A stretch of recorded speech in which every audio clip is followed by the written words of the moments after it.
Gospel's TV, once again, subscribe. Today we are listening to the book of First Chronicles. First Chronicles 1. Adam, Seth, Enosh. Kenan, Mahalalel, Jared, Enoch, Methuselah, Lamech, Noah, Shem, Ham, and Japheth. The sons of Japheth: Gomer, Magog, Madai, Javan, Tubal, Meshech, and Tyrus. The sons of Gomer: Ashkenaz, Riphath, and Togarmah. The sons of Javan: Elisha, Tarshish, Kittim, and Rodanim. The sons of Ham: Cush, Egypt, Put, and Canaan. The sons of Cush: Seba, Havilah, Sabta, Raamah, and Sabteca. The sons of Raamah: Sheba and Dedan. Cush fathered Nimrod. He was the first on earth to be a mighty man. Egypt fathered Ludum, Anamim, Lehabim, Naphtahim, Pathrusim, Casluhim, from whom the Philistines came, and Caphtorim. Canaan fathered Sidon, his firstborn, and Heth, and the Jebusites, the Amorites, the Girgashites, the Hivites, the Archites, the Sinites, the Arvadites, the Zemarites, and the Hamathites. The sons of Shem: Elam, Asher, Arpachshad, Lud, and Aram. And the sons of Aram: Uz, Hul, Gether, and Meshech. Arpachshad fathered Shelah, and Shelah fathered Eber. To Eber were born two sons. The name of the one was Peleg, for in his days the earth was divided, and his brother's name was Joktan. Joktan fathered Almodad, Sheleph, Hazar-Maveth, Jerah, Hadoram, Uzal, Diklah, Obal, Abimael, Sheba, Ophir, Havilah, and Jobab. All these were the sons of Joktan. Shem, Arpachshad, Shelah, Eber, Peleg, Reu, Serug, Nahor, Terah. Abram, that is Abraham. The sons of Abraham: Isaac and Ishmael. These are their genealogies: the firstborn of Ishmael, Nebaioth and Kedar, Adbeel, Mibsam, Mishma, Dumah, Mesa, Hadad, Tema, Jeter, Naphish, and Kedemah. These are the sons of Ishmael. The sons of Keturah, Abraham's concubine: she bore Zimran, Jokshan, Medan, Midian, Ishbak, and Shua. The sons of Jokshan: Sheba and Dedan. The sons of Midian: Ephah, Epher, Hanok, Abida, and Eldaah. All these were the descendants of Keturah. Abraham fathered Isaac. The sons of Isaac: Esau and Israel. The sons of Esau: Eliphaz, Reuel, Jeush, Jalem, and Korah. The sons of Eliphaz: Teman, Omar, Zepho, Gatam, Kenaz, and of Timnah, Amalek. The sons of Reuel: Naath, Zerah, Shammah, and Mizah. The sons of Seir: Lotan, Shobal, Zibeon, Anah, Dishan, Ezer, and Dishan. The sons of Lotan: Hori and Hemam, and Lotan's sister was Timnah. The sons of Shobal: Alvan, Manahath, Ebal, Shepho, and Onam. The sons of Zibeon: Aya and Anah. The son of Anah: Dishan. The sons of Dishan: Hemdan, Eshban, Ithran, and Kiran. The sons of Ezer: Bilhan, Zaaban, and Achan. The sons of Dishan: Uz and Aaron. These are the kings who reigned in the land of Edom before any king reigned over the people of Israel. Bela the son of Beor, the name of his city being Dinhabah. Bela died, And Jobab the son of Zerah of Bozrah reigned in his place. Jobab died, and Husham of the land of the Temanites reigned in his place. Husham died, and Hadad the son of Bedad, who defeated Midian in the country of Moab, reigned in his place, the name of his city being Avith. Hadad died, and Samlah of Masrekah reigned in his place. Samlah died, and Shaul of Rehoboth on the Euphrates reigned in his place. Shaul died, and Baal-Hanan the son of Achbor reigned in his place.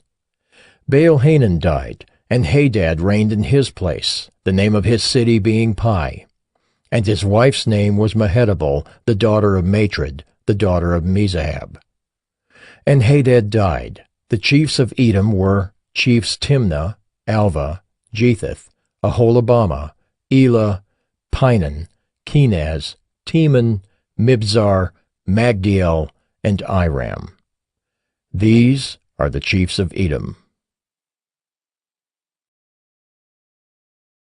1 Chronicles 2. These are the sons of Israel: Reuben, Simeon, Levi, Judah, Issachar, Zebulun, Dan, Joseph, Benjamin, Naphtali, Gad, and Asher. The sons of Judah: Onan, and Shelah. These three Bathshua the Canaanite bore to him. Now Judah's firstborn, was evil in the sight of the Lord, and he put him to death. His daughter-in-law Tamar also bore him Perez and Zerah. Judah had 5 sons in all: the sons of Perez, Hezron, and Hamel; the sons of Zerah, Zimri, Ethan, Heman, Calcol, and Dara, 5 in all. The son of Carmi, Achan, the troubler of Israel, who broke faith in the matter of the devoted thing, and Ethan's son was Azariah. The sons of Hezron that were born to him: Jerahmeel, Ram, and Kelubai. Ram fathered Amminadab, and Amminadab fathered Nahshon, prince of the sons of Judah. Nahshon fathered Salmon. Salmon fathered Boaz. Boaz fathered Obed. Obed fathered Jesse. Jesse fathered Eliab his firstborn, Abinadab the second, Shimeah the third, Nethanel the fourth, Radai the fifth, Ozim the sixth, David the seventh. And their sisters were Zeruiah and Abigail. The sons of Zeruiah: Abishai, Joab, and Asahel, 3. Abigail bore Amasa, and the father of Amasa was Jether the Ishmaelite. Caleb the son of Hezron fathered children by his wife Azubah and by Jeriath. And these were her sons, Jesher, Shobab, and Ardon. When Azubah died, Caleb married Ephrath, who bore him Hur. Hur fathered Uri, and Uri fathered Bezalel. Afterward, Hezron went in to the daughter of Machir, the father of Gilead, whom he married when he was 60 years old, and she bore him Segub. And Segub fathered Jair, who had 23 cities in the land of Gilead. But Gesher and Aram took from them Havoth-Jair, Kenath, and its villages, 60 towns. All these were descendants of Machir, the father of Gilead. After the death of Hezron, Caleb went into Ephrathah, the wife of Hezron his father, and she bore him Asher, the father of Tekoa. The sons of Jerahmeel, the firstborn of Hezron: Ram, his firstborn, Bunah, Oren, Ozem, and Ahijah. Jerahmeel also had another wife, whose name was Adarah. She was the mother of Onam. The sons of Ram, the firstborn of Jerahmeel: Maaz, Jamin, and Eker. The sons of Onam: Shammai and Jada. The sons of Shammai: Nadab and Abishur. The name of Abishur's wife was Abihail, and she bore him Aben and Molid. The sons of Nadab: Seled and Apaim, and Seled died childless. The son of Apaim: Ishai. The son of Ishai: Sheshan. The son of Sheshan: Ali. The sons of Jada, Shammai's brother: Jether and Jonathan. And Jether died childless. The sons of Jonathan, Peleth and Zazah. These were the descendants of Jerahmeel. Now Sheshan had no sons, only daughters, but Sheshan had an Egyptian slave whose name was Jarha. So Sheshan gave his daughter in marriage to Jarha his slave, and she bore him Attai. Attai fathered Nathan, and Nathan fathered Zabad. Zabad fathered Ephlol, and Ephlol fathered Obed. Obed fathered Jehu, and Jehu fathered Azariah. Azariah fathered Helez, and Helez fathered Eleasa. Eleasa fathered Sismai, and Sismai fathered Shallum. Shallum fathered Jechemiah, and Jechemiah fathered Elishama. The sons of Caleb, the brother of Jerahmeel: Marisha his firstborn, who fathered Ziph. The son of Marisha, Hebron. The sons of Hebron: Korah, Tappuah, Rechem, and Shema. Shema fathered Raam, the father of Jorkeam, and Rechem fathered Shammai. The son of Shammai: Maon, and Maon fathered Bethzur. Ephah also, Caleb's concubine, bore Haran, Moza, and Gazez, and Haran fathered Gazez. The sons of Jaddai: Regem, Jotham, Geshan, Pelet, Ephah, and Sheaph. Maacah, Caleb's concubine, bore Sheber and Terhana. She also bore Saaph, the father of Madmannah, Sheva the father of Machbenah, and the father of Gibeah. And the daughter of Caleb was Achsah. These were the descendants of Caleb. The sons of Hur, the firstborn of Ephrathah: Shobal the father of Kiriath-jearim, Salma the father of Bethlehem, and Hariph the father of Beth-gader. Shobal the father of Kiriath-jearim had other sons: Heroah, half of the Menuhoth. And the clans of Kiriath-jearim: the Ithrites, the Puthites, the Shumathites, and the Mishraites. From these came the Zorathites and the Eshtaolites. The sons of Salma: Bethlehem, the Netophathites, Atroth-beth-joab, and half of the Manahathites, the Zorites. The clans also of the scribes who lived at Jabez: the Tirathites, the Shimeathites, and the Sukathites. These are the Kenites who came from Hamath, the father of the house of Rechab.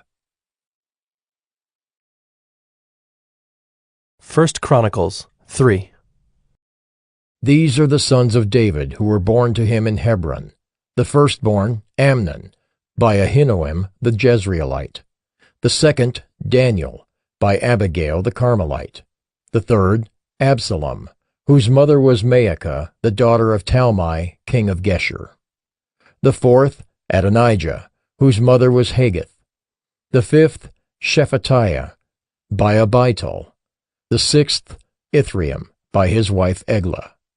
6 were born to him in Hebron, where he reigned for 7 years and 6 months. And he reigned 33 years in Jerusalem. These were born to him in Jerusalem: Shimeah, Shobab, Nathan, and Solomon, 4 by Bathshua the daughter of Amiel. Then Ibhar, Elishama, Eliphalet, Nogah, Nepheg, Japhiah, Elishama, Eliada, Eliphalet, 9. All these were David's sons, besides the sons of the concubines, and Tamar was their sister. The son of Solomon was Rehoboam, Abijah his son, Asa his son, Jehoshaphat his son, Joram his son, Ahaziah his son, Joash his son, Amaziah his son, Azariah his son, Jotham his son, Ahaz his son, Hezekiah his son, Manasseh his son, Ammon his son, Josiah his son. The sons of Josiah: Johanan the firstborn, the second Jehoiakim, the third Zedekiah, the fourth Shallum. The descendants of Jehoiakim: Jeconiah his son, Zedekiah his son. And the sons of Jeconiah the captive: Shealtiel his son, Malchiram, Pedaiah, Shenazar, Jechemiah, Hoshama, and Nedabiah. And the sons of Pedaiah, Zerubbabel and Shimei. And the sons of Zerubbabel, Meshullam and Hananiah, and Shelomith was their sister. And Hashubah, Ohel, Berechiah, Hasadiah, and Jushab-Hesed. 5. The sons of Hananiah, Pelatiah and Jeshaiah, his son Rephaiah, his son Arnan, his son Obadiah, his son Shechaniah. The son of Shechaniah, Shemaiah. And the sons of Shemaiah, Hattush, Igel, Bariah, Neariah, and Shaphat. 6. The sons of Neariah, Elioenai, Hizkiah, and Azrikam. 3. The sons of Elioenai, Hodaviah, Eliashib, Pelaiah, Akab, Johanan, Delaiah, and Anani. 7. 1 Chronicles 4. The sons of Judah, Periz, Hezron, Carmi, Hur, and Shobal. Reaiah the son of Shobal fathered Jahath, and Jahath fathered Ahumai and Lahad. These were the clans of the Zorathites. These were the sons of Etam, Jezreel, Ishma, and Idbash. And the name of their sister was Hazalelponi. And Penuel fathered Geder, and Ezer fathered Husha. These were the sons of Hur, the firstborn of Ephrathah, the father of Bethlehem. Asher, the father of Tekoa, had 2 wives, Helah and Naarah. Naarah bore him Ahazam, Hepher, Temani, and Haahashtari. These were the sons of Naarah. The sons of Helah, Zereth, Izhar, and Ethnon. Kaz fathered Anab, Zobeba, and the clans of Aharhel, the son of Haram. Jabez was more honorable than his brothers, and his mother called his name Jabez, saying, Because I bore him in pain. Jabez called upon the God of Israel, saying, Oh, that you would bless me and enlarge my border, and that your hand might be with me, and that you would keep me from harm, so that it might not bring me pain. And God granted what he asked. Caleb, the brother of Shuha, fathered Meher, who fathered Eshton. Eshton fathered Bethrapha, Pusiah, and Tahinah, the father of Ir-Nahash. These are the men of Rechah. The sons of Kenaz, Othniel and Saraiah. And the sons of Othniel, Hathath and Meonothai. Meonothai fathered Ophrah, and Saraiah fathered Joab, the father of Geharashim, so called because they were craftsmen. The sons of Caleb, the son of Jephunneh, Iru, Elah, and Nahum. And the son of Elah, Kenaz. The sons of Jehalelel, Ziph, Ziphah, Tyriah, and Asarel. The sons of Ezra, Jether, Merid, Epher, and Jalon. These are the sons of Bethiah, the daughter of Pharaoh, whom Merid married, and she conceived and bore Miriam, Shammai, and Ishba, the father of Eshtemoa. And his Judahite wife bore Jered, the father of Gedor, Heber, the father of Soko, and Jekuthiel, the father of Zanoah. The sons of the wife of Hodiah, the sister of Nahum, were the fathers of Keilah, the Garmite, and Eshtemoa, the Maacathite. The sons of Shimon, Amnon, Rinnah, Ben-Hanan, and Tilon. The sons of Ishai, Zoheth and Ben-Zoheth. The sons of Shelah, the son of Judah, the father of Lekah, Laadah, the father of Marisha, and the clans of the house of linen workers at Beth-Ashbea, and Jocham, and the men of Kozeba, and Joash and Seraph, who ruled in Moab and returned to Lehem. Now the records are ancient. These were the potters who were inhabitants of Netaim and Gedera. They lived there in the king's service. The sons of Simeon, Nemuel, Jamin, Jerib, Zerah, Shaul.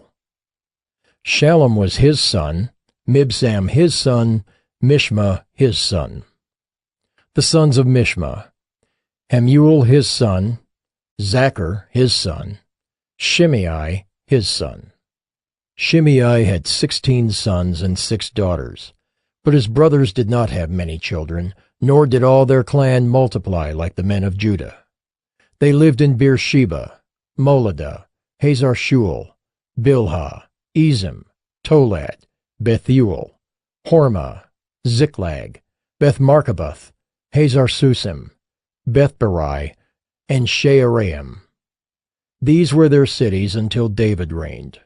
And their villages were Etam, Ain, Rimmon, Token, and Ashan, 5 cities, along with all their villages that were around these cities as far as Baal. These were their settlements, and they kept a genealogical record. Meshobab, Jamlech, Josha the son of Amaziah, Joel, Jehu the son of Joshabiah, son of Seraiah, son of Asiel, Elioenai, Jaakobah, Jeshahiah, Uzziah, Adiel, Jesimiel, Benaiah, Ziza the son of Shiphi, son of Alon, son of Jedaiah, son of Shimri, son of Shemaiah. These mentioned by name were princes in their clans, and their fathers' houses increased greatly. They journeyed to the entrance of Gedor, to the east side of the valley. It was very broad, quiet, and peaceful, for the former inhabitants there belonged to Ham. These, registered by name, came in the days of Hezekiah, king of Judah, and destroyed their tents and the Meunites who were found there, and marked them for destruction to this day, and settled in their place, because there was pasture there for their flocks. And some of them, 500 men of the Simeonites, went to Mount Seir, having as their leaders Pelatiah, Neariah, Rephaiah, and Uzziel, the sons of Ishi. And they defeated the remnant of the Amalekites who had escaped, and they have lived there to this day. 1 Chronicles 5. The sons of Reuben, the firstborn of Israel, for he was the firstborn, but because he defiled his father's couch, his birthright was given to the sons of Joseph, the son of Israel, so that he could not be enrolled as the oldest son. Though Judah became strong among his brothers, and a chief came from him, yet the birthright belonged to Joseph. The sons of Reuben, the firstborn of Israel: Hanok, Palu, Hezron, and Carmi. The sons of Joel: Shemaiah his son, Gog his son, Shimei his son, Micah his son, Reaiah his son, Baal his son, Bera his son, whom Tiglath-Pileser king of Assyria carried away into exile. He was a chief of the Reubenites, and his kinsmen by their clans when the genealogy of their generations was recorded. The chief, Jeiel, and Zechariah. And Bela the son of Azaz, son of Shema, son of Joel, who lived in Aroer, as far as Nebo and Baal-Meon. He also lived to the east as far as the entrance of the desert this side of the Euphrates, because their livestock had multiplied in the land of Gilead. And in the days of Saul they waged war against the Hagrites, who fell into their hand, and they lived in their tents throughout all the region east of Gilead. The sons of Gad lived over against them in the land of Bashan, as far as Salakah. Joel the chief, Shapham the second, Jani, and Shaphat in Bashan. And their kinsmen according to their fathers' houses: Michael, Meshullam, Sheba, Jorai, Jachin, Ziah, and Eber. 7. These were the sons of Abihail, the son of Huri, son of Jeroah, son of Gilead, son of Michael, son of Jeshishai, son of Jado, son of Buz. Ahi, the son of Abdiel, son of Guni, was chief in their fathers' houses. And they lived in Gilead in Bashan, and in its towns, and in all the pasture lands of Sharon to their limits. All of these were recorded in genealogies in the days of Jotham, king of Judah, and in the days of Jeroboam, king of Israel. The Reubenites, the Gadites, and the half-tribe of Manasseh had valiant men who carried shield and sword, and drew the bow expert in war, 44,760 able to go to war. They waged war against the Hagrites, Jeter, Naphish, and Nodab. And when they prevailed over them, the Hagrites and all who were with them were given into their hands, for they cried out to God in the battle, and he granted their urgent plea, because they trusted in him. They carried off their livestock, 50,000 of their camels, 250,000 sheep, 2,000 donkeys, and 100,000 men alive. For many fell because the war was of God, and they lived in their place until the exile. The members of the half-tribe of Manasseh lived in the land. They were very numerous, from Bashan to Baal-Hermon, Senir, and Mount Hermon. These were the heads of their fathers' houses: Epher, Ishai, Eliel, Azriel, Jeremiah, Hodaviah, and Jadiel, mighty warriors, famous men, heads of their fathers' houses. But they broke faith with the God of their fathers, and whored after the gods of the peoples of the land, whom God had destroyed before them. So the God of Israel stirred up the spirit of Pul, king of Assyria, the spirit of Tiglath-Pileser, king of Assyria, and he took them into exile, namely the Reubenites, the Gadites, and the half-tribe of Manasseh, and brought them to Halah, Habor, Hara, and the river Gozan to this day. 1 Chronicles 6. The sons of Levi: Gershon, Kohath, and Merari. The sons of Kohath: Amram, Izhar, Hebron, and Uzziel. The children of Amram: Aaron, Moses, and Miriam. The sons of Aaron: Nadab, Abihu, Eleazar, and Ithamar. Eleazar fathered Phinehas. Phinehas fathered Abishua. Abishua fathered Buckai. Buckai fathered Uzzi. Uzzi fathered Zerahiah. Zerahiah fathered Meraioth. Meraioth fathered Amariah. Amariah fathered Ahitub. Ahitub fathered Zadok. Zadok fathered Ahimaaz. Ahimaaz fathered Azariah. Azariah fathered Johanan. And Johanan fathered Azariah. It was he who served as priest in the house that Solomon built in Jerusalem. Azariah fathered Amariah. Amariah fathered Ahitub. Ahitub fathered Zadok. Zadok fathered Shallum. Shallum fathered Hilkiah. Hilkiah fathered Azariah. Azariah fathered Seraiah. Seraiah fathered Jehozadak. And Jehozadak went into exile when the Lord sent Judah and Jerusalem into exile by the hand of Nebuchadnezzar. The sons of Levi: Gershom, Kohath, and Merari. And these are the names of the sons of Gershom: Libni and Shimei. The sons of Kohath: Amram, Izhar, Hebron, and Uzziel. The sons of Merari: Mahli and Mushai. These are the clans of the Levites according to their fathers. Of Gershom: Libni his son, Jahath his son, Zimmah his son, Joah his son, Iddo his son, Zerah his son, Jeatherai his son. The sons of Kohath: Aminadab his son, Korah his son, Asher his son, Elkanah his son, Abiasaph his son, Asher his son, Tahath his son, Uriel his son, Uzziah his son, and Shaul his son. The sons of Elkanah: Amasai and Ahimoth. Elkanah his son, Zophai his son, Nahath his son, Eliab his son, Jeroham his son, Elkanah his son. The sons of Samuel: Joel his firstborn, the second Abijah.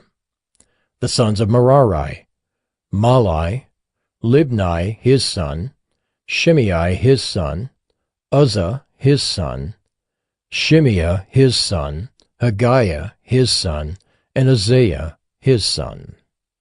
These are the men whom David put in charge of the service of song in the house of the Lord after the ark rested there. They ministered with song before the tabernacle of the tent of meeting until Solomon built the house of the Lord in Jerusalem, and they performed their service according to their order. These are the men who served and their sons. Of the sons of the Kohathites: Heman the singer, the son of Joel, son of Samuel, son of Elkanah, son of Jeroham, son of Eliel, son of Toa, son of Zuph, son of Elkanah, son of Mahath, son of Amasai, son of Elkanah, son of Joel, son of Azariah, son of Zephaniah, son of Tahath, son of Asser, son of Ebiasaph, son of Korah, son of Izhar, son of Kohath, son of Levi, son of Israel. And his brother Asaph, who stood on his right hand, namely, Asaph the son of Berechiah, son of Shemiah, son of Michael, son of Baaseiah, son of Malchijah, son of Ethni, son of Zerah, son of Adaiah, son of Ethan, son of Zimmah, son of Shimei, son of Jahath, son of Gershom, son of Levi. On the left hand were their brothers, the sons of Merari, Ethan, the son of Kishai, son of Abdi, son of Malach, son of Hashabiah, son of Amaziah, son of Hilkiah, son of Amzai, son of Bani, son of Shemer, son of Malai, son of Mushai, son of Merari, son of Levi. And their brothers, the Levites, were appointed for all the service of the tabernacle of the house of God. But Aaron and his sons made offerings on the altar of burnt offering, and on the altar of incense for all the work of the most holy place, and to make atonement for Israel, according to all that Moses the servant of God had commanded. These are the sons of Aaron: Eleazar his son, Phinehas his son, Abishua his son, Buckai his son, Uzzi his son, Zerahiah his son, Meraioth his son, Amariah his son, Ahitub his son, Zadok his son, Ahimaaz his son. These are their dwelling places according to their settlements within their borders. To the sons of Aaron of the clans of Kohathites, for theirs was the first lot, to them they gave Hebron in the land of Judah and its surrounding pasture lands. But the fields of the city and its villages they gave to Caleb the son of Jephunneh. To the sons of Aaron they gave the cities of refuge, Hebron, Libnah with its pasture lands, Jattir, Eshtemoa with its pasture lands, Hilan with its pasture lands, Deber with its pasture lands, Ashan with its pasture lands, and Beth-Shemesh with its pasture lands. And from the tribe of Benjamin, Gibeon, Geba with its pasture lands, Alameth with its pasture lands, and Anathoth with its pasture lands. All their cities throughout their clans were 13. To the rest of the Kohathites were given by lot out of the clan of the tribe, out of the half-tribe, the half of Manasseh, 10 cities. To the Gershomites, according to their clans, were allotted 13 cities out of the tribes of Issachar, Asher, Naphtali, and Manasseh in Bashan. To the Merarites, according to their clans, were allotted 12 cities out of the tribes of Reuben, Gad, and Zebulun. So the people of Israel gave the Levites the cities with their pasture lands. They gave by lot out of the tribes of Judah, Simeon, and Benjamin these cities that are mentioned by name. And some of the clans of the sons of Kohath had cities of their territory out of the tribe of Ephraim. They were given the cities of refuge, Shechem with its pasture lands in the hill country of Ephraim, Gezer with its pasture lands, Jokmeam with its pasture lands, Beth-horon with its pasture lands, Ajalon with its pasture lands, Gath-rimmon with its pasture lands, and out of the half-tribe of Manasseh, Aner with its pasture lands, and Bileam with its pasture lands, for the rest of the clans of the Kohathites. To the Gershomites were given out of the clan of the half-tribe of Manasseh, Golan in Bashan with its pasture lands, and Ashtaroth with its pasture lands, and out of the tribe of Issachar, Kedesh with its pasture lands, Daberath with its pasture lands, Ramoth with its pasture lands, and Anim with its pasture lands. Out of the tribe of Asher, Mashal with its pasture lands, Abdon with its pasture lands, Hukok with its pasture lands, and Rehob with its pasture lands. And out of the tribe of Naphtali, Kedesh in Galilee with its pasture lands, Hammon with its pasture lands, and Kiriathaim with its pasture lands. To the rest of the Merarites were allotted out of the tribe of Zebulun, Rimmona with its pasture lands, Tabor with its pasture lands. And beyond the Jordan at Jericho, on the east side of the Jordan out of the tribe of Reuben, Bezer in the wilderness with its pasture lands, Jaza with its pasture lands, Kedemoth with its pasture lands, and Mephaath with its pasture lands. And out of the tribe of Gad, Ramoth in Gilead with its pasture lands, Mahanaim with its pasture lands, Heshbon with its pasture lands, and Jazer with its pasture lands. 1 Chronicles 7. The sons of Issachar, Tola, Puah, Jashub, and Shimron, 4. The sons of Tola, Uzai, Rephaiah, Jeriel, Jamai, Ibsam, and Shemuel, heads of their fathers' houses, namely of Tola, mighty warriors of their generations, their number in the days of David being 22,600. The son of Uzai, Izrahiah, and the sons of Izrahiah, Michael, Obadiah, Joel, and Ishiah. All 5 of them were chief men.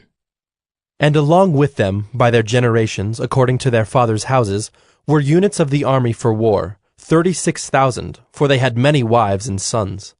Their kinsmen, belonging to all the clans of Issachar, were in all 87,000 mighty warriors, enrolled by genealogy.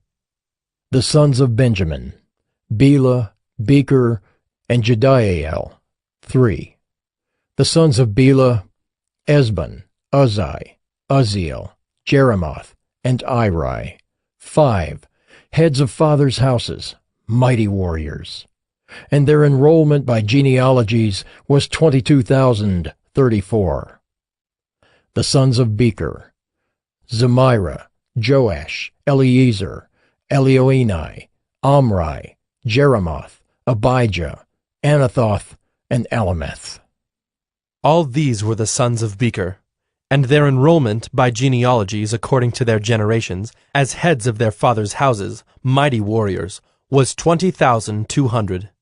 The son of Jediael, Bilhan. And the sons of Bilhan, Jeush, Benjamin, Ehud, Kenaanah, Zethan, Tarshish, and Ahishahar.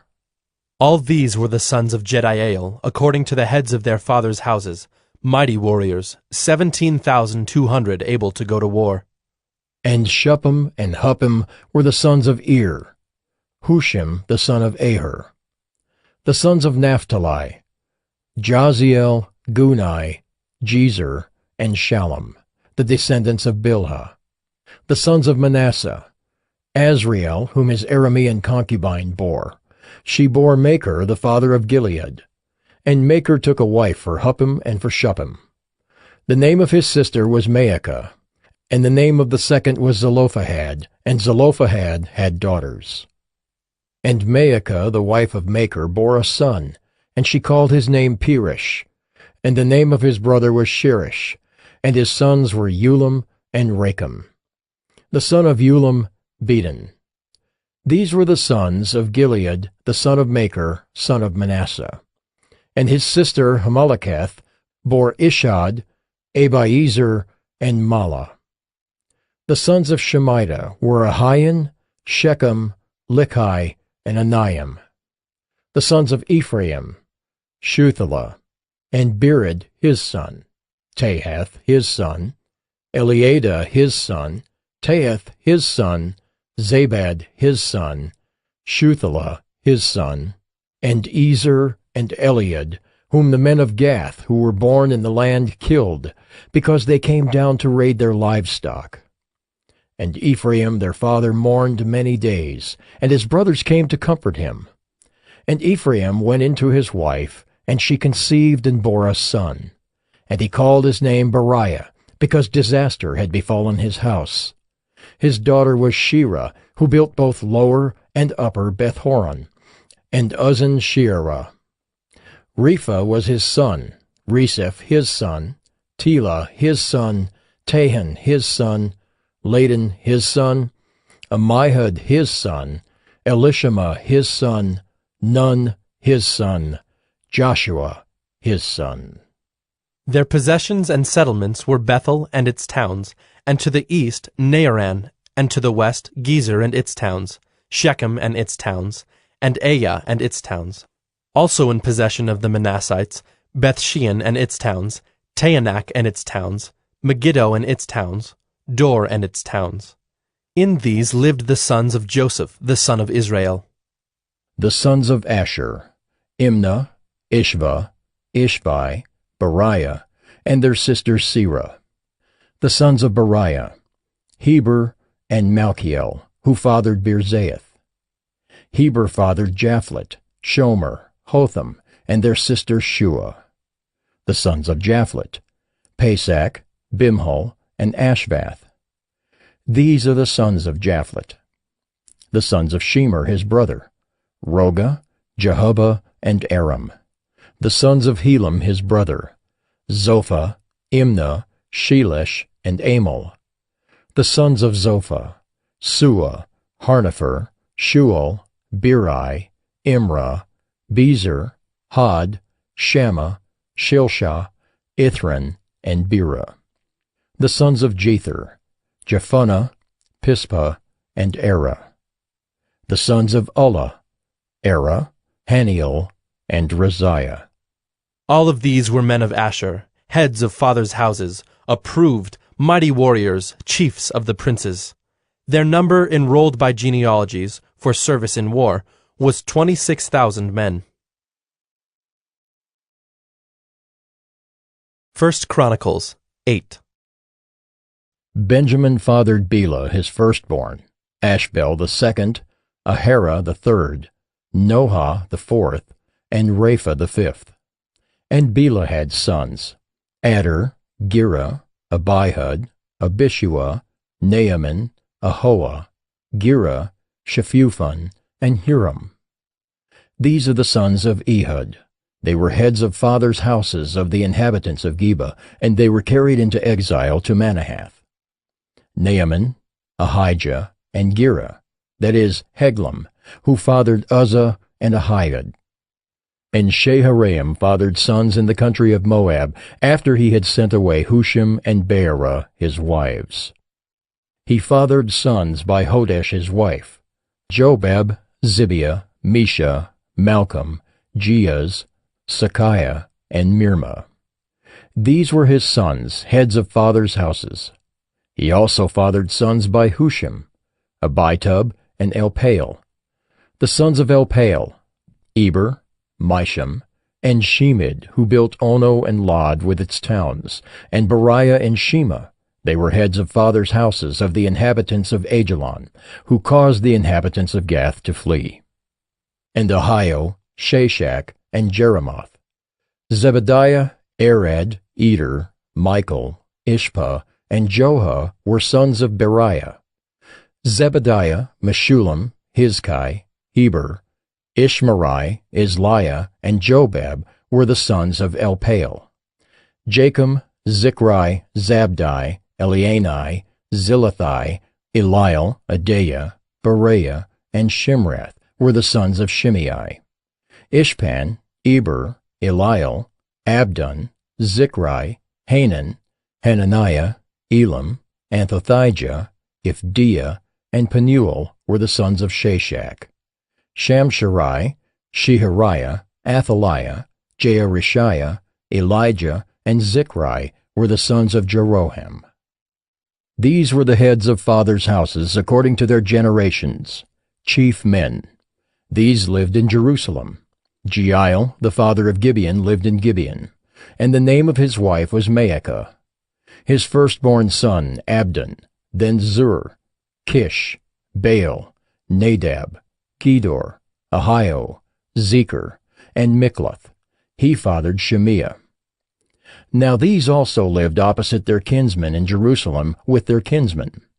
Ner was the father of Kish, Kish of Saul, Saul of Jonathan, Malchishua, Abinadab, and Eshbaal. And the son of Jonathan was Meribaal, and Meribaal was the father of Micah. The sons of Micah, Python, Melech, Tariah, and Ahaz. Ahaz fathered Jehoiada, and Jehoiada fathered Alameth, Asmaveth, and Zimri. Zimri fathered Moza. Moza fathered Beniah. Rapha was his son, Eleasa his son, Azel his son. Azel had 6 sons, and these are their names: Azrachim, Bocheru, Ishmael, Shariah, Obadiah, and Hanan. All these were the sons of Azel. The sons of Eshek his brother, Ulam his firstborn, Jeush the second, and Eliphalet the third. The sons of Ulam were men who were mighty warriors, bowmen, having many sons and grandsons, 150. All these were Benjaminites. 1 Chronicles 9. So all Israel was recorded in genealogies, and these are written in the book of the kings of Israel. And Judah was taken into exile in Babylon because of their breach of faith. Now the first to dwell again in their possessions in their cities were Israel, the priests, the Levites, and the temple servants. And some of the people of Judah, Benjamin, Ephraim, and Manasseh lived in Jerusalem. Uthai the son of Ammihud, son of Omri, son of Imri, son of Bani, from the sons of Perez, the son of Judah. And of the Shilonites, Uzziah the firstborn, and his sons. Of the sons of Zerah, Jeuel and their kinsmen, 690. Of the Benjaminites, Sallu the son of Meshullam, son of Hodaviah, son of Hasenuah, Ibniah, the son of Jeroham, Elah the son of Uzzi, son of Michri, and Meshullam the son of Shephatiah, son of Ruel, son of Ibnijah, and their kinsmen according to their generations, 956. All these were heads of fathers' houses according to their fathers' houses.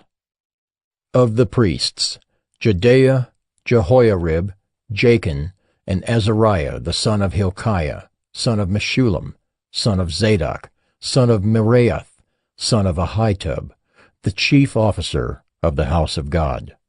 And Adaiah the son of Jeroham, son of Pashur, son of Malchijah, and Maasai the son of Adiel, son of Jazarah, son of Meshullam, son of Meshillemeth, son of Immer, besides their kinsmen, heads of their fathers' houses, 1,760, mighty men for the work of the service of the house of God. Of the Levites, Shemaiah the son of Hashab, son of Azrikam, son of Hashabiah, of the sons of Merari, and Bekbacher, Hirish, Galal, and Mattaniah the son of Micah, son of Zichri, son of Asaph, and Obadiah the son of Shemaiah, son of Galal, son of Jeduthun, and Berechiah the son of Asa, son of Elkanah, who lived in the villages of the Netophathites. The gatekeepers were Shallum, Akub, Talmon, Ahiman, and their kinsmen. Shallum was the chief. Until then they were in the king's gate on the east side as the gatekeepers of the camps of the Levites. Shallum the son of Kori, son of Abiasaph, son of Korah, and his kinsmen of his father's house, the Korahites, were in charge of the work of the service, keepers of the thresholds of the tent, as their fathers had been in charge of the camp of the Lord, keepers of the entrance. And Phinehas, the son of Eleazar, was the chief officer over them in time past. The Lord was with him. Zechariah, the son of Meshelemiah, was gatekeeper at the entrance of the tent of meeting. All these, who were chosen as gatekeepers at the thresholds, were 212. They were enrolled by genealogies in their villages. David and Samuel, the seer, established them in their office of trust. So they and their sons were in charge of the gates of the house of the Lord, that is, the house of the tent, as guards. The gatekeepers were on the 4 sides, east, west, north, and south. And their kinsmen who were in their villages were obligated to come in every 7 days in turn to be with these. For the 4 chief gatekeepers, who were Levites, were entrusted to be over the chambers and the treasures of the house of God. And they lodged around the house of God, for on them lay the duty of watching, and they had charge of opening it every morning. Some of them had charge of the utensils of service, for they were required to count them when they were brought in and taken out. Others of them were appointed over the furniture, and over all the holy utensils, also over the fine flour, the wine, the oil, the incense, and the spices. Others of the sons of the priests prepared the mixing of the spices. And Mattithiah, one of the Levites, the firstborn of Shallum the Korahite, was entrusted with making the flat cakes. Also some of their kinsmen of the Kohathites had charge of the showbread, to prepare it every Sabbath. Now these, the singers, the heads of fathers' houses of the Levites, were in the chambers of the temple, free from other service, for they were on duty day and night. These were heads of fathers' houses of the Levites, according to their generations, leaders. These lived in Jerusalem. In Gibeon lived the father of Gibeon, Jeiel, and the name of his wife was Maacah, and his firstborn son Abdon, then Zur, Kish, Baal, Ner, Nadab, Gedor, Ahio, Zechariah, and Mikloth. And Mikloth was the father of Shimeon, and these also lived opposite their kinsmen in Jerusalem with their kinsmen. Ner fathered Kish, Kish fathered Saul, Saul fathered Jonathan, Malchishua, Abinadab, and Eshbaal. And the son of Jonathan was Merabaal, and Merabaal fathered Micah. The sons of Micah, Pithon, Melech, Tariah, and Ahaz. And Ahaz fathered Jerah, and Jerah fathered Alameth, Asmaveth, and Zimri. And Zimri fathered Moza. Moza fathered Beniah, and Rephaiah was his son, Eleasah his son, Azel his son. Azel had 6 sons, and these are their names: Azrikam, Bokeru, Ishmael, Sheariah, Obadiah, and Hanan. These were the sons of Azel. 1 Chronicles 10. Now the Philistines fought against Israel, and the men of Israel fled before the Philistines, and fell slain on Mount Gilboa. And the Philistines overtook Saul and his sons, and the Philistines struck down Jonathan and Abinadab, and Malchishua, the sons of Saul.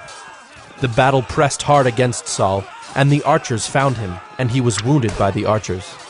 Then Saul said to his armor-bearer, "Draw your sword, and thrust me through with it, lest these uncircumcised come and mistreat me." But his armor-bearer would not, for he feared greatly. Therefore Saul took his own sword, and fell upon it. And when his armor-bearer saw that Saul was dead, he also fell upon his sword, and died. Thus Saul died, he and his 3 sons, and all his house died together. And when all the men of Israel who were in the valley saw that the army had fled, and that Saul and his sons were dead, they abandoned their cities and fled, and the Philistines came and lived in them. The next day, when the Philistines came to strip the slain, they found Saul and his sons fallen on Mount Gilboa. And they stripped him, and took his head and his armor, and sent messengers throughout the land of the Philistines to carry the good news to their idols and to the people. And they put his armor in the temple of their gods, and fastened his head in the temple of Dagon. But when all Jabesh-Gilead heard all that the Philistines had done to Saul, all the valiant men arose, and took away the body of Saul, and the bodies of his sons, and brought them to Jabesh. And they buried their bones under the oak in Jabesh, and fasted 7 days. So Saul died for his breach of faith. He broke faith with the Lord, in that he did not keep the command of the Lord, and also consulted a medium seeking guidance.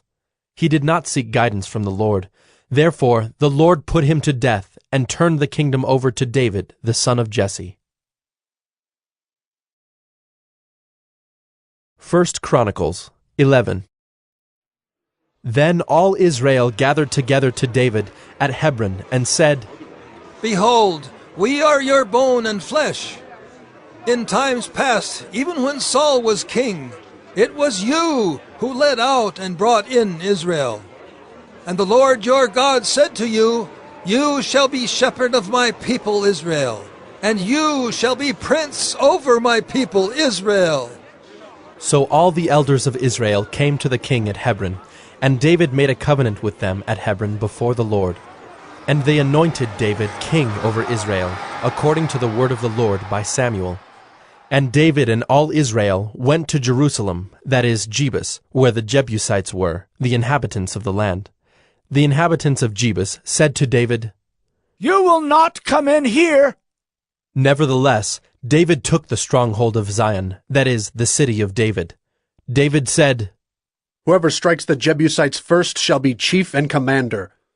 And Joab the son of Zeruiah went up first, so he became chief. And David lived in the stronghold. Therefore it was called the city of David. And he built the city all around from the Millo in complete circuit, and Joab repaired the rest of the city. And David became greater and greater, for the Lord of hosts was with him. Now these are the chiefs of David's mighty men, who gave him strong support in his kingdom, together with all Israel, to make him king, according to the word of the Lord concerning Israel. This is an account of David's mighty men. Jeshobeam, a Hachmonite, was chief of the 3. He wielded his spear against 300 whom he killed at one time. And next to him, among the 3 mighty men, was Eleazar the son of Dodo the Ahohite. He was with David at Pasdammim when the Philistines were gathered there for battle. There was a plot of ground full of barley, and the men fled from the Philistines. But he took his stand in the midst of the plot, and defended it, and killed the Philistines. And the Lord saved them by a great victory. 3 of the 30 chief men went down to the rock to David at the cave of Adullam, when the army of Philistines was encamped in the valley of Rephaim. David was then in the stronghold, and the garrison of the Philistines was then at Bethlehem. And David said longingly, "Oh, that someone would give me water to drink from the well of Bethlehem that is by the gate." Then the 3 mighty men broke through the camp of the Philistines, and drew water out of the well of Bethlehem that was by the gate, and took it and brought it to David. But David would not drink it. He poured it out to the Lord, and said, "Far be it from me before my God that I should do this. Shall I drink the lifeblood of these men? For at the risk of their lives they brought it." Therefore he would not drink it. These things did the 3 mighty men. Now Abishai, the brother of Joab, was chief of the 30, and he wielded his spear against 300 men, and killed them, and won a name beside the 3. He was the most renowned of the 30, and became their commander, but he did not attain to the 3. And Benaiah, the son of Jehoiada, was a valiant man of Kabzeel, a doer of great deeds. He struck down 2 heroes of Moab. He also went down and struck down a lion in a pit on a day when snow had fallen. And he struck down an Egyptian, a man of great stature, 5 cubits tall. The Egyptian had in his hand a spear like a weaver's beam, but Benaiah went down to him with a staff and snatched the spear out of the Egyptian's hand, and killed him with his own spear. These things did Benaiah, the son of Jehoiada, and won a name beside the 3 mighty men. He was renowned among the 30, but he did not attain to the 3. And David set him over his bodyguard. The mighty men were Asahel the brother of Joab, Elhanan the son of Dodo of Bethlehem, Shemoth of Herod, Helaz the Pelonite, Ira the son of Ikish of Tekoa, Abiezer of Anathoth, Sibbecai the Hushathite, Eli the Ahohite, Maharai of Netophah, Helid the son of Baanah of Netophah, Ithai the son of Ribai of Gibeah of the people of Benjamin, Benaiah of Pirathon, Hurai of the brooks of Gaash, Abiel the Arbathite, Asmaveth of Baharam, Eliabah the Shaalbonite, Hashem the Gizonite, Jonathan the son of Shagi the Hararite, Ahiam the son of Sakar the Hararite, Eliphal the son of Ur, Hefer the Machirathite, Ahijah the Pelonite, Hezro of Carmel, Nearai the son of Ezbai, Joel the brother of Nathan,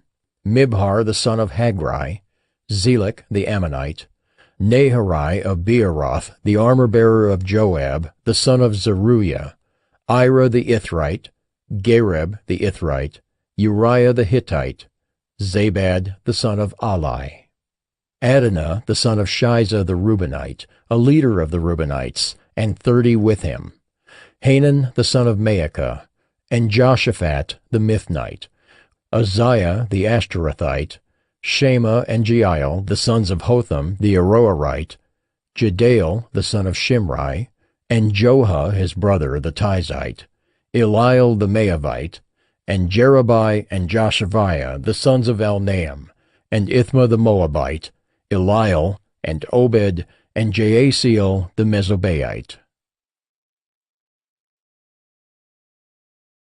1 Chronicles 12.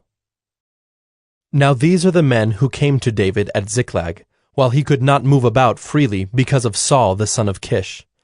And they were among the mighty men who helped him in war. They were bowmen and could shoot arrows and sling stones with either the right or the left hand. They were Benjaminites, Saul's kinsmen. The chief was Ahiezer, then Joash, both sons of Shemaiah of Gibeah. Also Jeziel and Pelet, the sons of Asmaveth. Berekah, Jehu of Anathoth, Ishmael of Gibeon, a mighty man among the 30, and a leader over the 30. Jeremiah, Jahaziel, Johanan, Jozabad of Gedera, Eluzai, Jeremoth, Bealiah, Shemariah, Shephatiah the Haruphite, Elkanah, Ishiah, Azarel, Joezer and Jashobeam the Korahites, and Joelah and Zebadiah, the sons of Jeroham of Gedor. From the Gadites there went over to David at the stronghold in the wilderness mighty and experienced warriors, expert with shield and spear, whose faces were like the faces of lions, and who were swift as gazelles upon the mountains. Ezer the chief, Obadiah second, Eliab third, Mishmannah fourth, Jeremiah fifth, Attai sixth, Eliel seventh, Johanan eighth, Elzabad ninth, Jeremiah 10th, Macbanai 11th. These Gadites were officers of the army. The least was a match for 100 men, and the greatest for 1,000. These are the men who crossed the Jordan in the first month, when it was overflowing all its banks, and put to flight all those in the valleys, to the east and to the west. And some of the men of Benjamin and Judah came to the stronghold to David. David went out to meet them, and said to them, If you have come to me in friendship to help me, my heart will be joined to you. But if to betray me to my adversaries, although there is no wrong in my hands, then may the God of our fathers see and rebuke you.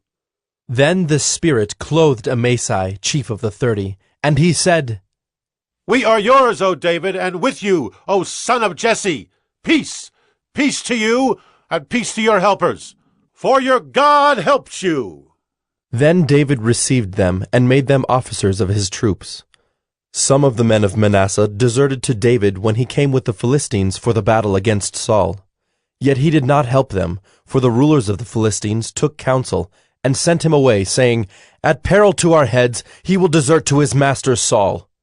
As he went to Ziklag, these men of Manasseh deserted to him, Adnah, Jozabad, Jediael, Michael, Jozabad, Elihu, and Zillethai, chiefs of thousands in Manasseh. They helped David against the band of raiders, for they were all mighty men of valor, and were commanders in the army.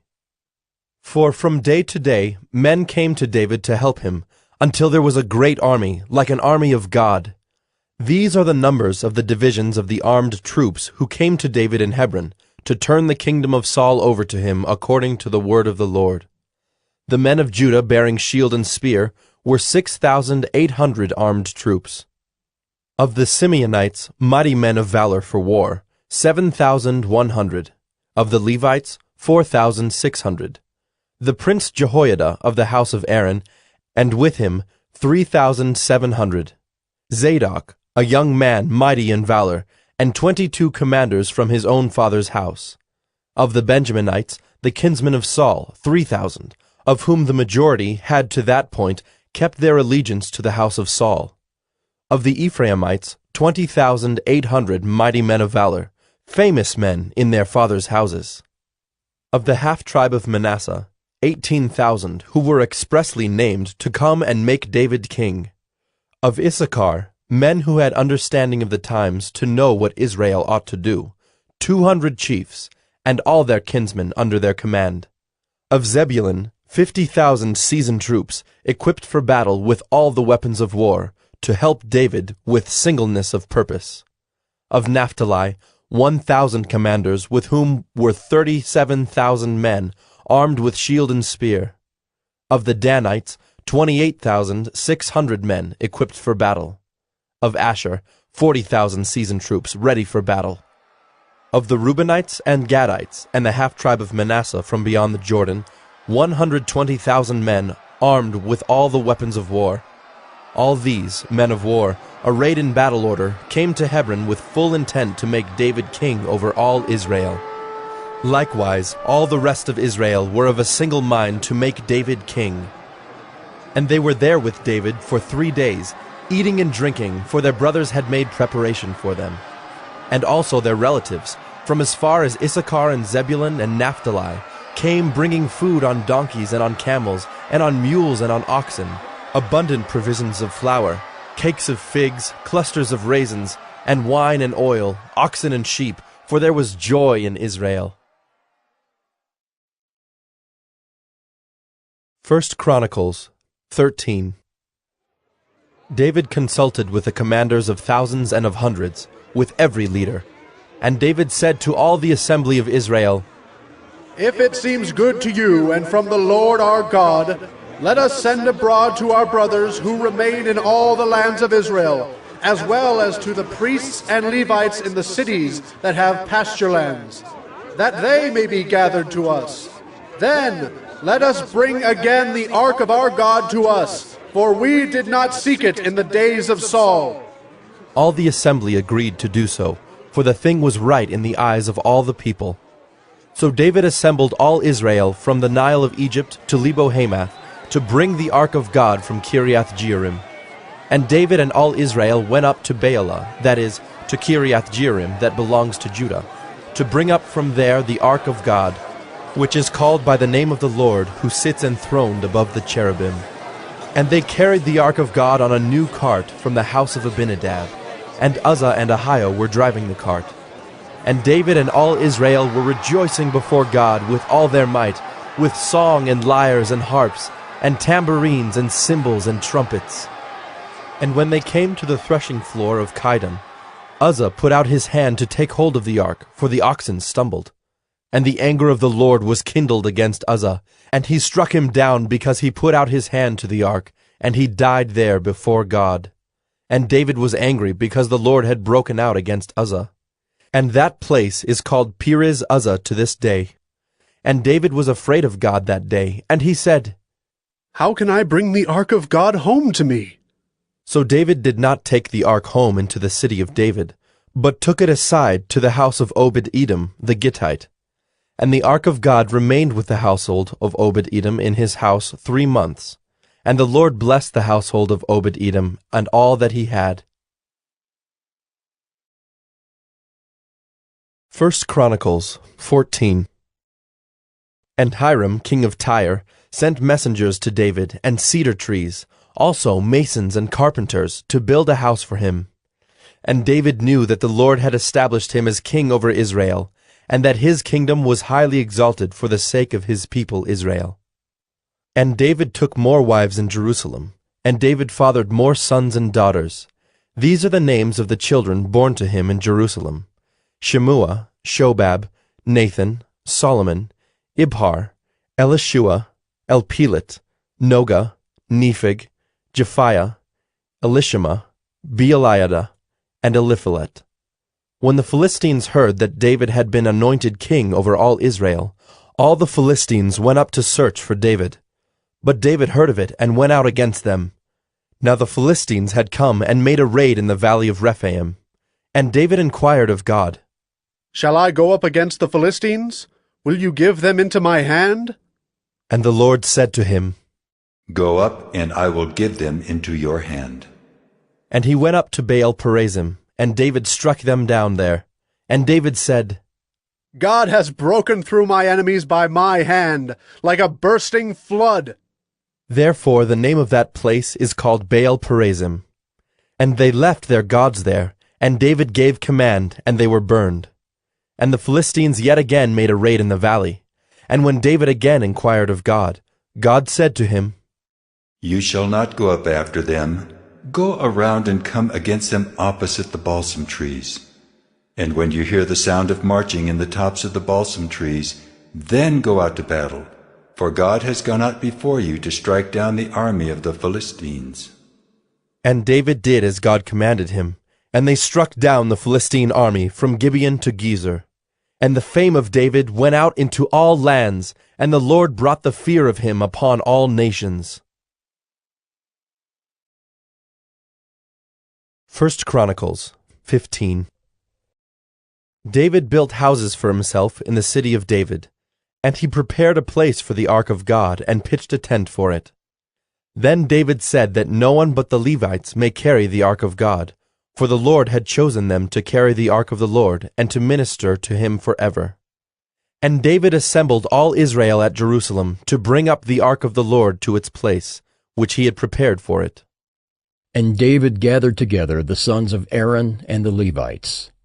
Of the sons of Kohath, Uriel the chief, with 120 of his brothers. Of the sons of Merari, Isaiah the chief, with 220 of his brothers. Of the sons of Gershom, Joel the chief, with 130 of his brothers. Of the sons of Elizaphan, Shemaiah the chief, with 200 of his brothers. Of the sons of Hebron, Eliel the chief, with 80 of his brothers. Of the sons of Uzziel, Aminadab the chief, with 112 of his brothers. Then David summoned the priests Zadok and Abiathar, and the Levites Uriel, Isaiah, Joel, Shemaiah, Eliel, and Aminadab, and said to them, You are the heads of the fathers' houses of the Levites. Consecrate yourselves, you and your brothers, so that you may bring up the ark of the Lord, the God of Israel, to the place that I have prepared for it.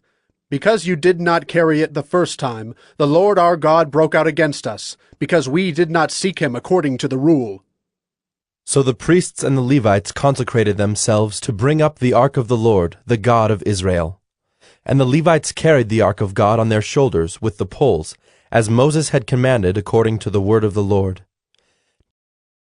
David also commanded the chiefs of the Levites to appoint their brothers as the singers who should play loudly on musical instruments, on harps and lyres and cymbals, to raise sounds of joy. So the Levites appointed Heman the son of Joel, and of his brothers Asaph the son of Berechiah, and of the sons of Merari their brothers Ethan the son of Cushaiah, and with them their brothers of the second order, Zechariah, Jaaziel, Shemiramoth, Jehiel, Unai, Eliab, Benaiah, Maaseiah, Mattithiah, Eliphelehu, and Micneiah, and the gatekeepers Obed-Edom and Jeiel. The singers, Heman, Asaph, and Ethan, were to sound bronze cymbals.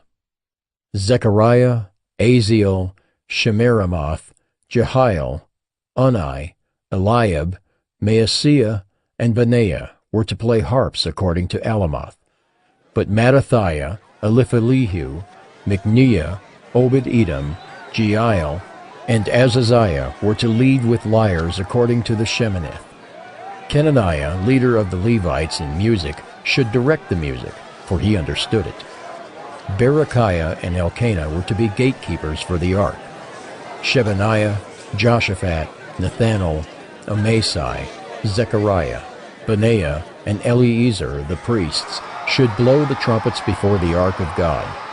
Obed-Edom and Jehiah were to be gatekeepers for the ark. So David and the elders of Israel and the commanders of thousands went to bring up the ark of the covenant of the Lord from the house of Obed-Edom with rejoicing.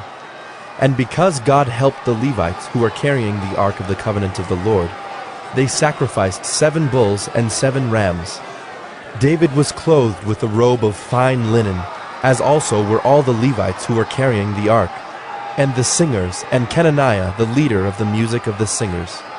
And David wore a linen ephod. So all Israel brought up the ark of the covenant of the Lord with shouting, to the sound of the horn, trumpets, and cymbals, and made loud music on harps and lyres. And as the ark of the covenant of the Lord came to the city of David, Michal, the daughter of Saul, looked out of the window and saw King David dancing and rejoicing, and she despised him in her heart. 1 Chronicles 16. And they brought in the ark of God, and set it inside the tent that David had pitched for it. And they offered burnt offerings and peace offerings before God. And when David had finished offering the burnt offerings and the peace offerings, he blessed the people in the name of the Lord, and distributed to all Israel, both men and women, to each a loaf of bread, a portion of meat, and a cake of raisins. Then he appointed some of the Levites as ministers before the ark of the Lord, to invoke, to thank, and to praise the Lord, the God of Israel. Asaph was the chief, and second to him were Zechariah, Jeiel, Shemiramoth, Jehiel, Mattithiah, Eliab, Benaiah, Obed-Edom, and Jeiel, who were to play harps and lyres. Asaph was to sound the cymbals, and Benaiah and Jehaziel the priests were to blow trumpets regularly before the ark of the covenant of God. Then on that day David first appointed that thanksgiving be sung to the Lord by Asaph and his brothers. O give thanks to the Lord, call upon his name, make known his deeds among the peoples. Sing to him, sing praises to him, tell of all his wondrous works. Glory in his holy name. Let the hearts of those who seek the Lord rejoice. Seek the Lord and his strength. Seek his presence continually. Remember the wondrous works that he has done, his miracles, and the judgments he uttered, O offspring of Israel, his servant, sons of Jacob, his chosen ones. He is the Lord our God. His judgments are in all the earth. Remember his covenant forever, the word that he commanded for 1,000 generations, the covenant that he made with Abraham, his sworn promise to Isaac, which he confirmed as a statute to Jacob, as an everlasting covenant to Israel, saying, To you I will give the land of Canaan as your portion for an inheritance.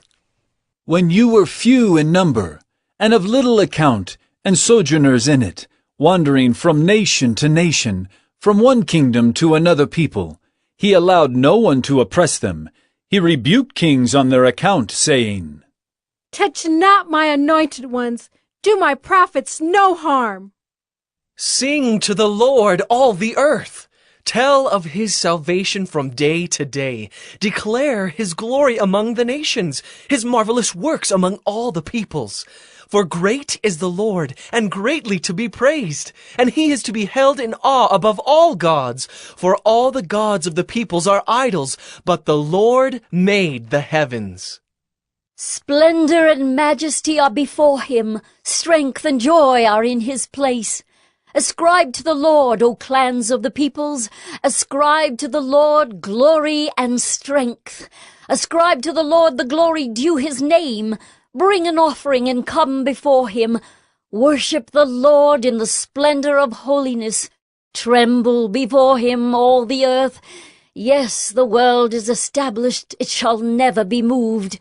Let the heavens be glad, and let the earth rejoice, and let them say among the nations, The Lord reigns! Let the sea roar and all that fills it. Let the field exult and everything in it. Then shall the trees of the forest sing for joy before the Lord, for he comes to judge the earth. Oh, give thanks to the Lord, for he is good, for his steadfast love endures forever. Say also, Save us, O God, of our salvation, and gather and deliver us from among the nations, that we may give thanks to your holy name and glory in your praise. Blessed be the Lord, the God of Israel, from everlasting to everlasting. Then all the people said, Amen! Amen! and praised the Lord.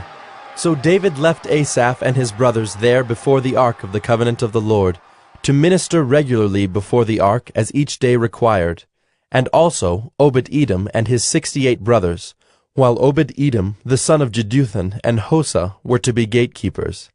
And he left Zadok the priest and his brothers the priests before the tabernacle of the Lord in the high place that was at Gibeon, to offer burnt offerings to the Lord on the altar of burnt offering regularly, morning and evening, to do all that is written in the law of the Lord that he commanded Israel. With them were Heman and Jeduthun and the rest of those chosen and expressly named to give thanks to the Lord, for his steadfast love endures forever. Heman and Jeduthun had trumpets and cymbals for the music, and instruments for sacred song. The sons of Jeduthun were appointed to the gate. Then all the people departed each to his house, And David went home to bless his household. 1 Chronicles 17. Now when David lived in his house, David said to Nathan the prophet, Behold, I dwell in a house of cedar, but the ark of the covenant of the Lord is under a tent. And Nathan said to David, Do all that is in your heart, for God is with you. But that same night the word of the Lord came to Nathan. Go and tell my servant David, Thus says the Lord, It is not you who will build me a house to dwell in, for I have not lived in a house since the day I brought up Israel to this day. But I have gone from tent to tent, and from dwelling to dwelling. In all places where I have moved with all Israel, did I speak a word with any of the judges of Israel, whom I commanded to shepherd my people, saying, Why have you not built me a house of cedar? Now therefore, thus shall you say to my servant David, Thus says the Lord of hosts, I took you from the pasture, from following the sheep, to be prince over my people Israel. And I have been with you wherever you have gone, and have cut off all your enemies from before you. And I will make for you a name like the name of the great ones of the earth. And I will appoint a place for my people Israel, and will plant them, that they may dwell in their own place and be disturbed no more. And violent men shall waste them no more as formerly, from the time that I appointed judges over my people Israel. And I will subdue all your enemies. Moreover, I declare to you that the Lord will build you a house. When your days are fulfilled to walk with your fathers, I will raise up your offspring after you, one of your own sons, and I will establish his kingdom. He shall build a house for me, and I will establish his throne forever. I will be to him a father, and he shall be to me a son. I will not take my steadfast love from him as I took it from him who was before you, but I will confirm him in my house and in my kingdom forever, and his throne shall be established forever. In accordance with all these words, and in accordance with all this vision, Nathan spoke to David. Then King David went in and sat before the Lord and said, Who am I, O Lord God, and what is my house, that you have brought me thus far? And this was a small thing in your eyes, O God. You have also spoken of your servant's house for a great while to come, and have shown me future generations, O Lord God. And what more can David say to you for honoring your servant? For you know your servant. For your servant's sake, O Lord, and according to your own heart, you have done all this greatness, in making known all these great things. There is none like you, O Lord, and there is no God besides you, according to all that we have heard with our ears.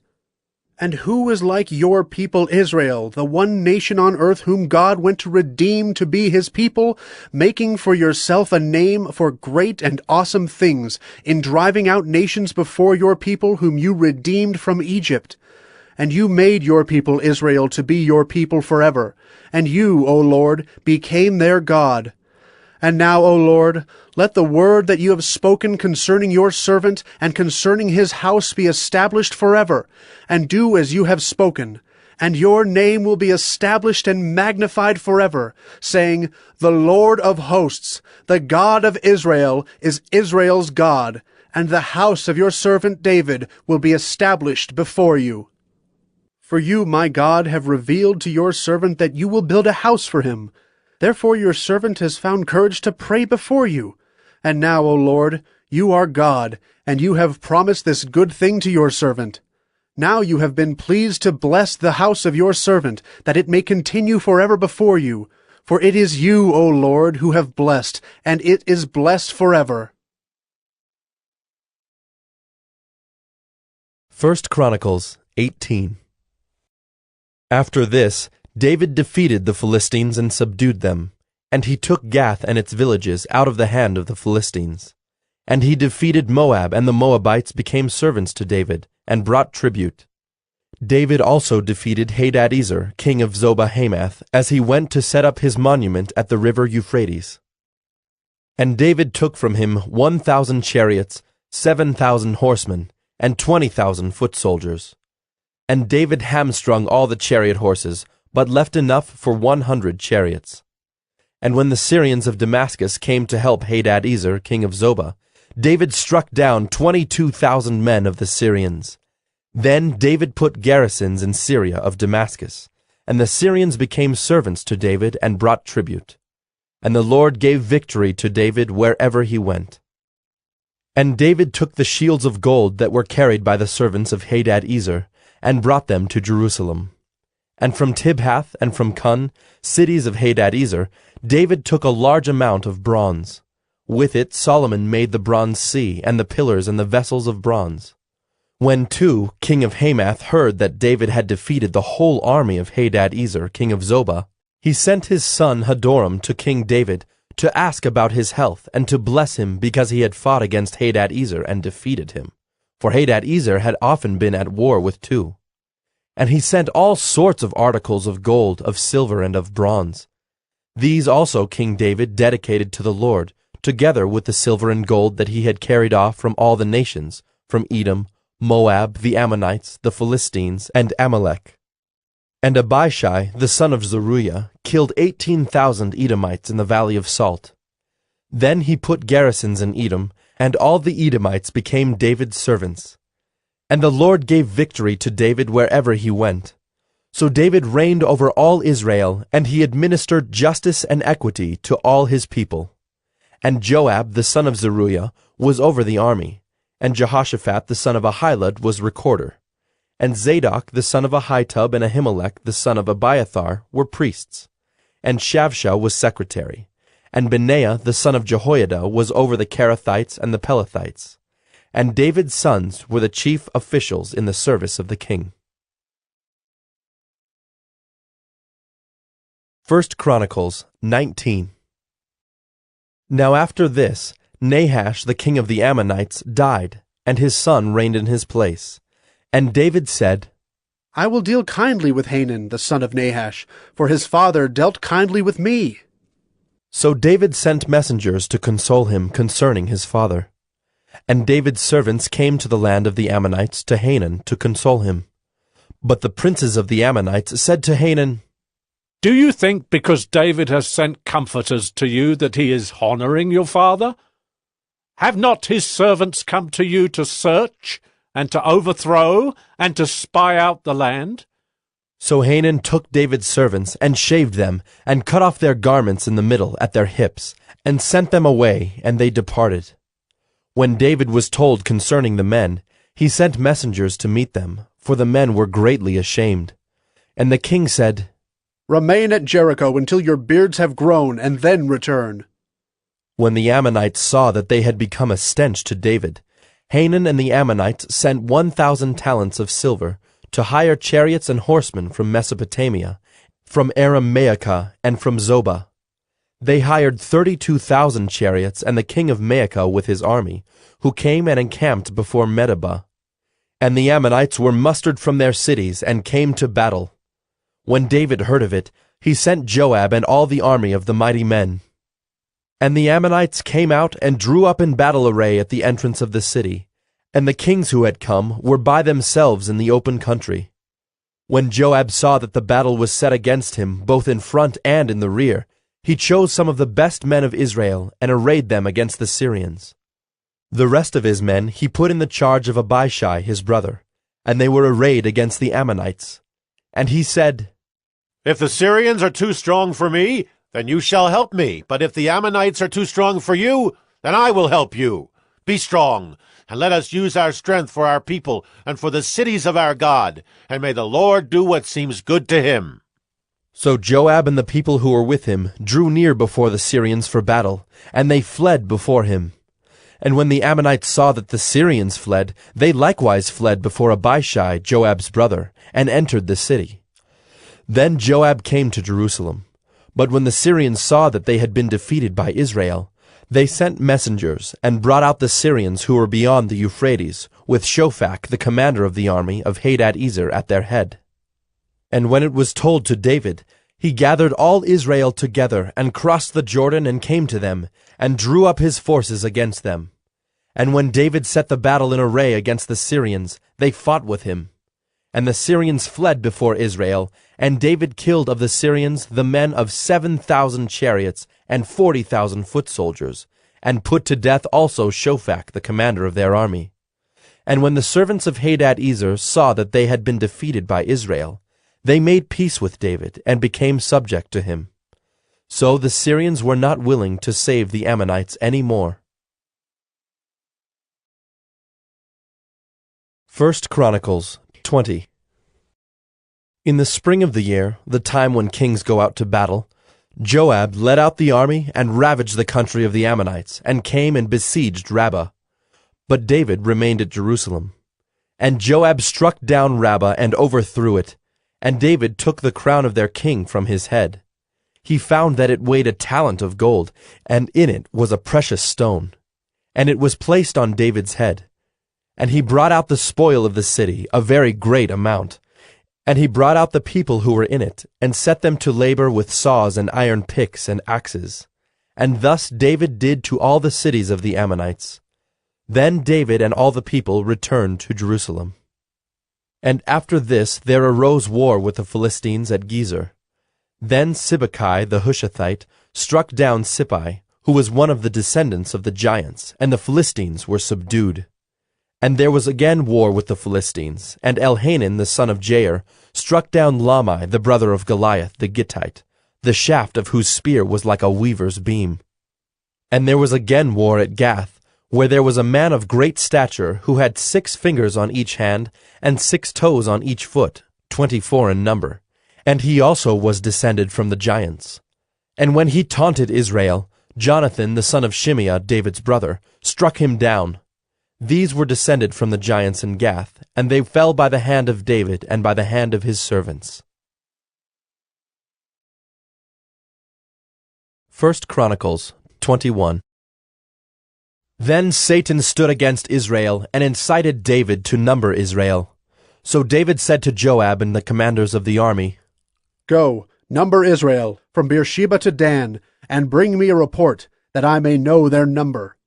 But Joab said, May the Lord add to his people 100 times as many as they are? Are they not, my lord the king, all of them my lord's servants? Why then should my lord require this?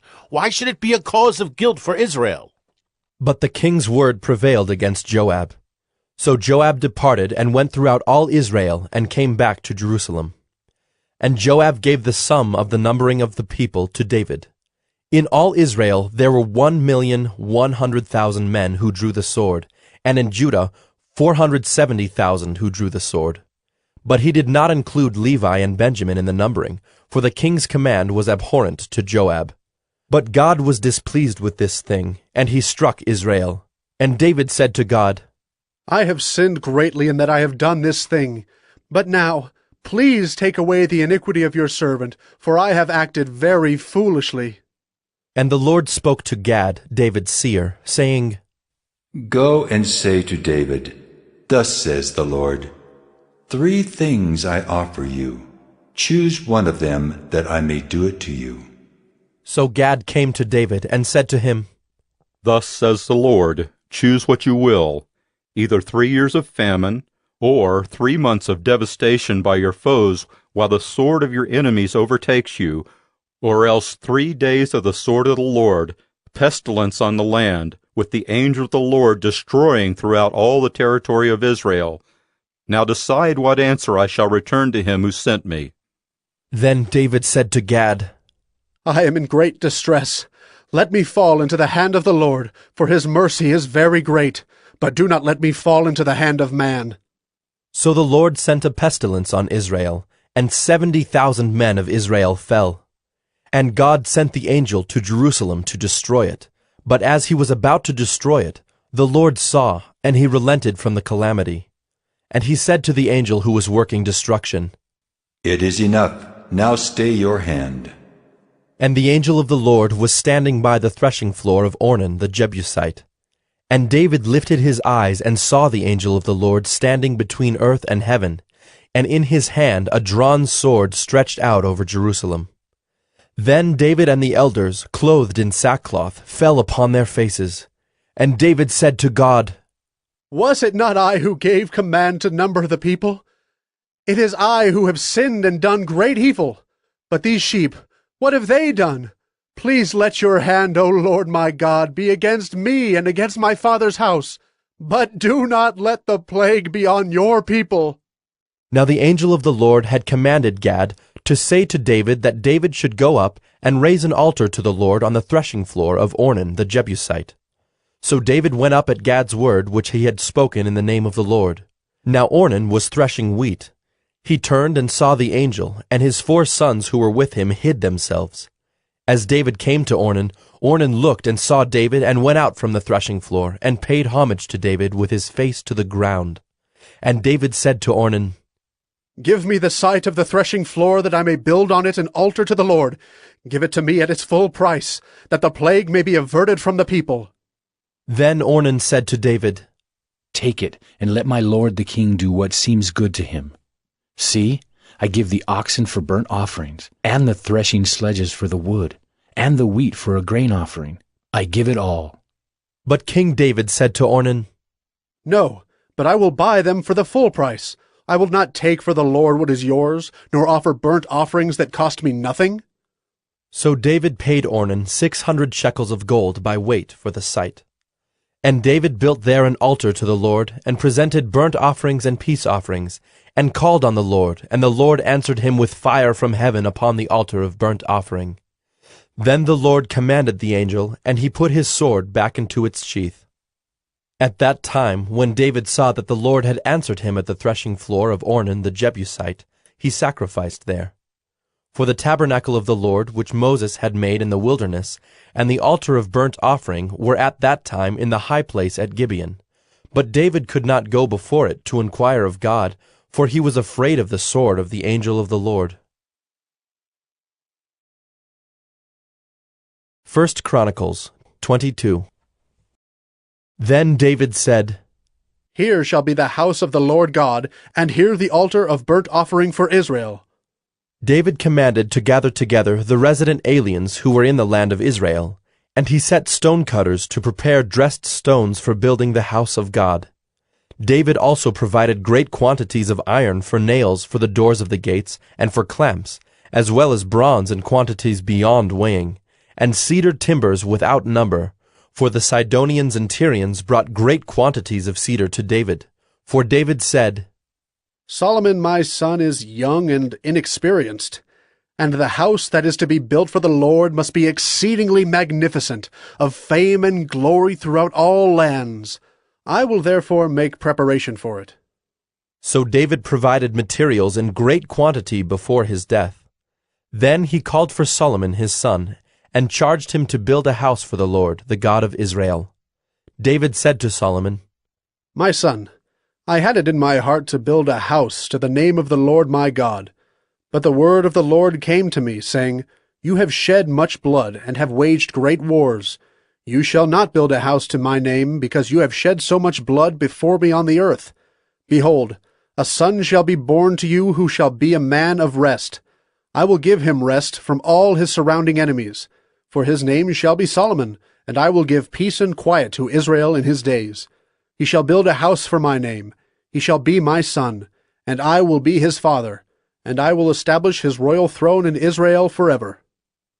Now, my son, the Lord be with you, so that you may succeed in building the house of the Lord your God, as he has spoken concerning you. Only may the Lord grant you discretion and understanding, that when he gives you charge over Israel, you may keep the law of the Lord your God. Then you will prosper if you are careful to observe the statutes and the rules that the Lord commanded Moses for Israel. Be strong and courageous. Fear not. Do not be dismayed.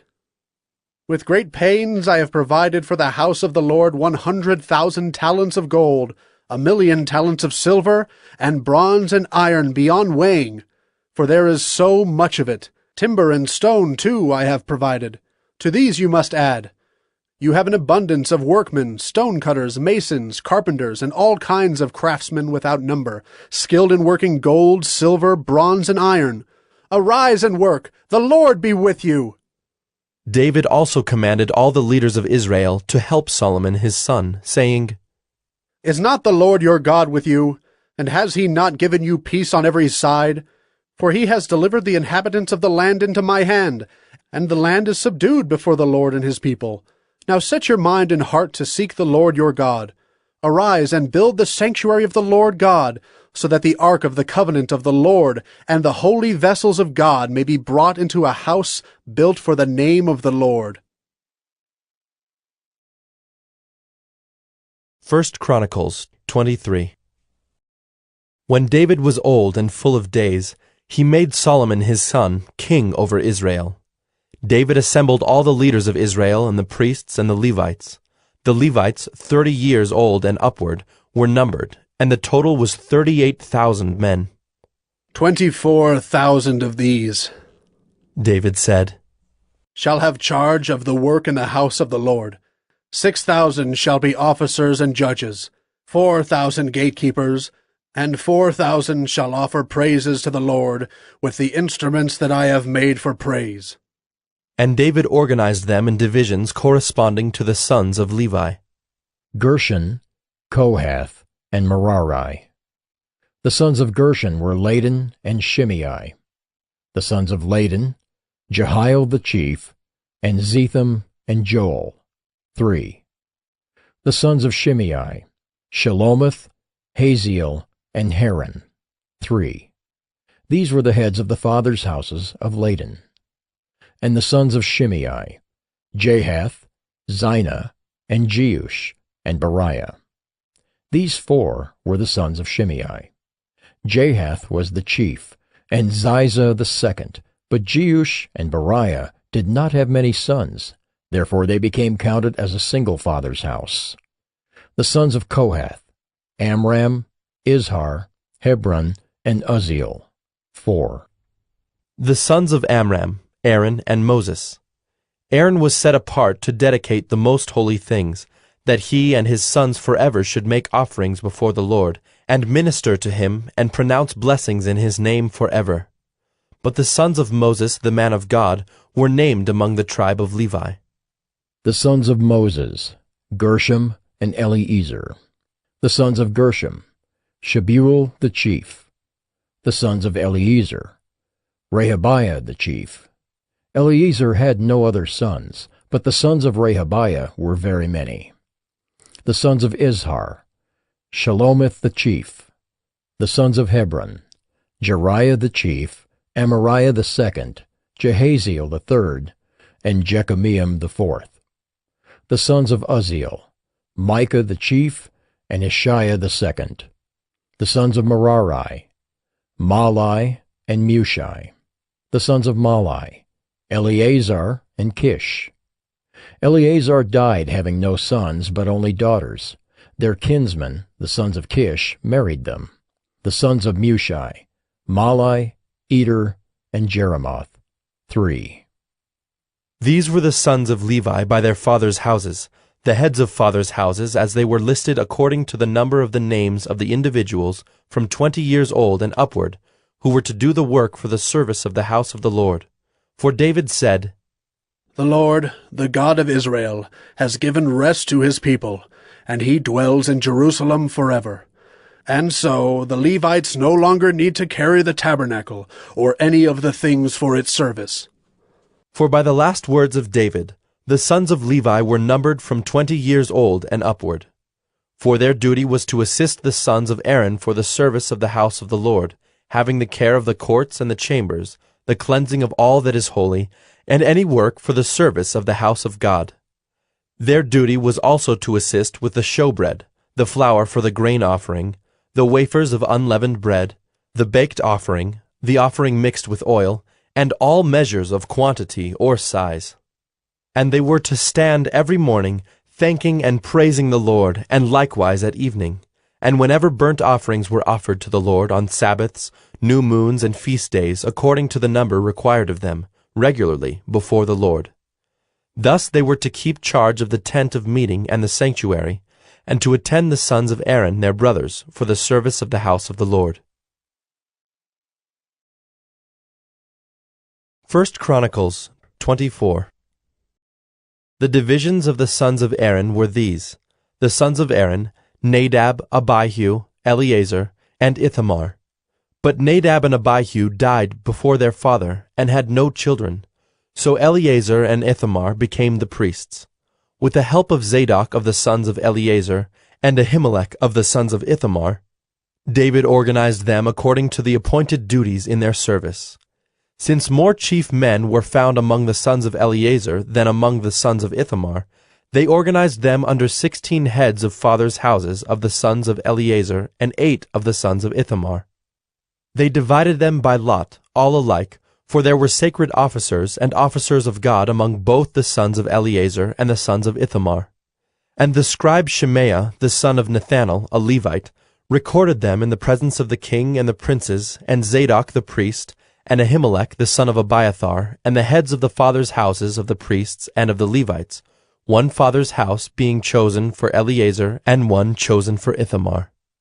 The first lot fell to Jehoiarib, the second to Jedaiah, the third to Haram, the fourth to Seorim, the fifth to Malchijah, the sixth to Mijamin, the seventh to Hekaz, the eighth to Abijah, the ninth to Jeshua, the 10th to Shechaniah, the 11th to Eliashib, the 12th to Jachim, the 13th to Huppah, the 14th to Jeshebeab, the 15th to Bilgah, the 16th to Immer, the 17th to Hezer, the 18th to Haphazez, the 19th to Pethahiah, the 20th to Jehezkel, the 21st to Jachin, the 22nd to Gamal, the 23rd to Delaiah, the 24th to Maaziah.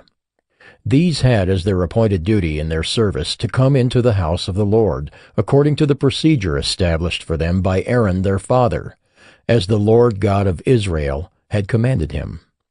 And of the rest of the sons of Levi, of the sons of Amram, Shubael, of the sons of Shubael, Jediah, of Rehabiah, of the sons of Rehabiah, Ishiah the chief, of the Izharites, Shelomoth, of the sons of Shelomoth, Jahath, the sons of Hebron, Jeriah the chief, Amariah the second, Jehaziel the third, Jekameam the fourth, the sons of Uzziel, Micah, of the sons of Micah, Shamer, the brother of Micah, Ishiah, of the sons of Ishiah, Zechariah, the sons of Merari, Malai and Mushai, the sons of Jaaziah, Beno, the sons of Merari, of Jaaziah, Beno, Shoham, Zachar, and Ibri, of Malai, Eleazar, who had no sons, of Kish, the sons of Kish, Jerahmeel, the sons of Mushai, Malai, Eder, and Jeremoth. These were the sons of the Levites according to their fathers' houses. These also, the head of each father's house, and his younger brother alike, cast lots, just as their brothers the sons of Aaron, in the presence of King David, Zadok, Ahimelech, and the heads of fathers' houses of the priests and of the Levites. 1 Chronicles 25. David and the chiefs of the service also set apart for the service the sons of Asaph and of Heman, and of Jeduthun, who prophesied with lyres, with harps, and with cymbals. The list of those who did the work and of their duties was: of the sons of Asaph, Zachar, Joseph, Nethaniah, and Asherelah, sons of Asaph, under the direction of Asaph, who prophesied under the direction of the king. Of Jeduthun, the sons of Jeduthun, Gedaliah, Zeri, Jeshaiah, Shimei, Hashabiah, and Mattathiah, 6 under the direction of their father Jeduthun, who prophesied with the lyre in thanksgiving and praise to the Lord. Of Heman, the sons of Heman, Bechiah, Mattaniah, Uzziel, Shebuel and Jeremoth, Hananiah, Hanani, Eliathah, Gedaltai, and Romamti-Ezer, Joshbekashah, Malathi, Hothar, Mahazioth. All these were the sons of Heman, the king's seer, according to the promise of God to exalt him, for God had given Heman 14 sons and 3 daughters. They were all under the direction of their father in the music in the house of the Lord with cymbals, harps, and lyres for the service of the house of God. Asaph, Jeduthun, and Heman were under the order of the king. The number of them, along with their brothers, who were trained in singing to the Lord, all who were skillful, was 288. And they cast lots for their duties, small and great, teacher and pupil alike. The first lot fell for Asaph to Joseph, the second to Gedaliah, to him and his brothers and his sons, 12. The third to Zachar, his sons and his brothers, 12.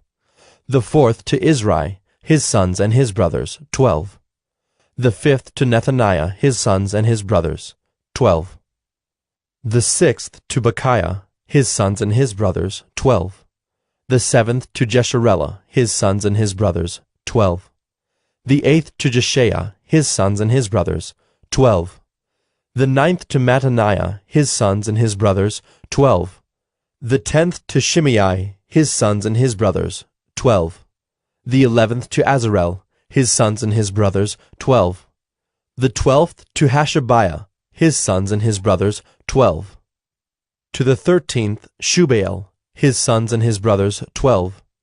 To the 14th Mattathiah, his sons and his brothers, 12. To the 15th to Jeremoth, his sons and his brothers, 12. To the 16th to Hananiah, his sons and his brothers, 12. To the 17th to Joshbekasha, his sons and his brothers, 12. To the 18th to Hanani, his sons and his brothers, 12. To the 19th to Malathi, his sons and his brothers, 12. To the 20th to Eliathah, his sons and his brothers, 12. To the 21st to Hothar, his sons and his brothers, 12. To the 22nd to Gedaltai, his sons and his brothers, 12. To the 23rd to Mahazioth, his sons and his brothers, 12. To the 24th to Romamti-Ezer, his sons and his brothers, 12. 1 Chronicles 26. As for the divisions of the gatekeepers, of the Korahites, Meshelemiah the son of Kori, of the sons of Asaph. And Meshelemiah had sons, Zechariah the firstborn, Jediel the second, Zebediah the third, Jathniel the fourth, Elam the fifth, Jehohanan the sixth, Elioenai the seventh. And Obed-Edom had sons, Shemaiah the firstborn, Jehozabad the second, Joah the third, Sakar the fourth, Nethanel the fifth, Amiel the sixth, Issachar the seventh, Peulathai the eighth. For God blessed him. Also to his son Shemaiah were sons born who were rulers in their fathers' houses, for they were men of great ability. The sons of Shemaiah, Othni, Rephael, Obed, and Elzabad, whose brothers were able men, Elihu and Semachiah. All these were of the sons of Obed-Edom, with their sons and brothers, able men qualified for the service, 62 of Obed-Edom. And Meshelemiah had sons and brothers, able men, 18.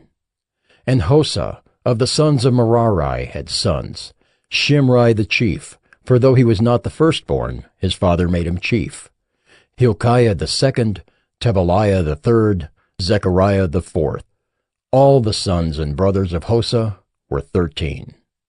These divisions of the gatekeepers, corresponding to their chief men, had duties just as their brothers did, ministering in the house of the Lord. And they cast lots by fathers' houses, small and great alike, for their gates. The lot for the east fell to Shelemiah.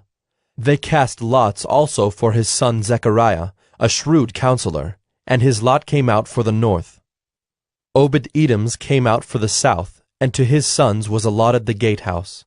For Shuppim and Hosa it came out for the west, at the gate of Shalekith, on the road that goes up. Watch corresponded to watch. On the east there were 6 each day, on the north 4 each day, on the south 4 each day, as well as 2 and 2 at the gatehouse. And for the colonnade on the west there were 4 at the road and 2 at the colonnade. These were the divisions of the gatekeepers among the Korahites and the sons of Merari. And of the Levites, Ahijah had charge of the treasuries of the house of God, and the treasuries of the dedicated gifts. The sons of Laden, the sons of the Gershonites belonging to Laden, the heads of the fathers' houses belonging to Laden the Gershonite, Jehieli. The sons of Jehieli, Zetham and Joel his brother, were in charge of the treasuries of the house of the Lord. Of the Amramites, the Izharites, the Hebronites, and the Uzzielites. And Shebuel, the son of Gershom, son of Moses, was chief officer in charge of the treasuries. His brothers, from Eliezer, were his son Rehabiah, and his son Jeshaiah, and his son Joram, and his son Zichri, and his son Shelomoth. This Shelomoth and his brothers were in charge of all the treasuries of the dedicated gifts that David the king and the heads of the fathers' houses, and the officers of the thousands and the hundreds, and the commanders of the army had dedicated. From spoil won in battles they dedicated gifts for the maintenance of the house of the Lord. Also all that Samuel the seer, and Saul the son of Kish, and Abner the son of Ner, and Joab the son of Zeruiah had dedicated. All dedicated gifts were in the care of Shelomoth and his brothers. Of the Izharites, Kenaniah and his sons were appointed to external duties for Israel, as officers and judges. Of the Hebronites, Hashabiah and his brothers, 1,700 men of ability, had the oversight of Israel westward of the Jordan, for all the work of the Lord and for the service of the king. Of the Hebronites, Jerijah was chief of the Hebronites of whatever genealogy or fathers' houses. In the 40th year of David's reign, search was made, and men of great ability among them were found at Jazer in Gilead. King David appointed him and his brothers, 2,700 men of ability, heads of fathers' houses, to have the oversight of the Reubenites, the Gadites, and the half-tribe of the Manassites, for everything pertaining to God and for the affairs of the king. 1 Chronicles 27. This is the number of the people of Israel, the heads of fathers' houses, the commanders of thousands and hundreds, and their officers who served the king in all matters concerning the divisions that came and went, month after month throughout the year, each division numbering 24,000.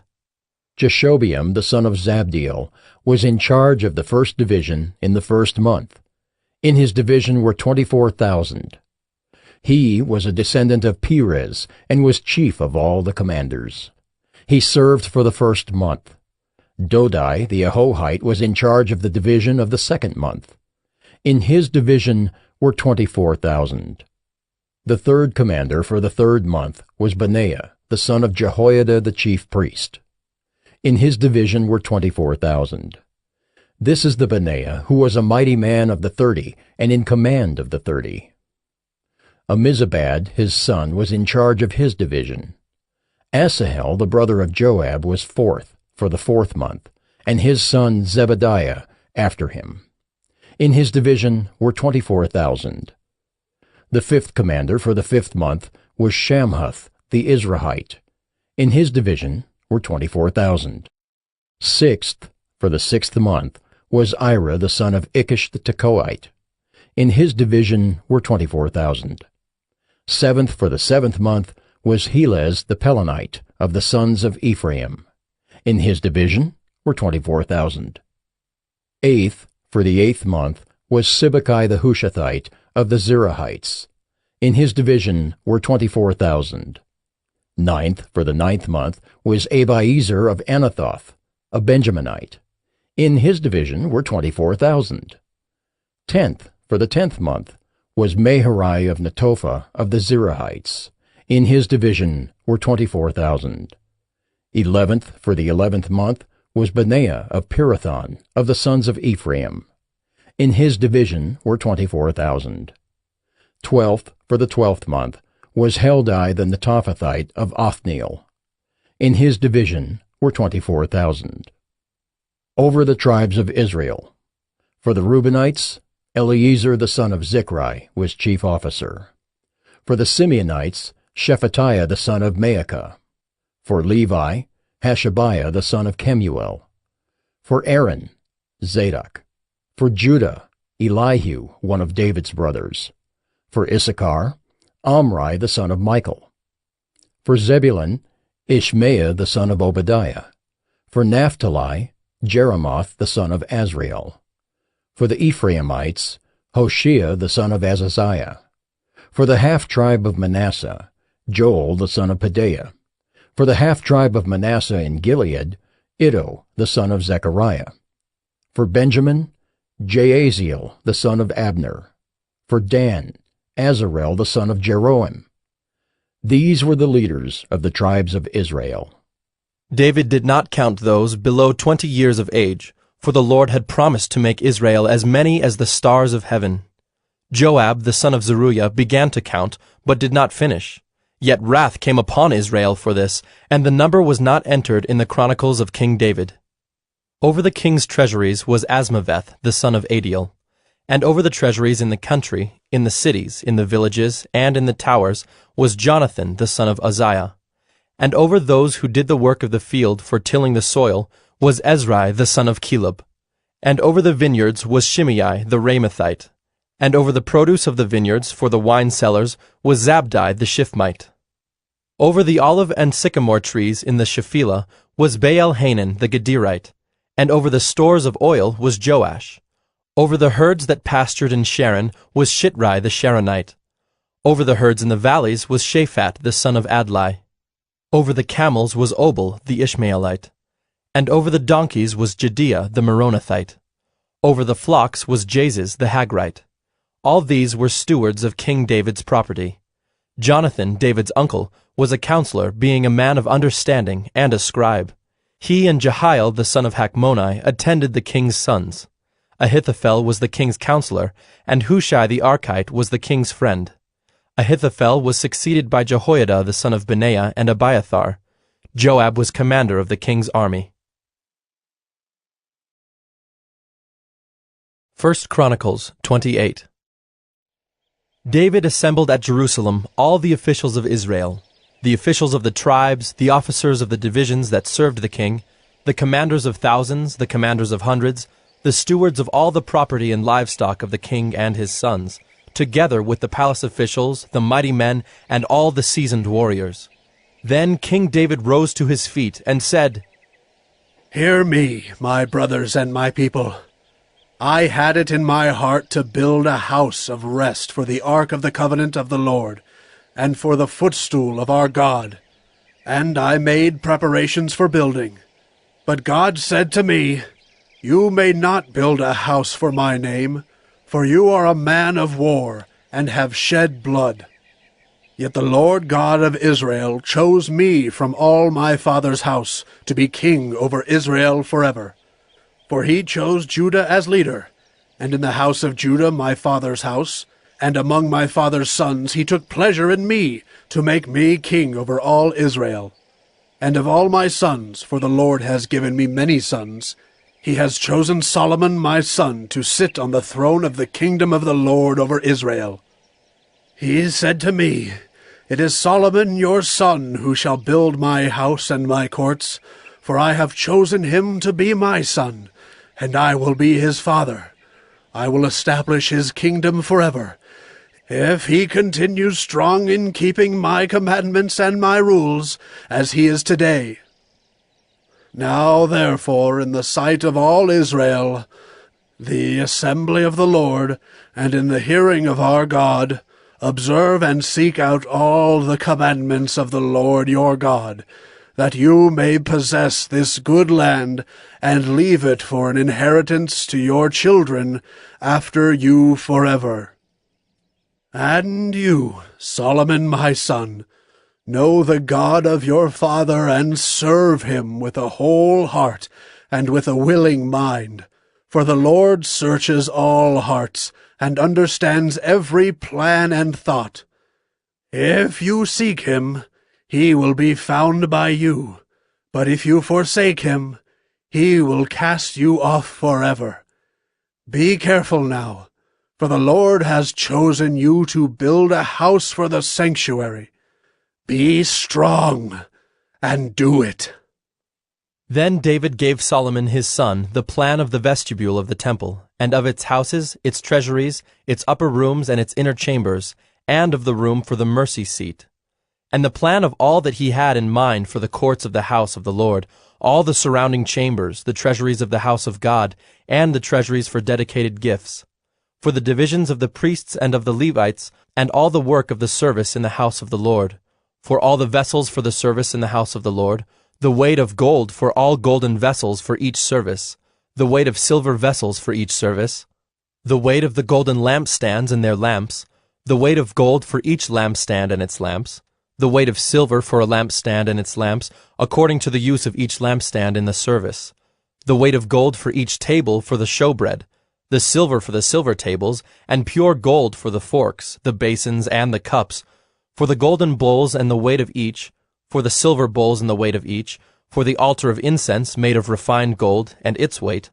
Also his plan for the golden chariot of the cherubim that spread their wings and covered the ark of the covenant of the Lord. All this he made clear to me in writing from the hand of the Lord, all the work to be done according to the plan. Then David said to Solomon his son, Be strong and courageous, and do it. Do not be afraid, and do not be dismayed, for the Lord God, even my God, is with you.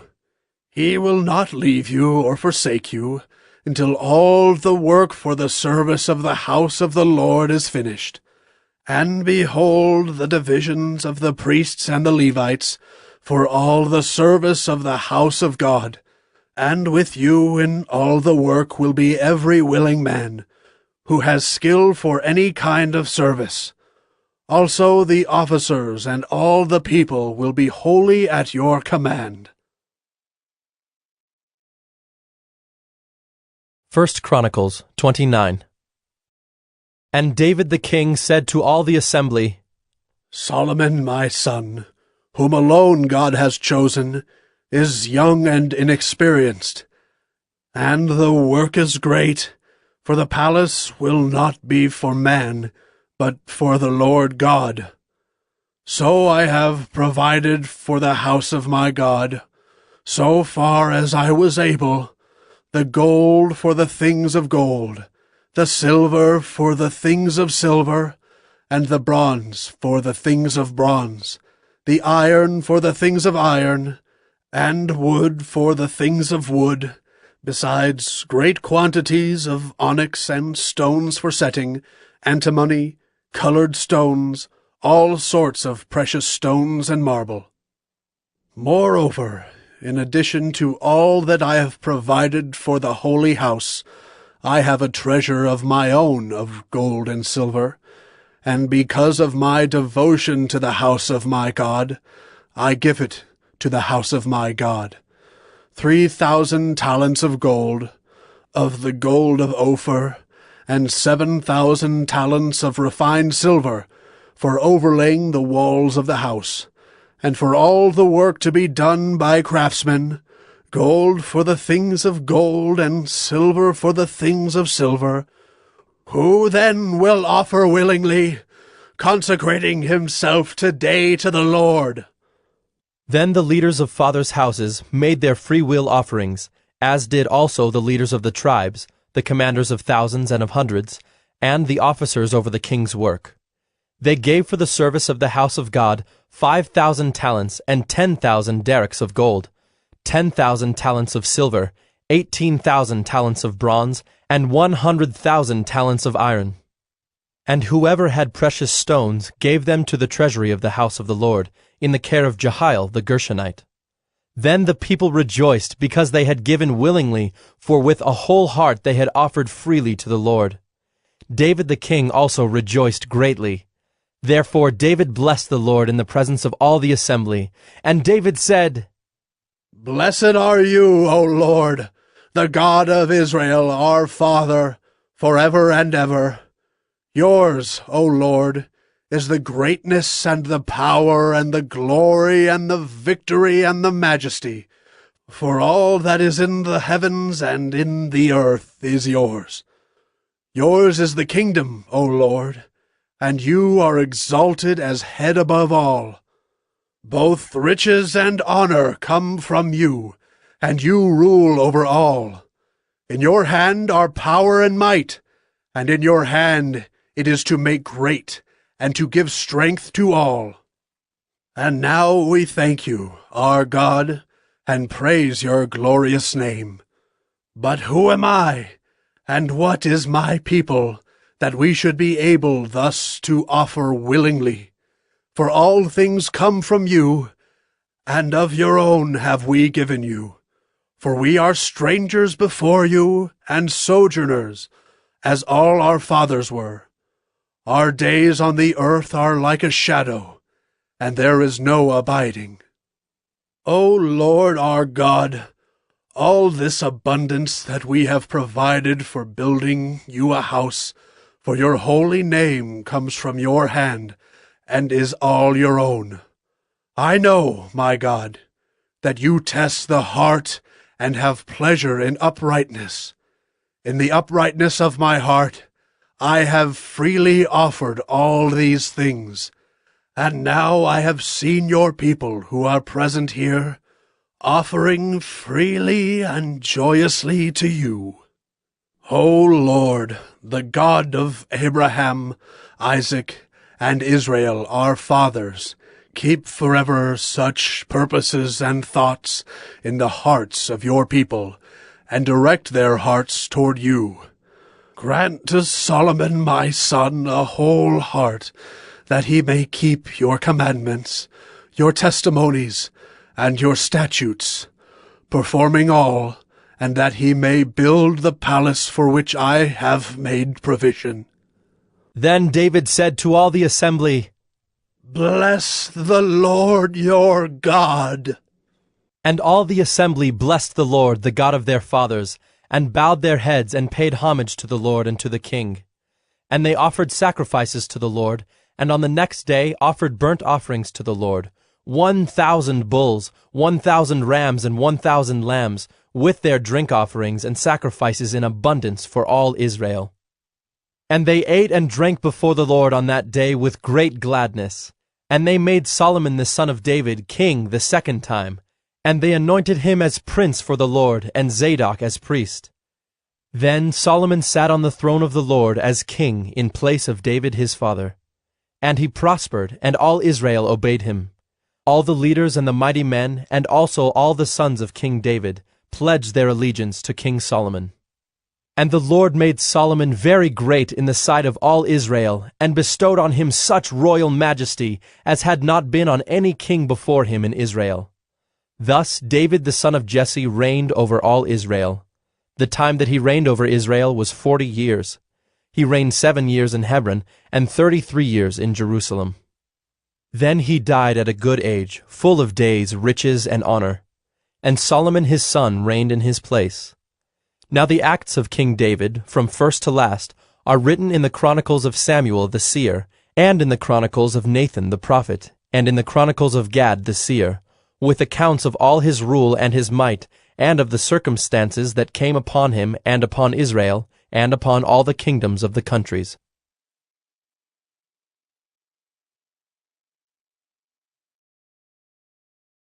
Gospodos TV, once again, subscribe. Today we are listening to the book of 2 Chronicles. 2 Chronicles 1. Solomon the son of David established himself in his kingdom, and the Lord his God was with him, and made him exceedingly great. Solomon spoke to all Israel, to the commanders of thousands and of hundreds, to the judges and to all the leaders in all Israel, the heads of fathers' houses. And Solomon and all the assembly with him went to the high place that was at Gibeon, for the tent of meeting of God, which Moses the servant of the Lord had made in the wilderness, was there. But David had brought up the ark of God from Kiriath-Jearim to the place that David had prepared for it, for he had pitched a tent for it in Jerusalem. Moreover, the bronze altar that Bezalel the son of Uri, son of Hur, had made was there before the tabernacle of the Lord. And Solomon and the assembly sought it out. And Solomon went up there to the bronze altar before the Lord which was at the tent of meeting, and offered 1,000 burnt offerings on it. In that night God appeared to Solomon and said to him, Ask what I shall give you. And Solomon said to God, You have shown great and steadfast love to David my father, and have made me king in his place. O Lord God, Let your word to David my father be now fulfilled, for you have made me king over a people as numerous as the dust of the earth. Give me now wisdom and knowledge to go out and come in before this people. For who can govern this people of yours, which is so great?" God answered Solomon, "Because this was in your heart, and you have not asked possessions, wealth, honor, or the life of those who hate you, and have not even asked long life, but have asked wisdom and knowledge for yourself, that you may govern my people over whom I have made you king, wisdom and knowledge are granted to you. I will also give you riches, possessions, and honor, such as none of the kings had who were before you, and none after you shall have the like." So Solomon came from the high place at Gibeon, from before the tent of meeting, to Jerusalem. And he reigned over Israel. Solomon gathered together chariots and horsemen. He had 1,400 chariots and 12,000 horsemen, whom he stationed in the chariot cities, and with the king in Jerusalem.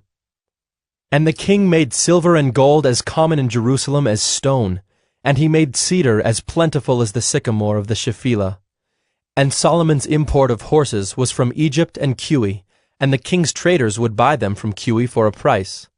They imported a chariot from Egypt for 600 shekels of silver, and a horse for 150. Likewise, through them these were exported to all the kings of the Hittites and the kings of Syria. 2 Chronicles 2. Now Solomon purposed to build a temple for the name of the Lord and a royal palace for himself. And Solomon assigned 70,000 men to bear burdens, and 80,000 to quarry in the hill country, and 3,600 to oversee them. And Solomon sent word to Hiram the king of Tyre, "As you dealt with David my father, and sent him cedar to build himself a house to dwell in, so deal with me.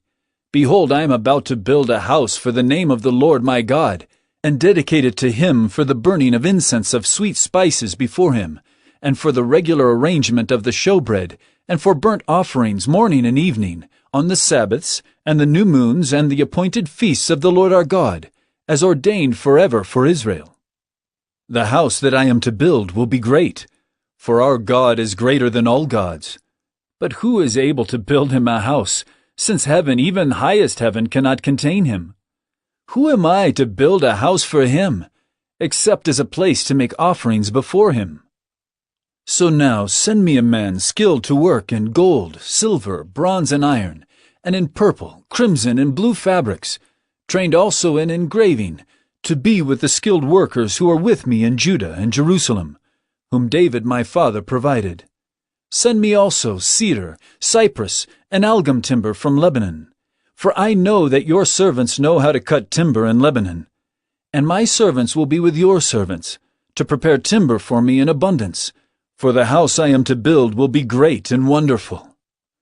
I will give for your servants, the woodsmen who cut timber, 20,000 cores of crushed wheat, 20,000 cores of barley, 20,000 baths of wine, and 20,000 baths of oil." Then Hiram the king of Tyre answered in a letter that he sent to Solomon, "Because the Lord loves his people, he has made you king over them." Hiram also said, "Blessed be the Lord God of Israel, who made heaven and earth, who has given King David a wise son, who has discretion and understanding, who will build a temple for the Lord and a royal palace for himself. Now I have sent a skilled man who has understanding, Hiram-Abi, the son of a woman of the daughters of Dan, and his father was a man of Tyre. He is trained to work in gold, silver, bronze, iron, stone, and wood, and in purple, blue, and crimson fabrics, and fine linen, and to do all sorts of engraving and execute any design that may be assigned him, with your craftsmen, the craftsmen of my lord David your father. Now therefore the wheat and barley, oil and wine, of which my lord has spoken, let him send to his servants, and we will cut whatever timber you need from Lebanon, and bring it to you in rafts by sea to Joppa, so that you may take it up to Jerusalem." Then Solomon counted all the resident aliens who were in the land of Israel, after the census of them that David his father had taken, and there were found 153,600. 70,000 of them he assigned to bear burdens, 80,000 to quarry in the hill country, and 3,600 as overseers to make the people work. 2 Chronicles 3. Then Solomon began to build the house of the Lord in Jerusalem on Mount Moriah, where the Lord had appeared to David his father at the place that David had appointed, on the threshing floor of Ornan the Jebusite. He began to build in the 2nd month of the 4th year of his reign. These are Solomon's measurements for building the house of God. The length, in cubits of the old standard, was 60 cubits, and the breadth 20 cubits. The vestibule in front of the nave of the house was 20 cubits long, equal to the width of the house, and its height was 120 cubits. He overlaid it on the inside with pure gold.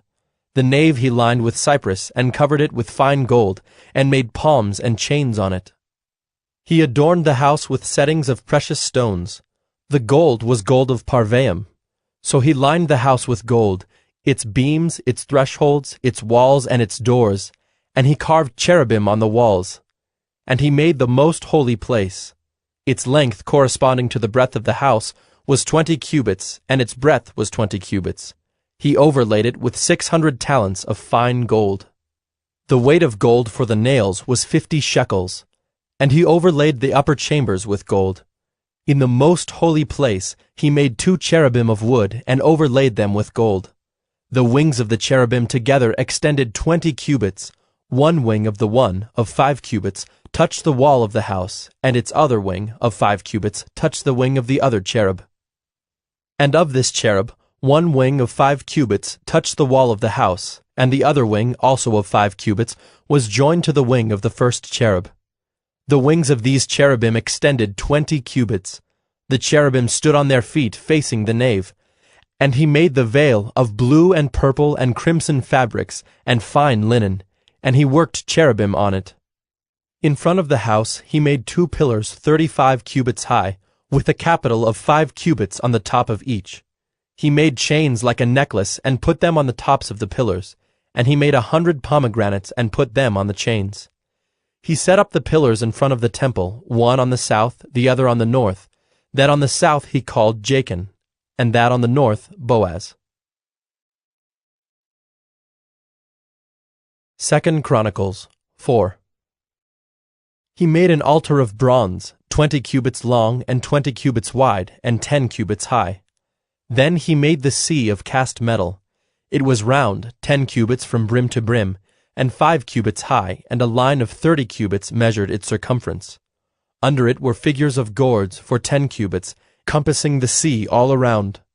The gourds were in 2 rows, cast with it when it was cast. It stood on 12 oxen, 3 facing north, 3 facing west, 3 facing south, and 3 facing east. The sea was set on them, and all their rear parts were inward. Its thickness was a handbreadth, and its brim was made like the brim of a cup, like the flower of a lily. It held 3,000 baths. He also made 10 basins in which to wash, and set 5 on the south side and 5 on the north side. In these they were to rinse off what was used for the burnt offering, and the sea was for the priests to wash in. And he made 10 golden lampstands as prescribed, and set them in the temple, 5 on the south side and 5 on the north. He also made 10 tables and placed them in the temple, 5 on the south side and 5 on the north. And he made 100 basins of gold. He made the court of the priests and the great court and doors for the court, and overlaid their doors with bronze. And he set the sea at the southeast corner of the house. Hiram also made the pots, the shovels, and the basins. So Hiram finished the work that he did for King Solomon on the house of God. The 2 pillars, the bowls, and the 2 capitals on the top of the pillars, and the 2 lattice works to cover the 2 bowls of the capitals that were on the top of the pillars. And the 400 pomegranates for the 2 lattice works, 2 rows of pomegranates for each lattice work, to cover the 2 bowls of the capitals that were on the pillars. He made the stands also, and the basins on the stands, and the 1 sea, and the 12 oxen underneath it. The pots, the shovels, the forks, and all the equipment for these Huram-Abi made of burnished bronze for King Solomon for the house of the Lord. In the plain of the Jordan the king cast them, in the clay ground between Succoth and Zeradah. Solomon made all these things in great quantities, for the weight of the bronze was not sought. So Solomon made all the vessels that were in the house of God, the golden altar, the tables for the bread of the presence, the lampstands and their lamps of pure gold to burn before the inner sanctuary, as prescribed, the flowers, the lamps, and the tongs of purest gold, the snuffers, basins, dishes for incense, and fire pans of pure gold, and the sockets of the temple for the inner doors to the most holy place, and for the doors of the nave of the temple were of gold. 2 Chronicles 5. Thus all the work that Solomon did for the house of the Lord was finished. And Solomon brought in the things that David his father had dedicated, and stored the silver, the gold, and all the vessels in the treasuries of the house of God. Then Solomon assembled the elders of Israel, and all the heads of the tribes, the leaders of the fathers' houses of the people of Israel, in Jerusalem, to bring up the ark of the covenant of the Lord out of the city of David, which is Zion. And all the men of Israel assembled before the king at the feast that is in the 7th month. And all the elders of Israel came, and the Levites took up the ark. And they brought up the ark, the tent of meeting, and all the holy vessels that were in the tent. The Levitical priests brought them up. And King Solomon and all the congregation of Israel who had assembled before him were before the ark, sacrificing so many sheep and oxen that they could not be counted or numbered. Then the priests brought the ark of the covenant of the Lord to its place, in the inner sanctuary of the house, in the most holy place, underneath the wings of the cherubim. The cherubim spread out their wings over the place of the ark, so that the cherubim made a covering above the ark and its poles. And the poles were so long that the ends of the poles were seen from the holy place before the inner sanctuary, but they could not be seen from outside. And they are there to this day. There was nothing in the ark except the 2 tablets that Moses put there at Horeb, where the Lord made a covenant with the people of Israel when they came out of Egypt. And when the priests came out of the holy place, for all the priests who were present had consecrated themselves, without regard to their divisions, and all the Levitical singers, Asaph, Heman, and Jeduthun, their sons and kinsmen, arrayed in fine linen with cymbals, harps, and lyres, stood east of the altar with 120 priests who are trumpeters. And it was the duty of the trumpeters and singers to make themselves heard in unison in praise and thanksgiving to the Lord. And when the song was raised with trumpets and cymbals and other musical instruments in praise to the Lord, "For he is good, for his steadfast love endures forever," the house of the Lord, was filled with a cloud, so that the priests could not stand to minister because of the cloud, for the glory of the Lord filled the house of God. 2 Chronicles 6. Then Solomon said, "The Lord has said that he would dwell in thick darkness. But I have built you an exalted house, a place for you to dwell in forever." Then the king turned around and blessed all the assembly of Israel, while all the assembly of Israel stood. And he said, "Blessed be the Lord, the God of Israel, who with his hand has fulfilled what he promised with his mouth to David my father, saying, Since the day that I brought my people out of the land of Egypt, I chose no city out of all the tribes of Israel in which to build a house, that my name might be there. And I chose no man as prince over my people Israel, but I have chosen Jerusalem, that my name may be there, and I have chosen David to be over my people Israel. Now it was in the heart of David my father to build a house for the name of the Lord, the God of Israel. But the Lord said to David my father, Whereas it was in your heart to build a house for my name, you did well that it was in your heart. Nevertheless, it is not you who shall build the house, but your son who shall be born to you shall build a house for my name. Now the Lord has fulfilled his promise that he made.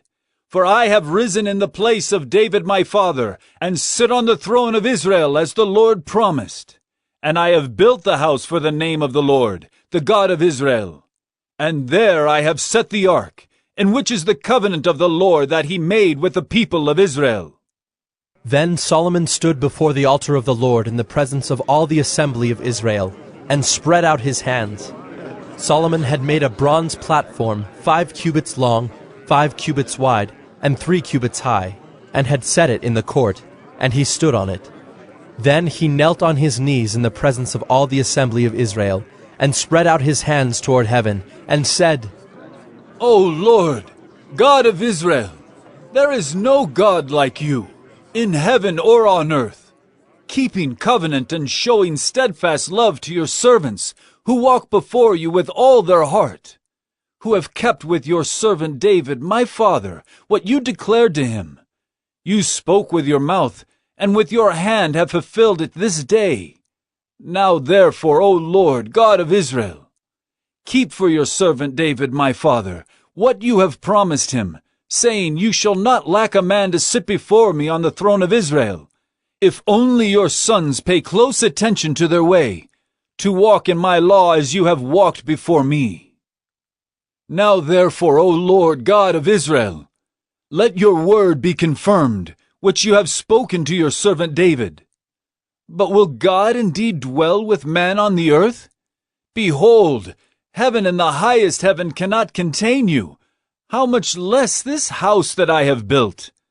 Yet have regard to the prayer of your servant, and to his plea, O Lord my God, listening to the cry and to the prayer that your servant prays before you, that your eyes may be open day and night toward this house, the place where you have promised to set your name, that you may listen to the prayer that your servant offers toward this place, and listen to the pleas of your servant and of your people Israel, when they pray toward this place, and listen from heaven your dwelling place, and when you hear, forgive.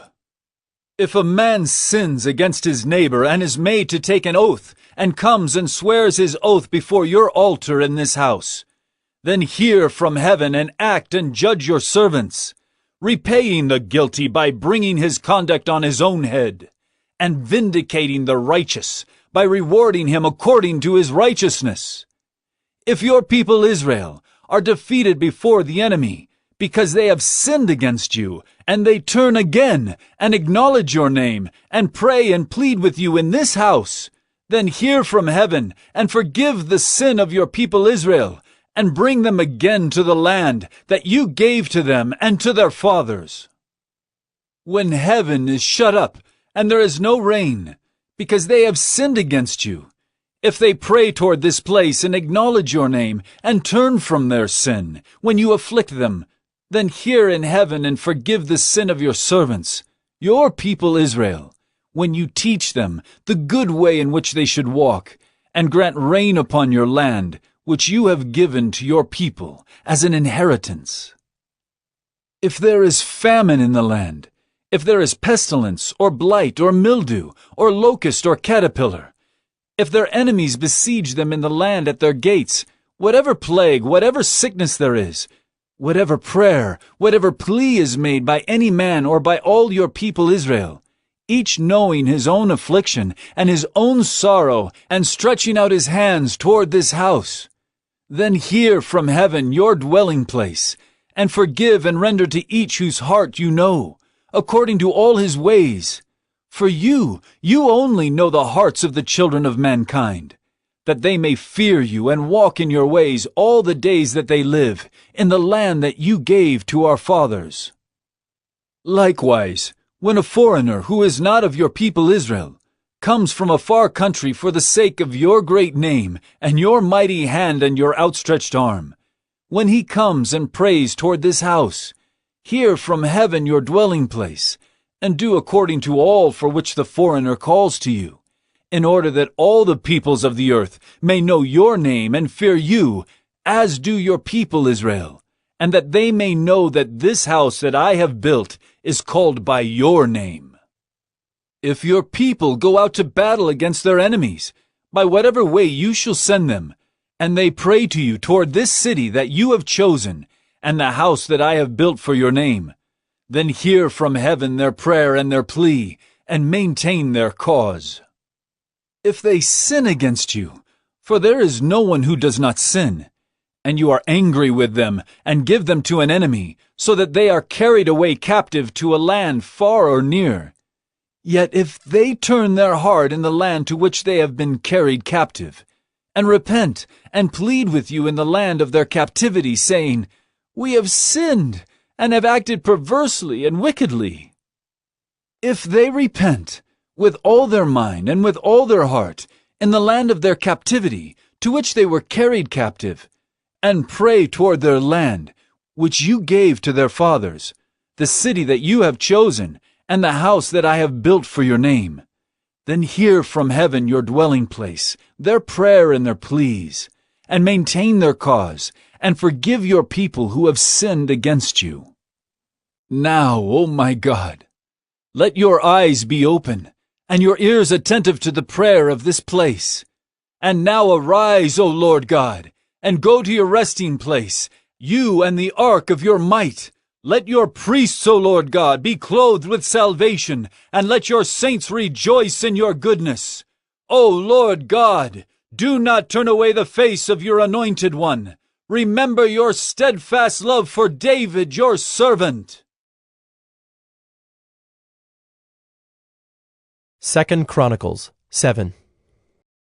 As soon as Solomon finished his prayer, fire came down from heaven and consumed the burnt offering and the sacrifices, and the glory of the Lord filled the temple. And the priests could not enter the house of the Lord, because the glory of the Lord filled the Lord's house. When all the people of Israel saw the fire come down and the glory of the Lord on the temple, they bowed down with their faces to the ground on the pavement, and worshipped and gave thanks to the Lord, saying, For he is good, for his steadfast love endures forever.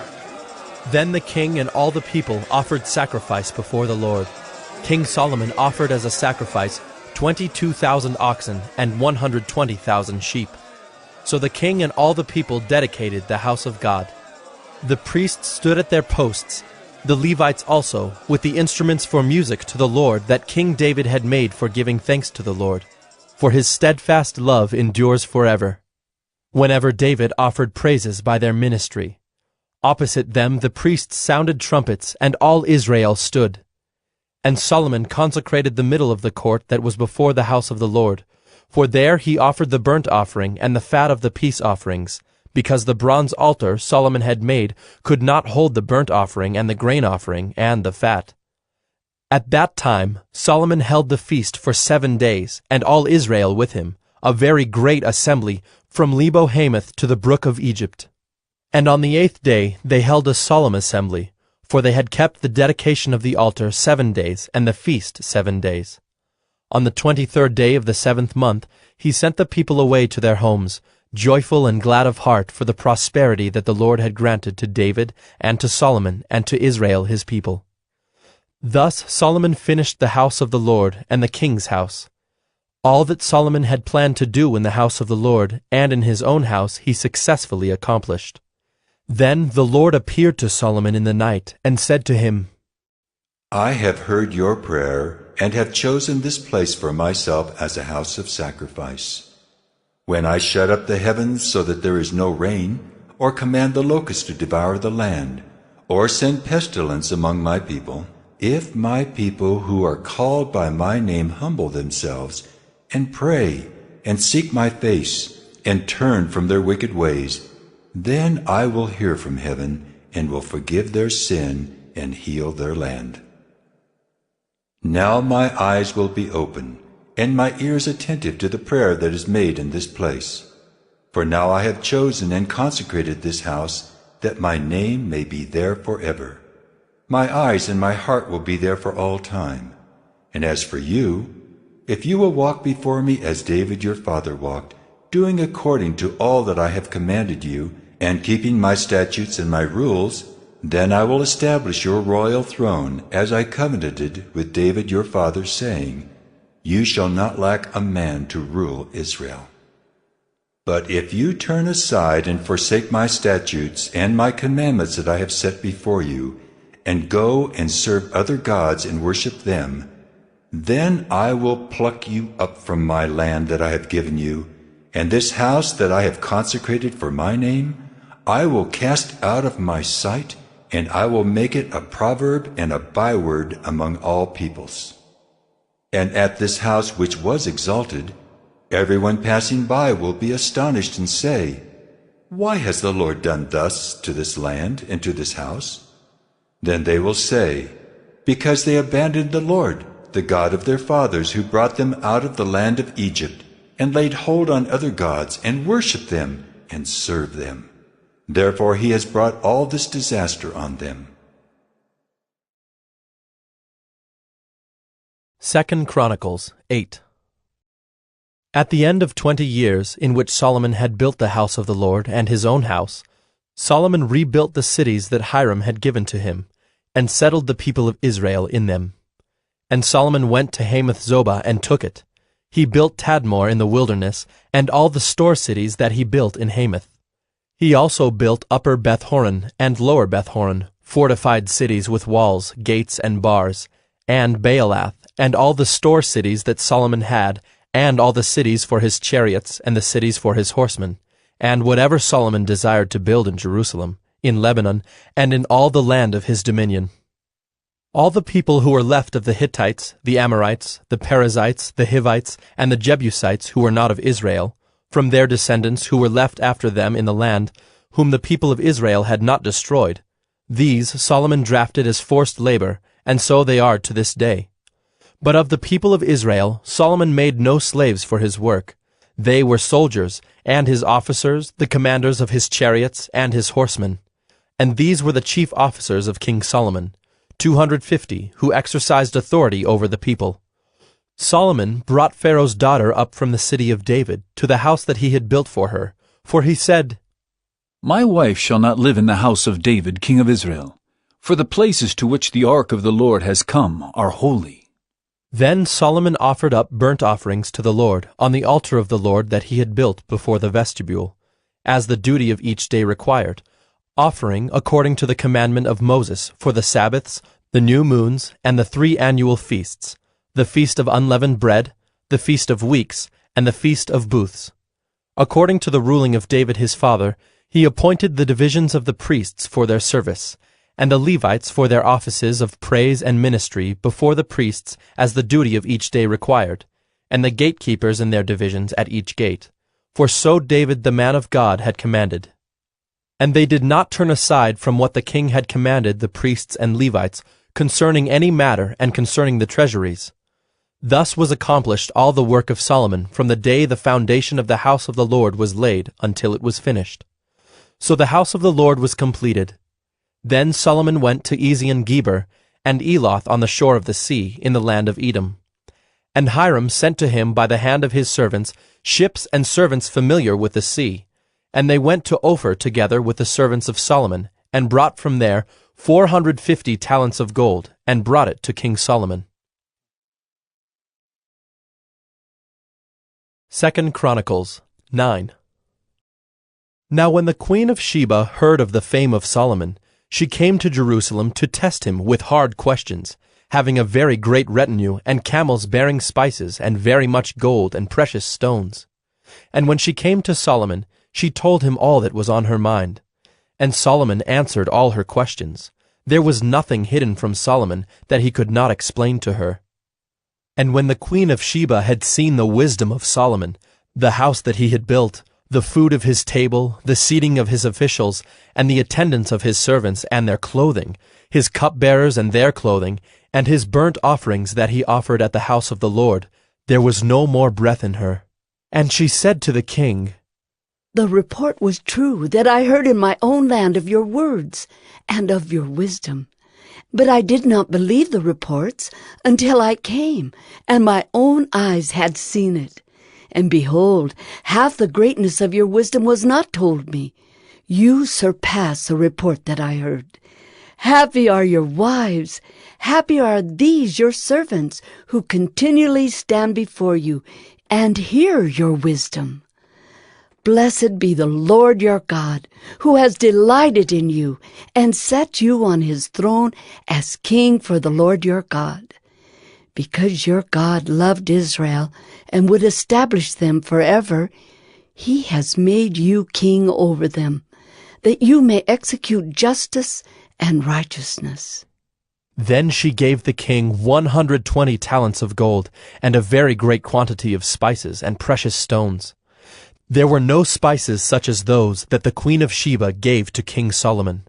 Moreover, the servants of Hiram and the servants of Solomon, who brought gold from Ophir, brought algum wood and precious stones.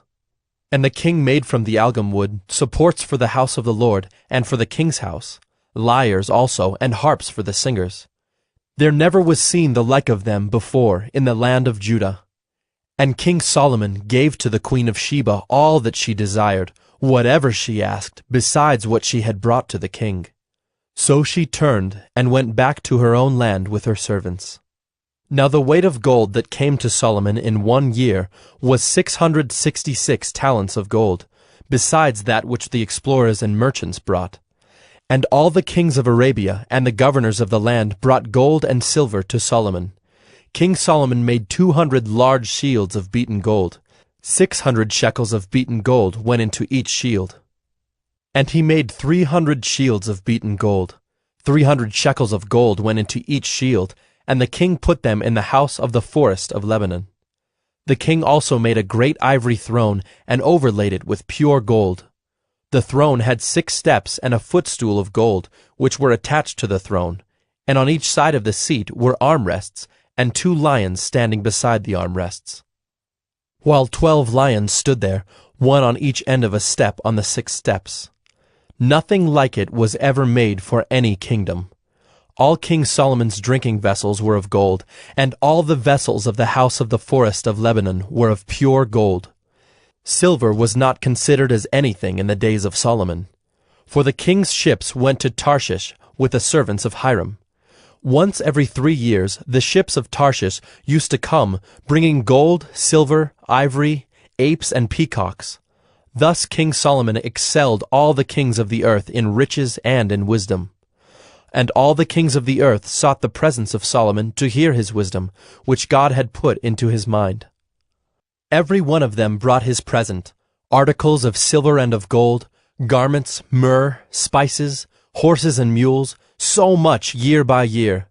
And Solomon had 4,000 stalls for horses and chariots, and 12,000 horsemen, whom he stationed in the chariot cities, and with the king in Jerusalem. And he ruled over all the kings from the Euphrates to the land of the Philistines, and to the border of Egypt. And the king made silver as common in Jerusalem as stone, and he made cedar as plentiful as the sycamore of the Shephelah. And horses were imported for Solomon from Egypt and from all lands. Now the rest of the acts of Solomon, from first to last, are they not written in the history of Nathan the prophet, and in the prophecy of Ahijah the Shilonite, and in the visions of Iddo the seer, concerning Jeroboam the son of Nebat? Solomon reigned in Jerusalem over all Israel 40 years, and Solomon slept with his fathers, and was buried in the city of David his father, and Rehoboam his son reigned in his place. 2 Chronicles 10. Rehoboam went to Shechem, for all Israel had come to Shechem to make him king. And as soon as Jeroboam the son of Nebat heard of it, for he was in Egypt, where he had fled from King Solomon, then Jeroboam returned from Egypt. And they sent and called him. And Jeroboam and all Israel came and said to Rehoboam, Your father made our yoke heavy. Now therefore lighten the hard service of your father and his heavy yoke on us, and we will serve you. He said to them, Come to me again in 3 days. So the people went away. Then King Rehoboam took counsel with the old men, who had stood before Solomon his father while he was yet alive, saying, How do you advise me to answer this people? And they said to him, If you will be good to this people, and please them, and speak good words to them, then they will be your servants forever. But he abandoned the counsel that the old men gave him, and took counsel with the young men who had grown up with him and stood before him. And he said to them, What do you advise that we answer this people who have said to me, Lighten the yoke that your father put on us? And the young men who had grown up with him said to him, Thus shall you speak to the people who said to you, Your father made our yoke heavy, but you lighten it for us. Thus shall you say to them, My little finger is thicker than my father's thighs. And now, whereas my father laid on you a heavy yoke, I will add to your yoke. My father disciplined you with whips, but I will discipline you with scorpions." So Jeroboam and all the people came to Rehoboam the third day, as the king said, "Come to me again the third day." And the king answered them harshly, and forsaking the counsel of the old men, King Rehoboam spoke to them according to the counsel of the young men, saying, "My father made your yoke heavy, but I will add to it. My father disciplined you with whips, but I will discipline you with scorpions." So the king did not listen to the people, for it was a turn of affairs brought about by God, that the Lord might fulfill his word, which he spoke by Ahijah the Shilonite to Jeroboam the son of Nebat. And when all Israel saw that the king did not listen to them, the people answered the king, "What portion have we in David? We have no inheritance in the son of Jesse. Each of you to your tents, O Israel. Look now to your own house, David." So all Israel went to their tents. But Rehoboam reigned over the people of Israel who lived in the cities of Judah. Then King Rehoboam sent Hadoram, who was taskmaster over the forced labor, and the people of Israel stoned him to death with stones. And King Rehoboam quickly mounted his chariot to flee to Jerusalem. So Israel has been in rebellion against the house of David to this day. 2 Chronicles 11. When Rehoboam came to Jerusalem, he assembled the house of Judah and Benjamin, 180,000 chosen warriors, to fight against Israel, to restore the kingdom to Rehoboam. But the word of the Lord came to Shemaiah the man of God. "Say to Rehoboam the son of Solomon, king of Judah, and to all Israel in Judah and Benjamin, Thus says the Lord, you shall not go up or fight against your relatives. Return every man to his home, for this thing is from me." So they listened to the word of the Lord, and returned, and did not go against Jeroboam. Rehoboam lived in Jerusalem, and he built cities for defense in Judah. He built Bethlehem, Edom, Tekoa, Beth-zur, Soko, Adullam, Gath, Marisha, Ziph, Adoraim, Lachish, Azekah, Zorah, Ajalon, and Hebron, fortified cities that are in Judah and in Benjamin. He made the fortresses strong, and put commanders in them, and stores of food, oil, and wine. And he put shields and spears in all the cities, and made them very strong. So he held Judah and Benjamin. And the priests and the Levites who were in all Israel presented themselves to him from all places where they lived. For the Levites left their common lands and their holdings, and came to Judah and Jerusalem, because Jeroboam and his sons cast them out from serving as priests of the Lord. And he appointed his own priests for the high places, and for the goat idols, and for the calves that he had made. And those who had set their hearts to seek the Lord God of Israel came after them from all the tribes of Israel to Jerusalem, to sacrifice to the Lord, the God of their fathers. They strengthened the kingdom of Judah, and for 3 years they made Rehoboam the son of Solomon secure, for they walked for 3 years in the way of David and Solomon. Rehoboam took as wife Mahalath, the daughter of Jeremoth, the son of David, and of Abihail, the daughter of Eliab, the son of Jesse. And she bore him sons, Jeush, Shemariah, and Zaham. After her he took Maacah, the daughter of Absalom, who bore him Abijah, Adai, Ziza, and Shelomith. Rehoboam loved Maacah, the daughter of Absalom, above all his wives and concubines. He took 18 wives and 60 concubines, and fathered 28 sons and 60 daughters. And Rehoboam appointed Abijah, the son of Maacah, as chief prince among his brothers, for he intended to make him king. And he dealt wisely and distributed some of his sons through all the districts of Judah and Benjamin, in all the fortified cities, and he gave them abundant provisions and procured wives for them. 2 Chronicles 12. When the rule of Rehoboam was established, and he was strong, he abandoned the law of the Lord and all Israel with him. In the 5th year of King Rehoboam, because they had been unfaithful to the Lord, Shishak king of Egypt came up against Jerusalem with 1,200 chariots and 60,000 horsemen. And the people were without number who came with him from Egypt, Libyans, Sukkiim, and Ethiopians. And he took the fortified cities of Judah, and came as far as Jerusalem. Then Shemaiah the prophet came to Rehoboam and to the princes of Judah, who had gathered at Jerusalem because of Shishak, and said to them, Thus says the Lord, you abandoned me, so I have abandoned you to the hand of Shishak. Then the princes of Israel and the king humbled themselves, and said, The Lord is righteous! When the Lord saw that they humbled themselves, the word of the Lord came to Shemaiah. They have humbled themselves. I will not destroy them, but I will grant them some deliverance, and my wrath shall not be poured out on Jerusalem by the hand of Shishak.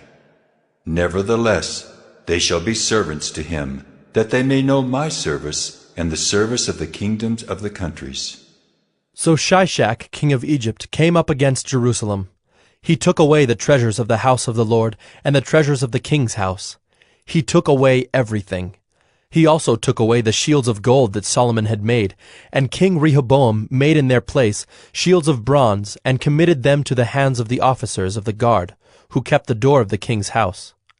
And as often as the king went into the house of the Lord, the guard came and carried them, and brought them back to the guardroom. And when he humbled himself, the wrath of the Lord turned from him, so as not to make a complete destruction. Moreover, conditions were good in Judah. So King Rehoboam grew strong in Jerusalem and reigned. Rehoboam was 41 years old when he began to reign, and he reigned 17 years in Jerusalem, the city that the Lord had chosen out of all the tribes of Israel to put his name there. His mother's name was Naamah the Ammonite. And he did evil, for he did not set his heart to seek the Lord. Now the acts of Rehoboam, from first to last, are they not written in the Chronicles of Shemaiah the prophet and of Iddo the seer? There were continual wars between Rehoboam and Jeroboam, and Rehoboam slept with his fathers, and was buried in the city of David, and Abijah his son reigned in his place. 2 Chronicles 13.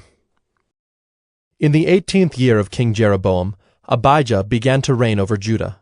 He reigned for 3 years in Jerusalem. His mother's name was Micaiah, the daughter of Uriel of Gibeah.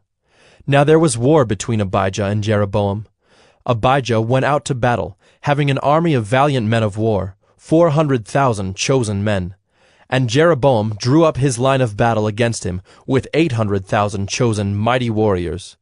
Then Abijah stood up on Mount Zemaraim, that is in the hill country of Ephraim, and said, Hear me, O Jeroboam, and all Israel! Ought you not to know that the Lord God of Israel gave the kingship over Israel forever to David and his sons by a covenant of salt? Yet Jeroboam the son of Nebat, a servant of Solomon the son of David, rose up and rebelled against his Lord. And certain worthless scoundrels gathered about him, and defied Rehoboam the son of Solomon, when Rehoboam was young and irresolute, and could not withstand them. And now you think to withstand the kingdom of the Lord in the hand of the sons of David, because you are a great multitude, and have with you the golden calves that Jeroboam made you for gods? Have you not driven out the priests of the Lord, the sons of Aaron, and the Levites, and made priests for yourselves like the peoples of other lands? Whoever comes for ordination with a young bull or 7 rams becomes a priest of what are no gods. But as for us, the Lord is our God, and we have not forsaken him. We have priests ministering to the Lord who are sons of Aaron and Levites for their service. They offer to the Lord every morning and every evening burnt offerings and incense of sweet spices.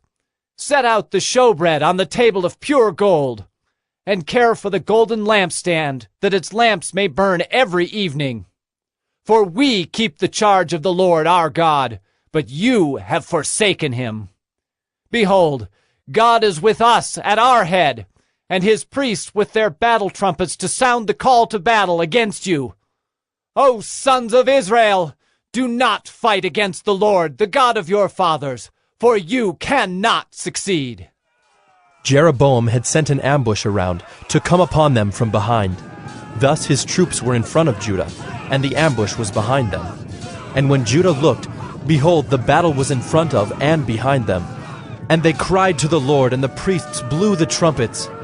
Then the men of Judah raised the battle shout. And when the men of Judah shouted, God defeated Jeroboam and all Israel before Abijah and Judah. The men of Israel fled before Judah, and God gave them into their hand. Abijah and his people struck them with great force, so there fell slain of Israel 500,000 chosen men. Thus the men of Israel were subdued at that time, and the men of Judah prevailed, because they relied on the Lord, the God of their fathers. And Abijah pursued Jeroboam, and took cities from him, Bethel with its villages, and Jeshanah with its villages, and Ephron with its villages. Jeroboam did not recover his power in the days of Abijah, and the Lord struck him down, and he died. But Abijah grew mighty, and he took 14 wives, and had 22 sons and 16 daughters. The rest of the acts of Abijah, his ways and his sayings, are written in the story of the prophet Iddo. 2 Chronicles 14. Abijah slept with his fathers, and they buried him in the city of David. And Asa his son reigned in his place. In his days the land had rest for 10 years. And Asa did what was good and right in the eyes of the Lord his God. He took away the foreign altars and the high places, and broke down the pillars, and cut down the Asherim, and commanded Judah to seek the Lord, the God of their fathers, and to keep the law and the commandment. He also took out of all the cities of Judah the high places and the incense altars, and the kingdom had rest under him. He built fortified cities in Judah, for the land had rest. He had no war in those years, for the Lord gave him peace. And he said to Judah, Let us build these cities and surround them with walls and towers, gates and bars. The land is still ours because we have sought the Lord our God. We have sought him, and he has given us peace on every side. So they built and prospered. And Asa had an army of 300,000 from Judah, armed with large shields and spears, and 280,000 men from Benjamin that carried shields and drew bows. All these were mighty men of valor.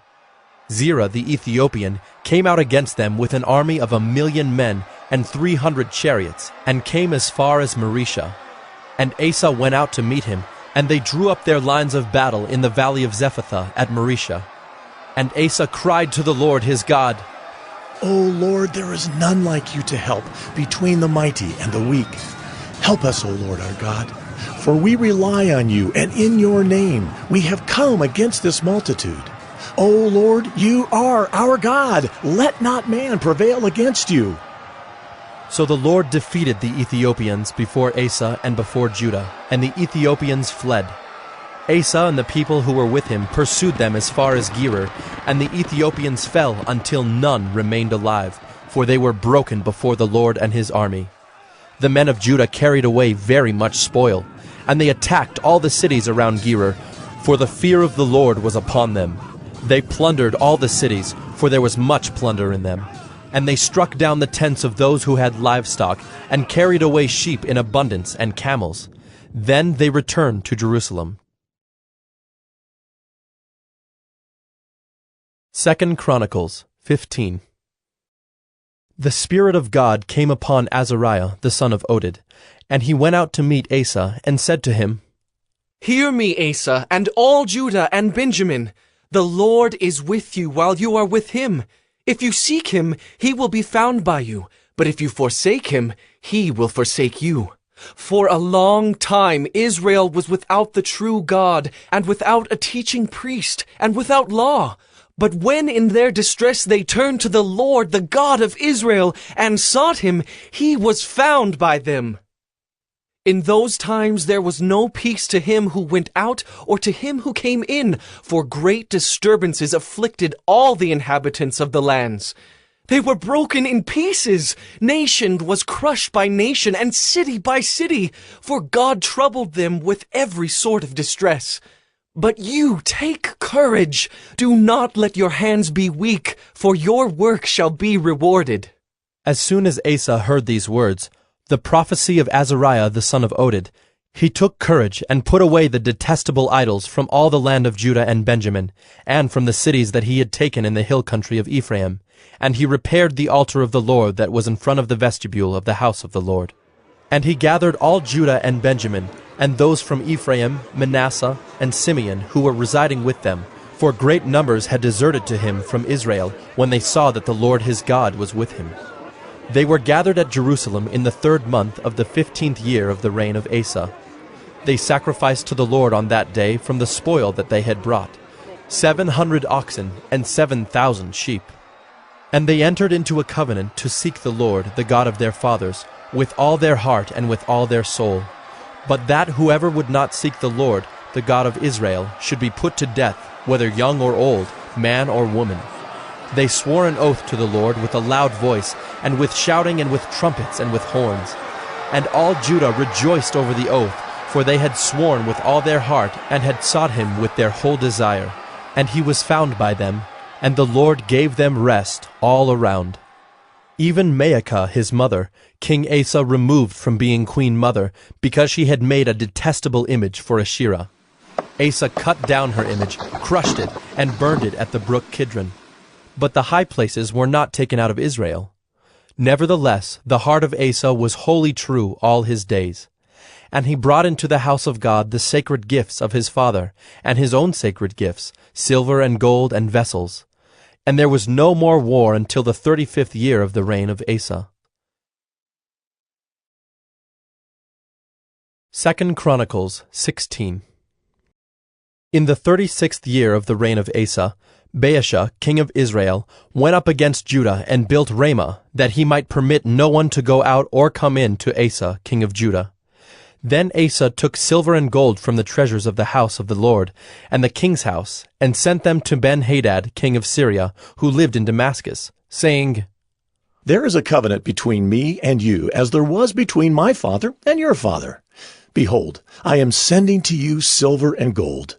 Go, break your covenant with Baasha, king of Israel, that he may withdraw from me. And Ben-Hadad listened to King Asa, and sent the commanders of his armies against the cities of Israel, and they conquered Ijon, Dan, Abel-Maim, and all the store cities of Naphtali. And when Baasha heard of it, he stopped building Ramah and let his work cease. Then King Asa took all Judah, and they carried away the stones of Ramah and its timber, with which Baasha had been building, and with them he built Geba and Mizpah. At that time Hanani the seer came to Asa king of Judah, and said to him, Because you relied on the king of Syria and did not rely on the Lord your God, the army of the king of Syria has escaped you. Were not the Ethiopians and the Libyans a huge army with very many chariots and horsemen? Yet because you relied on the Lord, he gave them into your hand. For the eyes of the Lord run to and fro throughout the whole earth, to give strong support to those whose heart is blameless toward him. You have done foolishly in this, for from now on you will have wars. Then Asa was angry with the seer, and put him in the stocks in prison, for he was in a rage with him because of this. And Asa inflicted cruelties upon some of the people at the same time. The acts of Asa, from first to last, are written in the book of the kings of Judah and Israel. In the 39th year of his reign, Asa was diseased in his feet, and his disease became severe. Yet even in his disease he did not seek the Lord, but sought help from physicians. And Asa slept with his fathers, dying in the 41st year of his reign. They buried him in the tomb that he had cut for himself in the city of David. They laid him on a bier that had been filled with various kinds of spices, prepared by the perfumer's art, and they made a very great fire in his honor. 2 Chronicles 17. Jehoshaphat his son reigned in his place, and strengthened himself against Israel. He placed forces in all the fortified cities of Judah, and set garrisons in the land of Judah, and in the cities of Ephraim that Asa his father had captured. The Lord was with Jehoshaphat, because he walked in the earlier ways of his father David. He did not seek the Baals, but sought the God of his father, and walked in his commandments, and not according to the practices of Israel. Therefore the Lord established the kingdom in his hand. And all Judah brought tribute to Jehoshaphat, and he had great riches and honor. His heart was courageous in the ways of the Lord, and furthermore he took the high places and the Asherim out of Judah. In the 3rd year of his reign he sent his officials Ben-Hail, Obadiah, Zechariah, Nethanel, and Micaiah to teach in the cities of Judah. And with them the Levites Shemaiah, Nethaniah, Zebadiah, Asahel, Shemiramoth, Jehonathan, Adonijah, Tobijah, and Tobadonijah. And with these Levites the priests Elishama and Jehoram. And they taught in Judah, having the book of the law of the Lord with them. They went about through all the cities of Judah and taught among the people. And the fear of the Lord fell upon all the kingdoms of the lands that were around Judah, and they made no war against Jehoshaphat. Some of the Philistines brought Jehoshaphat presents and silver for tribute, and the Arabians also brought him 7,700 rams and 7,700 goats. And Jehoshaphat grew steadily greater. He built in Judah fortresses and store cities, and he had large supplies in the cities of Judah. He had soldiers, mighty men of valor in Jerusalem. This was the muster of them by fathers' houses. Of Judah, the commanders of thousands, Adnah the commander with 300,000 mighty men of valor. And next to him, Jehohanan the commander with 280,000. And next to him, Amasiah the son of Zichri, a volunteer for the service of the Lord, with 200,000 mighty men of valor. Of Benjamin, Eliada, a mighty man of valor, with 200,000 men armed with bow and shield. And next to him, Jehozabad, with 180,000 armed for war. These were in the service of the king, besides those whom the king had placed in the fortified cities throughout all Judah. 2 Chronicles 18. Now Jehoshaphat had great riches and honor, and he made a marriage alliance with Ahab. After some years he went down to Ahab in Samaria. And Ahab killed an abundance of sheep and oxen for him, and for the people who were with him, and induced him to go up against Ramoth-Gilead. Ahab, king of Israel, said to Jehoshaphat, king of Judah, "Will you go with me to Ramoth-Gilead?" He answered him, "I am as you are, my people as your people. We will be with you in the war." And Jehoshaphat said to the king of Israel, "Inquire first for the word of the Lord." Then the king of Israel gathered the prophets together, 400 men, and said to them, "Shall we go to battle against Ramoth-Gilead, or shall I refrain?" And they said, "Go up, for God will give it into the hand of the king." But Jehoshaphat said, "Is there not here another prophet of the Lord, of whom we may inquire?" And the king of Israel said to Jehoshaphat, "There is yet one man by whom we may inquire of the Lord, Micaiah the son of Imlah. But I hate him, for he never prophesies good concerning me, but always evil." And Jehoshaphat said, "Let not the king say so."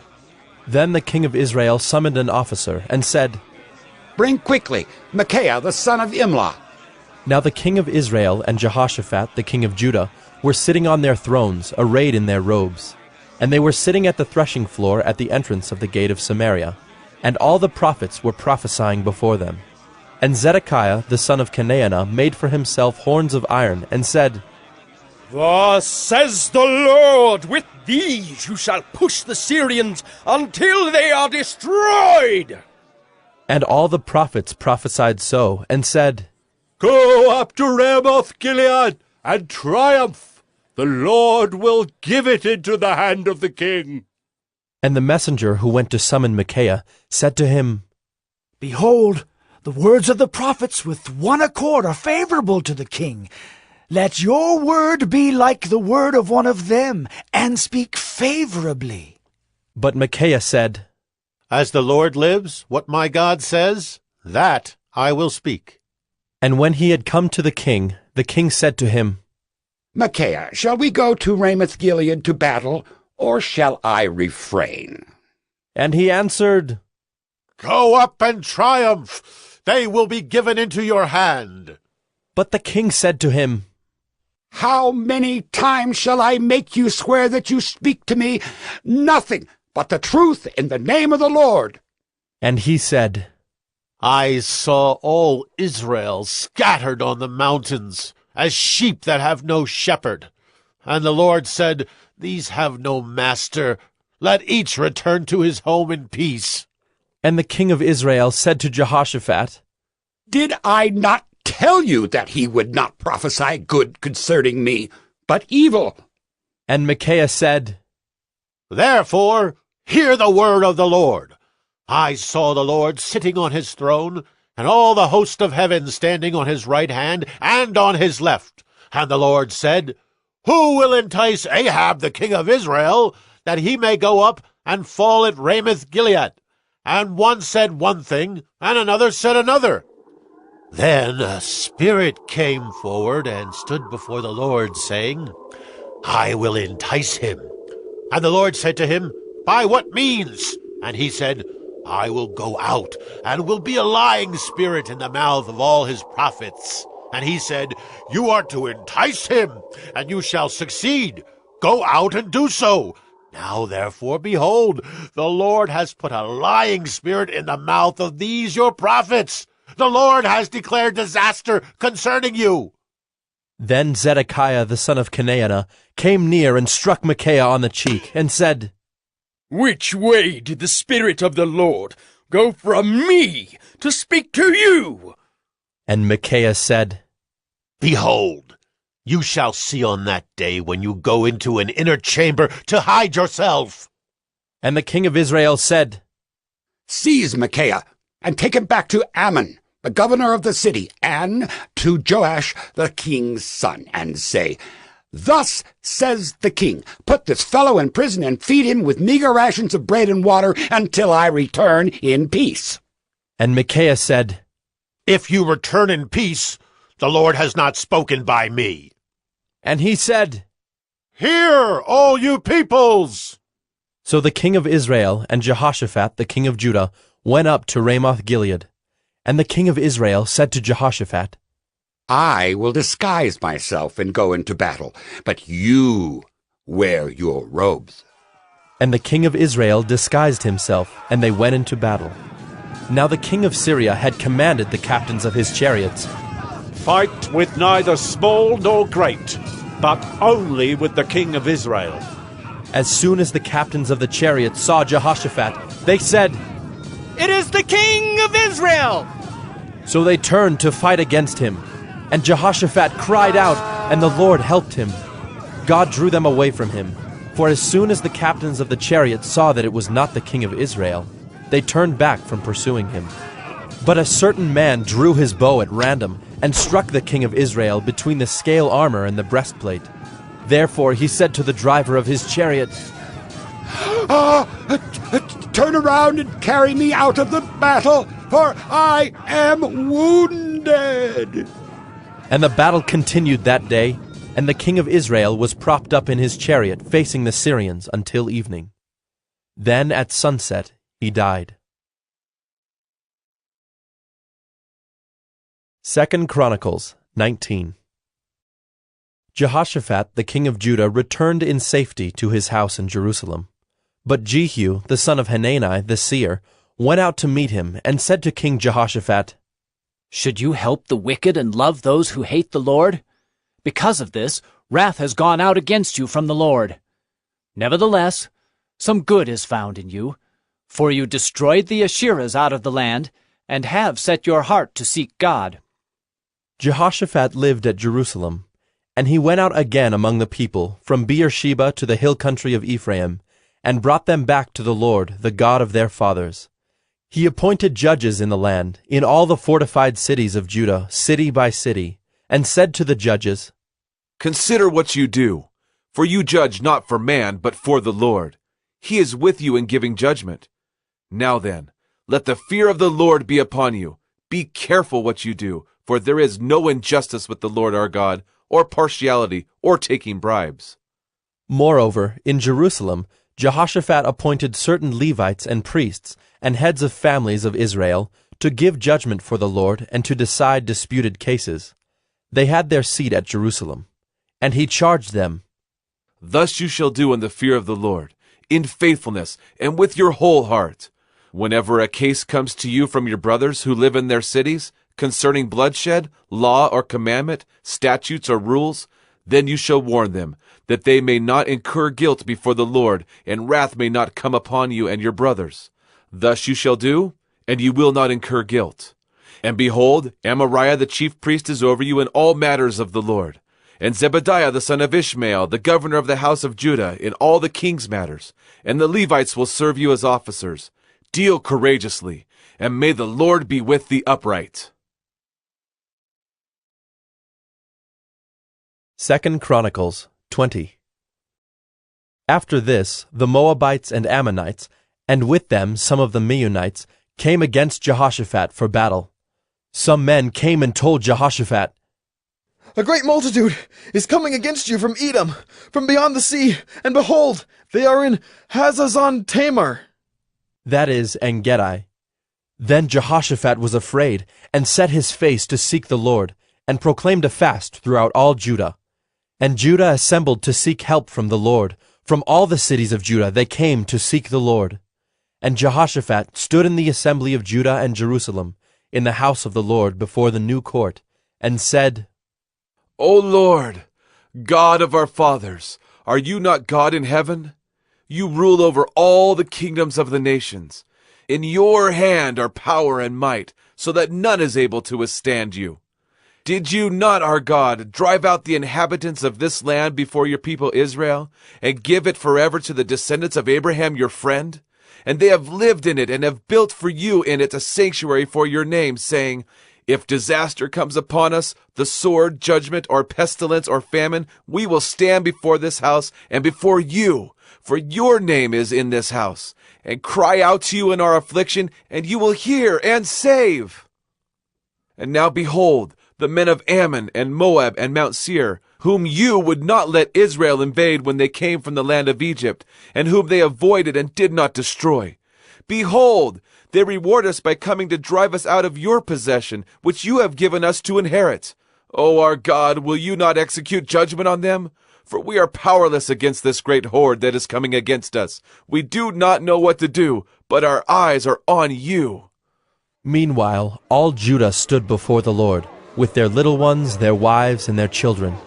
And the Spirit of the Lord came upon Jahaziel, the son of Zechariah, son of Benaiah, son of Jael, son of Mattaniah, a Levite of the sons of Asaph, in the midst of the assembly. And he said, Listen, all Judah and inhabitants of Jerusalem, and King Jehoshaphat. Thus says the Lord to you, Do not be afraid, and do not be dismayed at this great horde, for the battle is not yours, but God's. Tomorrow go down against them. Behold, they will come up by the ascent of Ziz. You will find them at the end of the valley, east of the wilderness of Jeruel. You will not need to fight in this battle. Stand firm, hold your position, and see the salvation of the Lord on your behalf, O Judah and Jerusalem. Do not be afraid, and do not be dismayed. Tomorrow go out against them, and the Lord will be with you. Then Jehoshaphat bowed his head with his face to the ground, and all Judah and the inhabitants of Jerusalem fell down before the Lord, worshipping the Lord. And the Levites of the Kohathites and the Korahites stood up to praise the Lord, the God of Israel, with a very loud voice.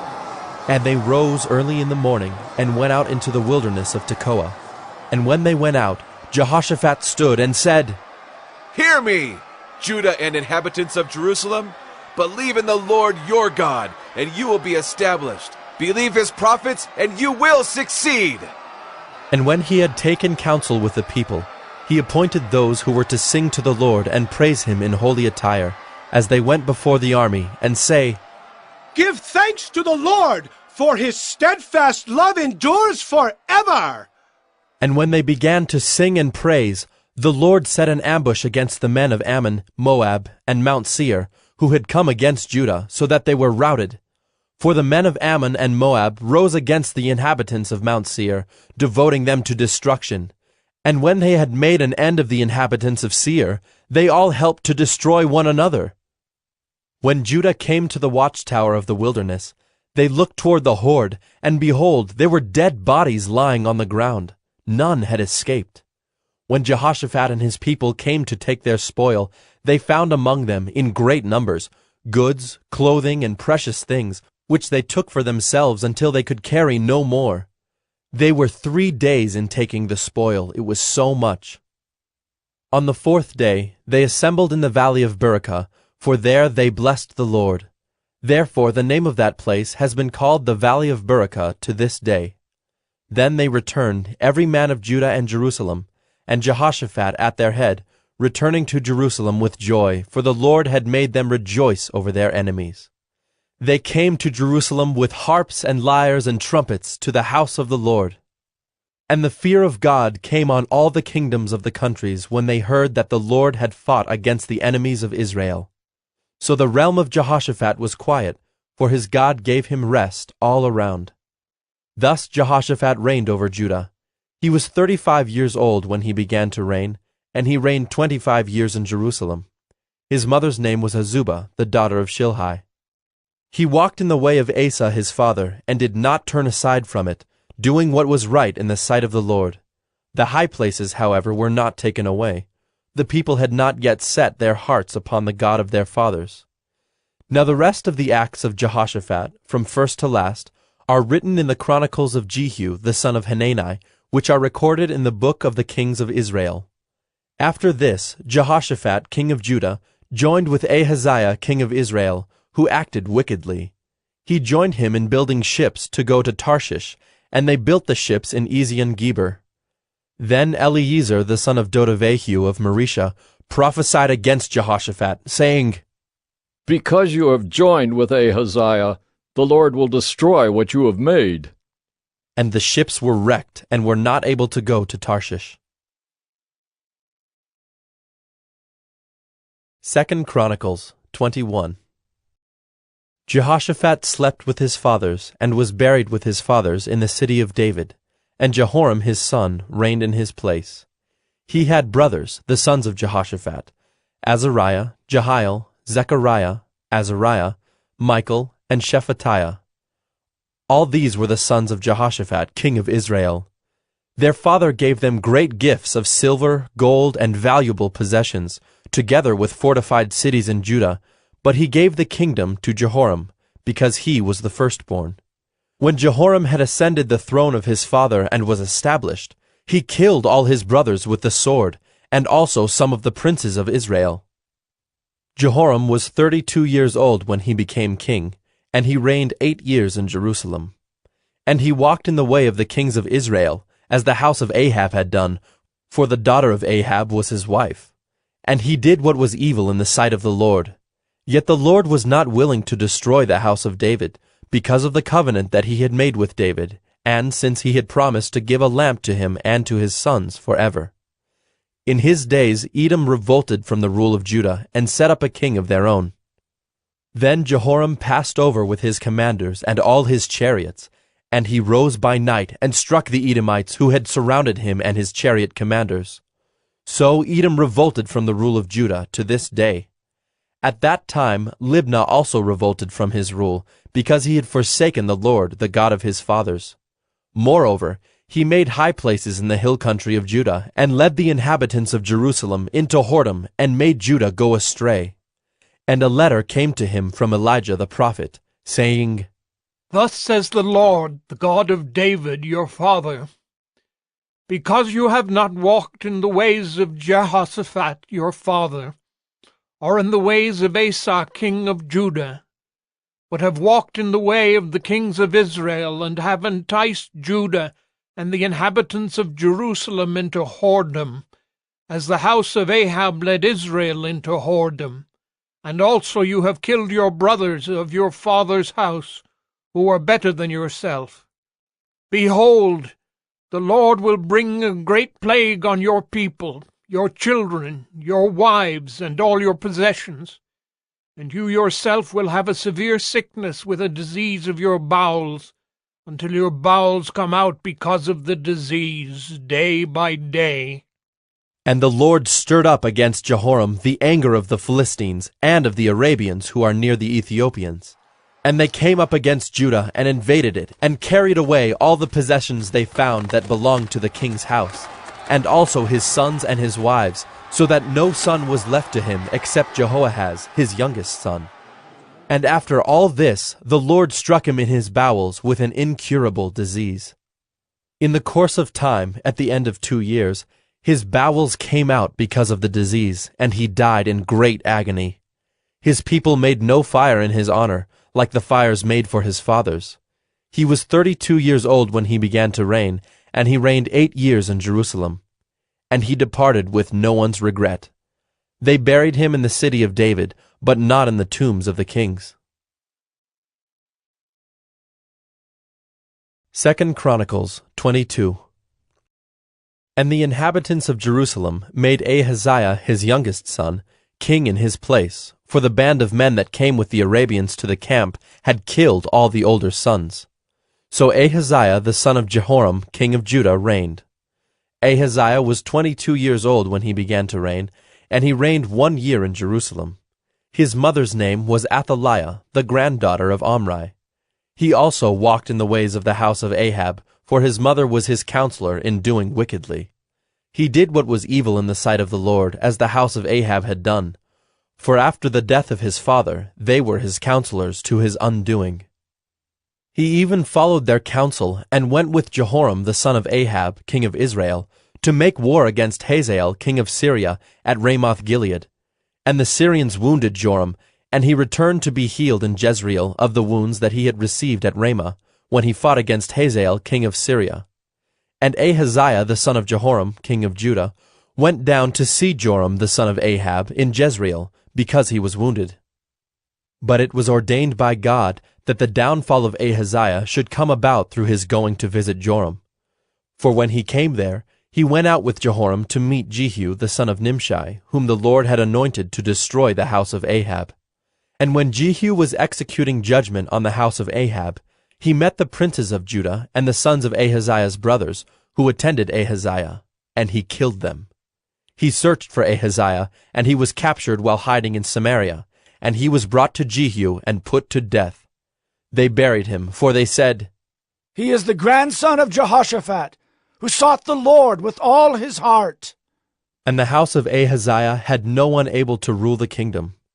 Now when Athaliah the mother of Ahaziah saw that her son was dead, she arose and destroyed all the royal family of the house of Judah. But Jehoshabeath, the daughter of the king, took Joash the son of Ahaziah, and stole him away from among the king's sons who were about to be put to death, and she put him and his nurse in a bedroom. Thus Jehoshabeath, the daughter of King Jehoram and wife of Jehoiada the priest, because she was a sister of Ahaziah, hid him from Athaliah, so that she did not put him to death. And he remained with them 6 years, hidden in the house of God, while Athaliah reigned over the land. 2 Chronicles 23. But in the 7th year, Jehoiada took courage and entered into a covenant with the commanders of hundreds, Azariah the son of Jehoram, Ishmael the son of Jehohanan, Azariah the son of Obed, Maaseiah the son of Adaiah, and Elishaphat the son of Zichri. And they went about through Judah and gathered the Levites from all the cities of Judah and the heads of fathers' houses of Israel, and they came to Jerusalem. And all the assembly made a covenant with the king in the house of God. And Jehoiada said to them, "Behold, the king's son. Let him reign as the Lord spoke concerning the sons of David. This is the thing that you shall do. Of you priests and Levites who come off duty on the Sabbath, 1/3 shall be gatekeepers. And 1/3 shall be at the king's house, and 1/3 at the gate of the foundation. And all the people shall be in the courts of the house of the Lord. Let no one enter the house of the Lord except the priests and ministering Levites. They may enter, for they are holy, but all the people shall keep the charge of the Lord. The Levites shall surround the king, each with his weapons in his hand, and whoever enters the house shall be put to death. Be with the king when he comes in and when he goes out." The Levites and all Judah did according to all that Jehoiada the priest commanded, and they each brought his men who were to go off duty on the Sabbath, with those who were to come on duty on the Sabbath, for Jehoiada the priest did not dismiss the divisions. And Jehoiada the priest gave to the captains the spears and the large and small shields that had been King David's, which were in the house of God. And he set all the people as a guard for the king, every man with his weapon in his hand, from the south side of the house to the north side of the house, around the altar and the house. Then they brought out the king's son, and put the crown on him, and gave him the testimony. And they proclaimed him king, and Jehoiada and his sons anointed him, and they said, "Long live the king!"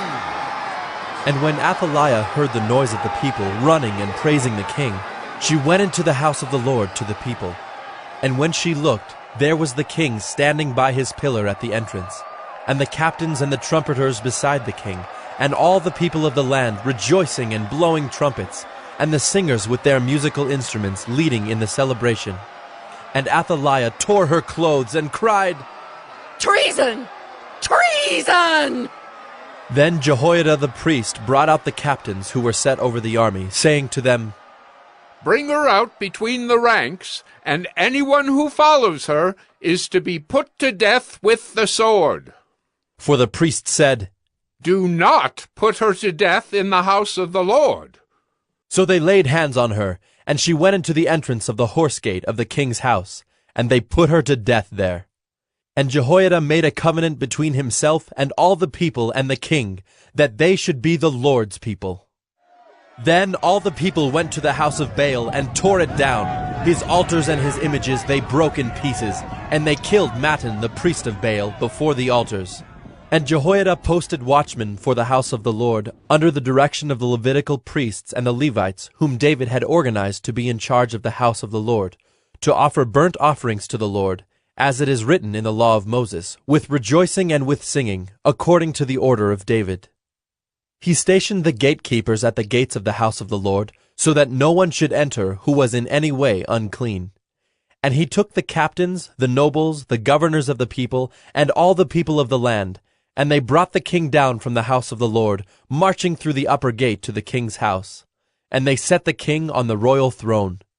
So all the people of the land rejoiced, and the city was quiet after Athaliah had been put to death with the sword. 2 Chronicles 24.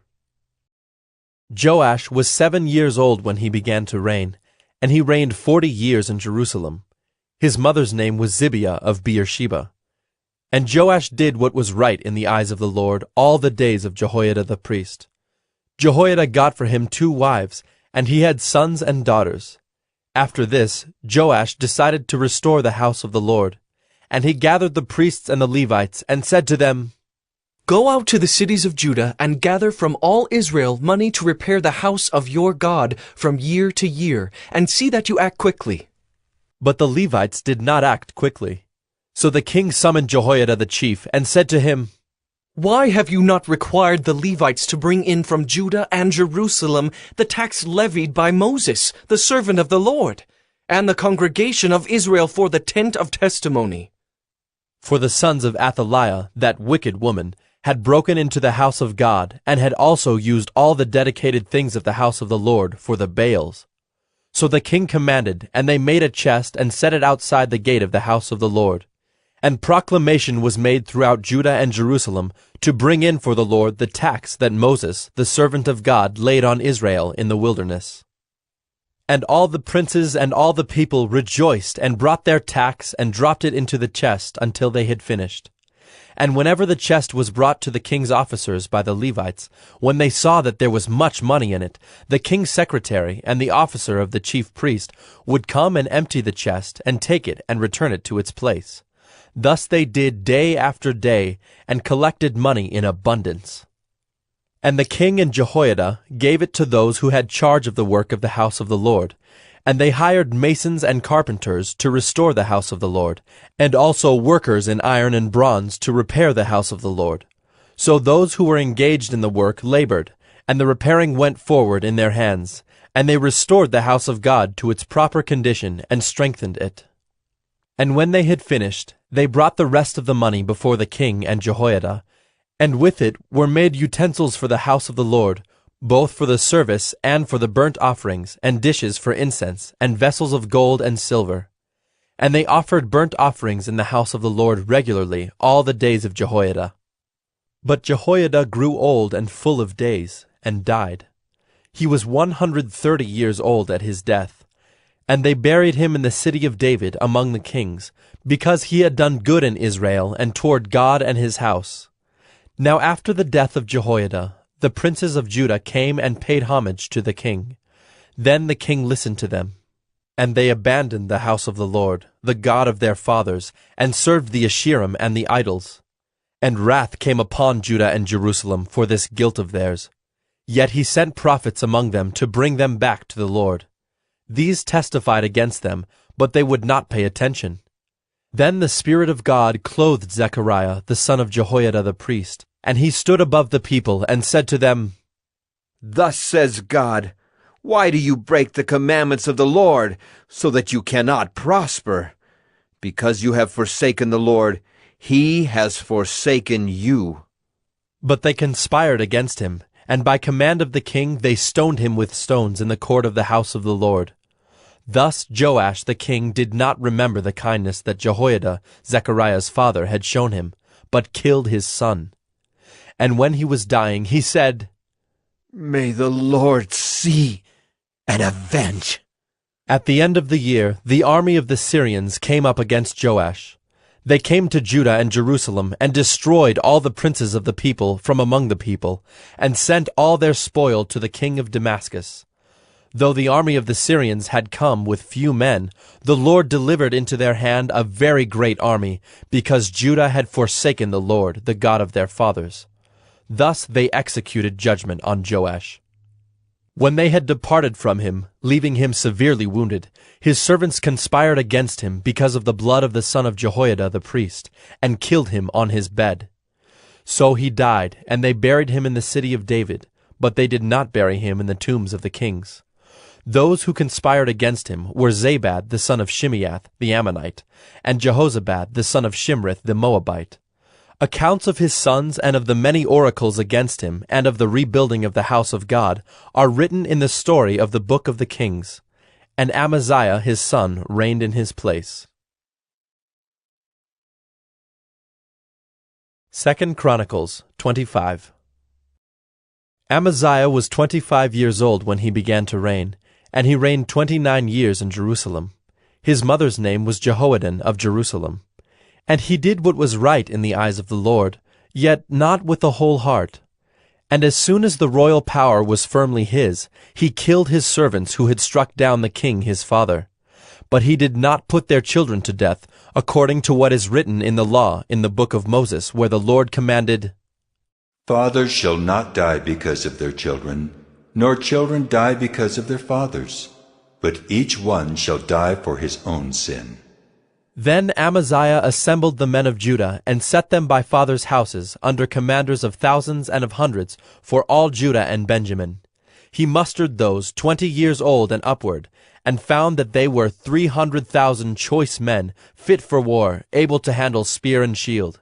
He hired also 100,000 mighty men of valor from Israel, for 100 talents of silver. But a man of God came to him, and said, O king, do not let the army of Israel go with you, for the Lord is not with Israel, with all these Ephraimites. But go, act, be strong for the battle.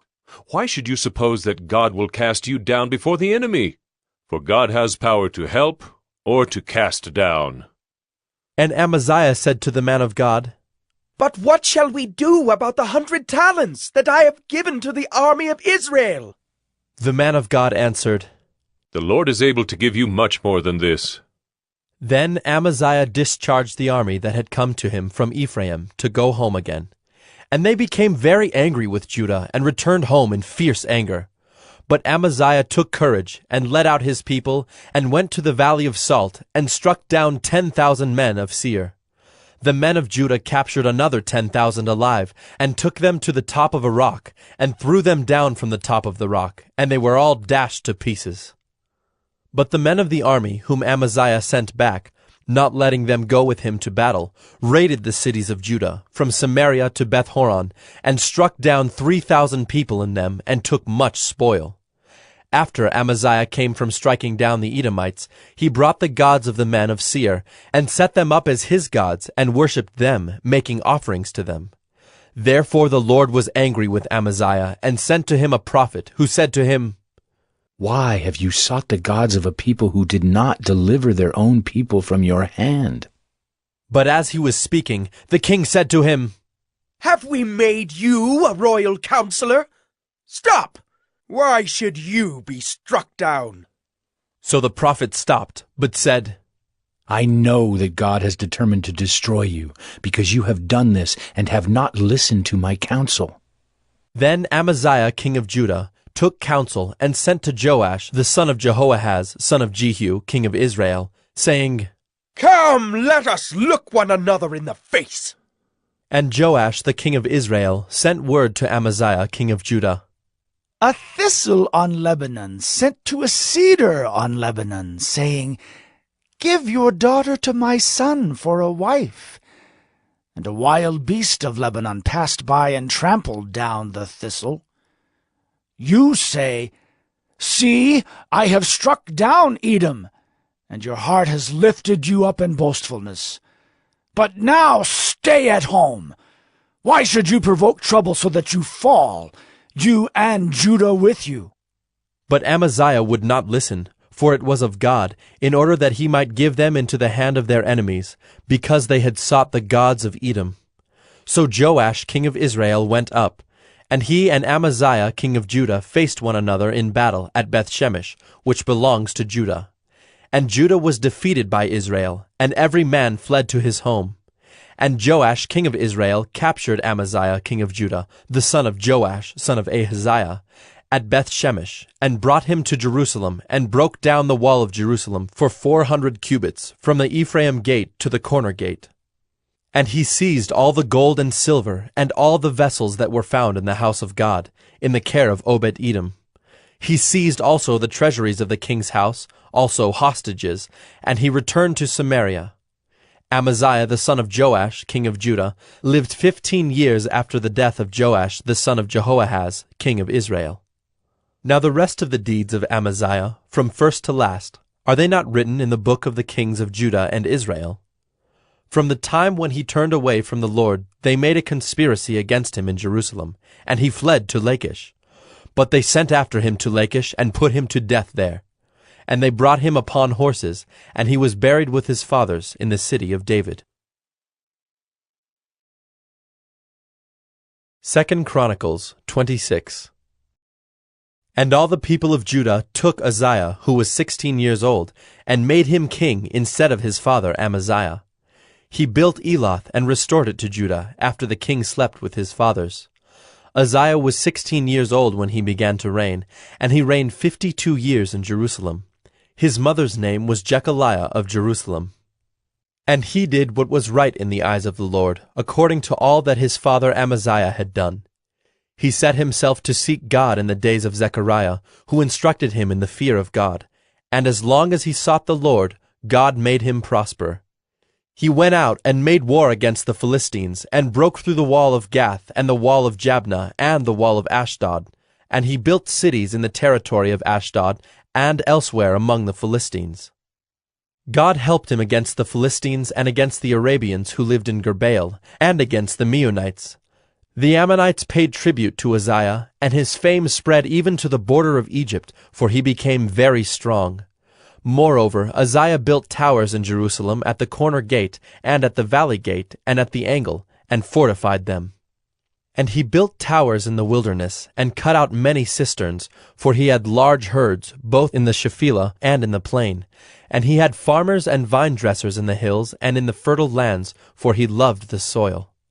Moreover, Uzziah had an army of soldiers fit for war, in divisions according to the numbers in the muster made by Jeiel the secretary and Maaseiah the officer, under the direction of Hananiah, one of the king's commanders.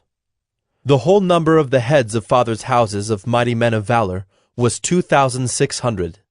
Under their command was an army of 307,500, who could make war with mighty power to help the king against the enemy. And Uzziah prepared for all the army shields, spears, helmets, coats of mail, bows, and stones for slinging.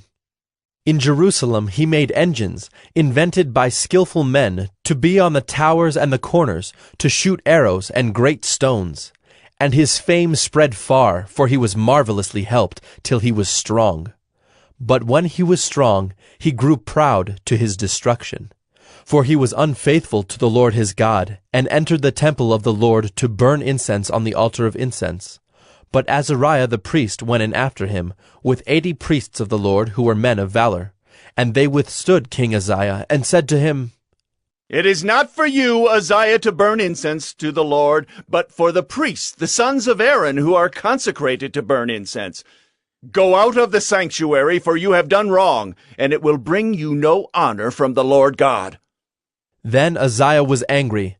Now he had a censer in his hand to burn incense, and when he became angry with the priests, leprosy broke out on his forehead in the presence of the priests in the house of the Lord, by the altar of incense. And Azariah the chief priest and all the priests looked at him, and behold, he was leprous in his forehead. And they rushed him out quickly, and he himself hurried to go out, because the Lord had struck him. And King Uzziah was a leper to the day of his death, and being a leper lived in a separate house, for he was excluded from the house of the Lord. And Jotham his son was over the king's household, governing the people of the land. Now the rest of the acts of Uzziah, from first to last, Isaiah the prophet, the son of Amoz, wrote. And Uzziah slept with his fathers, and they buried him with his fathers in the burial field that belonged to the kings, for they said, He is a leper. And Jotham his son reigned in his place. 2 Chronicles 27. Jotham was 25 years old when he began to reign, and he reigned 16 years in Jerusalem. His mother's name was Jerusha, the daughter of Zadok. And he did what was right in the eyes of the Lord, according to all that his father Uzziah had done, except he did not enter the temple of the Lord. But the people still followed corrupt practices. He built the upper gate of the house of the Lord, and did much building on the wall of Ophel. Moreover, he built cities in the hill country of Judah, and forts and towers on the wooded hills. He fought with the king of the Ammonites, and prevailed against them. And the Ammonites gave him that year 100 talents of silver, and 10,000 cores of wheat, and 10,000 of barley. The Ammonites paid him the same amount in the second and the third years. So Jotham became mighty, because he ordered his ways before the Lord his God. Now the rest of the acts of Jotham, and all his wars and his ways, behold, they are written in the book of the kings of Israel and Judah. He was 25 years old when he began to reign, and he reigned 16 years in Jerusalem. And Jotham slept with his fathers, and they buried him in the city of David, and Ahaz his son reigned in his place. 2 Chronicles 28. Ahaz was 20 years old when he began to reign, and he reigned 16 years in Jerusalem. And he did not do what was right in the eyes of the Lord, as his father David had done, but he walked in the ways of the kings of Israel. He even made metal images for the Baals, and he made offerings in the valley of the son of Hinnom, and burned his sons as an offering, according to the abominations of the nations whom the Lord drove out before the people of Israel. And he sacrificed and made offerings on the high places and on the hills and under every green tree. Therefore the Lord his God gave him into the hand of the king of Syria, who defeated him and took captive a great number of his people, and brought them to Damascus. He was also given into the hand of the king of Israel, who struck him with great force.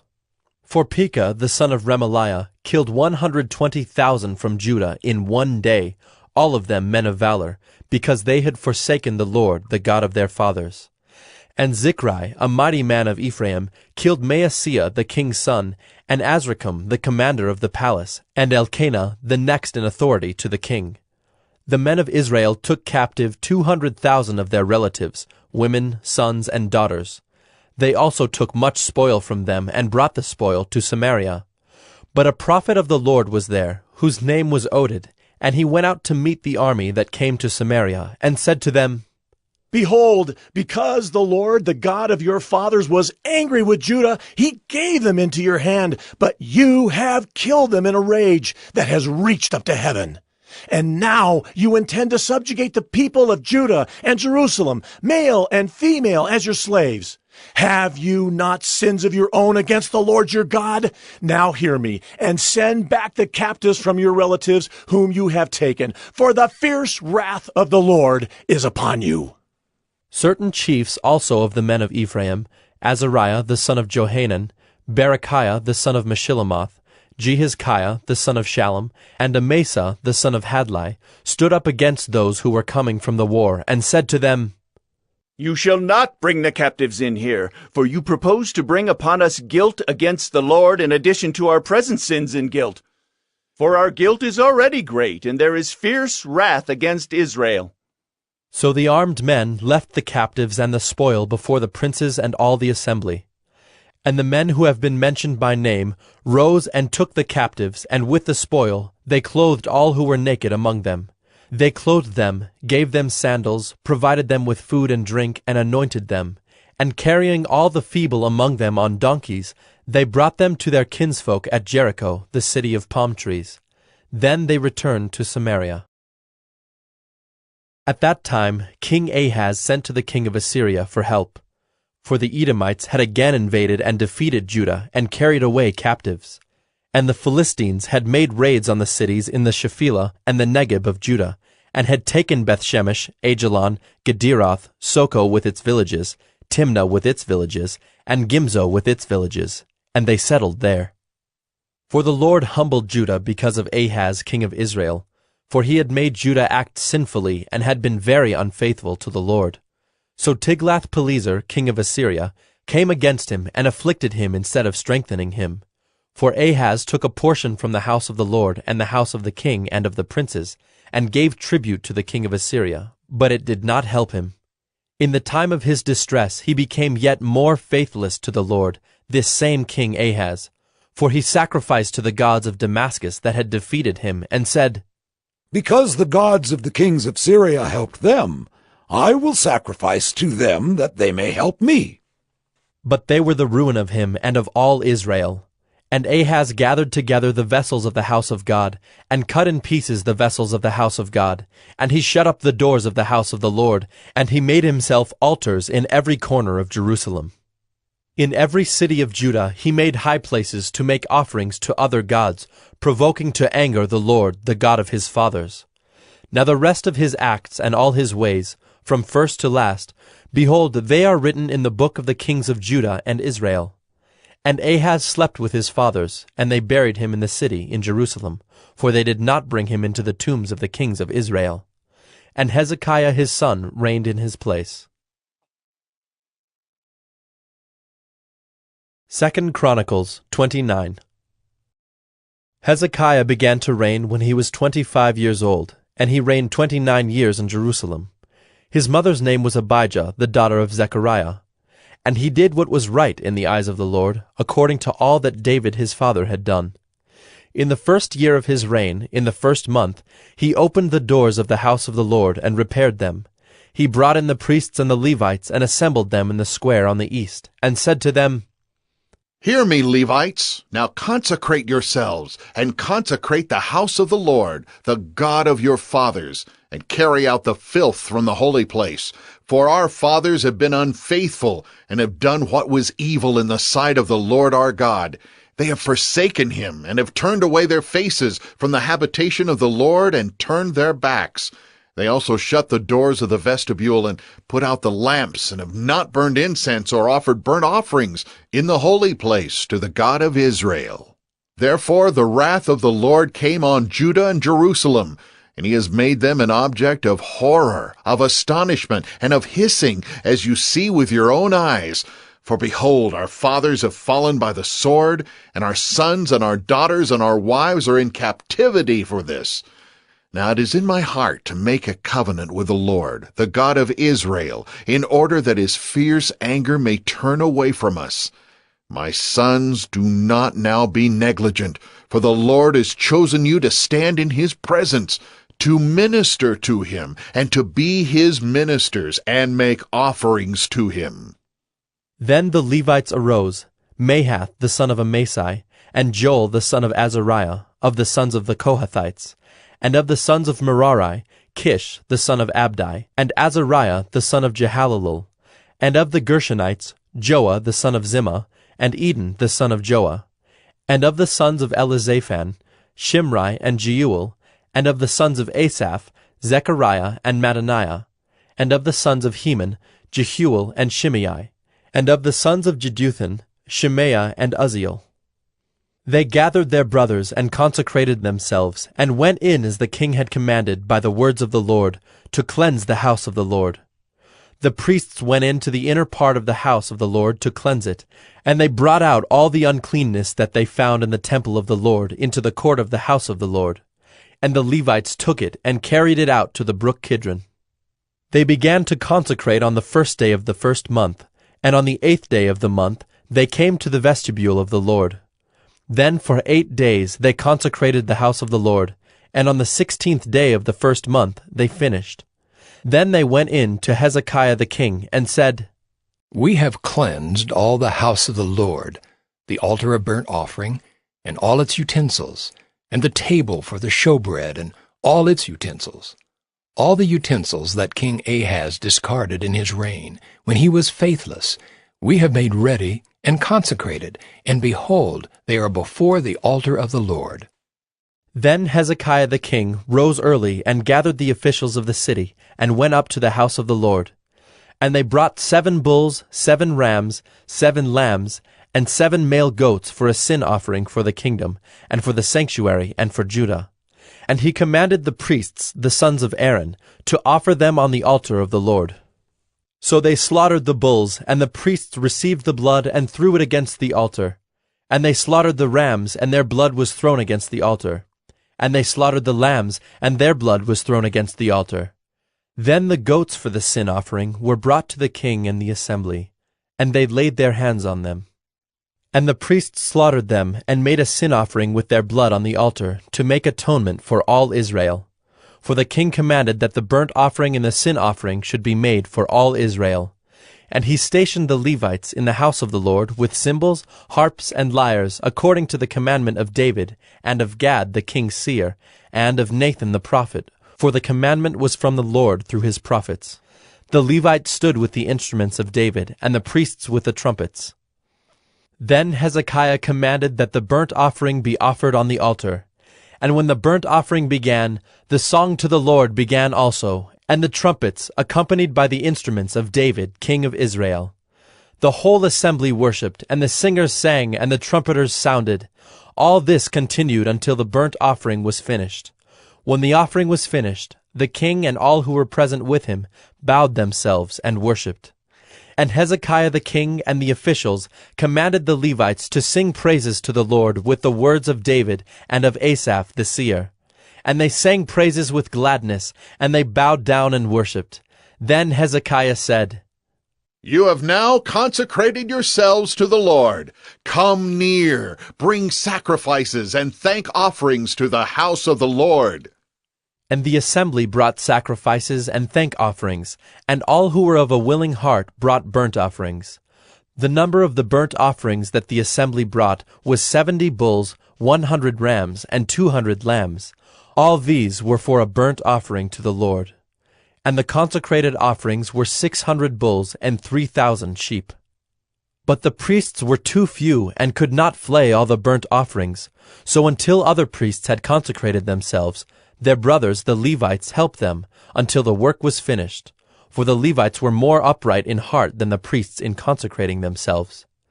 Besides the great number of burnt offerings, there was the fat of the peace offerings, and there were the drink offerings for the burnt offerings. Thus the service of the house of the Lord was restored.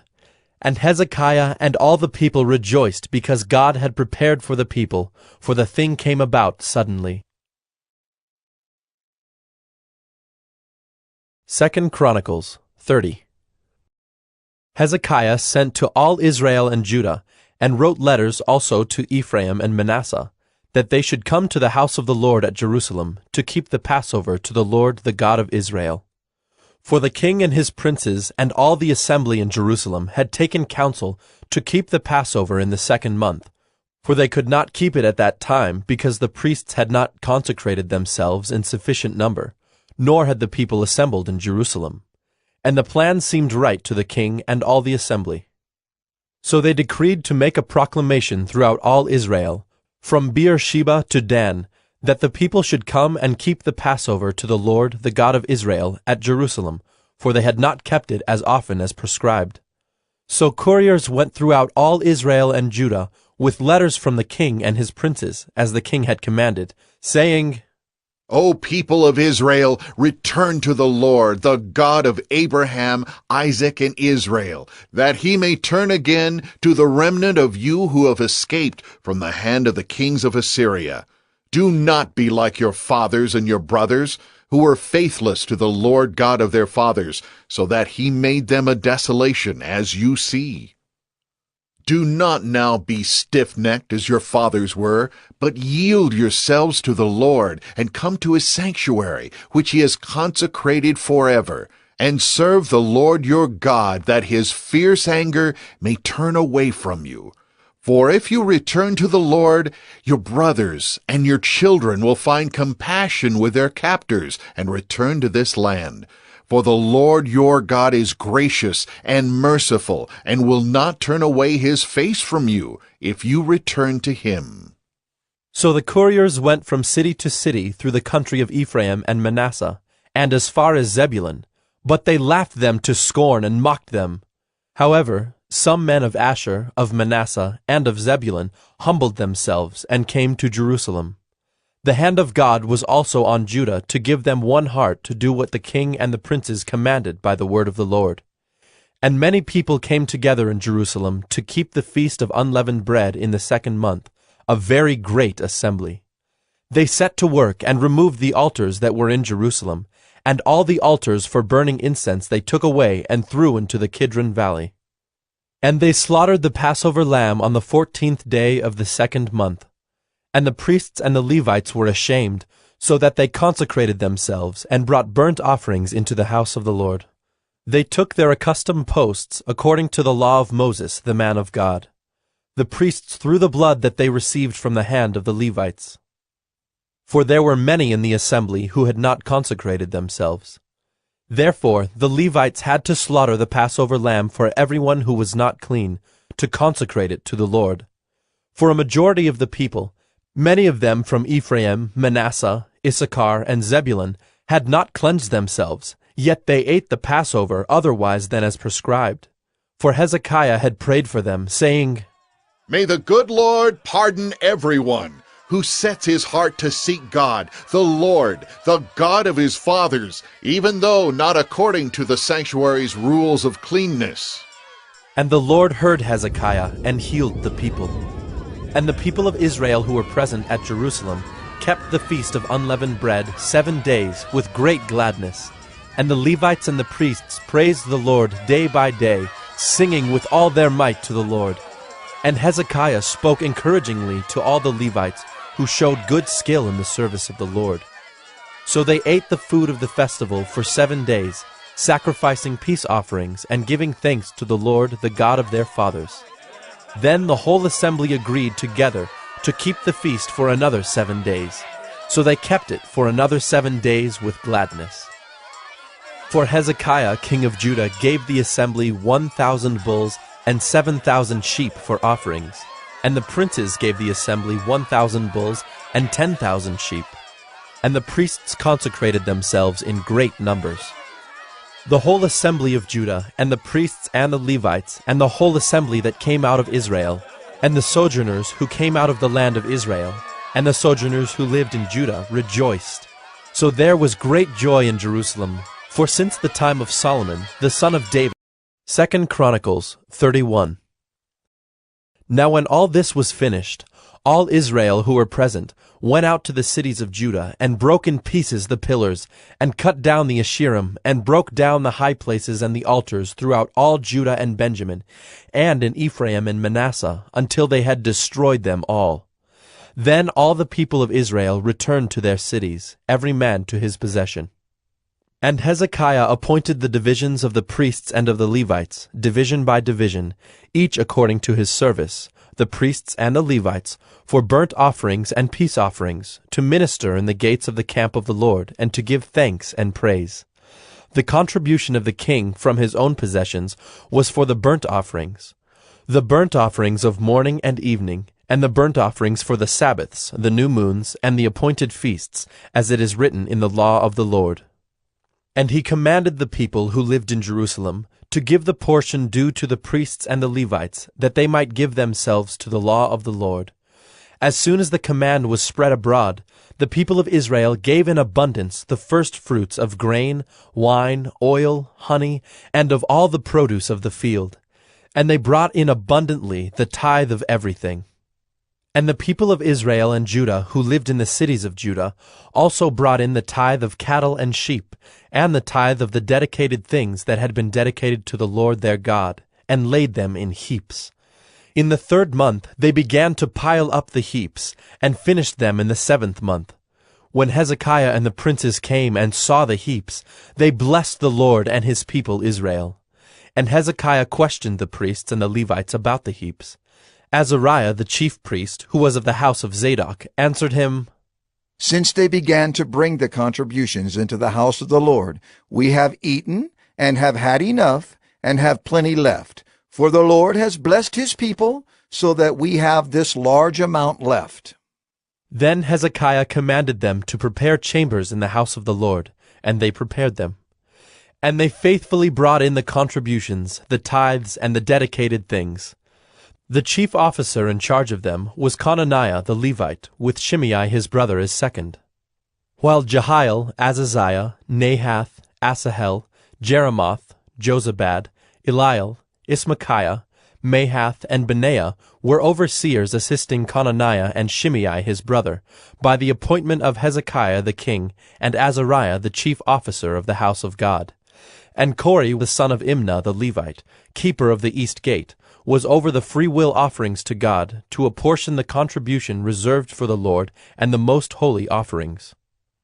Eden, Miniamin, Jeshua, Shemaiah, Amariah, and Shechaniah were faithfully assisting him in the cities of the priests, to distribute the portions to their brothers, old and young alike, by divisions, except those enrolled by genealogy, males from 3 years old and upward, all who entered the house of the Lord as the duty of each day required, for their service according to their offices by their divisions. The enrollment of the priests was according to their fathers' houses.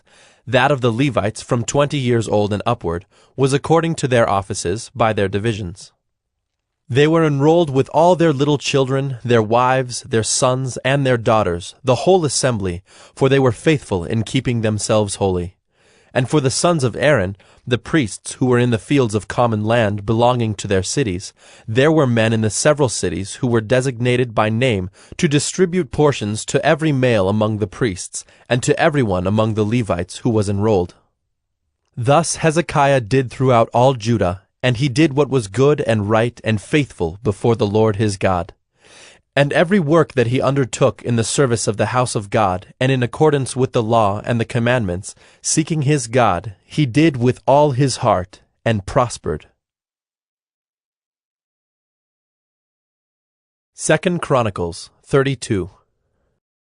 After these things, and these acts of faithfulness, Sennacherib king of Assyria came and invaded Judah, and encamped against the fortified cities, thinking to win them for himself.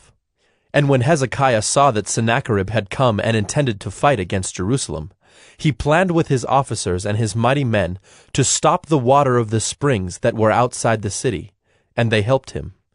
A great many people were gathered, and they stopped all the springs and the brook that flowed through the land, saying, Why should the kings of Assyria come and find much water?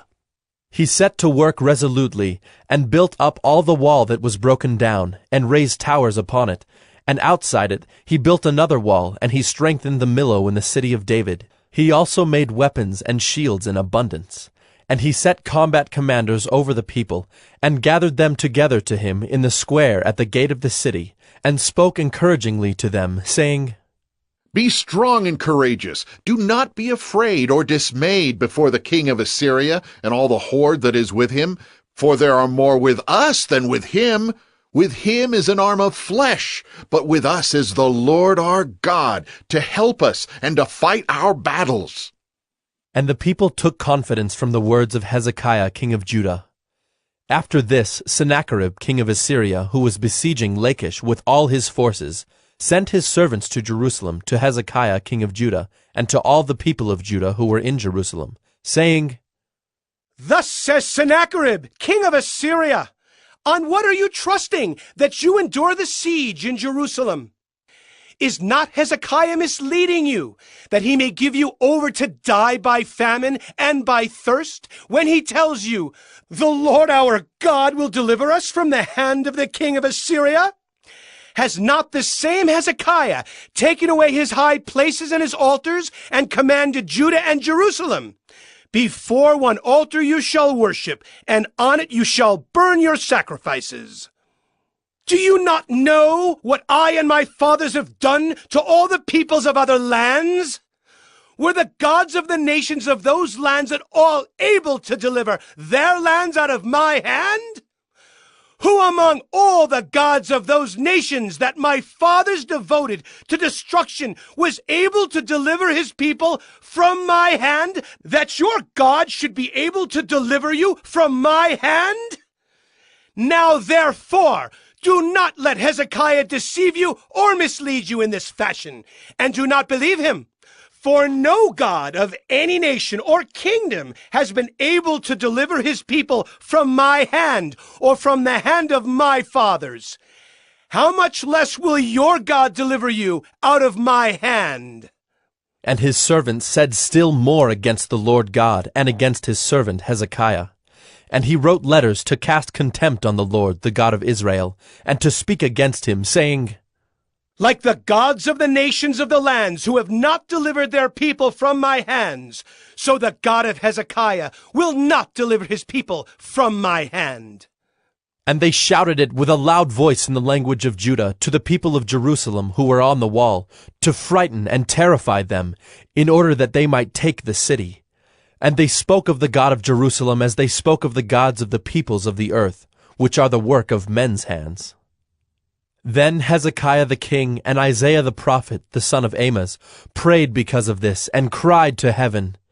And the Lord sent an angel, who cut off all the mighty warriors and commanders and officers in the camp of the king of Assyria. So he returned with shame of face to his own land. And when he came into the house of his God, some of his own sons struck him down there with the sword.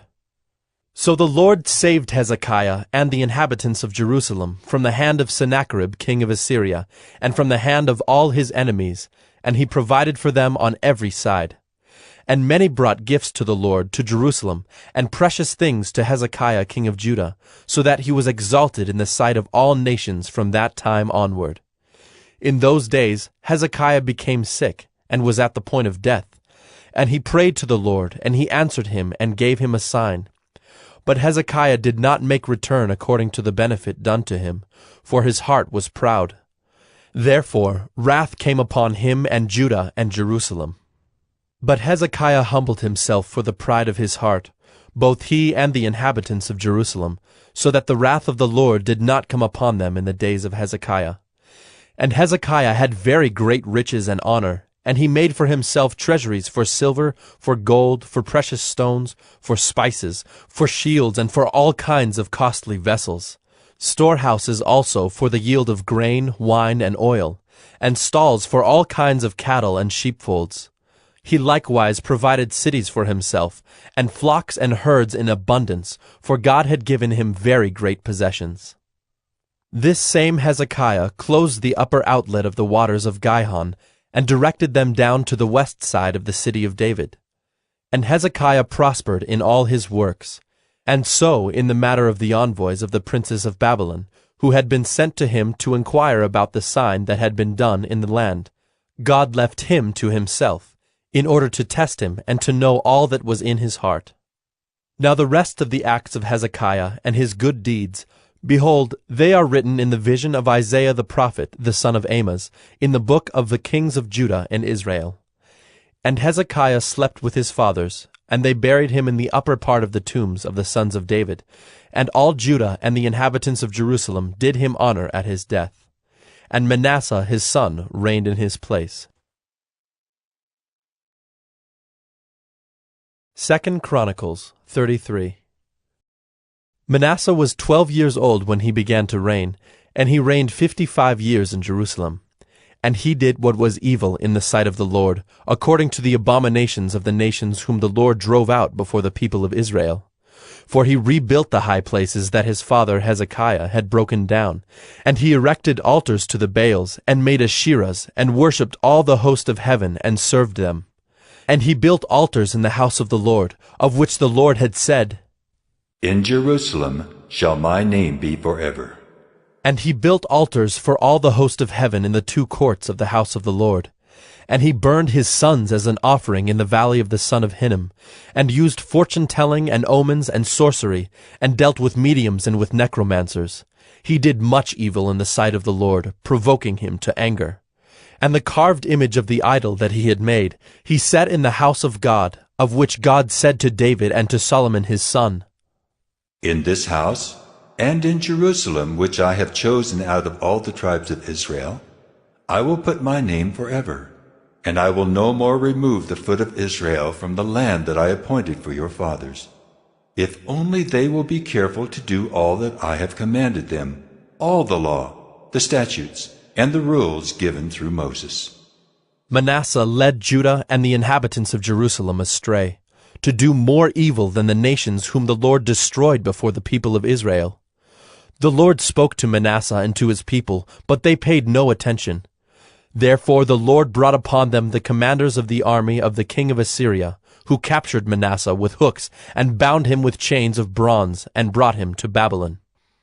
And when he was in distress, he entreated the favor of the Lord his God, and humbled himself greatly before the God of his fathers.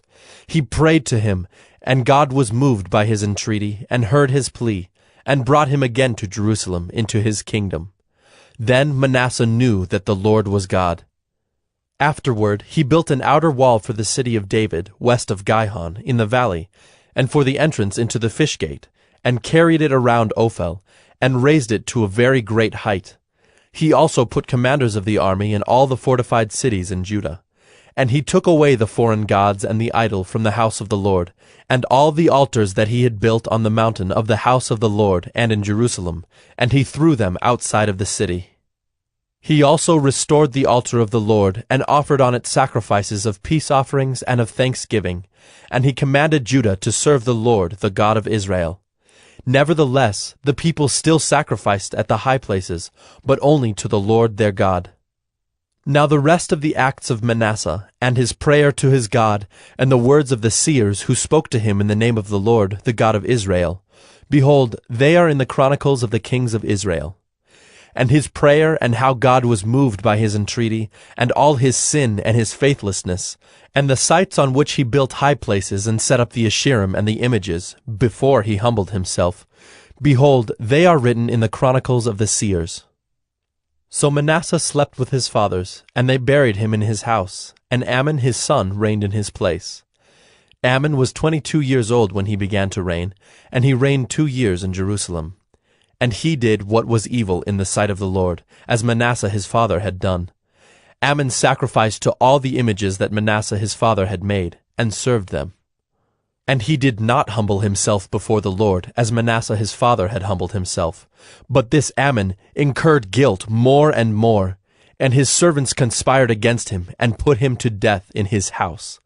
But the people of the land struck down all those who had conspired against King Amon, and the people of the land made Josiah his son king in his place. 2 Chronicles 34. Josiah was 8 years old when he began to reign, and he reigned 31 years in Jerusalem. And he did what was right in the eyes of the Lord, and walked in the ways of David his father. And he did not turn aside to the right hand or to the left. For in the 8th year of his reign, while he was yet a boy, he began to seek the God of David his father. And in the 12th year he began to purge Judah and Jerusalem of the high places, the Asherim, and the carved and the metal images. And they chopped down the altars of the Baals in his presence, and he cut down the incense altars that stood above them. And he broke in pieces the Asherim, and the carved and the metal images, and he made dust of them, and scattered it over the graves of those who had sacrificed to them. He also burned the bones of the priests on their altars, and cleansed Judah and Jerusalem. And in the cities of Manasseh, Ephraim, and Simeon, and as far as Naphtali, in their ruins all around, he broke down the altars, and beat the Asherim and the images into powder, and cut down all the incense altars throughout all the land of Israel. Then he returned to Jerusalem. Now in the 18th year of his reign, when he had cleansed the land and the house, he sent Shaphan the son of Azaliah, and Maaseiah the governor of the city, and Joah the son of Joahaz the recorder, to repair the house of the Lord his God. They came to Hilkiah the high priest, and gave him the money that had been brought into the house of God, which the Levites, the keepers of the threshold, had collected from Manasseh and Ephraim, and from all the remnant of Israel, and from all Judah and Benjamin, and from the inhabitants of Jerusalem. And they gave it to the workmen who were working in the house of the Lord. And the workmen who were working in the house of the Lord gave it for repairing and restoring the house. They gave it to the carpenters and the builders to buy quarried stone and timber for binders and beams for the buildings that the kings of Judah had let go to ruin. And the men did the work faithfully. Over them were set Jahath and Obadiah the Levites of the sons of Merari, and Zechariah and Meshullam of the sons of the Kohathites to have oversight. The Levites, all who were skillful with instruments of music, were over the burden-bearers, and directed all who did work in every kind of service. And some of the Levites were scribes and officials and gatekeepers.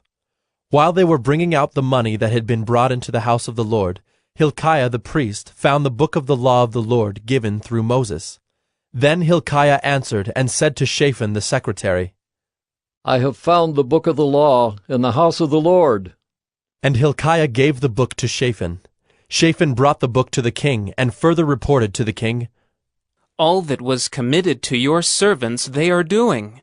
They have emptied out the money that was found in the house of the Lord, and have given it into the hand of the overseers and the workmen. Then Shaphan the secretary told the king, Hilkiah the priest has given me a book. And Shaphan read from it before the king. And when the king heard the words of the law, he tore his clothes. And the king commanded Hilkiah, Ahikam the son of Shaphan, Abdon the son of Micah, Shaphan the secretary, and Isaiah the king's servant, saying, Go, inquire of the Lord for me, and for those who are left in Israel and in Judah, concerning the words of the book that has been found. For great is the wrath of the Lord that is poured out on us, because our fathers have not kept the word of the Lord, to do according to all that is written in this book. So Hilkiah and those whom the king had sent went to Huldah the prophetess, the wife of Shallum, the son of Tokhath, son of Hazra, keeper of the wardrobe.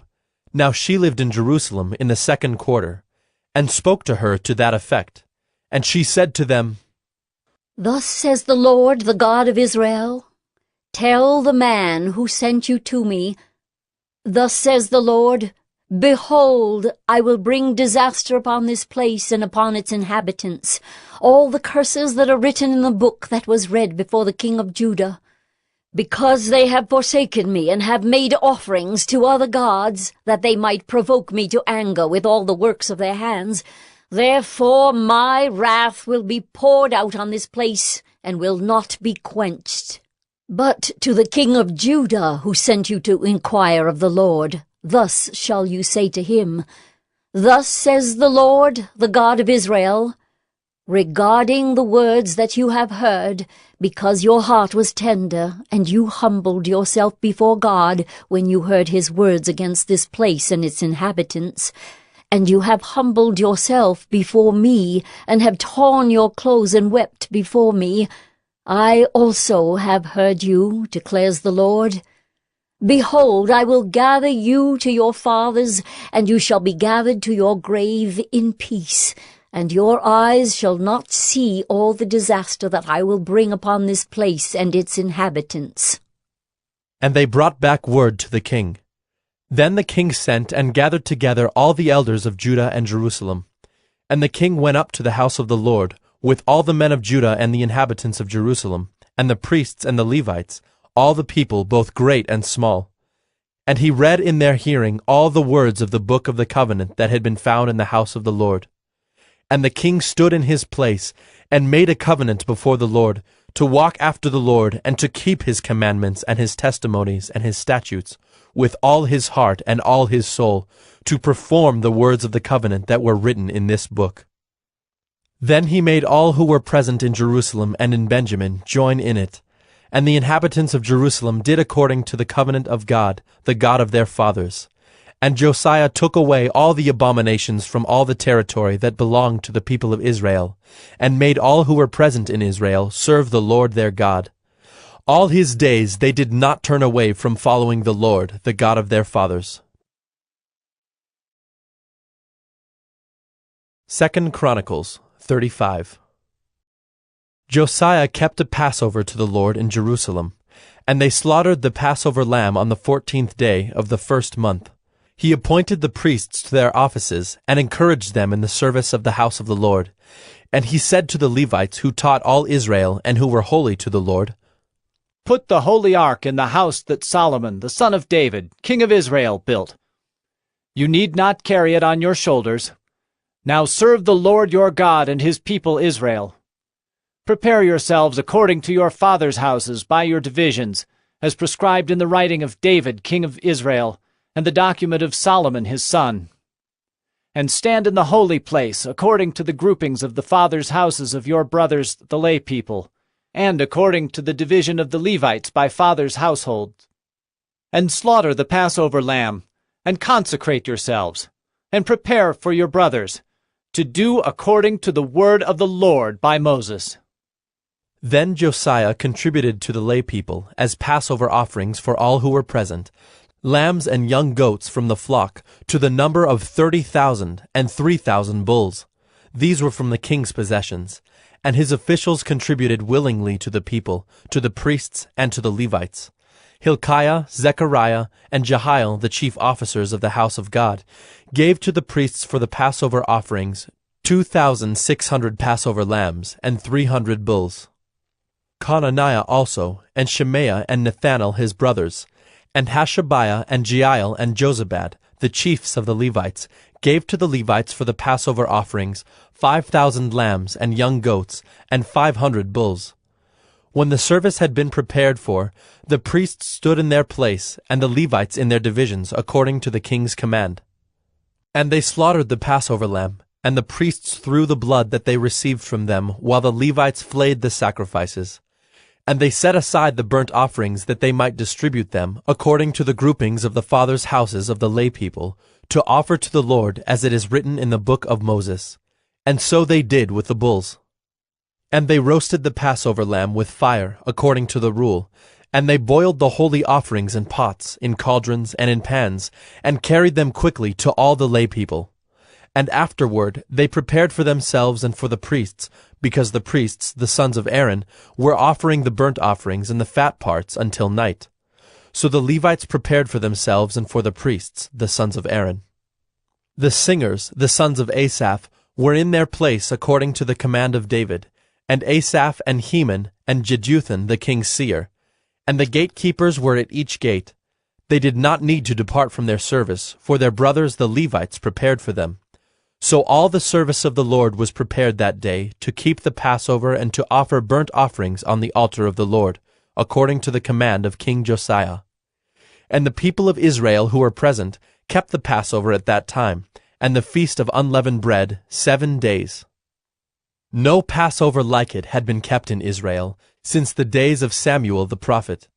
None of the kings of Israel had kept such a Passover as was kept by Josiah, and the priests and the Levites, and all Judah and Israel who were present, and the inhabitants of Jerusalem. In the 18th year of the reign of Josiah, this Passover was kept. After all this, when Josiah had prepared the temple, Necho, king of Egypt, went up to fight at Carchemish on the Euphrates, and Josiah went out to meet him. But he sent envoys to him, saying, "What have we to do with each other, king of Judah?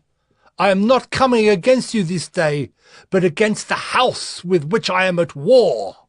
And God has commanded me to hurry.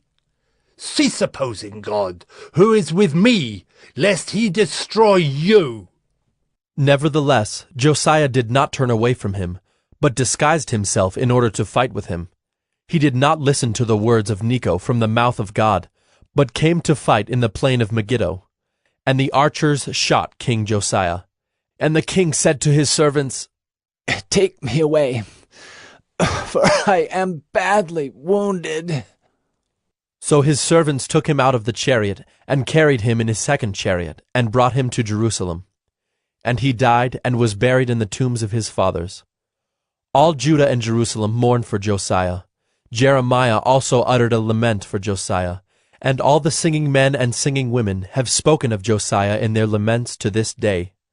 They made these a rule in Israel. Behold, they are written in the laments. Now the rest of the acts of Josiah, and his good deeds according to what is written in the law of the Lord, and his acts, first and last, behold, they are written in the book of the kings of Israel and Judah. 2 Chronicles 36. The people of the land took Jehoahaz the son of Josiah, and made him king in his father's place in Jerusalem. Jehoahaz was 23 years old when he began to reign, and he reigned 3 months in Jerusalem. Then the king of Egypt deposed him in Jerusalem, and laid on the land a tribute of 100 talents of silver and a talent of gold. And the king of Egypt made Eliakim his brother king over Judah and Jerusalem, and changed his name to Jehoiakim. But Necho took Jehoahaz his brother, and carried him to Egypt. Jehoiakim was 25 years old when he began to reign, and he reigned 11 years in Jerusalem. He did what was evil in the sight of the Lord his God. Against him came up Nebuchadnezzar king of Babylon, and bound him in chains to take him to Babylon. Nebuchadnezzar also carried part of the vessels of the house of the Lord to Babylon, and put them in his palace in Babylon. Now the rest of the acts of Jehoiakim, and the abominations that he did, and what was found against him, behold, they are written in the book of the kings of Israel and Judah. And Jehoiakim his son reigned in his place. Jehoiakim was 18 years old when he became king, and he reigned 3 months and 10 days in Jerusalem. He did what was evil in the sight of the Lord. In the spring of the year, King Nebuchadnezzar sent and brought him to Babylon, with the precious vessels of the house of the Lord, and made his brother Zedekiah king over Judah and Jerusalem.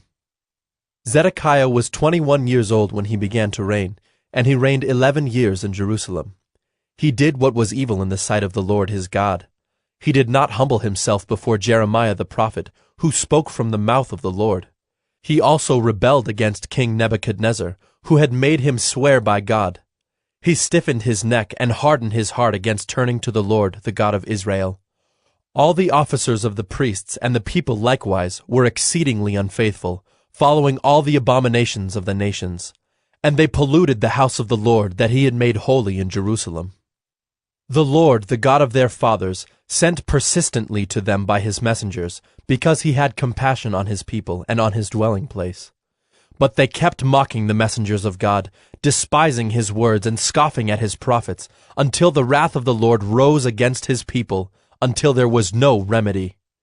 Therefore he brought up against them the king of the Chaldeans, who killed their young men with the sword in the house of their sanctuary, and had no compassion on young man or virgin, old man or aged.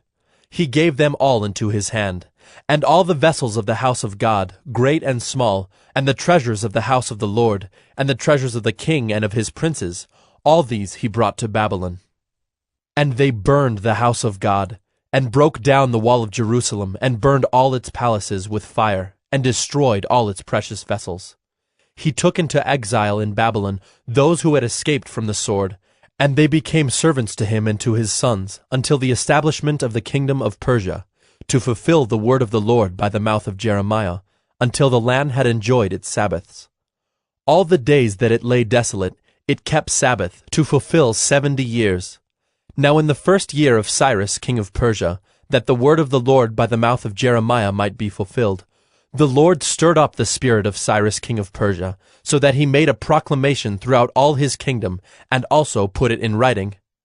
Thus says Cyrus king of Persia, The Lord, the God of heaven, has given me all the kingdoms of the earth, and he has charged me to build him a house at Jerusalem, which is in Judah. Whoever is among you of all his people, may the Lord, his God, be with him. Let him go up.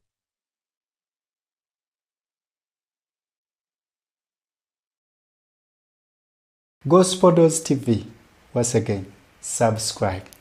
Today we are listening to the book of Ezra. Ezra 1. In the first year of Cyrus king of Persia, that the word of the Lord by the mouth of Jeremiah might be fulfilled, the Lord stirred up the spirit of Cyrus king of Persia, so that he made a proclamation throughout all his kingdom, and also put it in writing. Thus says Cyrus king of Persia, The Lord, the God of heaven, has given me all the kingdoms of the earth, and he has charged me to build him a house at Jerusalem, which is in Judah. Whoever is among you of all his people, may his God be with him, and let him go up to Jerusalem, which is in Judah, and rebuild the house of the Lord, the God of Israel. He is the God who is in Jerusalem. And let each survivor, in whatever place he sojourns, be assisted by the men of his place with silver and gold, with goods and with beasts, besides freewill offerings for the house of God that is in Jerusalem. Then rose up the heads of the fathers' houses of Judah and Benjamin, and the priests and the Levites, every one whose spirit God had stirred to go up to rebuild the house of the Lord that is in Jerusalem.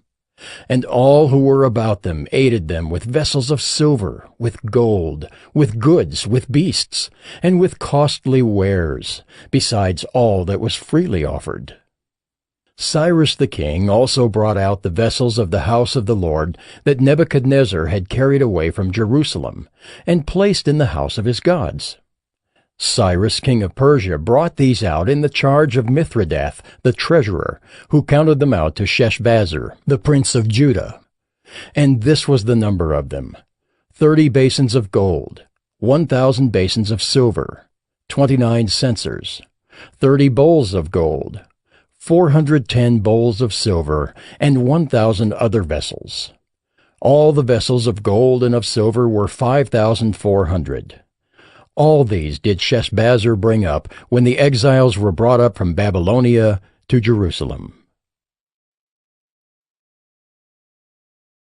Ezra 2. Now these were the people of the province who came up out of the captivity of those exiles whom Nebuchadnezzar the king of Babylon had carried captive to Babylonia. They returned to Jerusalem and Judah, each to his own town. They came with Zerubbabel, Jeshua, Nehemiah, Seraiah, Realiah, Mordecai, Bilshan, Mispar, Bigvai, Rehum, and Baanah. The number of the men of the people of Israel, the sons of Parosh, 2,172. The sons of Shephatiah, 372. The sons of Arah, 775. The sons of Paeth Moab, namely the sons of Jeshua and Joab, 2,812. The sons of Elam, 1,254. The sons of Zattu, 945. The sons of Zakkai, 760. The sons of Bani, 642. The sons of Bebai, 623. The sons of Azgad, 1,222. The sons of Adonikim, 666. The sons of Bigvai, 2,056. The sons of Adin, 454. The sons of Ater, namely of Hezekiah, 98. The sons of Bezai, 323. The sons of Jorai, 112. The sons of Hashem, 223. The sons of Gibbar, 95. The sons of Bethlehem, 123. The men of Netopha, 56. The men of Anathoth, 128. The sons of Asmaveth, 42. The sons of Kiriath-Aram, Kephirah, and Beeroth, 743. The sons of Ramah and Geba, 621. The men of Michmas, 122. The men of Bethel and Ai, 223. The sons of Nebo, 52. The sons of Magbish, 156. The sons of the other Elam, 1,254. The sons of Haram, 320. The sons of Lod, Hadid, and Ono, 725. The sons of Jericho, 345. The sons of Suneah, 3,630. The priests, the sons of Jedaiah, of the house of Jeshua, 973. The sons of Immer, 1,052. The sons of Pashur, 1,247. The sons of Haram, 1,017. The Levites, the sons of Jeshua and Kadmiel of the sons of Hodaviah, 74. The singers, the sons of Asaph, 128. The sons of the gatekeepers, the sons of Shallum, the sons of Ater, the sons of Talmon, the sons of Akub, the sons of Hatita, and the sons of Shobai, in all 139. The temple servants, the sons of Ziha, the sons of Hasupha, the sons of Tebaoth, the sons of Keros, the sons of Siaha, the sons of Padon, the sons of Labana, the sons of Hagabah, the sons of Akab, the sons of Hagab, the sons of Shamlai, the sons of Hanan, the sons of Giddel, the sons of Gahar, the sons of Reaiah, the sons of Rezin, the sons of Nekoda, the sons of Gazam, the sons of Uzzah, the sons of Paseah, the sons of Besai, the sons of Asnah, the sons of Meunim, the sons of Nephisim, the sons of Bakbuk, the sons of Hakupha, the sons of Harhur, the sons of Bazluth, the sons of Mahida, the sons of Harsha, the sons of Barkos, the sons of Sisera, the sons of Tema, the sons of Naziah, and the sons of Hatipha. The sons of Solomon's servants, the sons of Sotai, the sons of Hasothereth, the sons of Peruda, the sons of Jaala, the sons of Darkon, the sons of Giddel, the sons of Shephatiah, the sons of Hattil, the sons of Pochereth-Hazzebaim, and the sons of Amai. All the temple servants and the sons of Solomon's servants were 392. The following were those who came up from Tel Melah, Tel Harsha, Kirib, Adon, and Immer, though they could not prove their fathers' houses or their descent, whether they belonged to Israel. The sons of Delaiah, the sons of Tobiah, and the sons of Nekoda, 652. Also of the sons of the priests, the sons of Habeah, the sons of Hakaz, the sons of Barzillai, who had taken a wife from the daughters of Barzillai the Gileadite, and was called by their name. These sought their registration among those enrolled in the genealogies, but they were not found there, and so they were excluded from the priesthood as unclean. The governor told them that they were not to partake of the most holy food until there should be a priest to consult Urim and Thummim.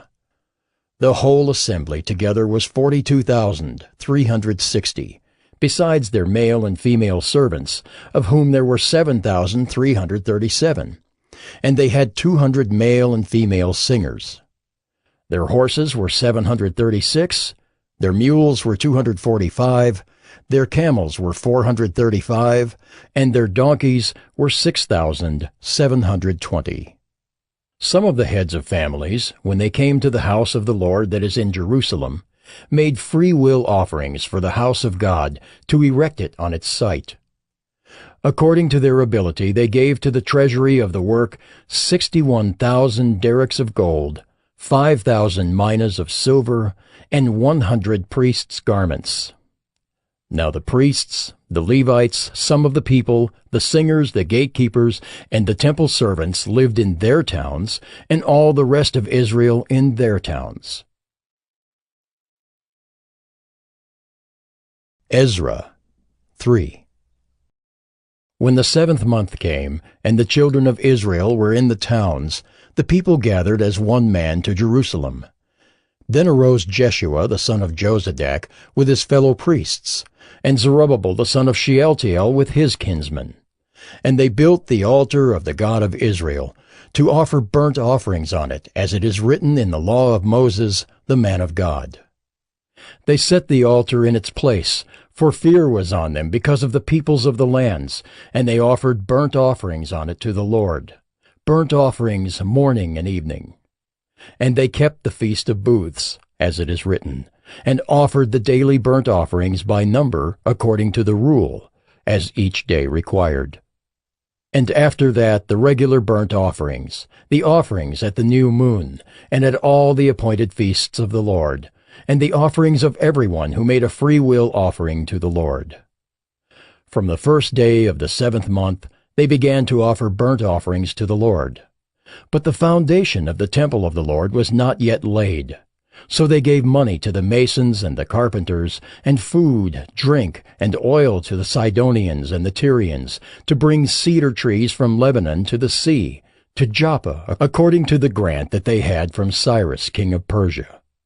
Now in the 2nd year after their coming to the house of God at Jerusalem, in the 2nd month, Zerubbabel the son of Shealtiel and Jeshua the son of Jozadak made a beginning, together with the rest of their kinsmen, the priests, and the Levites, and all who had come to Jerusalem from the captivity.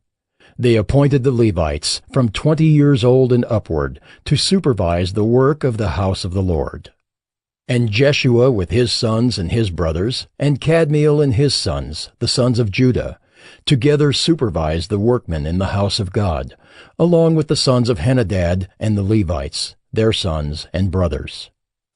And when the builders laid the foundation of the temple of the Lord, the priests in their vestments came forward with trumpets, and the Levites, the sons of Asaph, with cymbals, to praise the Lord according to the directions of David king of Israel.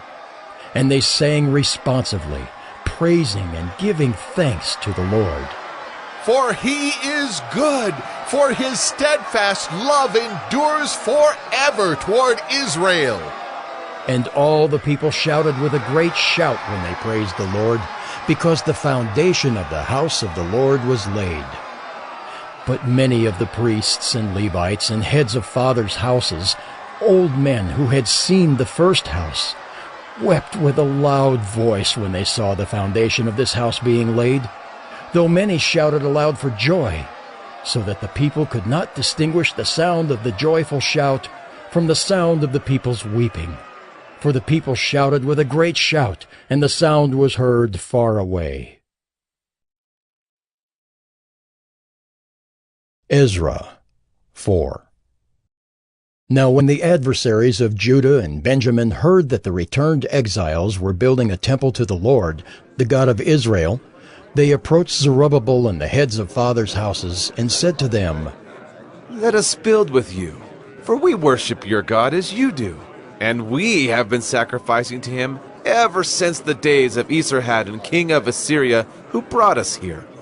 But Zerubbabel, Jeshua, and the rest of the heads of fathers' houses in Israel said to them, You have nothing to do with us in building a house to our God, but we alone will build to the Lord, the God of Israel, as King Cyrus, the king of Persia, has commanded us. Then the people of the land discouraged the people of Judah, and made them afraid to build, and bribed counselors against them to frustrate their purpose all the days of Cyrus king of Persia, even until the reign of Darius king of Persia. And in the reign of Ahasuerus, in the beginning of his reign, they wrote an accusation against the inhabitants of Judah and Jerusalem. In the days of Artaxerxes, Bishlam and Mithridath and Tabeel and the rest of their associates wrote to Artaxerxes, king of Persia. The letter was written in Aramaic and translated. Rehum the commander and Shimshai the scribe wrote a letter against Jerusalem to Artaxerxes the king, as follows. Rehum the commander, Shimshai the scribe, and the rest of their associates, the judges, the governors, the officials, the Persians, the men of Erech, the Babylonians, the men of Susa, that is, the Elamites, and the rest of the nations whom the great and noble Osnapper deported and settled in the cities of Samaria and in the rest of the province beyond the river. This is a copy of the letter that they sent. To Artaxerxes the king, your servants, the men of the province beyond the river, send greeting. And now be it known to the king that the Jews who came up from you to us have gone to Jerusalem. They are rebuilding that rebellious and wicked city. They are finishing the walls and repairing the foundations. Now be it known to the king that if this city is rebuilt and the walls finished, they will not pay tribute, custom, or toll, and the royal revenue will be impaired.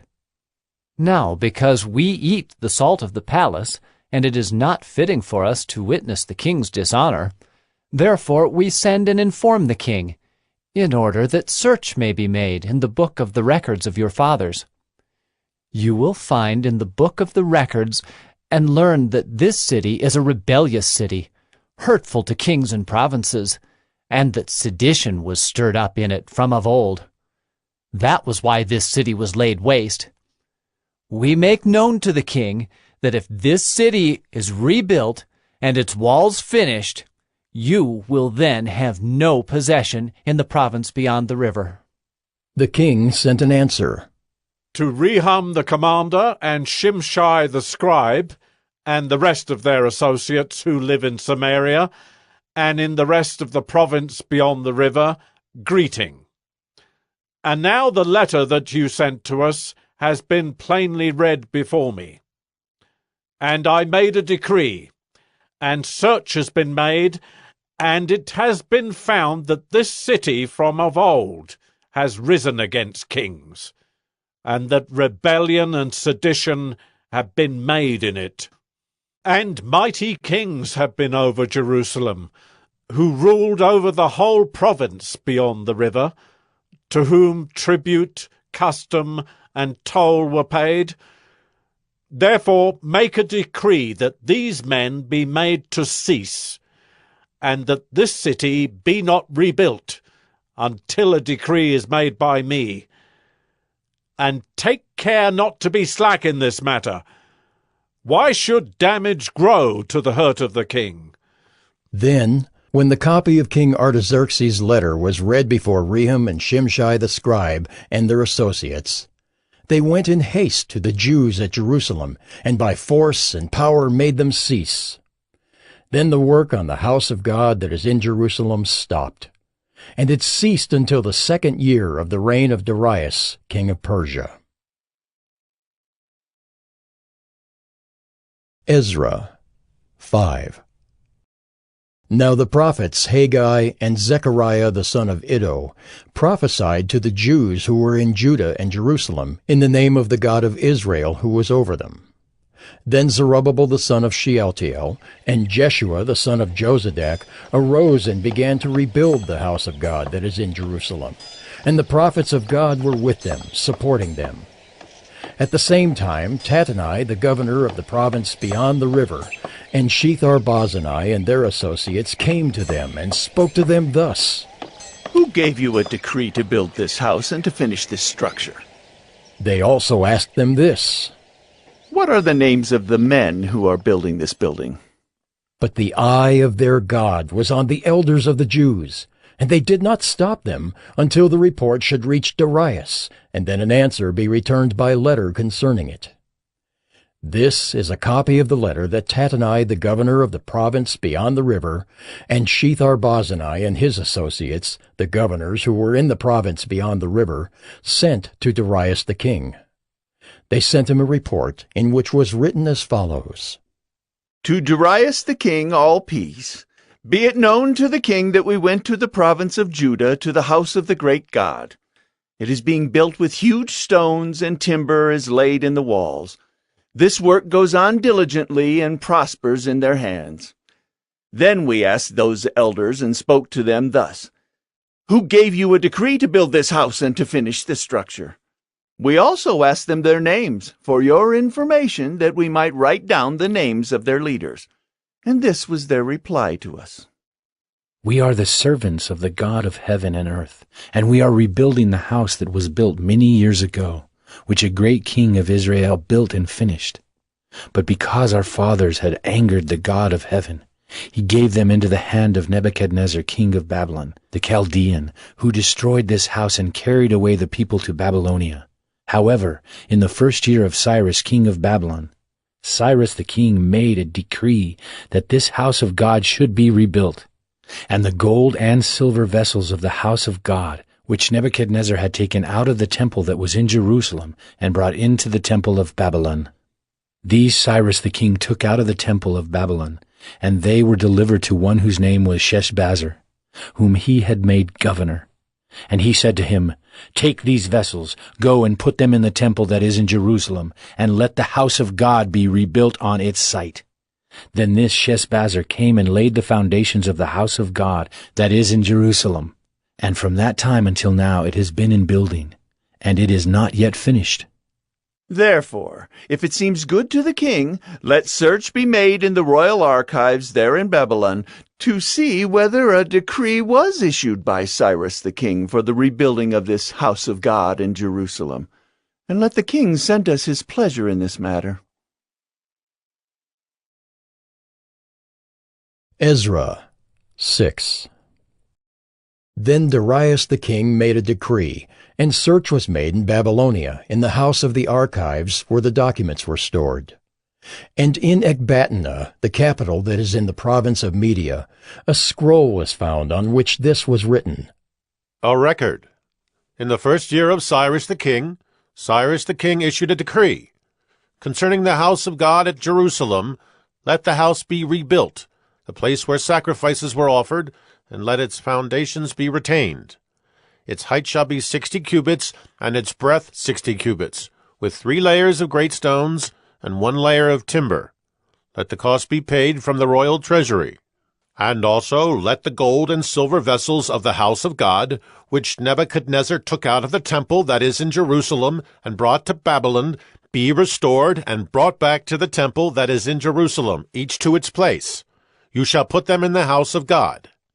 Now therefore, Tatnai, governor of the province beyond the river, Shethar-Boznai, and your associates, the governors who are in the province beyond the river, keep away. Let the work on this house of God alone. Let the governor of the Jews and the elders of the Jews rebuild this house of God on its site. Moreover, I make a decree regarding what you shall do for these elders of the Jews for the rebuilding of this house of God. The cost is to be paid to these men in full, and without delay, from the royal revenue, the tribute of the province from beyond the river. And whatever is needed, bulls, rams, or sheep for burnt offerings to the God of heaven, wheat, salt, wine, or oil, as the priests at Jerusalem require, let that be given to them day by day without fail, that they may offer pleasing sacrifices to the God of heaven, and pray for the life of the king and his sons. Also, I make a decree that if anyone alters this edict, a beam shall be pulled out of his house, and he shall be impaled on it, and his house shall be made a dunghill. May the God who has caused his name to dwell there overthrow any king or people who shall put out a hand to alter this, or to destroy this house of God that is in Jerusalem. I, Darius, make a decree. Let it be done with all diligence. Then, according to the word sent by Darius the king, Tatnai, the governor of the province beyond the river, Shethar-Boznai, and their associates did with all diligence what Darius the king had ordered. And the elders of the Jews built and prospered through the prophesying of Haggai the prophet and Zechariah the son of Iddo. They finished their building by decree of the God of Israel, and by decree of Cyrus and Darius and Artaxerxes king of Persia. And this house was finished on the 3rd day of the month of Adar, in the 6th year of the reign of Darius the king. And the people of Israel, the priests and the Levites, and the rest of the returned exiles, celebrated the dedication of this house of God with joy.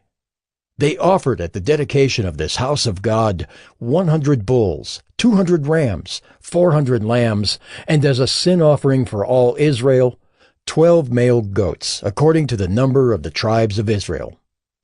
And they set the priests in their divisions and the Levites in their divisions for the service of God at Jerusalem, as it is written in the book of Moses. On the 14th day of the first month, the returned exiles kept the Passover. For the priests and the Levites had purified themselves together. All of them were clean.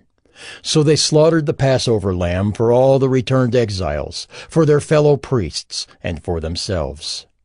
It was eaten by the people of Israel who had returned from exile, and also by everyone who had joined them and separated himself from the uncleanness of the peoples of the land to worship the Lord, the God of Israel.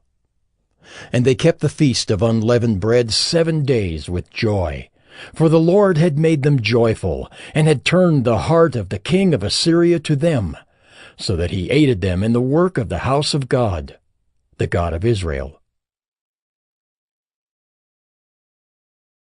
Ezra 7. Now after this, in the reign of Artaxerxes king of Persia, Ezra the son of Seraiah, son of Azariah, son of Hilkiah, son of Shallum, son of Zadok, son of Ahitub, son of Amariah, son of Azariah, son of Meraioth, son of Zerahiah, son of Uzzi, son of Bucci, son of Abishua, son of Phinehas, son of Eleazar, son of Aaron the chief priest. This Ezra went up from Babylonia. He was a scribe skilled in the law of Moses that the Lord, the God of Israel, had given, and the king granted him all that he asked, for the hand of the Lord his God was on him. And there went up also to Jerusalem, in the 7th year of Artaxerxes the king, some of the people of Israel, and some of the priests and Levites, the singers and gatekeepers, and the temple servants. And Ezra came to Jerusalem in the 5th month, which was in the 7th year of the king. For on the 1st day of the 1st month he began to go up from Babylonia, and on the 1st day of the 5th month he came to Jerusalem, for the good hand of his God was on him. For Ezra had set his heart to study the law of the Lord, and to do it, and to teach his statutes and rules in Israel. This is a copy of the letter that King Artaxerxes gave to Ezra the priest, the scribe, a man learned in manners of the commandments of the Lord, and his statutes for Israel. Artaxerxes, King of Kings, to Ezra the priest, the scribe of the law of the God of heaven, peace. And now I make a decree that any one of the people of Israel, or their priests, or Levites in my kingdom, who freely offers to go to Jerusalem, may go with you. For you are sent by the king and his 7 counselors to make inquiries about Judah and Jerusalem, according to the law of your God, which is in your hand, and also to carry the silver and gold that the king and his counselors have freely offered to the God of Israel, whose dwelling is in Jerusalem, with all the silver and gold that you shall find in the whole province of Babylonia, and with the freewill offerings of the people and the priests, vowed willingly for the house of their God that is in Jerusalem. With this money, then, you shall with all diligence buy bulls, rams, and lambs, with their grain offerings and their drink offerings, and you shall offer them on the altar of the house of your God that is in Jerusalem. Whatever seems good to you and your brothers to do with the rest of the silver and gold, you may do, according to the will of your God. The vessels that have been given you for the service of the house of your God you shall deliver before the God of Jerusalem. And whatever else is required for the house of your God, which it falls to you to provide, you may provide it out of the king's treasury. And I, Artaxerxes the king, make a decree to all the treasurers in the province beyond the river, whatever Ezra the priest, the scribe of the law of the God of heaven, requires of you, let it be done with all diligence, up to 100 talents of silver, 100 cores of wheat, 100 baths of wine, 100 baths of oil, and salt without prescribing how much. Whatever is decreed by the God of heaven, let it be done in full for the house of the God of heaven, lest his wrath be against the realm of the king and his sons. We also notify you that it shall not be lawful to impose tribute, custom, or toll on any one of the priests, the Levites, the singers, the doorkeepers, the temple servants, or other servants of this house of God. And you, Ezra, according to the wisdom of your God that is in your hand, appoint magistrates and judges, who may judge all the people in the province beyond the river, all such as know the laws of your God, and those who do not know them you shall teach. Whoever will not obey the law of your God and the law of the king, let judgment be strictly executed on him, whether for death, or for banishment, or for confiscation of his goods, or for imprisonment. Blessed be the Lord, the God of our fathers, who put such a thing as this into the heart of the king to beautify the house of the Lord that is in Jerusalem, and who extended to me his steadfast love before the king and his counselors, and before all the king's mighty officers. I took courage, for the hand of the Lord my God was on me, and I gathered leading men from Israel to go up with me. Ezra 8. These are the heads of their fathers' houses, and this is the genealogy of those who went up with me from Babylonia in the reign of Artaxerxes the king. Of the sons of Phinehas, Gershom. Of the sons of Ithamar, Daniel. Of the sons of David, Hattush. Of the sons of Shechaniah, who was of the sons of Perish, Zechariah, with whom were registered 150 men. Of the sons of Pahath Moab, Eliahoenai, the son of Zerahiah, and with him 200 men. Of the sons of Zattu, Shechaniah, the son of Jehaziel, and with him 300 men. Of the sons of Adin, Ebed the son of Jonathan, and with him 50 men. Of the sons of Elam, Jeshiah the son of Athaliah, and with him 70 men. Of the sons of Shephatiah, Zebadiah the son of Michael, and with him 80 men. Of the sons of Joab, Obadiah the son of Jehiel, and with him 218 men. Of the sons of Bani, Shelomith the son of Josephiah, and with him 160 men. Of the sons of Bebai, Zechariah the son of Bebai, and with him 28 men. Of the sons of Azgad, Johanan the son of Hakkatan, and with him 110 men. Of the sons of Adonikam, those who came later, their names being Eliphalet, Jeuel, and Shemaiah, and with them 60 men. Of the sons of Bigvai, Uthai and Zachar, and with them 70 men. I gathered them to the river that runs to Ahava, and there we camped 3 days. As I reviewed the people and the priests, I found there none of the sons of Levi. Then I sent for Eliezer, Ariel, Shemaiah, Elnathan, Jerib, Elnathan, Nathan, Zechariah, and Meshullam, leading men, and for Joiarib and Elnathan, who were men of insight, and sent them to Iddo, the leading man at the place Casiphia, telling them what to say to Iddo and his brothers and the temple servants at the place Casiphia, namely, to send us ministers for the house of our God. And by the good hand of our God on us, they brought us a man of discretion of the sons of Malai, the son of Levi, son of Israel, namely Sherebiah, with his sons and kinsmen 18, also Hashabiah, and with him Jeshiah, of the sons of Merari, with his kinsmen and their sons 20. Besides 220 of the temple servants, whom David and his officials had set apart to attend the Levites. These were all mentioned by name.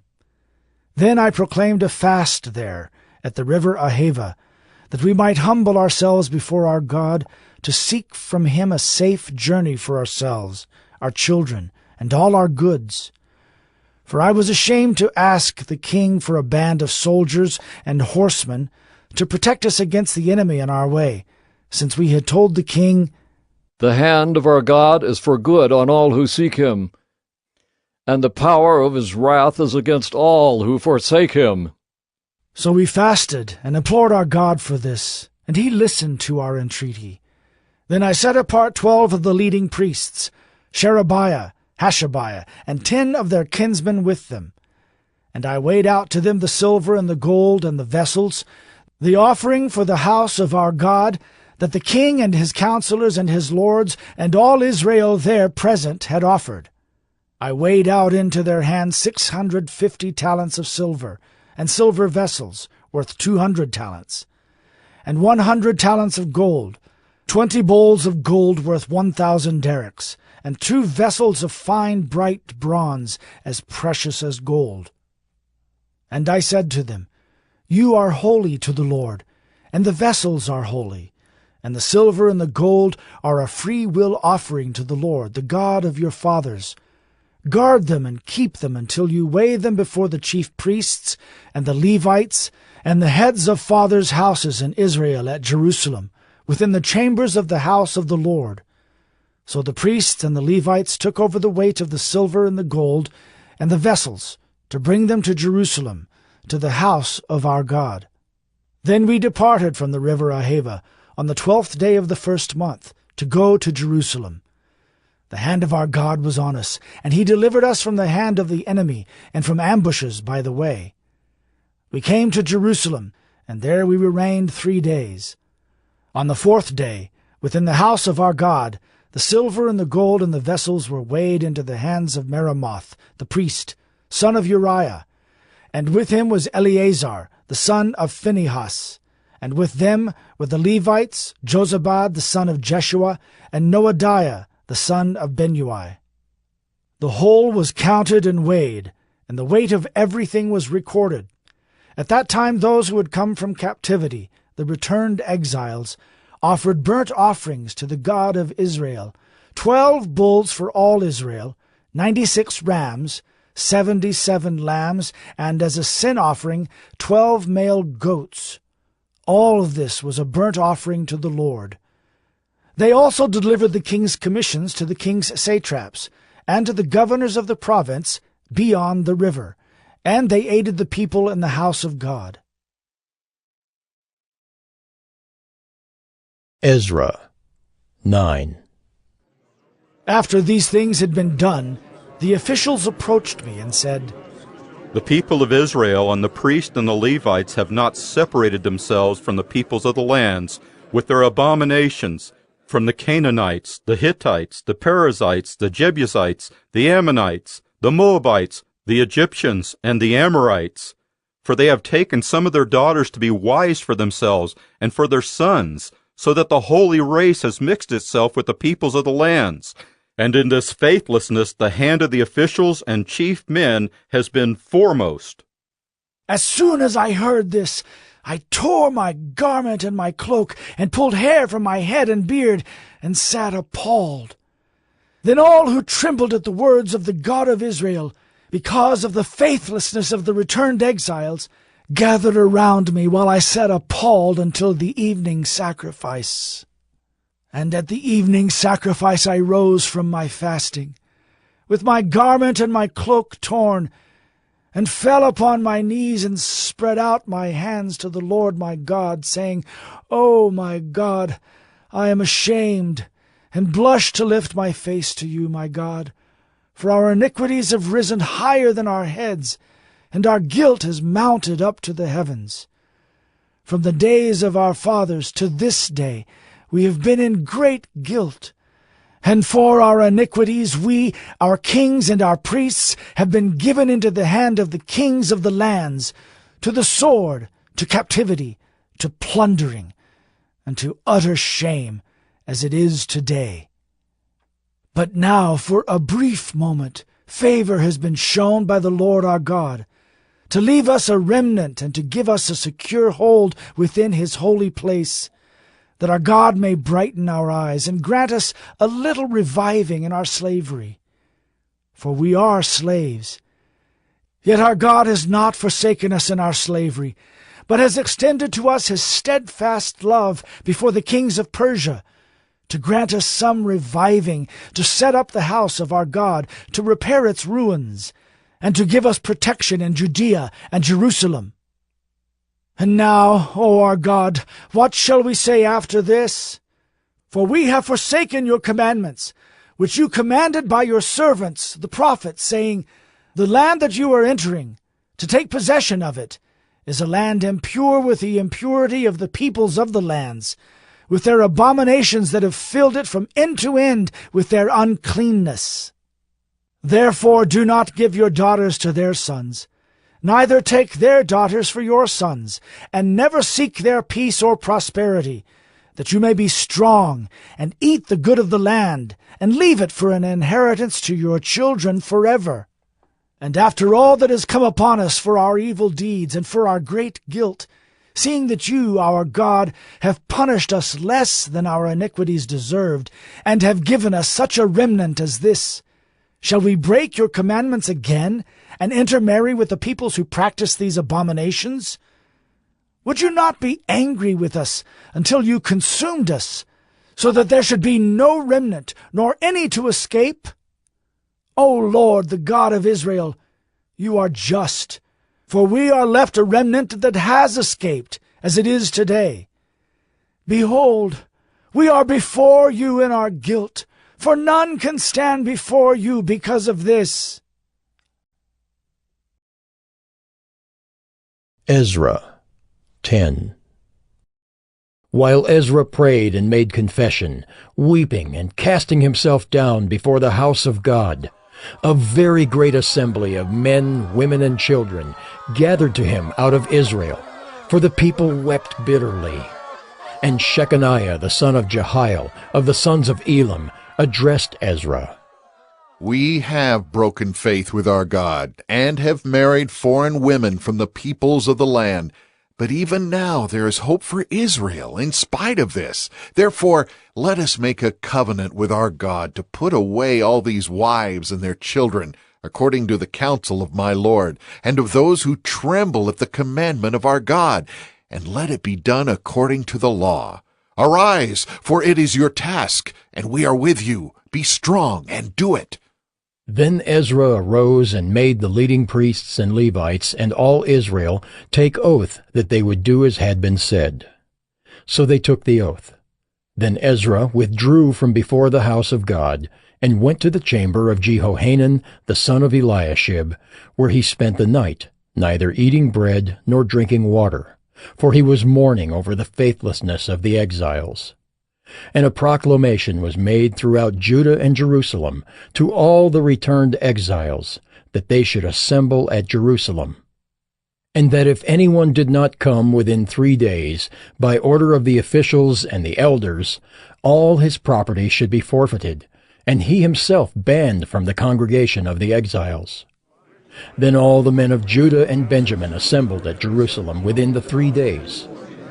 It was the 9th month, on the 20th day of the month, and all the people sat in the open square before the house of God, trembling because of this matter, and because of the heavy rain. And Ezra the priest stood up, and said to them, You have broken faith, and married foreign women, and so increased the guilt of Israel. Now then, make confession to the Lord, the God of your fathers, and do his will. Separate yourselves from the peoples of the land and from the foreign wives. Then all the assembly answered with a loud voice, It is so. We must do as you have said, but the people are many, and it is a time of heavy rain. We cannot stand in the open. Nor is this a task for 1 day or for 2, for we have greatly transgressed in this matter. Let our officials stand for the whole assembly. Let all in our cities who have taken foreign wives come at appointed times, and with them the elders and judges of every city, until the fierce wrath of our God over this matter is turned away from us. Only Jonathan the son of Asahel and Josiah the son of Tikvah opposed this, and Meshullam and Shabbathai the Levites supported them. Then the returned exiles did so. Ezra the priest selected men, heads of fathers' houses, according to their fathers' houses, each of them designated by name. On the 1st day of the 10th month, they sat down to examine the matter. And by the 1st day of the 1st month, they had come to the end of all the men who had married foreign women. Now there were found some of the sons of the priests who had married foreign women: Maaseiah, Eleazar, Jerub, and Gedaliah, some of the sons of Jeshua, the son of Jozadak, and his brothers. They pledged themselves to put away their wives, and their guilt offering was a ram of the flock for their guilt. Of the sons of Immer, Hanani and Zebediah. Of the sons of Haram, Maaseiah, Elijah, Shemaiah, Jehiel, and Uzziah. Of the sons of Pashur, Elioenai, Maaseiah, Ishmael, Nathanael, Jozabad, and Elisah. Of the Levites, Jozabad, Shimei, Kaleah, that is, Kelita, Pethaliah, Judah, and Eliezer. Of the singers, Eliashib. Of the gatekeepers, Shallum, Telem, and Uri. And of Israel, of the sons of Perush, Ramiah, Isaiah, Malchijah, Mijamin, Eleazar, Hashabiah, and Benaiah. Of the sons of Elam, Mattaniah, Zechariah, Jehiel, Abdi, Jeremoth, and Elijah. Of the sons of Zattu, Elioenai, Eliashib, Mattaniah, Jeremoth, Zabad, and Aziza. Of the sons of Bebai were Jehohanan, Hananiah, Zabai, and Athli. Of the sons of Bani were Meshullam, Malach, Adaiah, Jashub, Sheol, and Jeremoth. Of the sons of Pahath Moab, Adnah, Kelal, Benaiah, Maaseiah, Mattaniah, Bezalel, Benui, and Manasseh. Of the sons of Haram, Eliezer, Ishijah, Malchijah, Shemaiah, Shimeon, Benjamin, Malach, and Shemariah. Of the sons of Hashem, Mattani, Mattata, Zabad, Eliphalet, Jeremiah, Manasseh, and Shimei. Of the sons of Bani, Maadai, Amram, Uel, Benaiah, Bediah, Kelahai, Vaniah, Meremoth, Eliashib, Mattaniah, Mattani, Jeasu. Of the sons of Benui, Shimei, Shelemiah, Nathan, Adaiah, Mechnadabai, Sheshai, Sherai, Azarel, Shelemiah, Shemariah, Shallum, Amariah, and Joseph. Of the sons of Nebo, Jeiel, Mattathiah, Zabad, Zabinah, Jaddai, Joel, and Benaiah. All these had married foreign women, and some of the women had even borne children.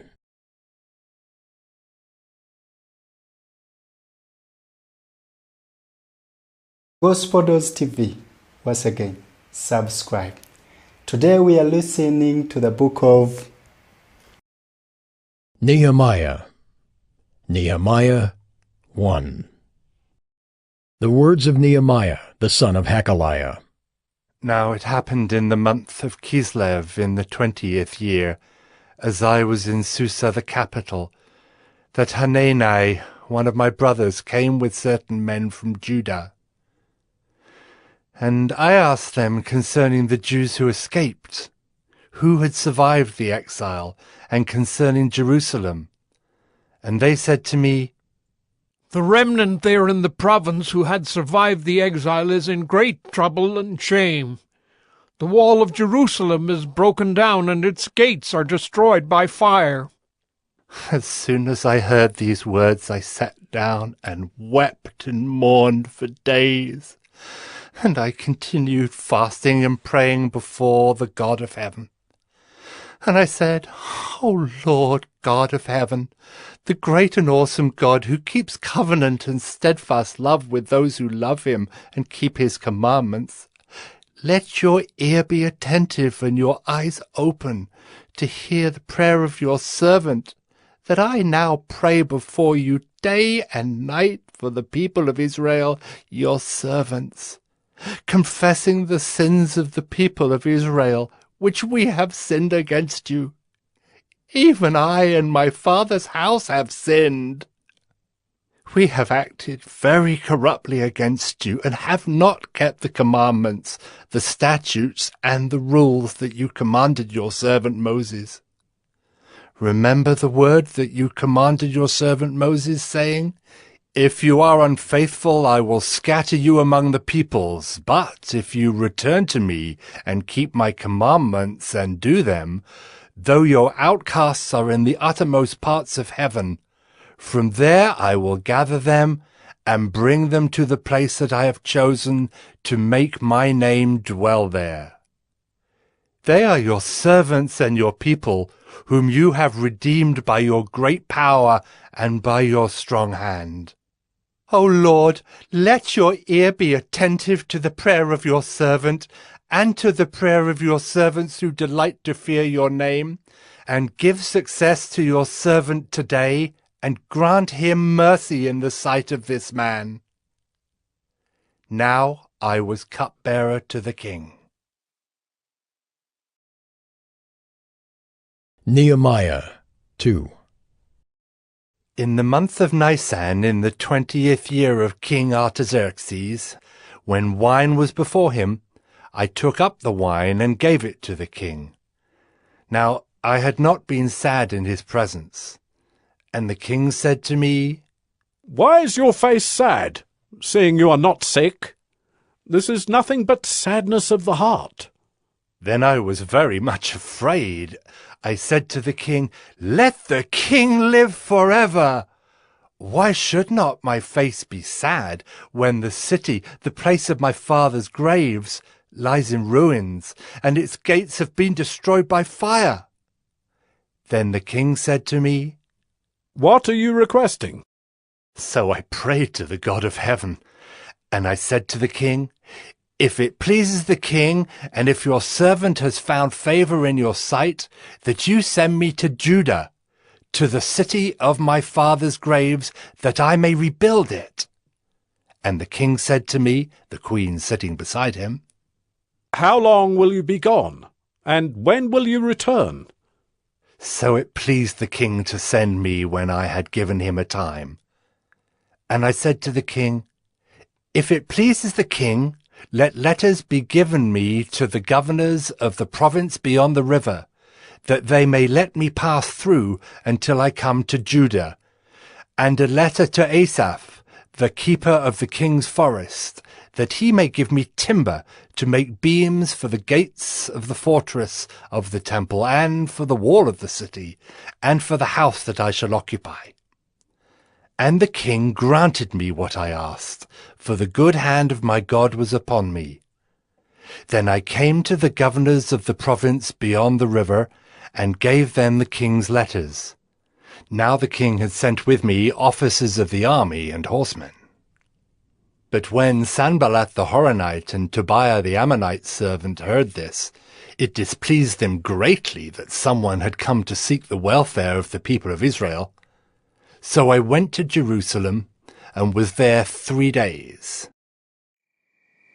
Then I arose in the night, I and a few men with me. And I told no one what my God had put into my heart to do for Jerusalem. There was no animal with me, but the one on which I rode. I went out by night, by the valley gate to the dragon's spring and to the dung gate. And I inspected the walls of Jerusalem that were broken down, and its gates that had been destroyed by fire. Then I went on to the fountain gate and to the king's pool, but there was no room for the animal that was under me to pass. Then I went up in the night by the valley and inspected the wall. And I turned back and entered by the valley gate, and so returned. And the officials did not know where I had gone or what I was doing, and I had not yet told the Jews, the priests, the nobles, the officials, and the rest who were to do the work. Then I said to them, You see the trouble we are in, how Jerusalem lies in ruins, with its gates burned? Come, let us build the wall of Jerusalem, that we may no longer suffer derision. And I told them of the hand of my God that had been upon me for good, and also of the words that the king had spoken to me. And they said, Let us rise up and build. So they strengthened their hands for the good work. But when Sanballat the Horonite and Tobiah the Ammonite servant and Geshem the Arab heard of it, they jeered at us and despised us and said, What is this thing that you are doing? Are you rebelling against the king? Then I replied to them, The God of heaven will make us prosper, and we, his servants, will arise and build. But you have no portion or right or claim in Jerusalem. Nehemiah 3. Then Eliashib the high priest rose up with his brothers the priests, and they built the sheep gate. They consecrated it and set its doors. They consecrated it as far as the Tower of the 100, as far as the Tower of Hananel. And next to him the men of Jericho built. And next to them Zachar the son of Imri built. The sons of Hasaneah built the fish gate. They laid its beams and set its doors, its bolts, and its bars. And next to them Meremoth the son of Uriah, son of Hakaz, repaired. And next to them Meshullam the son of Berechiah, son of Meshezabeel, repaired. And next to them Zadok the son of Baanah repaired. And next to them the Tekoites repaired, but their nobles would not stoop to serve their lord. Joiada the son of Paseah and Meshullam the son of Besadiah repaired the gate of Yeshana. They laid its beams and set its doors, its bolts, and its bars.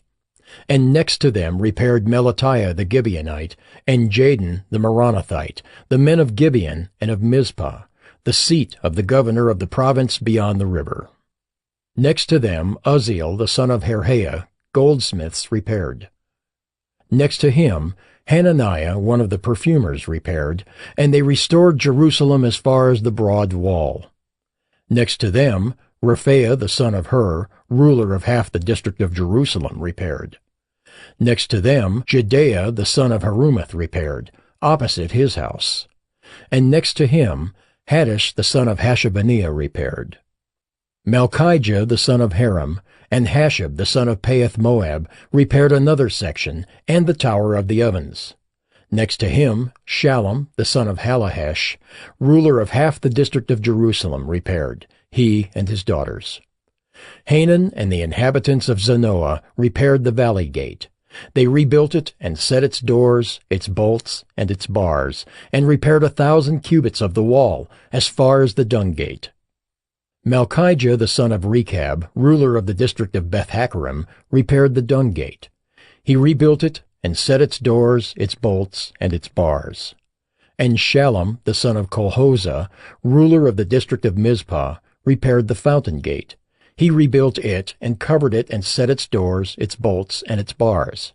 And he built the wall of the pool of Shelah of the king's garden, as far as the stairs that go down from the city of David. After him Nehemiah the son of Azbuk, ruler of half the district of Bethzur, repaired to a point opposite the tombs of David, as far as the artificial pool and as far as the house of the mighty men. After him the Levites repaired, Rehum the son of Bani. Next to him Hashabiah, ruler of half the district of Keilah, repaired for his district. After him their brothers repaired, Bavai the son of Henadad, ruler of half the district of Keilah. Next to him Ezer the son of Jeshua, ruler of Mizpah, repaired another section opposite the ascent to the armory at the buttress. After him Barak the son of Zabbai repaired another section from the buttress to the door of the house of Eliashib the high priest. After him Meremoth the son of Uriah, son of Hakaz, repaired another section from the door of the house of Eliashib to the end of the house of Eliashib. After him the priests, the men of the surrounding area, repaired. After them Benjamin and Hashab repaired opposite their house. After them, Azariah the son of Maaseiah, son of Ananiah, repaired beside his own house. After him, Binnui the son of Henadad repaired another section, from the house of Azariah to the buttress, and to the corner.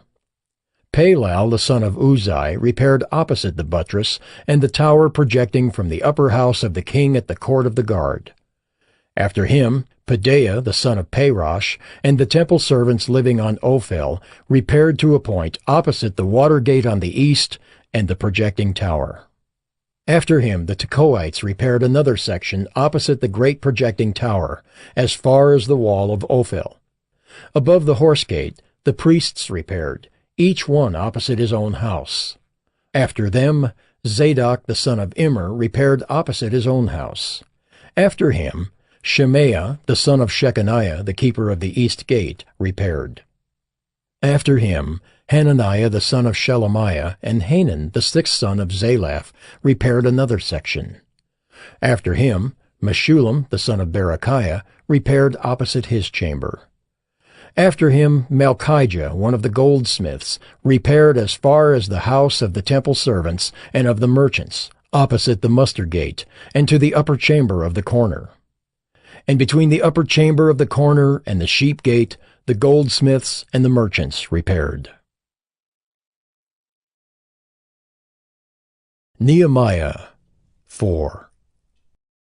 Now when Sanballat heard that we were building the wall, he was angry and greatly enraged, and he jeered at the Jews. And he said in the presence of his brothers and of the army of Samaria, What are these feeble Jews doing? Will they restore it for themselves? Will they sacrifice?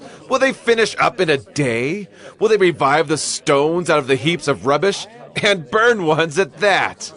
Tobiah the Ammonite was beside him, and he said, Yes, what they are building. If a fox goes up on it, he will break down their stone wall. Hear, O our God, for we are despised. Turn back their taunt on their own heads, and give them up to be plundered in a land where they are captives. Do not cover their guilt, and let not their sin be blotted out from your sight, for they have provoked you to anger in the presence of the builders. So we built the wall, and all the wall was joined together to half its height, for the people had a mind to work. But when Sanballat and Tobiah and the Arabs and the Ammonites and the Ashdodites heard that the repairing of the walls of Jerusalem was going forward, and that the breaches were beginning to be closed, they were very angry. And they all plotted together to come and fight against Jerusalem and to cause confusion in it. And we prayed to our God and set a guard as a protection against them day and night. In Judah it was said, The strength of those who bear the burdens is failing. There is too much rubble. By ourselves we will not be able to rebuild the wall. And our enemies said, They will not know or see till we come among them and kill them and stop the work. At that time the Jews who lived near them came from all directions and said to us 10 times, You must return to us.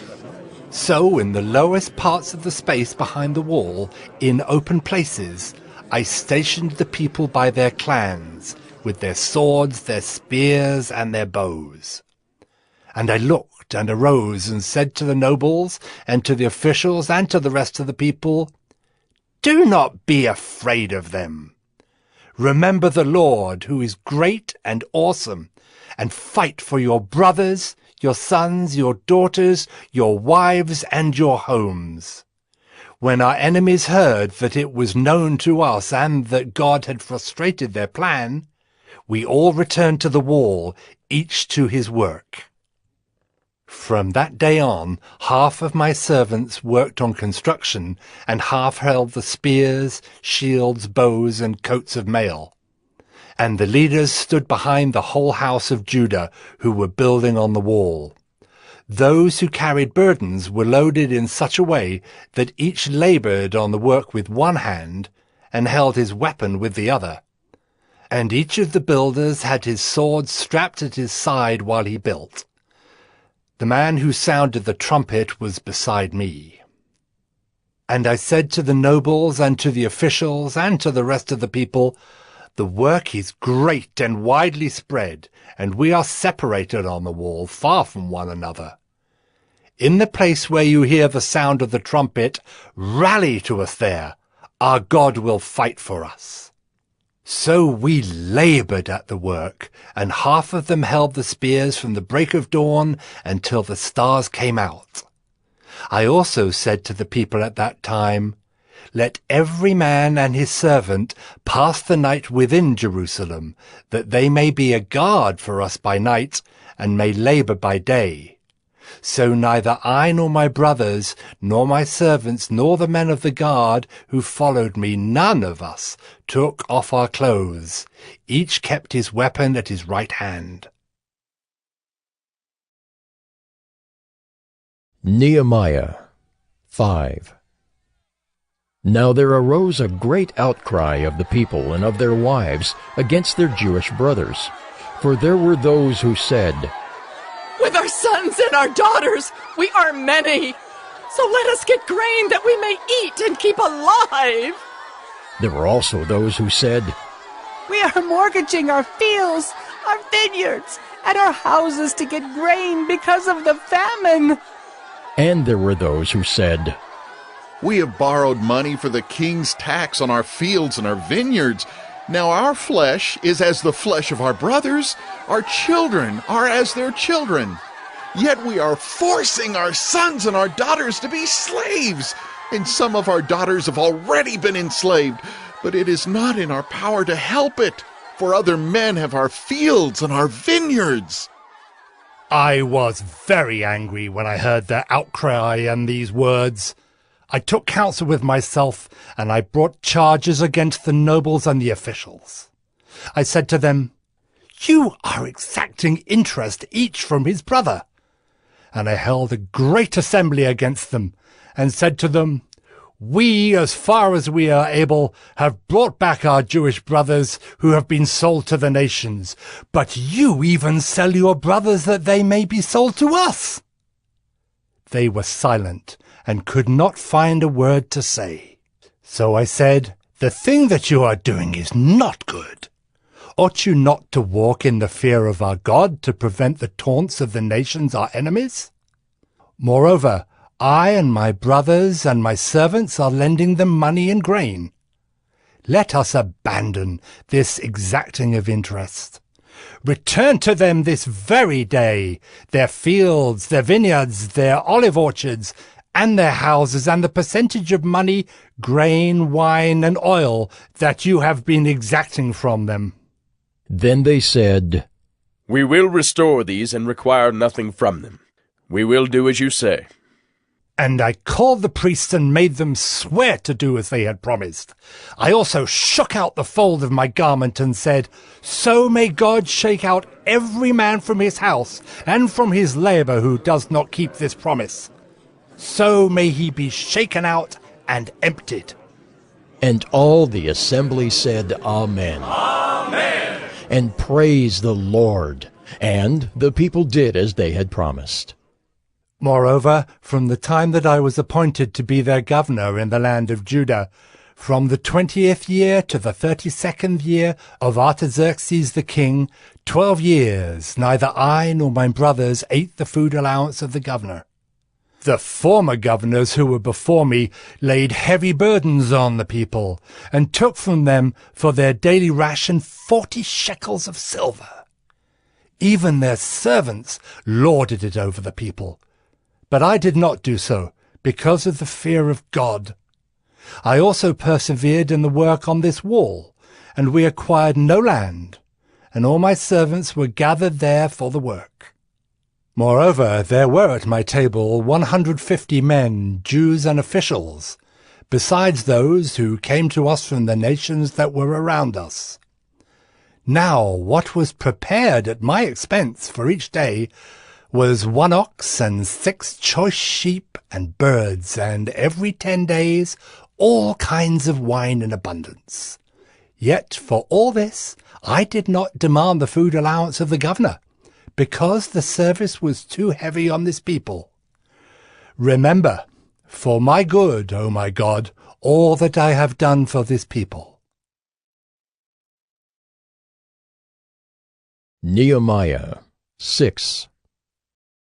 Now when Sanballat and Tobiah and Geshem the Arab and the rest of our enemies heard that I had built the wall and that there was no breach left in it, although up to that time I had not set up the doors in the gates, Sanballat and Geshem sent to me, saying, Come, let us meet together at Hakkephirim, in the plain of Ono.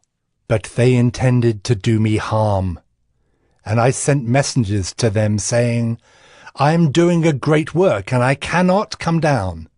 Why should the work stop, while I leave it and come down to you?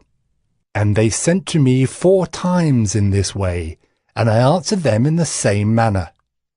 In the same way, Sanballat for the 5th time sent his servant to me with an open letter in his hand. In it was written, It is reported among the nations, and Geshem also says it, that you and the Jews intend to rebel. That is why you are building the wall, and according to these reports you wish to become their king. And you have also set up prophets to proclaim concerning you in Jerusalem, There is a king in Judah. And now the king will hear of these reports. So now come, and let us take counsel together. Then I sent to him, saying, No such things as you say have been done, for you are inventing them out of your own mind. For they all wanted to frighten us, thinking, Their hands will drop from the work, and it will not be done. But now, O God, strengthen my hands. Now when I went into the house of Shemaiah, the son of Delaiah, son of Mehetabel, who was confined to his home, he said, Let us meet together in the house of God, within the temple. Let us close the doors of the temple, for they are coming to kill you. They are coming to kill you by night. But I said, Should such a man as I run away? And what man such as I could go into the temple and live? I will not go in. And I understood and saw that God had not sent him, but he had pronounced the prophecy against me, because Tobiah and Sanballat had hired him. For this purpose he was hired, that I should be afraid and act in this way and sin, and so they could give me a bad name in order to taunt me. Remember Tobiah and Sanballat, oh my God, according to these things that they did, and also the prophetess Noadiah and the rest of the prophets who wanted to make me afraid. So the wall was finished on the 25th day of the month, Elul, in 52 days. And when all our enemies heard of it, all the nations around us were afraid, and fell greatly in their own esteem, for they perceived that this work had been accomplished with the help of our God. Moreover, in those days the nobles of Judah sent many letters to Tobiah, and Tobiah's letters came to them. For many in Judah were bound by oath to him, because he was the son-in-law of Shechaniah, the son of Ezra, and his son Jehohanan had taken the daughter of Meshullam, the son of Berechiah, as his wife. Also they spoke of his good deeds in my presence, and reported my words to him. And Tobiah sent letters to make me afraid. Nehemiah 7. Now when the wall had been built, and I had set up the doors, and the gatekeepers, the singers, and the Levites had been appointed, I gave my brother Hanani and Hananiah, the governor of the castle, charge over Jerusalem, for he was a more faithful and God-fearing man than many. And I said to them, Let not the gates of Jerusalem be opened until the sun is hot. And while they are still standing guard, let them shut and bar the doors. Appoint guards from among the inhabitants of Jerusalem, some at their guard posts and some in front of their own homes. The city was wide and large, but the people within it were few, and no houses had been rebuilt. Then my God put it into my heart to assemble the nobles and the officials and the people to be enrolled by genealogy. And I found the book of the genealogy of those who came up at the first, and I found written in it, These were the people of the province who came up out of the captivity of those exiles whom Nebuchadnezzar the king of Babylon had carried into exile. They returned to Jerusalem and Judah, each to his town. They came with Zerubbabel, Jeshua, Nehemiah, Azariah, Rehemiah, Nehemiah, Mordecai, Bilshan, Mispereth, Bigvai, Nehum, Baanah. The number of the men of the people of Israel, the sons of Parosh, 2,172. The sons of Shephatiah, 372. The sons of Era, 652. The sons of Pahath Moab, namely the sons of Jeshua and Joab, 2,818. The sons of Elam, 1,254. The sons of Zattu, 845. The sons of Zakkai, 760. The sons of Binnui, 648. The sons of Bebai, 628. The sons of Azgad, 2,322. The sons of Adonikam, 667. The sons of Bigvai, 2,067. The sons of Adin, 655. The sons of Ater, namely of Hezekiah, 98. The sons of Hashem, 328. The sons of Bezai, 324. The sons of Hariph, 112. The sons of Gibeon, 95. The men of Bethlehem and Netophah, 188. The men of Anathoth, 128. The men of Beth Asmaveth, 42. The men of Kiriath-Jearim, Kephirah, and Beeroth, 743. The men of Ramah and Geba, 621. The men of Michmas, 122. The men of Bethel and Ai, 123. The men of the other Nebo, 52. The sons of the other Elam, 1,254. The sons of Haram, 320. The sons of Jericho, 345. The sons of Lod, Hadid, and Ono, 721.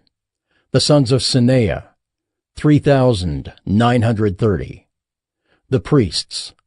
The sons of Jedaiah, namely the house of Jeshua, 973. The sons of Immer, 1,052. The sons of Pashur, 1,247. The sons of Haram, 1,017. The Levites, the sons of Jeshua, namely of Kadmiel of the sons of Hodavah, 74. The singers, the sons of Asaph, 148. The gatekeepers, the sons of Shallum, the sons of Atar, the sons of Talmon, the sons of Akab, the sons of Hatita, the sons of Shobai, 138.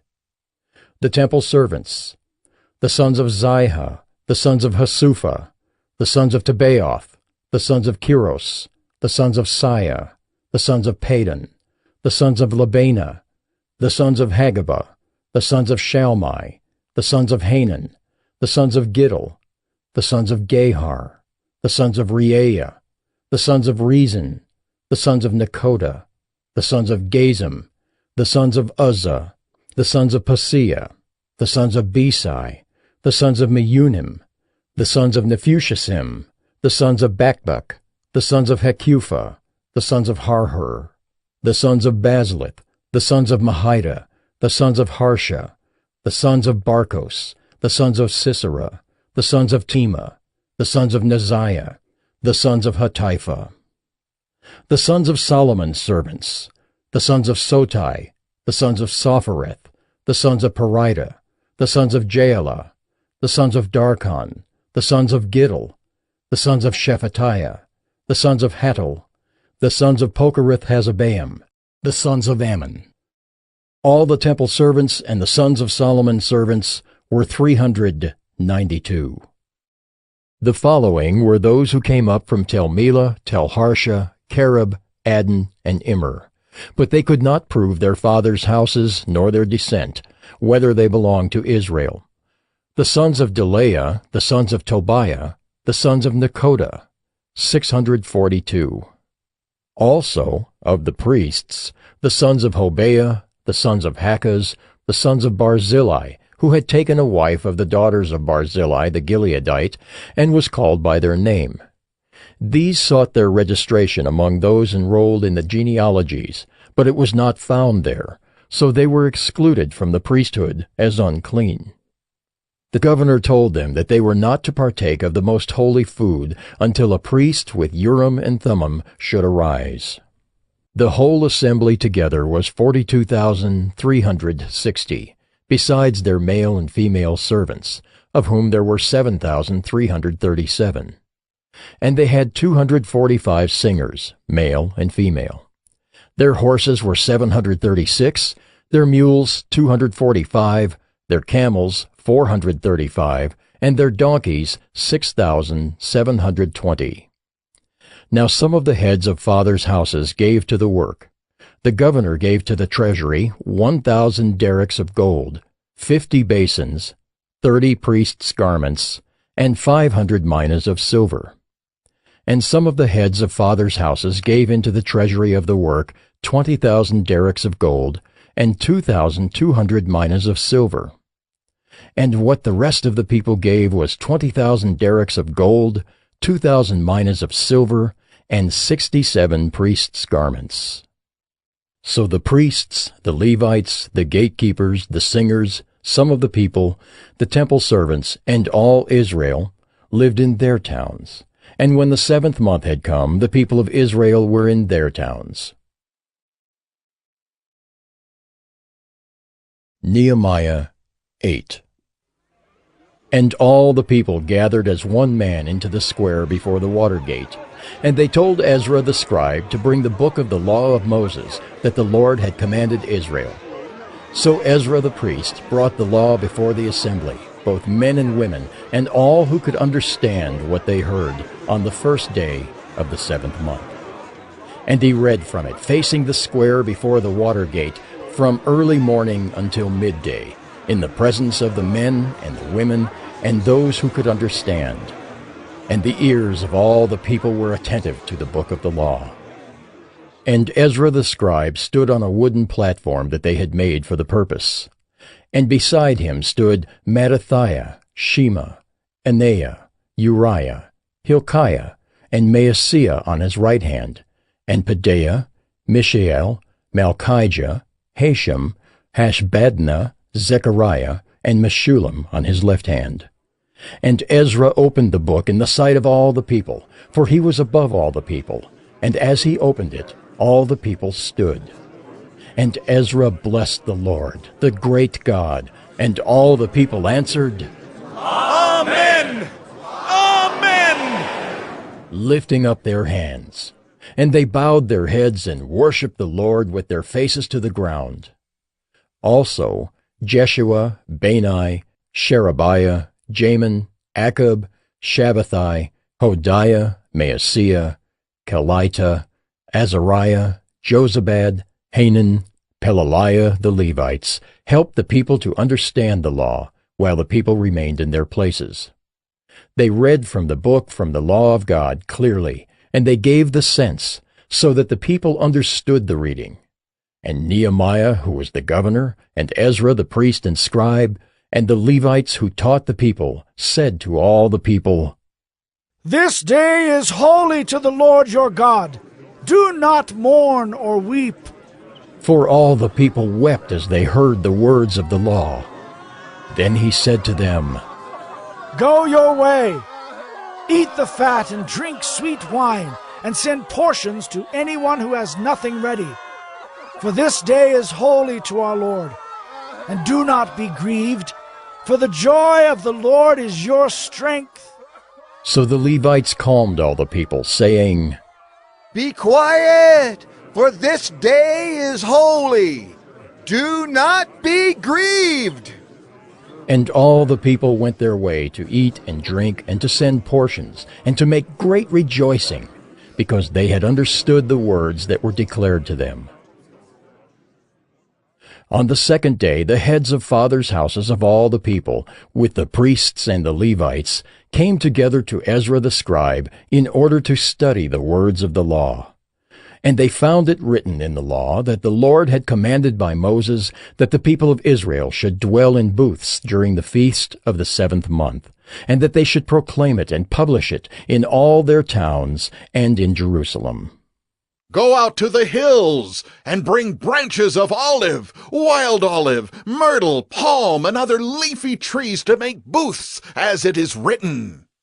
So the people went out and brought them and made booths for themselves, each on his roof, and in their courts, and in the courts of the house of God, and in the square at the water gate, and in the square at the gate of Ephraim. And all the assembly of those who had returned from the captivity made booths and lived in the booths. For from the days of Jeshua the son of Nun to that day the people of Israel had not done so. And there was very great rejoicing. And day by day, from the first day to the last day, he read from the book of the law of God. They kept the feast 7 days, and on the 8th day there was a solemn assembly according to the rule. Nehemiah 9. Now on the 24th day of this month, the people of Israel were assembled with fasting, and in sackcloth, and with earth on their heads. And the Israelites separated themselves from all foreigners, and stood and confessed their sins and the iniquities of their fathers. And they stood up in their place and read from the book of the law of the Lord their God for a quarter of the day. For another quarter of it they made confession and worshipped the Lord their God. On the stairs of the Levites stood Jeshua, Bani, Kadmiel, Shebaniah, Bunni, Sherebiah, Bani, and Canani, and they cried with a loud voice to the Lord their God. Then the Levites, Jeshua, Kadmiel, Bani, Hashabaniah, Sherebiah, Hodiah, Shebaniah, and Pethahiah said, Stand up and bless the Lord your God from everlasting to everlasting. Blessed be your glorious name, which is exalted above all blessing and praise. You are the Lord, you alone. You have made heaven, the heaven of heavens, with all their host, the earth and all that is on it, the seas and all that is in them. And you preserve all of them, and the host of heaven worships you. You are the Lord, the God who chose Abram and brought him out of Ur of the Chaldeans and gave him the name Abraham.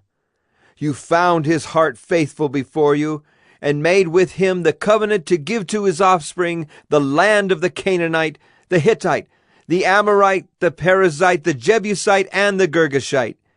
And you have kept your promise, for you are righteous. And you saw the affliction of our fathers in Egypt, and heard their cry at the Red Sea, and performed signs and wonders against Pharaoh and all his servants, and all the people of his land, for you knew that they acted arrogantly against our fathers, and you made a name for yourself, as it is to this day. And you divided the sea before them, so that they went through the midst of the sea on dry land, and you cast their pursuers into the depths, as a stone into mighty waters. By a pillar of cloud you led them in the day, and by a pillar of fire in the night, to light for them the way in which they should go. You came down on Mount Sinai, and spoke with them from heaven, and gave them right rules and true laws, good statutes and commandments. And you made known to them your holy Sabbath, and commanded them commandments and statutes and a law by Moses your servant.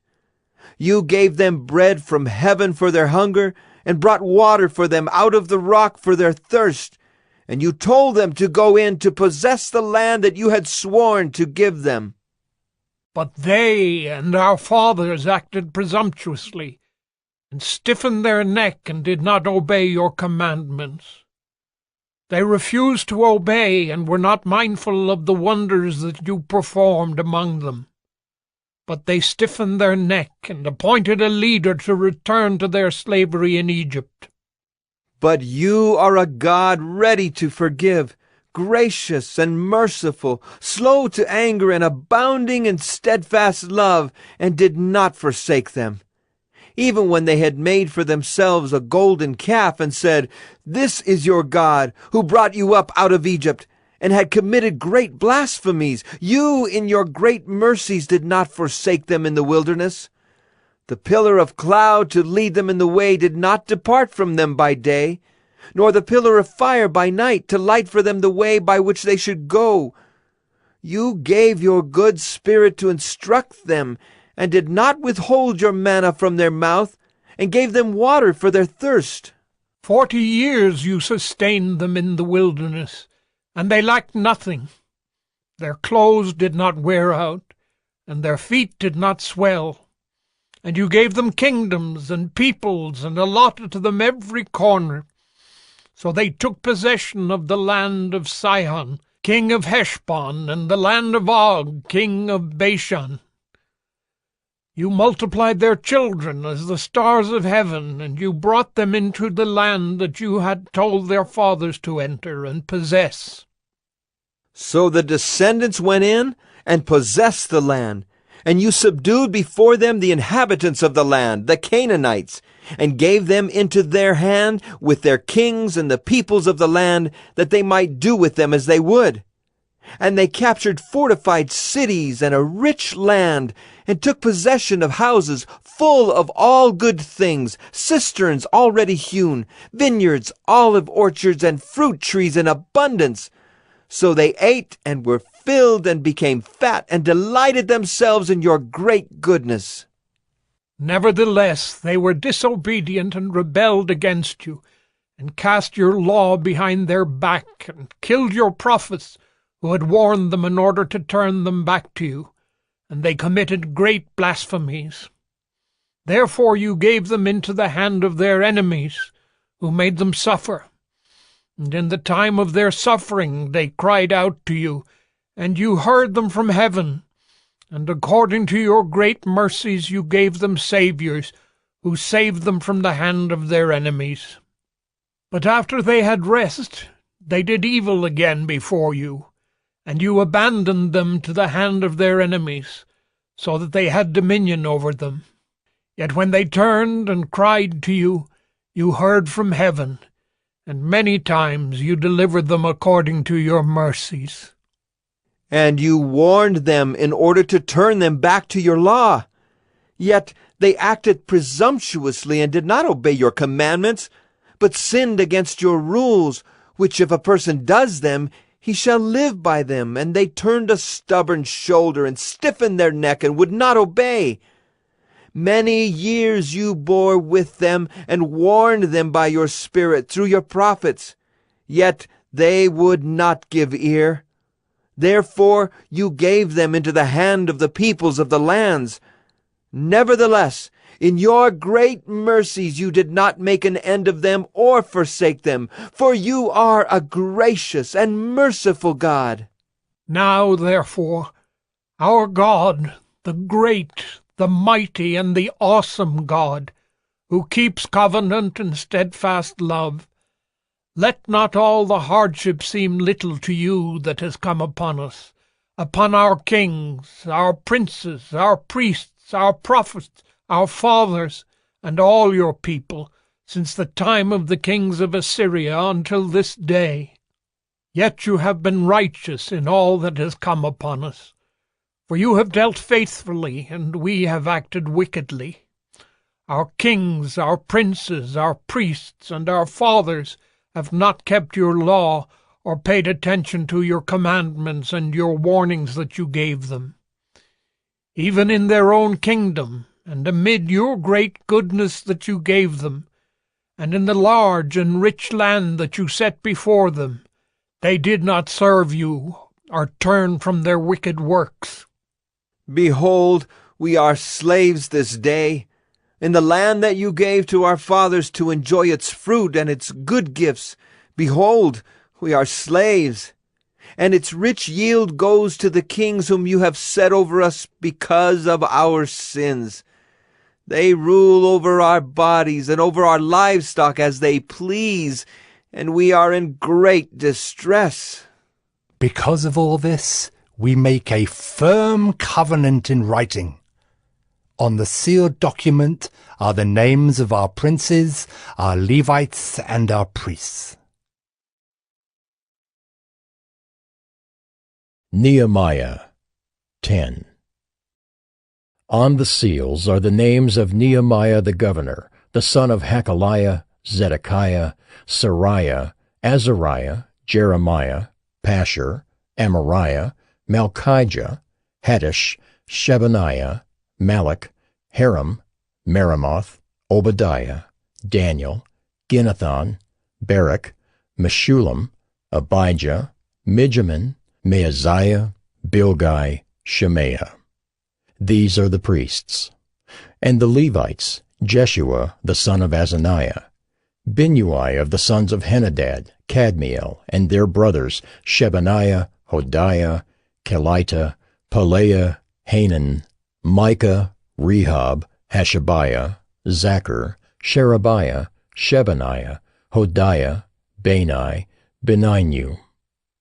The chiefs of the people, Parosh, Pahath-Moab, Elam, Zatu, Bani, Bunni, Asgad, Bebai, Adonijah, Bigvai, Aden, Ater, Hezekiah, Azar, Hodiah, Hashem, Bezai, Hariph, Anathoth, Nebai, Magpiash, Meshullam, Hezer, Meshezabel, Zadok, Jaddua, Pelatiah, Hanan, Anaiah, Hoshea, Hananiah, Hashab, Halohesh, Pilha, Shobek, Rehum, Hashabnah, Maaseiah, Ahiah, Hanan, Anan, Malach, Haram, Baanah. The rest of the people, the priests, the Levites, the gatekeepers, the singers, the temple servants, and all who have separated themselves from the peoples of the lands to the law of God, their wives, their sons, their daughters, all who have knowledge and understanding, join with their brothers, their nobles, and enter into a curse and an oath to walk in God's law that was given by Moses the servant of God, and to observe and do all the commandments of the Lord our Lord, and his rules and his statutes. We will not give our daughters to the peoples of the land, or take their daughters for our sons. And if the peoples of the land bring in goods or any grain on the Sabbath day to sell, we will not buy from them on the Sabbath or on a holy day. And we will forego the crops of the 7th year and the exaction of every debt. We also take on ourselves the obligation to give yearly 1/3 part of a shekel for the service of the house of our God, for the showbread, the regular grain offering, the regular burnt offering, the Sabbaths, the new moons, the appointed feasts, the holy things, and the sin offerings, to make atonement for Israel, and for all the work of the house of our God. We, the priests, the Levites, and the people, have likewise cast lots for the wood offering, to bring it into the house of our God, according to our fathers' houses, at times appointed, year by year, to burn on the altar of the Lord our God, as it is written in the law. We obligate ourselves to bring the first fruits of our ground and the first fruits of all fruit of every tree, year by year, to the house of the Lord. Also to bring to the house of our God, to the priests who minister in the house of our God, the firstborn of our sons and of our cattle, as it is written in the law, and the firstborn of our herds and of our flocks. And to bring the first of our dough and our contributions, the fruit of every tree, the wine and the oil, to the priests, to the chambers of the house of our God, and to bring to the Levites the tithes from our ground, for it is the Levites who collect the tithes in all our towns where we labor. And the priest, the son of Aaron, shall be with the Levites when the Levites receive the tithes.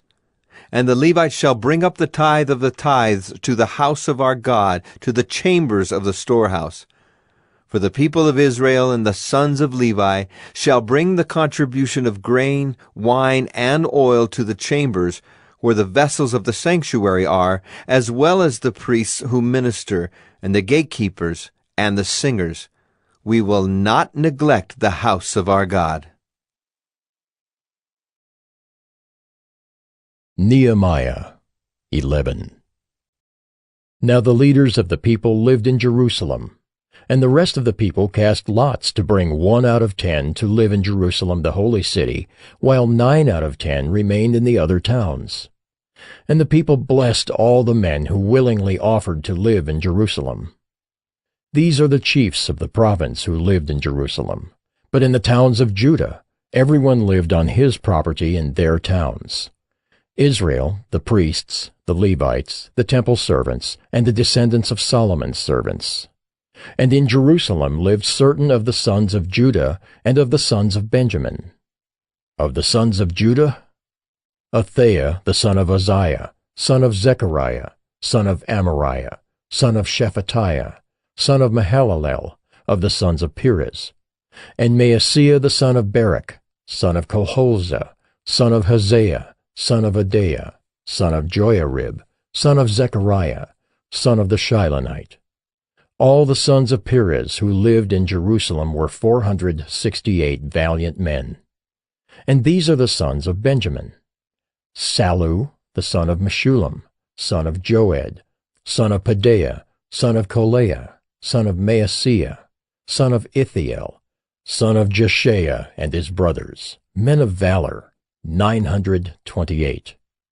Joel, the son of Zichri, was their overseer, and Judah the son of Hasenuah was second over the city. Of the priests, Jedaiah the son of Joiarib, Jachin, Seraiah the son of Hilkiah, son of Meshullam, son of Zadok, son of Meraioth, son of Ahitub, ruler of the house of God, and their brothers who did the work of the house, 822. And Adaiah the son of Jeroham, son of Pelaliah, son of Amzi, son of Zechariah, son of Pashur, son of Malchijah, and his brothers, heads of fathers' houses, 242. And Amashai the son of Azarel, son of Azai, son of Meshillemoth, son of Immer, and their brothers, mighty men of valor, 128. Their overseer was Zabdiel the son of Haggedolim. And of the Levites, Shemaiah the son of Hashab, son of Azrikam, son of Hashabiah, son of Bunai, and Shabbathai and Jozabad of the chiefs of the Levites, who were over the outside work of the house of God. And Mattaniah the son of Micah, son of Zabdi, son of Asaph, who was the leader of the praise, who gave thanks, and Bakbukiah the second among his brothers, and Abda the son of Shemua, son of Galel, the son of Jeduthun. All the Levites in the holy city were 284. The gatekeepers, Akub, Talmon, and their brothers, who kept watch at the gates, were 172. And the rest of Israel, and of the priests and the Levites, were in all the towns of Judah, every one in his inheritance. But the temple servants lived on Ophel, and Ziha and Gishpa were over the temple servants. The overseer of the Levites in Jerusalem was Uzzi, the son of Bani, son of Hashabiah, son of Mattaniah, son of Micah, of the sons of Asaph the singers, over the work of the house of God. For there was a command from the king concerning them, and a fixed provision for the singers, as every day required. And Pethahiah the son of Meshezabel, of the sons of Zerah, the son of Judah, was at the king's side in all matters concerning the people. And as for the villages with their fields, some of the people of Judah lived in Kiriath Arba and its villages, and in Dibon and its villages, and in Jekabzeel and its villages, and in Jeshua, and in Moladah, and Beth-Pelet, in Hazar Shul, in Beersheba and its villages, in Ziklag, in Makona and its villages, in En-Rimmon, in Zorah, in Jarmuth, Zanoah, Adullam, and their villages, Lachish and its fields, and Azekah and its villages. So they encamped from Beersheba to the valley of Hinnom. The people of Benjamin also lived from Geba onward, at Michmash, Ajah, Bethel, and its villages, Anathoth, Nob, Ananiah, Hazor, Ramah, Gideam, Hadid, Zeboim, Neballat, Lod, and Ono, the valley of craftsmen. And certain divisions of the Levites in Judah were assigned to Benjamin. Nehemiah 12. These are the priests and the Levites who came up with Zerubbabel the son of Shealtiel and Jeshua: Seraiah, Jeremiah, Ezra, Amariah, Malach, Hattush, Shechaniah, Rehum, Meremoth, Iddo, Ginnathoi, Abijah, Mijamin, Maadiah, Bilgah, Shemaiah, Joiarib, Jedaiah, Sallu, Amok, Hilkiah, Jedaiah. These were the chiefs of the priests and of their brothers in the days of Jeshua. And the Levites: Jeshua, Binnui, Kadmiel, Sherebiah, Judah, and Mattaniah, who with his brothers was in charge of the songs of thanksgiving. And Bakbukiah and Unni and their brothers stood opposite them in the service. And Jeshua was the father of Joachim, Joachim the father of Eliashib, Eliashib the father of Joiada, Joiada the father of Jonathan, and Jonathan the father of Jaddua. And in the days of Joachim were priests, heads of fathers' houses: of Seraiah, Moriah; of Jeremiah, Hananiah; of Ezra, Meshullam; of Amariah, Jehohanan; of Malachi, Jonathan; of Shebaniah, Joseph; of Haram, Adnah; of Meraioth, Helkai; of Iddo, Zechariah; of Ginnathan, Meshullam; of Abijah, Zichri; of Miniamin, of Moadiah, Piltai; of Bilgah, Shammua; of Shemaiah, Jehonathan; of Joiarib, Mattani; of Jedaiah, Uzzi; of Sallai, Kalai; of Amok, Eber; of Hilkiah, Hashabiah; of Jedaiah, Nethanel. In the days of Eliashib, Joiada, Johanan, and Jaddua, the Levites were recorded as heads of fathers' houses. So too were the priests in the reign of Darius the Persian. As for the sons of Levi, their heads of fathers' houses were written in the book of the Chronicles until the days of Johanan the son of Eliashib. And the chiefs of the Levites: Hashabiah, Sherebiah, and Jeshua the son of Kadmiel, with their brothers who stood opposite them, to praise and to give thanks, according to the commandment of David the man of God, watch by watch. Mattaniah, Bakbukiah, Obadiah, Meshullam, Talmon, and Akub were gatekeepers, standing guard at the storehouses of the gates. These were in the days of Joachim the son of Jeshua, son of Jozadak, and in the days of Nehemiah the governor, and of Ezra the priest and scribe. And at the dedication of the wall of Jerusalem, they sought the Levites in all their places, to bring them to Jerusalem to celebrate the dedication with gladness, with thanksgivings, and with singing, with cymbals, harps, and lyres. And the sons of the singers gathered together from the districts surrounding Jerusalem, and from the villages of the Netophathites, also from Beth Gilgal, and from the region of Geba and Asmaveth, for the singers had built for themselves villages around Jerusalem. And the priests and the Levites purified themselves, and they purified the people, and the gates and the wall. Then I brought the leaders of Judah up onto the wall, and appointed 2 great choirs that gave thanks. One went to the south on the wall to the dung gate, and after them went Hoshea and half of the leaders of Judah, and Azariah, Ezra, Meshullam, Judah, Benjamin, Shemaiah, and Jeremiah. and certain of the priest's sons with trumpets, Zechariah, the son of Jonathan, son of Shemaiah, son of Mattaniah, son of Micaiah, son of Zachar, son of Asaph, and his relatives Shemaiah, Azarel, Milalai, Gilalai, Mai, Nathanael, Judah, and Hanani, with the musical instruments of David, the man of God. And Ezra the scribe went before them. At the fountain gate they went up straight before them by the stairs of the city of David, at the ascent of the wall above the house of David, to the water gate on the east. The other choir of those who gave thanks went to the north, and I followed them with half of the people on the wall above the Tower of the Ovens to the broad wall, and above the gate of Ephraim, and by the gate of Yeshana, and by the fish gate, and the Tower of Hananel, and the Tower of the 100 to the sheep gate. And they came to a halt at the gate of the guard.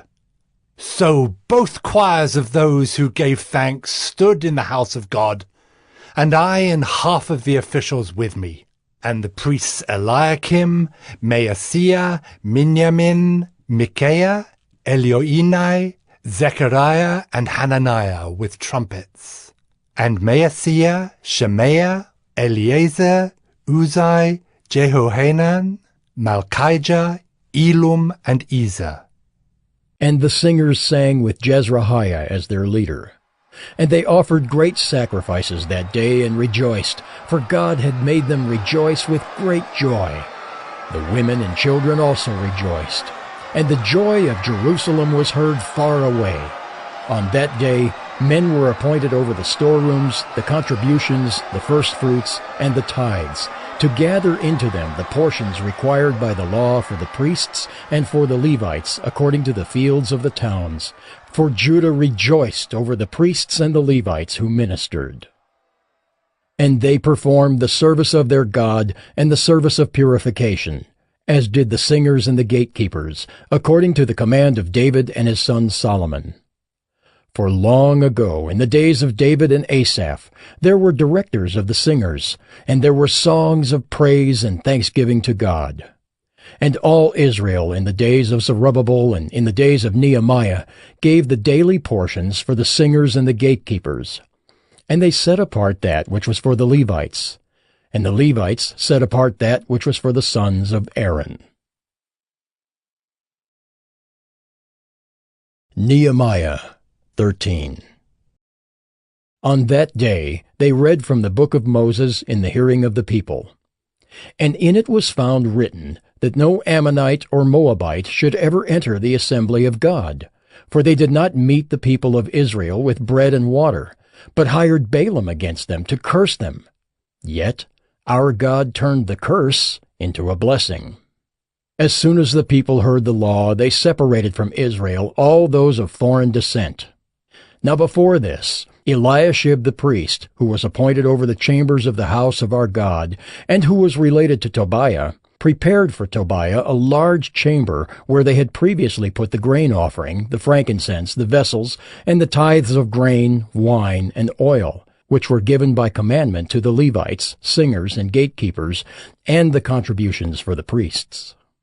While this was taking place, I was not in Jerusalem, for in the 32nd year of Artaxerxes, king of Babylon, I went to the king.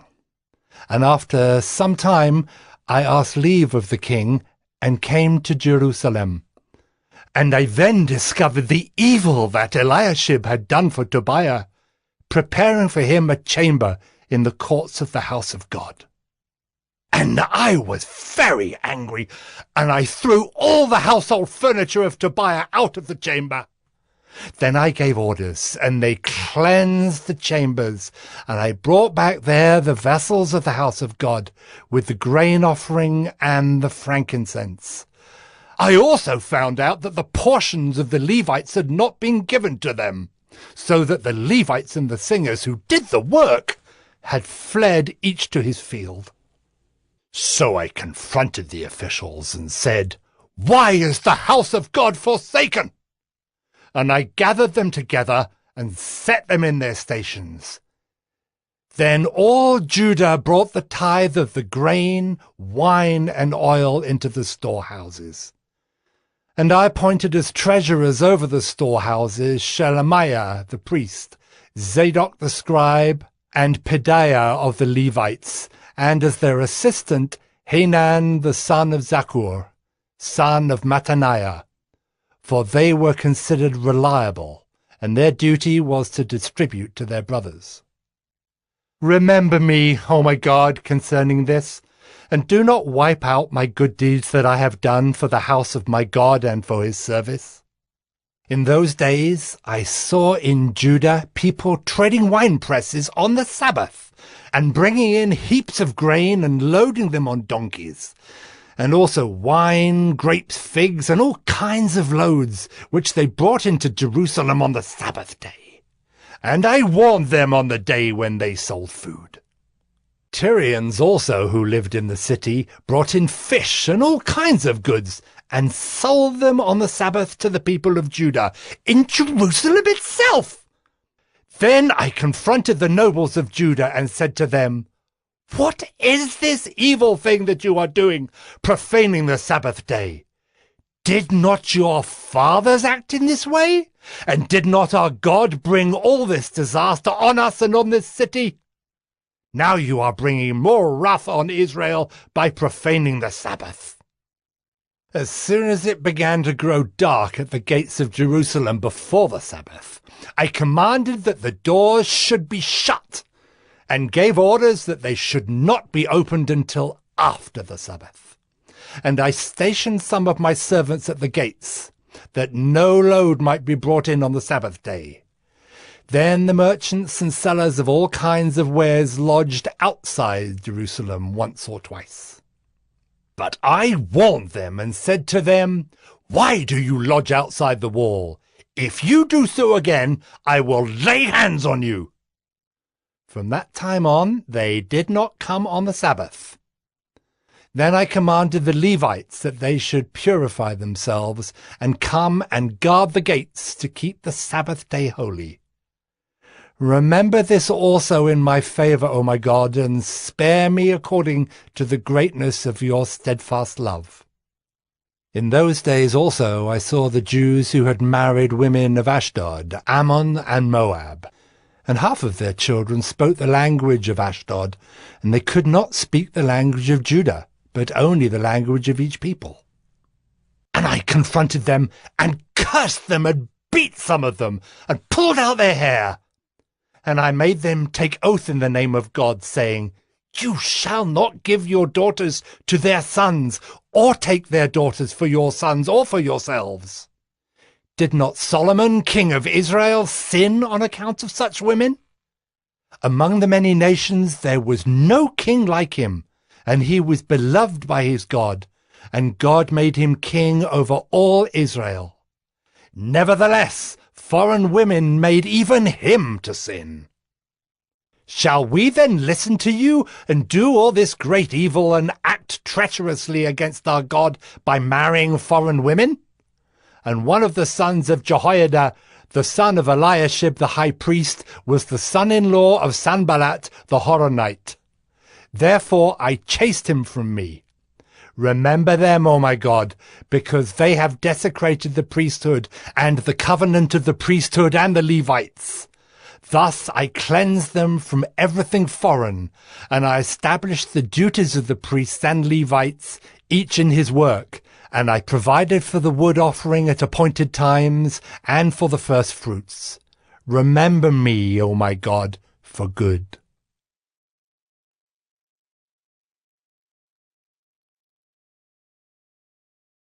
Gospodos TV, once again, subscribe. Today we are listening to the book of Esther. Esther 1. Now in the days of Ahasuerus, the Ahasuerus who reigned from India to Ethiopia over 127 provinces. In those days, when King Ahasuerus sat on his royal throne in Susa, the capital, in the 3rd year of his reign he gave a feast for all his officials and servants. The army of Persia and Media and the nobles and governors of the provinces were before him, while he showed the riches of his royal glory and the splendor and pomp of his greatness for many days, 180 days. And when these days were completed, the king gave for all the people present in Susa, the citadel, both great and small, a feast lasting for 7 days in the court of the garden of the king's palace. There were white cotton curtains and violet hangings fastened with cords of fine linen and purple to silver rods in marble pillars, and also couches of gold and silver on a mosaic pavement of porphyry, marble, mother of pearl, and precious stones. Drinks were served in golden vessels, vessels of different kinds, and the royal wine was lavished according to the bounty of the king. And drinking was according to this edict. There is no compulsion, for the king had given orders to all the staff of his palace to do as each man desired. Queen Vashti also gave a feast for the women in the palace that belonged to King Ahasuerus. On the 7th day, when the heart of the king was merry with wine, he commanded Mehuman, Biztha, Harbona, Bigtha, and Abagtha, Zethar, and Carcas, the 7 eunuchs who served in the presence of King Ahasuerus, to bring Queen Vashti before the king with her royal crown, in order to show the peoples and the princes her beauty, for she was lovely to look at.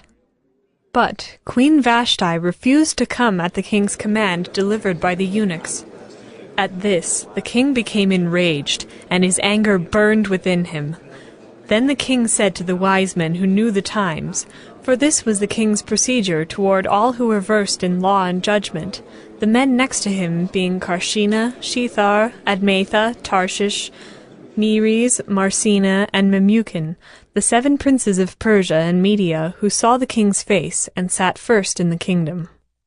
According to the law, what is to be done to Queen Vashti? Because she has not performed the command of King Ahasuerus, delivered by the eunuchs. Then Memucan said in the presence of the king and the officials, Not only against the king has Queen Vashti done wrong, but also against all the officials and all the peoples who are in all the provinces of King Ahasuerus. For the queen's behavior will be made known to all women, causing them to look at their husbands with contempt, since they will say, King Ahasuerus commanded Queen Vashti to be brought before him, and she did not come. This very day the noble women of Persia and Media, who have heard of the queen's behavior, will say the same to all the king's officials, and there will be contempt and wrath in plenty. If it please the king, let a royal order go out from him, and let it be written among the laws of the Persians and the Medes, so that it may not be repealed, that Vashti is never again to come before King Ahasuerus. And let the king give her royal position to another, who is better than she. So when the decree made by the king is proclaimed throughout all his kingdom, for it is vast, all women will give honor to their husbands, high and low alike. This advice pleased the king and the princes, and the king did as Memucan proposed. He sent letters to all the royal provinces, to every province in its own script, and to every people in its own language, that every man be master in his own household, and speak according to the language of his people. Esther 2. After these things, when the anger of King Ahasuerus had abated, he remembered Vashti, and what she had done, and what had been decreed against her. Then the king's young men who attended him said, Let beautiful young virgins be sought out for the king, and let the king appoint officers in all the provinces of his kingdom to gather all the beautiful young virgins to the harem in Susa, the capital, under custody of Haggai, the king's eunuch, who is in charge of the women. Let their cosmetics be given them, and let the young woman who pleases the king be queen instead of Vashti. This pleased the king, and he did so. Now there was a Jew in Susa the citadel, whose name was Mordecai, the son of Jair, son of Shimei, son of Kish, a Benjaminite, who had been carried away from Jerusalem among the captives carried away with Jeconiah king of Judah, whom Nebuchadnezzar king of Babylon had carried away.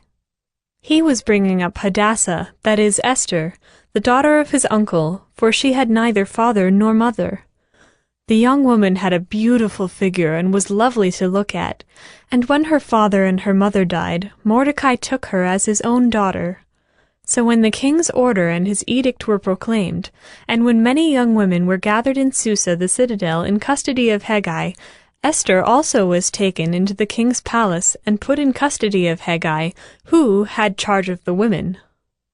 And the young woman pleased him and won his favor, and he quickly provided her with her cosmetics and her portion of food, and with 7 chosen young women from the king's palace, and advanced her and her young women to the best place in the harem.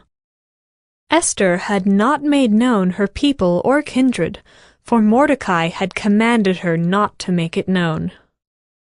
And every day Mordecai walked in front of the court of the harem to learn how Esther was and what was happening to her.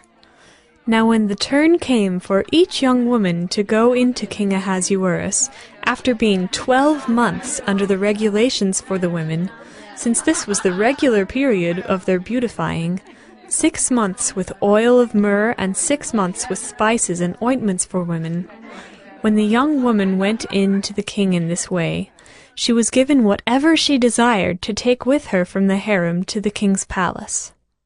In the evening she would go in, and in the morning she would return to the second harem in custody of Sheashgaz, the king's eunuch, who was in charge of the concubines. She would not go in to the king again unless the king delighted in her, and she was summoned by name. When the turn came for Esther, the daughter of Abihail, the uncle of Mordecai, who had taken her as his own daughter, to go into the king, she asked for nothing except what Hegai, the king's eunuch, who had charge of the women, advised.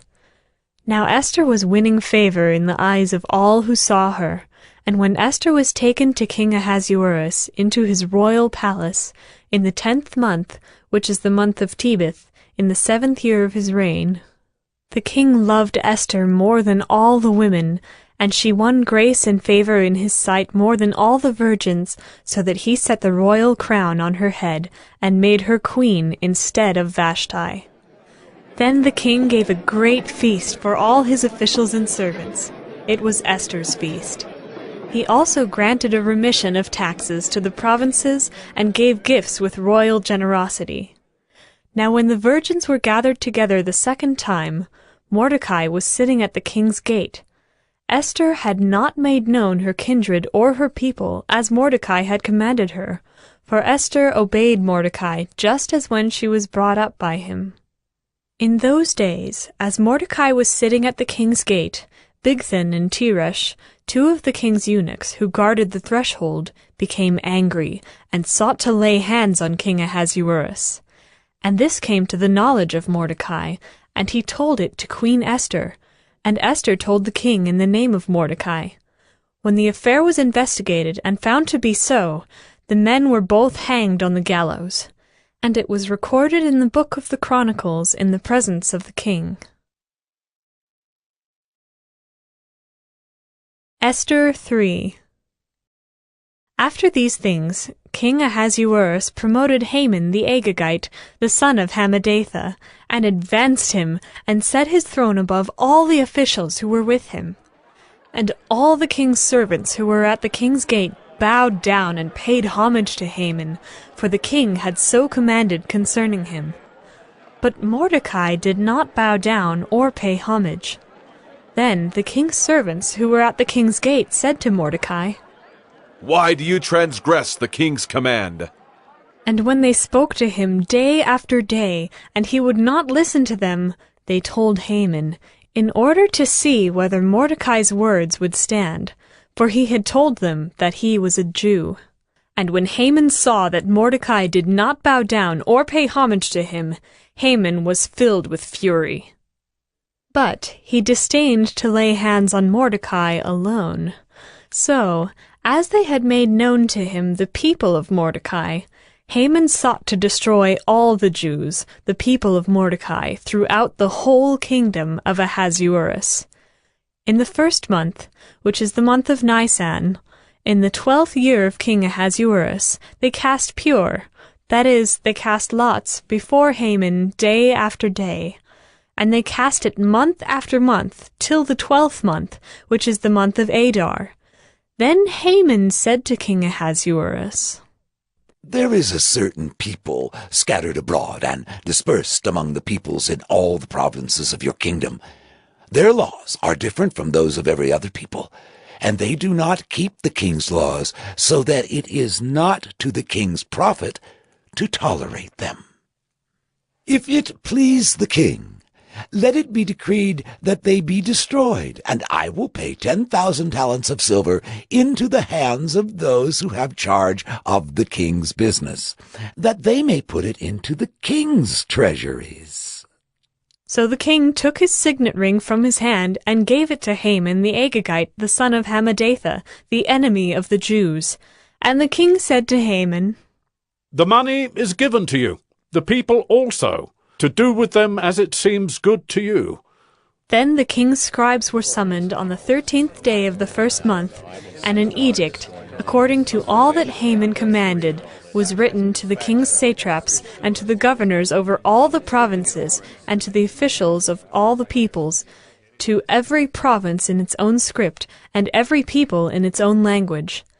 It was written in the name of King Ahasuerus and sealed with the king's signet ring. Letters were sent by couriers to all the king's provinces with instruction to destroy, to kill, and to annihilate all Jews, young and old, women and children, in one day, the 13th day of the 12th month, which is the month of Adar, and to plunder their goods. A copy of the document was to be issued as a decree in every province by proclamation to all the peoples to be ready for that day. The couriers went out hurriedly by order of the king, and the decree was issued in Susa the citadel. And the king and Haman sat down to drink, but the city of Susa was thrown into confusion.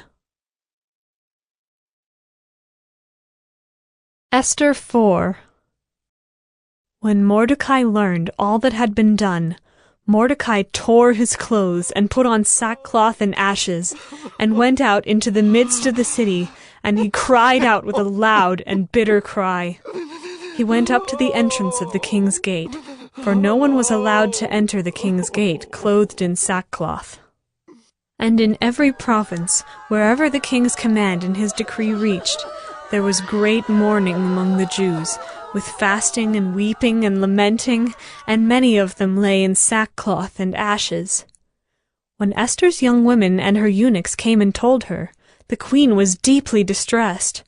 She sent garments to clothe Mordecai so that he might take off his sackcloth, but he would not accept them.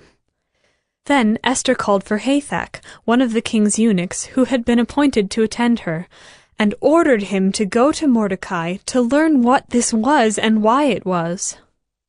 Hathach went out to Mordecai in the open square of the city in front of the king's gate, and Mordecai told him all that had happened to him, and the exact sum of money that Haman had promised to pay into the king's treasuries for the destruction of the Jews. Mordecai also gave him a copy of the written decree issued in Susa for their destruction, that he might show it to Esther, and explain it to her, and command her to go to the king, to beg his favor, and plead with him on behalf of her people. And Hathach went and told Esther what Mordecai had said.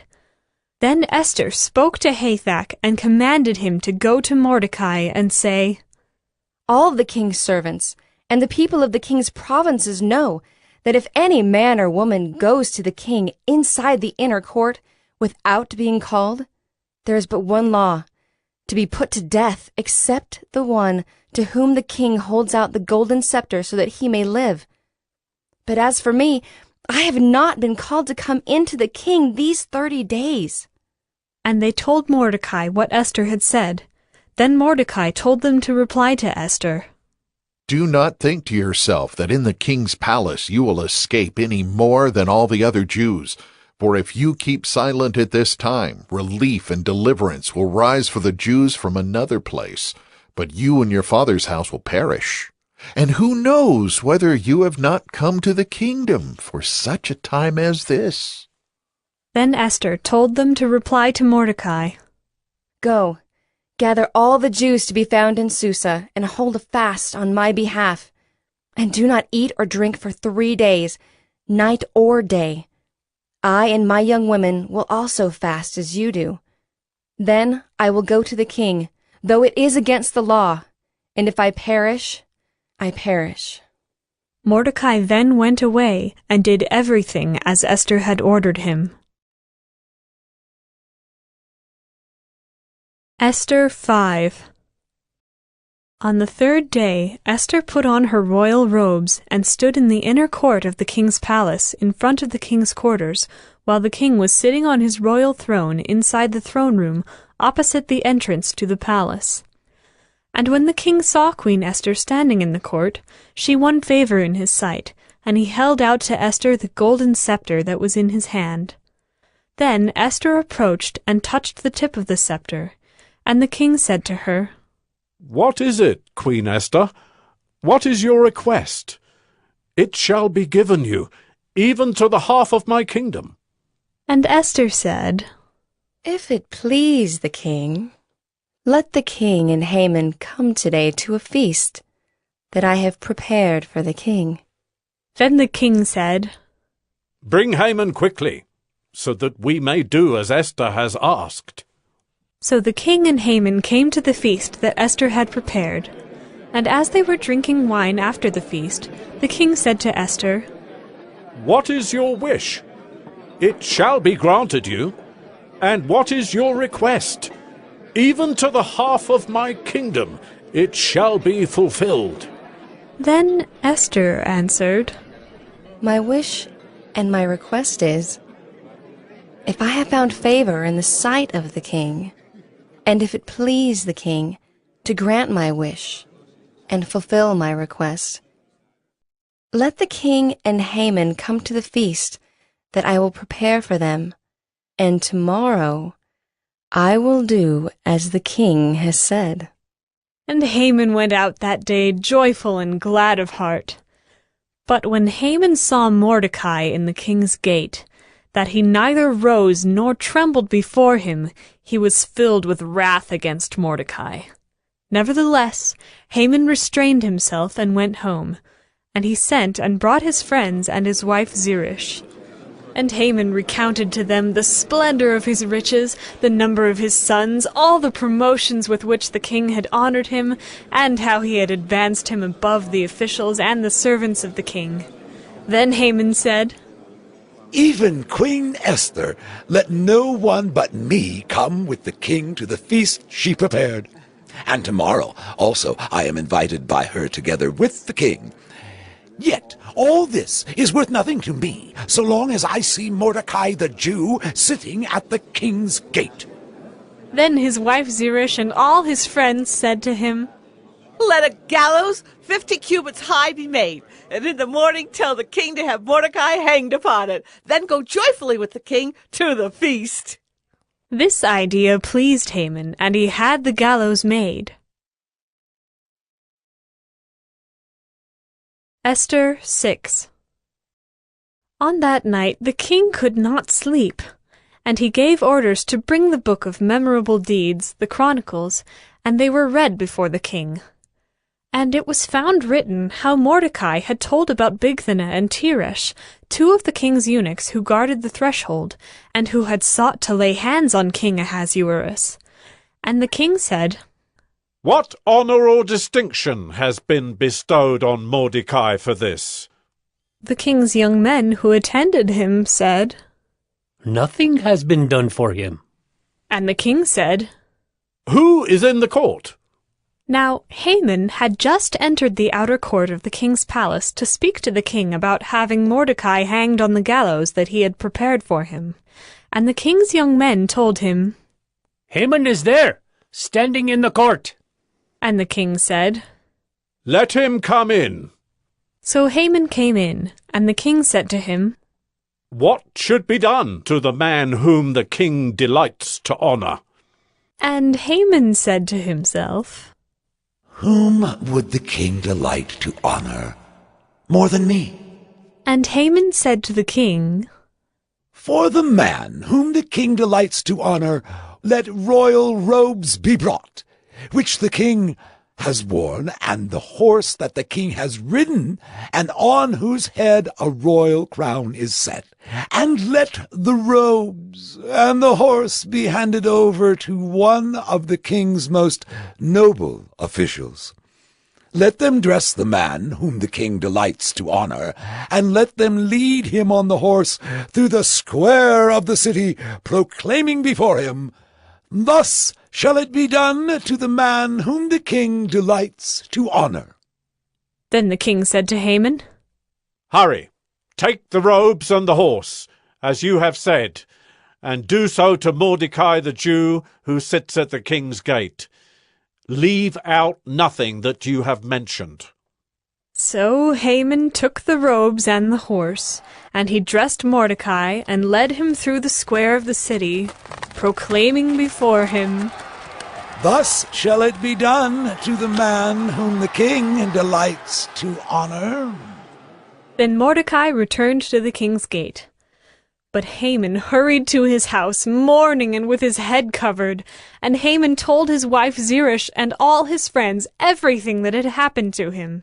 Then his wise men and his wife Zeresh said to him, If Mordecai, before whom you have begun to fall, is of the Jewish people, you will not overcome him, but will surely fall before him. While they were yet talking with him, the king's eunuchs arrived and hurried to bring Haman to the feast that Esther had prepared. Esther 7. So the king and Haman went in to feast with Queen Esther. And on the second day, as they were drinking wine after the feast, the king again said to Esther, What is your wish, Queen Esther? It shall be granted you. And what is your request? Even to the half of my kingdom it shall be fulfilled. Then Queen Esther answered, If I have found favor in your sight, O king, and if it please the king, let my life be granted me, for my wish and my people for my request. For we have been sold, I and my people, to be destroyed, to be killed, and to be annihilated. If we had been sold merely as slaves, men and women, I would have been silent, for our affliction is not to be compared with the loss to the king. Then King Ahasuerus said to Queen Esther, Who is he and where is he who has dared to do this? And Esther said, A foe and enemy, this wicked Haman. Then Haman was terrified before the king and the queen. And the king arose in his wrath from the wine drinking, and went into the palace garden. But Haman stayed to beg for his life from Queen Esther, for he saw that harm was determined against him by the king. And the king returned from the palace garden to the place where they were drinking wine, as Haman was falling on the couch where Esther was. And the king said, Will he even assault the queen in my presence, in my own house? As the word left the mouth of the king, they covered Haman's face. Then Harbona, one of the eunuchs in attendance on the king, said, Moreover, the gallows that Haman has prepared for Mordecai, whose word saved the king, is standing at Haman's house, 50 cubits high. And the king said, Hang him on that. So they hanged Haman on the gallows that he had prepared for Mordecai. Then the wrath of the king abated. Esther 8. On that day King Ahasuerus gave to Queen Esther the house of Haman, the enemy of the Jews. And Mordecai came before the king, for Esther had told what he was to her. And the king took off his signet ring, which he had taken from Haman, and gave it to Mordecai. And Esther set Mordecai over the house of Haman. Then Esther spoke again to the king. She fell at his feet and wept, and pleaded with him to avert the evil plan of Haman the Agagite and the plot that he had devised against the Jews. When the king held out the golden scepter to Esther, Esther rose and stood before the king, and she said, "If it please the king, and if I have found favor in his sight, and if the thing seems right before the king, and I am pleasing in his eyes, let an order be written to revoke the letters devised by Haman the Agagite, the son of Hammedatha, which he wrote to destroy the Jews, who are in all the provinces of the king. For how can I bear to see the calamity that is coming to my people? Or how can I bear to see the destruction of my kindred?" Then King Ahasuerus said to Queen Esther and to Mordecai the Jew, Behold, I have given Esther the house of Haman, and they have hanged him on the gallows, because he intended to lay hands on the Jews. But you may write as you please with regard to the Jews in the name of the king, and seal it with the king's ring. For an edict written in the name of the king and sealed with the king's ring cannot be revoked. The king's scribes were summoned at that time, in the 3rd month, which is the month of Sivan, on the 23rd day. And an edict was written, according to all that Mordecai commanded concerning the Jews, to the satraps and the governors and the officials of the provinces, from India to Ethiopia, 127 provinces, to each province in its own script, and to each people in its own language, and also to the Jews in their script and their language. And he wrote in the name of King Ahasuerus, and sealed it with the king's signet ring. Then he sent the letters by mounted couriers riding on swift horses that were used in the king's service, bred from the royal stud, saying that the king allowed the Jews who were in every city to gather and defend their lives, to destroy, to kill, and to annihilate any armed force of any people or province that might attack them, children and women included, and to plunder their goods, on one day throughout all the provinces of King Ahasuerus, on the 13th day of the 12th month, which is the month of Adar. A copy of what was written was to be issued as a decree in every province, being publicly displayed to all peoples, and the Jews were to be ready on that day to take vengeance on their enemies. So the couriers, mounted on their swift horses that were used in the king's service, rode out hurriedly, urged by the king's command. And the decree was issued in Susa, the citadel. Then Mordecai went out from the presence of the king in royal robes of blue and white, with a great golden crown and a robe of fine linen and purple, and the city of Susa shouted and rejoiced. The Jews had light and gladness and joy and honor. And in every province and in every city, wherever the king's command and his edict reached, there was gladness and joy among the Jews, a feast and a holiday. And many from the peoples of the country declared themselves Jews, for fear of the Jews had fallen on them. Esther 9. Now in the 12th month, which is the month of Adar, on the 13th day of the same, when the king's command and edict were about to be carried out, on the very day when the enemies of the Jews hoped to gain the mastery over them, the reverse occurred. The Jews gained mastery over those who hated them.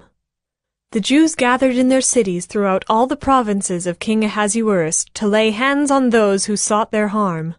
And no one could stand against them, for the fear of them had fallen on all peoples. All the officials of the provinces and the satraps and the governors and the royal agents also helped the Jews, for the fear of Mordecai had fallen on them. For Mordecai was great in the king's house, and his fame spread throughout all the provinces, for the man Mordecai grew more and more powerful. The Jews struck all their enemies with the sword, killing and destroying them, and did as they pleased to those who hated them. In Susa the citadel itself the Jews killed and destroyed 500 men, and also killed Parshandatha, and Dalphon, and Aspatha, and Poratha, and Adalia, and Aridatha, and Parmashta, and Arisai, and Aridai, and Vizatha, the 10 sons of Haman the son of Hammedatha, the enemy of the Jews, but they laid no hand on the plunder. That very day the number of those killed in Susa the citadel was reported to the king. And the king said to Queen Esther, In Susa the citadel the Jews have killed and destroyed 500 men, and also the 10 sons of Haman. What then have they done in the rest of the king's provinces? Now what is your wish? It shall be granted to you. And what further is your request? It shall be fulfilled. And Esther said, If it please the king, let the Jews who are in Susa be allowed tomorrow also to do according to this day's edict, and let the 10 sons of Haman be hanged on the gallows. So the king commanded this to be done. A decree was issued in Susa, and the 10 sons of Haman were hanged. The Jews who were in Susa gathered also on the 14th day of the month of Adar, and they killed 300 men in Susa, but they laid no hands on the plunder. Now the rest of the Jews who were in the king's provinces also gathered to defend their lives, and got relief from their enemies, and killed 75,000 of those who hated them, but they laid no hands on the plunder. This was on the 13th day of the month of Adar, and on the 14th day they rested and made that a day of feasting and gladness. But the Jews who were in Susa gathered on the 13th day and on the 14th, and rested on the 15th day, making that a day of feasting and gladness. Therefore the Jews of the villages, who live in the rural towns, hold the 14th day of the month of Adar as a day for gladness and feasting, as a holiday, and as a day on which they send gifts of food to one another. And Mordecai recorded these things, and sent letters to all the Jews who were in all the provinces of King Ahasuerus, both near and far, obliging them to keep the 14th day of the month Adar, and also the 15th day of the same, year by year, as the days on which the Jews got relief from their enemies, and as the month that had been turned for them from sorrow into gladness, and from mourning into a holiday, that they should make them days of feasting and gladness, days for sending gifts of food to one another, and gifts to the poor. So the Jews accepted what they had started to do, and what Mordecai had written to them. For Haman the Agagite, the son of Hammedatha, the enemy of all the Jews, had plotted against the Jews to destroy them, and had cast pure, that is, cast lots, to crush and to destroy them. But when it came before the king, he gave orders in writing that his evil plan that he had devised against the Jews should return on his own head, and that he and his sons should be hanged on the gallows. Therefore they called these days Purim, after the term pure. Therefore, because of all that was written in this letter, and of what they had faced in this matter, and of what had happened to them, the Jews firmly obligated themselves and their offspring and all who joined them, that without fail they would keep these 2 days according to what was written, and at the time appointed every year. That these days should be remembered and kept throughout every generation in every clan, province, and city, and that these days of Purim should never fall into disuse among the Jews, nor should the commemoration of these days cease among their descendants. Then Queen Esther, the daughter of Abihail, and Mordecai the Jew gave full written authority confirming this second letter about Purim. Letters were sent to all the Jews, to the 127 provinces of the kingdom of Ahasuerus, in words of peace and truth, that these days of Purim should be observed at their appointed seasons, as Mordecai the Jew and Queen Esther obligated them, and as they had obligated themselves and their offspring, with regard to their fasts and their lamenting. The command of Queen Esther confirmed these practices of Purim, and it was recorded in writing. Esther 10. King Ahasuerus imposed tax on the land and on the coastlands of the sea, and all the acts of his power and might, and the full account of the high honor of Mordecai, to which the king advanced him, are they not written in the book of the Chronicles of the kings of Media and Persia? For Mordecai the Jew was second in rank to King Ahasuerus, and he was great among the Jews, and popular with the multitude of his brothers, for he sought the welfare of his people, and spoke peace to all his people.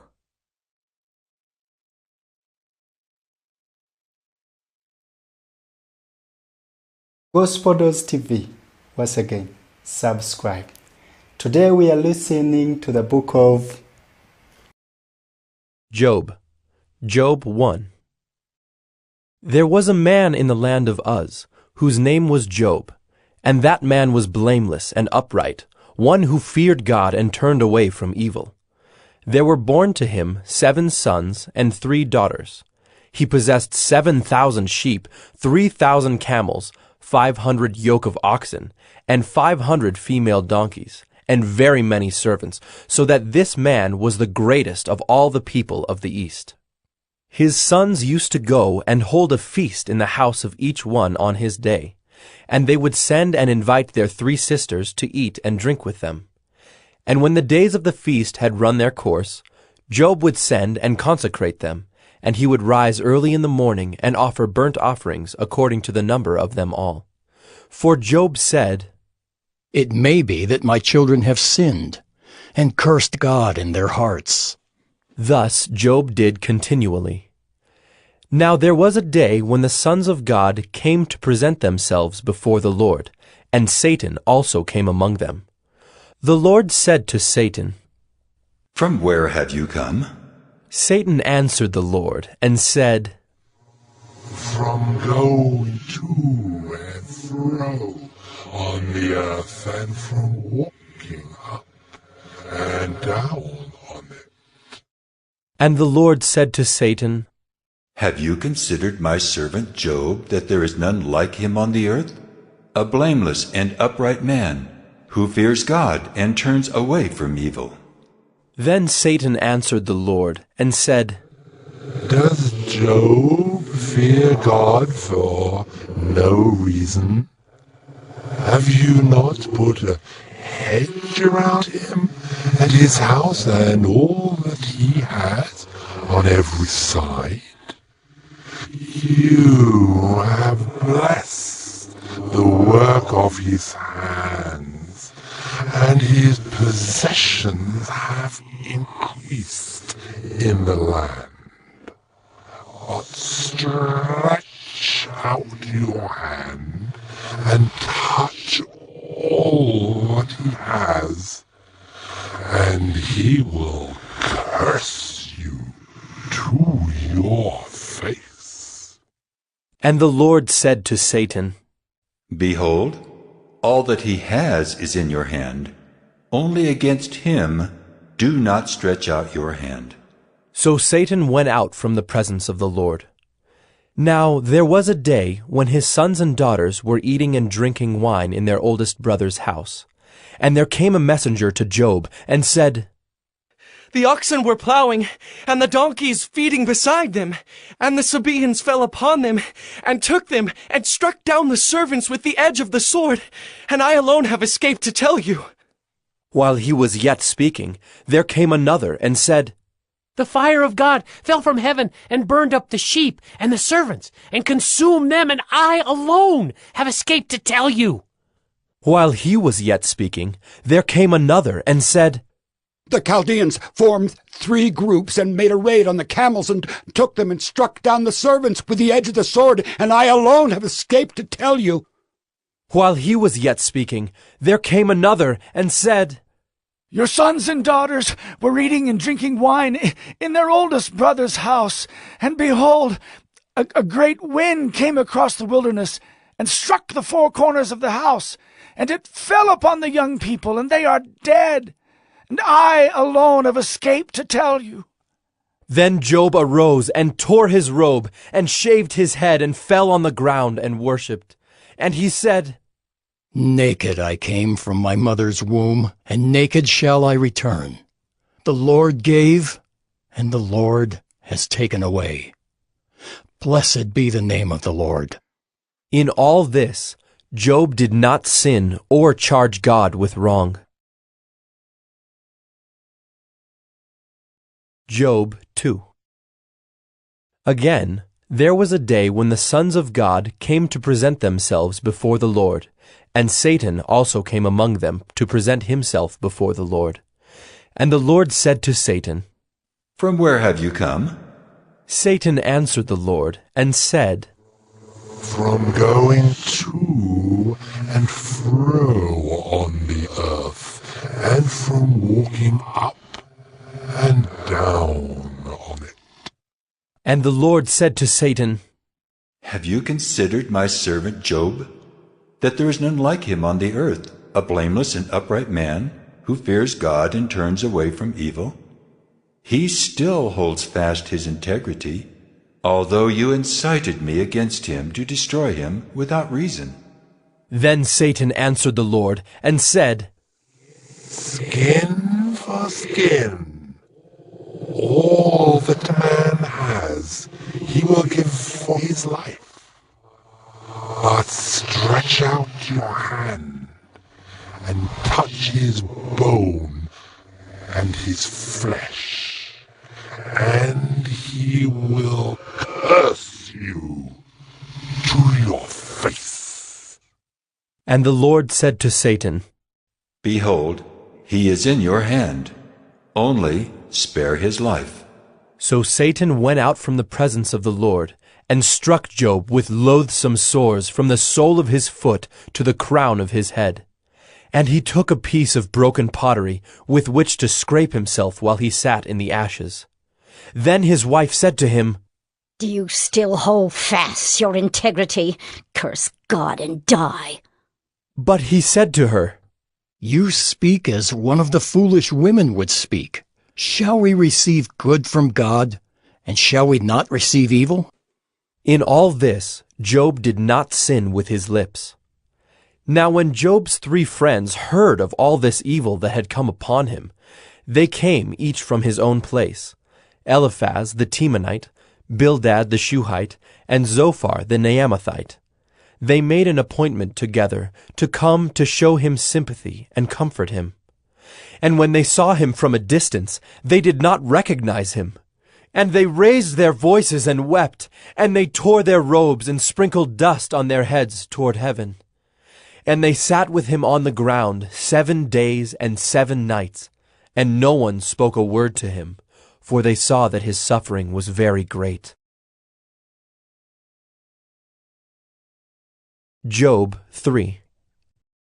After this, Job opened his mouth and cursed the day of his birth.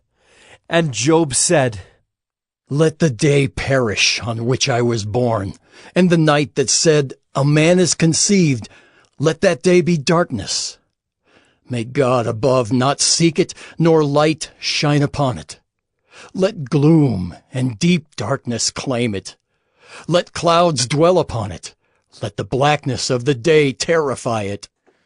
That night, let thick darkness seize it. Let it not rejoice among the days of the year. Let it not come into the number of the months. Behold, let that night be barren. Let no joyful cry enter it. Let those curse it who curse the day, who are ready to rouse up Leviathan. Let the stars of its dawn be dark. Let it hope for light, but have none, nor see the eyelids of the morning, because it did not shut the doors of my mother's womb, nor hide trouble from my eyes. Why did I not die at birth, come out from the womb, and expire? Why did the knees receive me, or why the breasts that I should nurse? For then I would have laid down and been quiet. I would have slept. Then I would have been at rest with kings and counselors of the earth who rebuilt ruins for themselves, or with princes who had gold, who filled their houses with silver. Or why was I not as a hidden stillborn child, as infants who never see the light? There the wicked cease from troubling, and there the weary are at rest. There the prisoners are at ease together. They hear not the voice of the taskmaster. The small and the great are there, and the slave is free from his master. Why is light given to him who is in misery, and life to the bitter in soul, who long for death, but it comes not, and dig for it more than for hidden treasures, who rejoice exceedingly and are glad when they find the grave? Why is light given to a man whose way is hidden, whom God has hedged in? For my sighing comes instead of my bread, and my groanings are poured out like water. For the thing that I fear comes upon me, and what I dread befalls me. I am not at ease, nor am I quiet. I have no rest, but trouble comes. Job 4. Then Eliphaz the Temanite answered and said, If one ventures a word with you, will you be impatient? Yet who can keep from speaking? Behold, you have instructed many, and you have strengthened the weak hands. Your words have upheld him who was stumbling, and you have made firm the feeble knees. But now it has come to you, and you are impatient. It touches you, and you are dismayed. Is not your fear of God your confidence, and the integrity of your ways your hope? Remember, who that was innocent ever perished?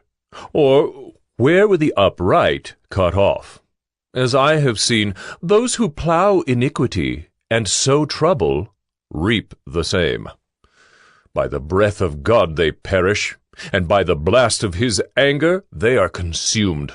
The roar of the lion, the voice of the fierce lion, the teeth of the young lions are broken. The strong lion perishes for lack of prey, and the cubs of the lioness are scattered. Now a word was brought to me stealthily. My ear received the whisper of it, amid thoughts from visions of the night. When deep sleep falls on men, dread came upon me, and trembling which made all my bones shake.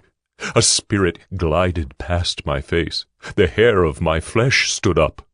It stood still, but I could not discern its appearance. A form was before my eyes. There was silence. Then I heard a voice. Can mortal man be in the right before God? Can a man be pure before his Maker? Even in his servants he puts no trust, and his angels he charges with error. How much more those who dwell in houses of clay, whose foundation is in the dust, who are crushed like the moth? Between morning and evening they are beaten to pieces. They perish forever without anyone regarding it. Is not their tent cord plucked up within them? Do they not die, and that without wisdom? Job 5. Call now. Is there anyone who will answer you? To which of the holy ones will you turn? Surely vexation kills the fool, and jealousy slays the simple. I have seen the fool taking root, but suddenly I cursed his dwelling. His children are far from safety. They are crushed in the gate, and there is no one to deliver them. The hungry eat his harvest, and he takes it even out of thorns, and the thirsty pant after his wealth.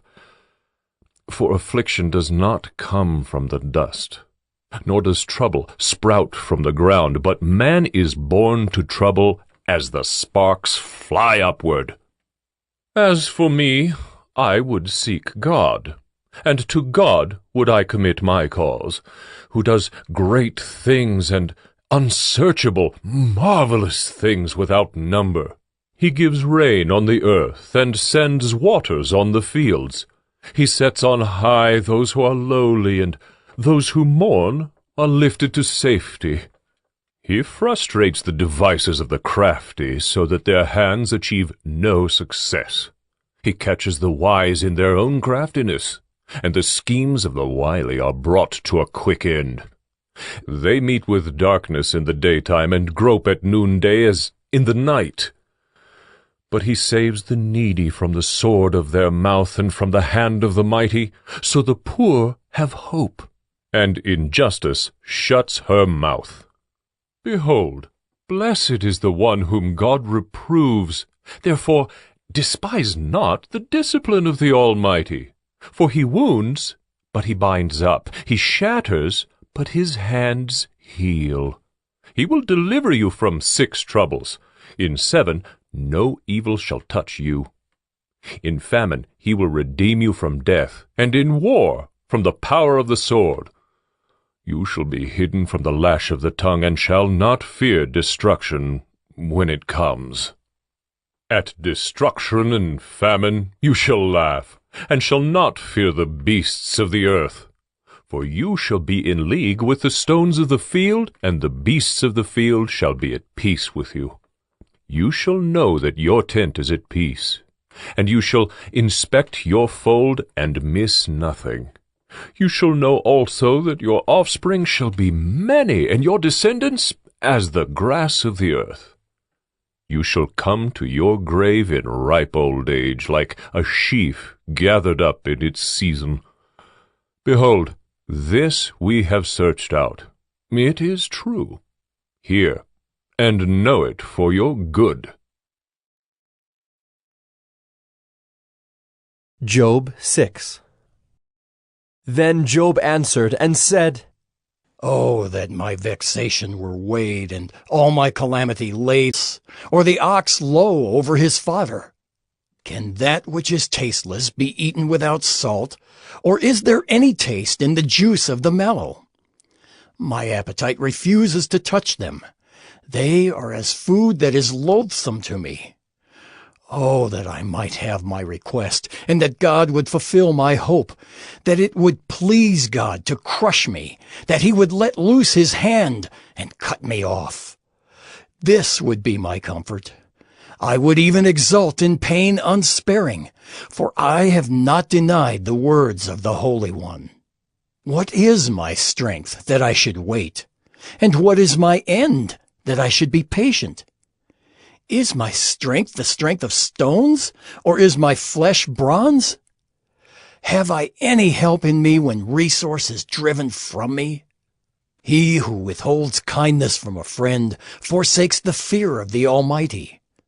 My brothers are treacherous as a torrent bed, as torrential streams that pass away, which are dark with ice, and where the snow hides itself. When they melt, they disappear. When it is hot, they vanish from their place. The caravans turn aside from their course.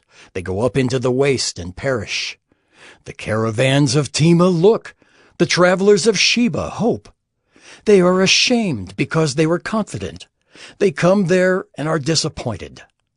For you have now become nothing. You see my calamity and are afraid.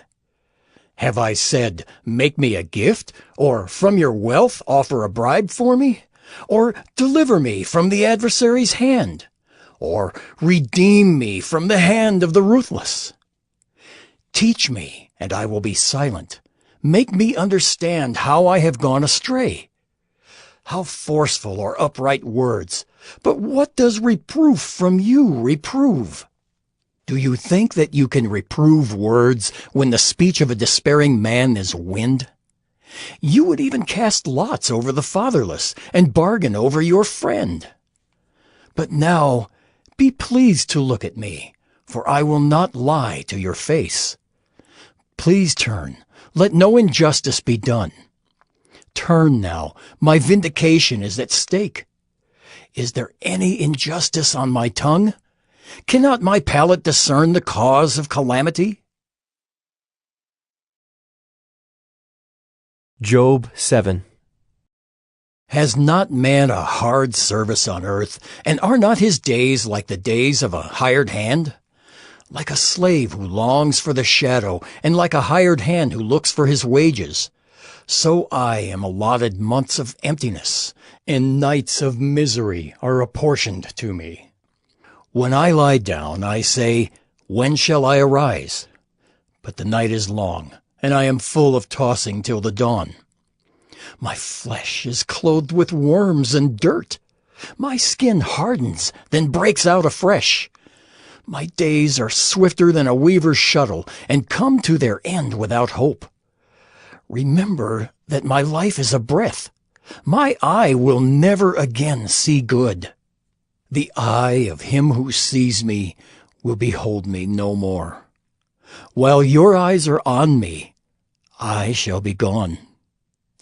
As the cloud fades and vanishes, so he who goes down to Sheol does not come up. He returns no more to his house, nor does his place know him any more. Therefore, I will not restrain my mouth. I will speak in the anguish of my spirit. I will complain in the bitterness of my soul. Am I the sea, or a sea monster, that you set a guard over me? When I say, my bed will comfort me, my couch will ease my complaint, then you scare me with dreams and terrify me with visions, so that I would choose strangling and death rather than my bones. I loathe my life. I would not live forever. Leave me alone, for my days are a breath. What is man, that you make so much of him, and that you set your heart on him?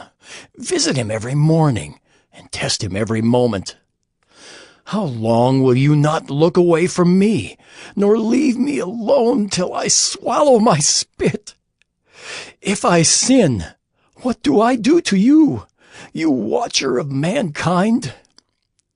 Why have you made me your mark? Why have I become a burden to you? Why do you not pardon my transgression and take away my iniquity? For now I shall lie in the earth.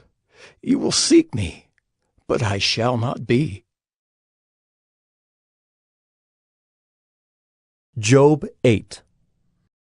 Then Bildad the Shuhite answered and said, How long will you say these things, and the words of your mouth be a great wind?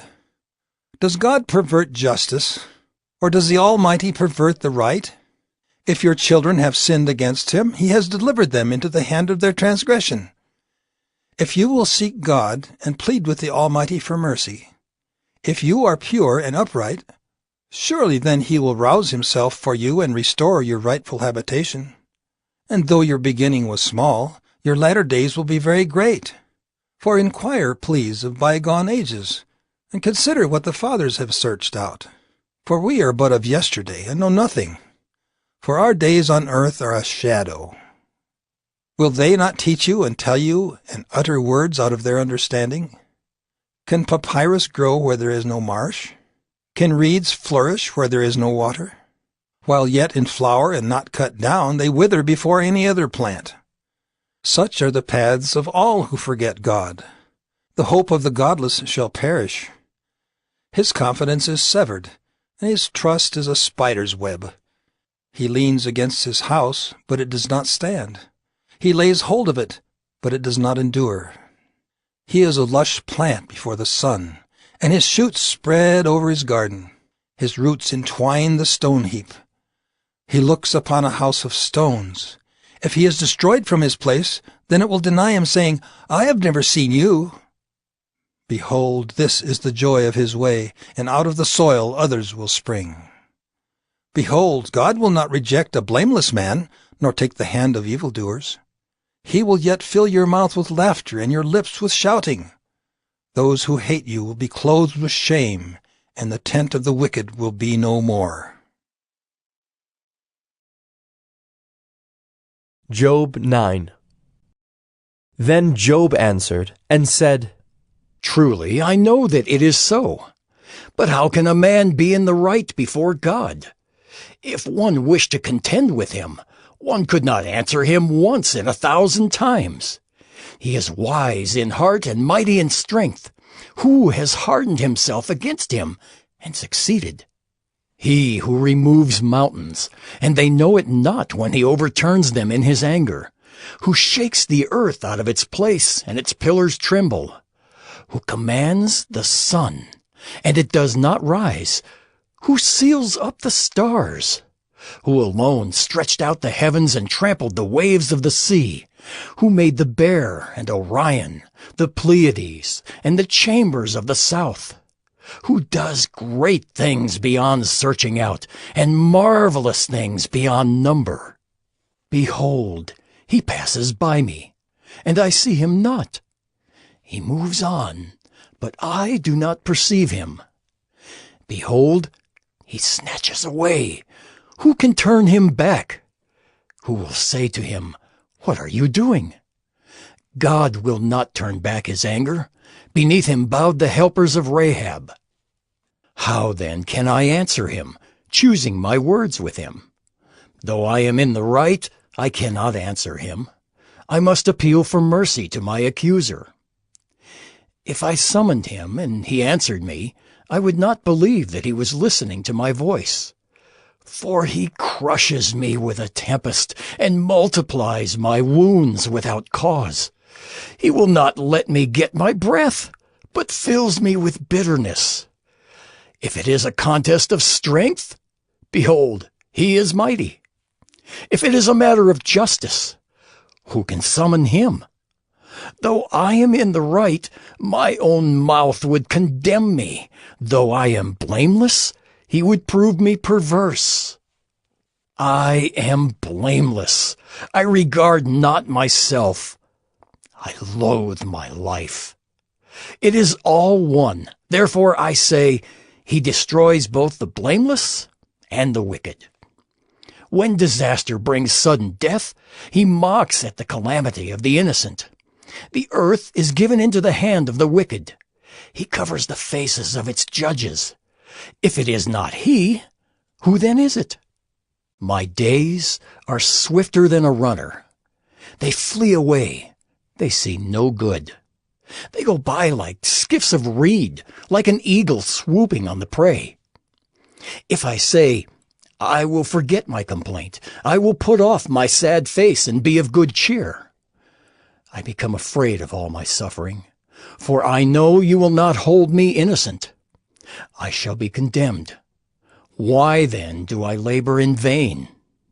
If I wash myself with snow and cleanse my hands with lye, yet you will plunge me into a pit, and my own clothes will abhor me. For he is not a man as I am, that I might answer him, that we should come to trial together. There is no arbiter between us, who might lay his hand on us both. Let him take his rod away from me, and let not dread of him terrify me. Then I would speak without fear of him, for I am not so in myself. Job 10. I loathe my life. I will give free utterance to my complaint. I will speak in the bitterness of my soul. I will say to God, do not condemn me. Let me know why you contend against me. Does it seem good to you to oppress, to despise the work of your hands and favor the designs of the wicked? Have you eyes of flesh? Do you see as man sees? Are your days as the days of man, or your years as a man's years, that you seek out my iniquity and search for my sin, although you know that I am not guilty, and there is none to deliver out of your hand? Your hands fashioned and made me, and now you have destroyed me altogether. Remember that you have made me like clay, and will you return me to the dust? Did you not pour me out like milk, and curdle me like cheese? You clothed me with skin and flesh, and knit me together with bones and sinews. You have granted me life and steadfast love, and your care has preserved my spirit. Yet these things you hid in your heart. I know that this was your purpose. If I sin, you watch me and do not acquit me of my iniquity. If I am guilty, woe to me. If I am in the right, I cannot lift up my head, for I am filled with disgrace and look on my affliction. And were my head lifted up, you would hunt me like a lion, and again work wonders against me. You renew your witnesses against me, and increase your vexation toward me. You bring fresh troops against me. Why did you bring me out from the womb? Would that I had died before any eye had seen me, and were as though I had not been, carried from the womb to the grave. Are not my days few? Then cease, and leave me alone, that I may find a little cheer. Before I go, and I shall not return, to the land of darkness and deep shadow, the land of gloom like thick darkness, like deep shadow without any order, where light is as thick darkness. Job 11. Then Zophar the Naamathite answered and said, Should a multitude of words go unanswered, and a man full of talk be judged right? Should your babble silence men, and when you mock shall no one shame you? For you say, My doctrine is pure, and I am clean in God's eyes. But oh, that God would speak and open his lips to you, and that he would tell you the secrets of wisdom. For he is manifold in understanding. Know, then, that God exacts of you less than your guilt deserves. Can you find out the deep things of God? Can you find out the limit of the Almighty? It is higher than heaven. What can you do? Deeper than Sheol. What can you know? Its measure is longer than the earth and broader than the sea. If he passes through and imprisons and summons the court, who can turn him back? For he knows worthless men. When he sees iniquity, will he not consider it? But a stupid man will get understanding when a wild donkey's colt is born a man. If you prepare your heart, you will stretch out your hands toward him. If iniquity is in your hand, put it far away, and let not injustice dwell in your tents. Surely then you will lift up your face without blemish. You will be secure and will not fear. You will forget your misery. You will remember it as waters that have passed away, and your life will be brighter than the noonday. Its darkness will be like the morning, and you will feel secure because there is hope. You will look around and take your rest in security. You will lie down, and none will make you afraid. Many will court your favor, but the eyes of the wicked will fail. All way of escape will be lost to them, and their hope is to breathe their last. Job 12. Then Job answered and said, No doubt you are the people, and wisdom will die with you.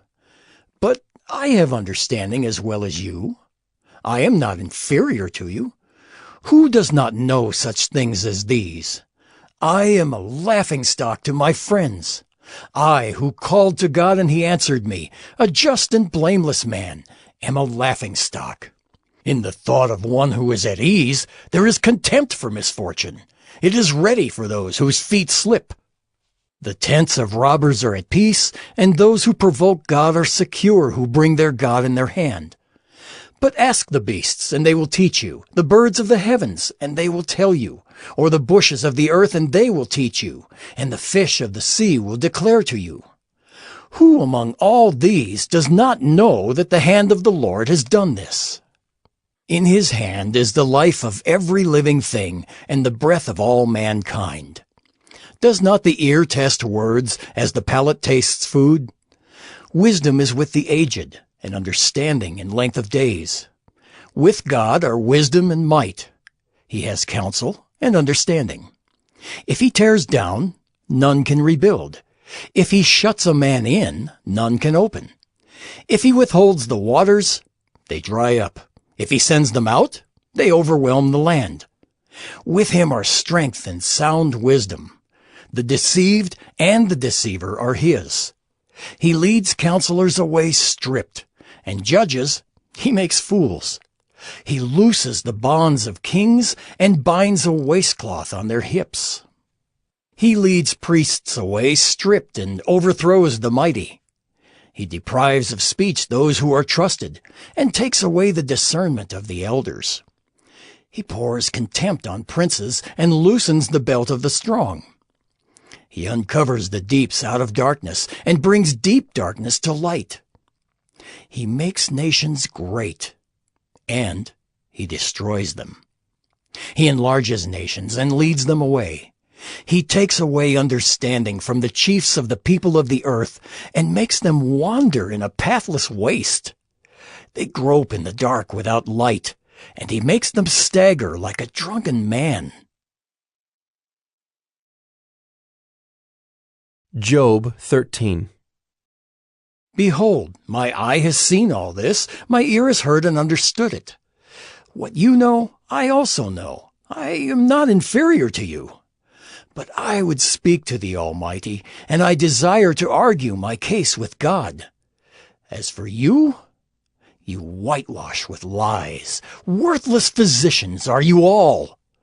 Oh, that you would keep silent, and it would be your wisdom. Hear now my argument, and listen to the pleadings of my lips.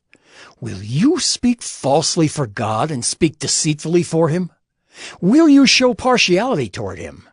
Will you plead the case for God? Will it be well with you when he searches you out?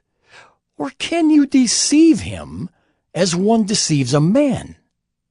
He will surely rebuke you if in secret you show partiality. Will not his majesty terrify you, and the dread of him fall upon you? Your maxims are proverbs of ashes. Your defenses are defenses of clay. Let me have silence, and I will speak, and let come on me what may. Why should I take my flesh in my teeth, and put my life in my hand? Though he slay me, I will hope in him. Yet I will argue my ways to his face. This will be my salvation, that the godless shall not come before him. Keep listening to my words, and let my declaration be in your ears. Behold, I have prepared my case. I know that I shall be in the right. Who is there who will contend with me? For then I would be silent and die. Only grant me two things, then I will not hide myself from your face. Withdraw your hand far from me, and let not dread of you terrify me. Then call, and I will answer, or let me speak, and you reply to me. How many are my iniquities and my sins? Make me know my transgression and my sin. Why do you hide your face and count me as your enemy? Will you frighten a driven leaf and pursue dry chaff? For you write bitter things against me and make me inherit the iniquities of my youth. You put my feet in the stocks and watch all my paths. You set a limit for the soles of my feet. Man wastes away like a rotten thing, like a garment that is moth-eaten. Job 14. Man who is born of a woman is few of days and full of trouble. He comes out like a flower and withers. He flees like a shadow and continues not.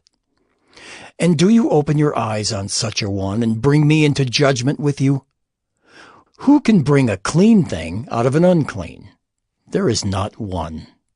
Since his days are determined, and the number of his months is with you, and you have appointed his limits that he cannot pass, look away from him and leave him alone, that he may enjoy like a hired hand his day. For there is hope for a tree if it be cut down, that it will sprout again, and that its shoots will not cease. Though its root grow old in the earth and its stump die in the soil, yet at the scent of water it will bud and put out branches like a young plant. But a man dies and is laid low. Man breathes his last, and where is he? As waters fail from a lake, and a river wastes away and dries up, so a man lies down and rises not again. Till the heavens are no more, he will not awake or be roused out of his sleep. Oh, that you would hide me in Sheol, that you would conceal me until your wrath be past, that you would appoint me a set time and remember me. If a man dies, shall he live again? All the days of my service I would wait till my renewal should come. You would call, and I would answer you. You would long for the work of your hands. For then you would number my steps. You would not keep watch over my sin. My transgression would be sealed up in a bag, and you would cover over my iniquity. But the mountain falls and crumbles away, and the rock is removed from its place. The waters wear away the stones. The torrents wash away the soil of the earth. So you destroy the hope of man. You prevail forever against him, and he passes. You change his countenance and send him away. His sons come to honor, and he does not know it. They are brought low, and he perceives it not. He feels only the pain of his own body, and he mourns only for himself. Job 15. Then Eliphaz the Temanite answered and said, Should a wise man answer with windy knowledge, and fill his belly with the east wind? Should he argue in unprofitable talk or in words with which he can do no good? But you are doing away with the fear of God and hindering meditation before God. For your iniquity teaches your mouth, and you choose the tongue of the crafty. Your own mouth condemns you, and not I. Your own lips testify against you. Are you the first man who was born? Or were you brought forth before the hills? Have you listened in the counsel of God? And do you limit wisdom to yourself? What do you know that we do not know? What do you understand that is not clear to us? Both the gray-haired and the aged are among us, older than your father. Are the comforts of God too small for you, or the word that deals gently with you? Why does your heart carry you away, and why do your eyes flash, that you turn your spirit against God and bring such words out of your mouth? What is man that he can be pure, or he who is born of a woman that he can be righteous? Behold, God puts no trust in his holy ones, and the heavens are not pure in his sight. How much less one who is abominable and corrupt, a man who drinks injustice like water? I will show you. Hear me, and what I have seen I will declare. What wise men have told without hiding it from their fathers, to whom alone the land was given, and no stranger passed among them? The wicked man writhes in pain all his days, through all the years that are laid up for the ruthless. Dreadful sounds are in his ears. In prosperity the destroyer will come upon him. He does not believe that he will return out of darkness, and he is marked for the sword. He wanders abroad for bread, saying, Where is it? He knows that a day of darkness is ready at his hand. Distress and anguish terrify him.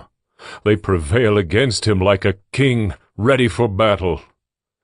Because he has stretched out his hand against God and defies the Almighty, running stubbornly against him with a thickly bossed shield, because he has covered his face with his fat, and gathered fat upon his waist, and has lived in desolate cities, in houses that none should inhabit, which were ready to become heaps of ruins, he will not be rich, and his wealth will not endure, nor will his possessions spread over the earth.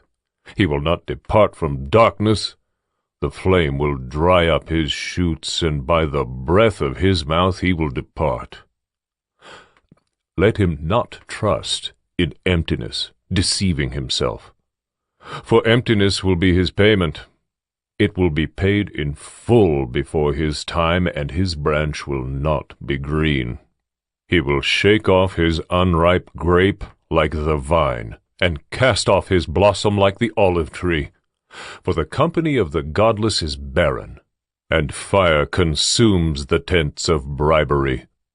They conceive trouble and give birth to evil, and their womb prepares deceit.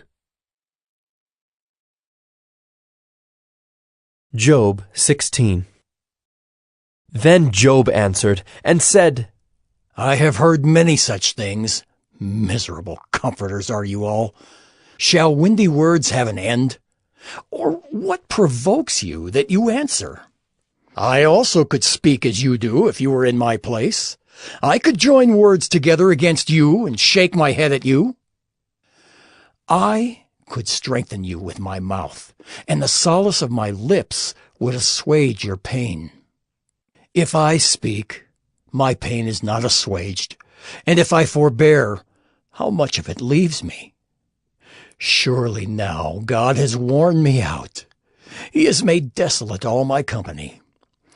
And he has shriveled me up, which is a witness against me, and my leanness has risen up against me. It testifies to my face. He has torn me in his wrath and hated me. He has gnashed his teeth at me. My adversary sharpens his eyes against me. Men have gaped at me with their mouth. They have struck me insolently on the cheek. They mass themselves together against me. God gives me up to the ungodly and casts me into the hands of the wicked. I was at ease, and he broke me apart. He seized me by the neck and dashed me to pieces. He set me up as his target. His archers surround me. He slashes open my kidneys and does not spare.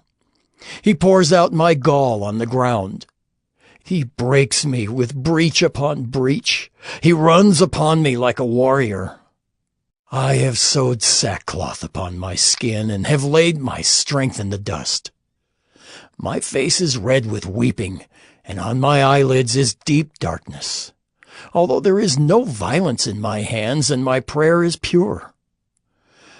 O earth, cover not my blood, and let my cry find no resting place. Even now, behold, my witness is in heaven, and he who testifies for me is on high. My friends scorn me. My eye pours out tears to God, that he would argue the case of a man with God, as a son of man does with his neighbor. For when a few years have come, I shall go the way from which I shall not return. Job 17. My spirit is broken. My days are extinct. The graveyard is ready for me. Surely there are mockers about me, and my eye dwells on their provocation. Lay down a pledge for me with yourself. Who is there who will put up security for me? Since you have closed their hearts to understanding, therefore you will not let them triumph. He who informs against his friends to get a share of their property, the eyes of his children will fail. He has made me a byword of the peoples, and I am one before whom men spit. My eye has grown dim from vexation, and all my members are like a shadow. The upright are appalled at this, and the innocent stirs himself up against the godless. Yet the righteous holds to his way, and he who has clean hands grows stronger and stronger. But you, come on again, all of you, and I shall not find a wise man among you. My days are past. My plans are broken off, the desires of my heart. They make night into day. The light, they say, is near to the darkness. If I hope for Sheol as my house, if I make my bed in darkness, if I say to the pit, you are my father, and to the worm, my mother or my sister, where then is my hope? Who will see my hope? Will it go down to the bars of Sheol? Shall we descend together into the dust? Job 18. Then Bildad the Shuhite answered and said, How long will you hunt for words? Consider, and then we will speak. Why are we counted as cattle? Why are we stupid in your sight? You who tear yourself in your anger, shall the earth be forsaken for you, or the rock be removed out of its place? Indeed, the light of the wicked is put out, and the flame of his fire does not shine. The light is dark in his tent, and his lamp above him is put out. His strong steps are shortened, and his own schemes throw him down. For he is cast into a net by his own feet, and he walks on its mesh. A trap seizes him by the heel, a snare lays hold of him. A rope is hidden for him in the ground, a trap for him in the path. Terrors frighten him on every side, and chase him at his heels. His strength is famished, and calamity is ready for his stumbling.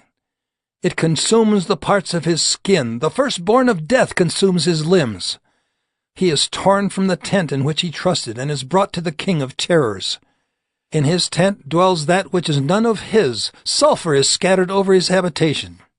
His roots dry up beneath, and his branches wither above. His memory perishes from the earth, and he has no name in the street. He is thrust from light into darkness, and driven out of the world. He has no posterity or progeny among his people, and no survivor where he used to live. They of the west are appalled at his day, and horror seizes them of the east. Surely such are the dwellings of the unrighteous, such is the place of him who knows not God. Job 19. Then Job answered and said, How long will you torment me and break me in pieces with words? These 10 times you have cast reproach upon me. Are you not ashamed to wrong me? And even if it be true that I have erred, my error remains with myself. If indeed you magnify yourselves against me and make my disgrace an argument against me, know then that God has put me in the wrong and closed his net about me. Behold, I cry out violence, but I am not answered. I call for help, but there is no justice. He has walled up my way so that I cannot pass, and he has set darkness upon my paths. He has stripped from me my glory and taken the crown from my head.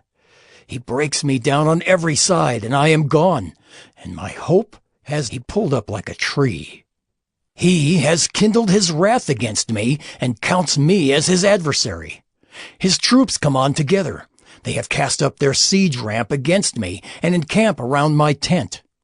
He has put my brothers far from me, and those who knew me are wholly estranged from me. My relatives have failed me. My close friends have forgotten me. The guests in my house and my maidservants count me as a stranger. I have become a foreigner in their eyes. I call to my servant, but he gives me no answer. I must plead with him with my mouth for mercy. My breath is strange to my wife, and I am a stench to the children of my own mother. Even young children despise me. When I rise, they talk against me. All my intimate friends abhor me, and those whom I loved have turned against me. My bones stick to my skin and to my flesh, and I have escaped by the skin of my teeth. Have mercy on me. Have mercy on me, O you, my friends, for the hand of God has touched me. Why do you, like God, pursue me? Why are you not satisfied with my flesh? Oh, that my words were written. Oh, that they were inscribed in a book. Oh, that with an iron pen and lead they were engraved in the rock forever. For I know that my Redeemer lives, and at the last he will stand upon the earth. And after my skin has been thus destroyed, yet in my flesh I shall see God, whom I shall see for myself, and my eyes shall behold, and not another. My heart faints within me.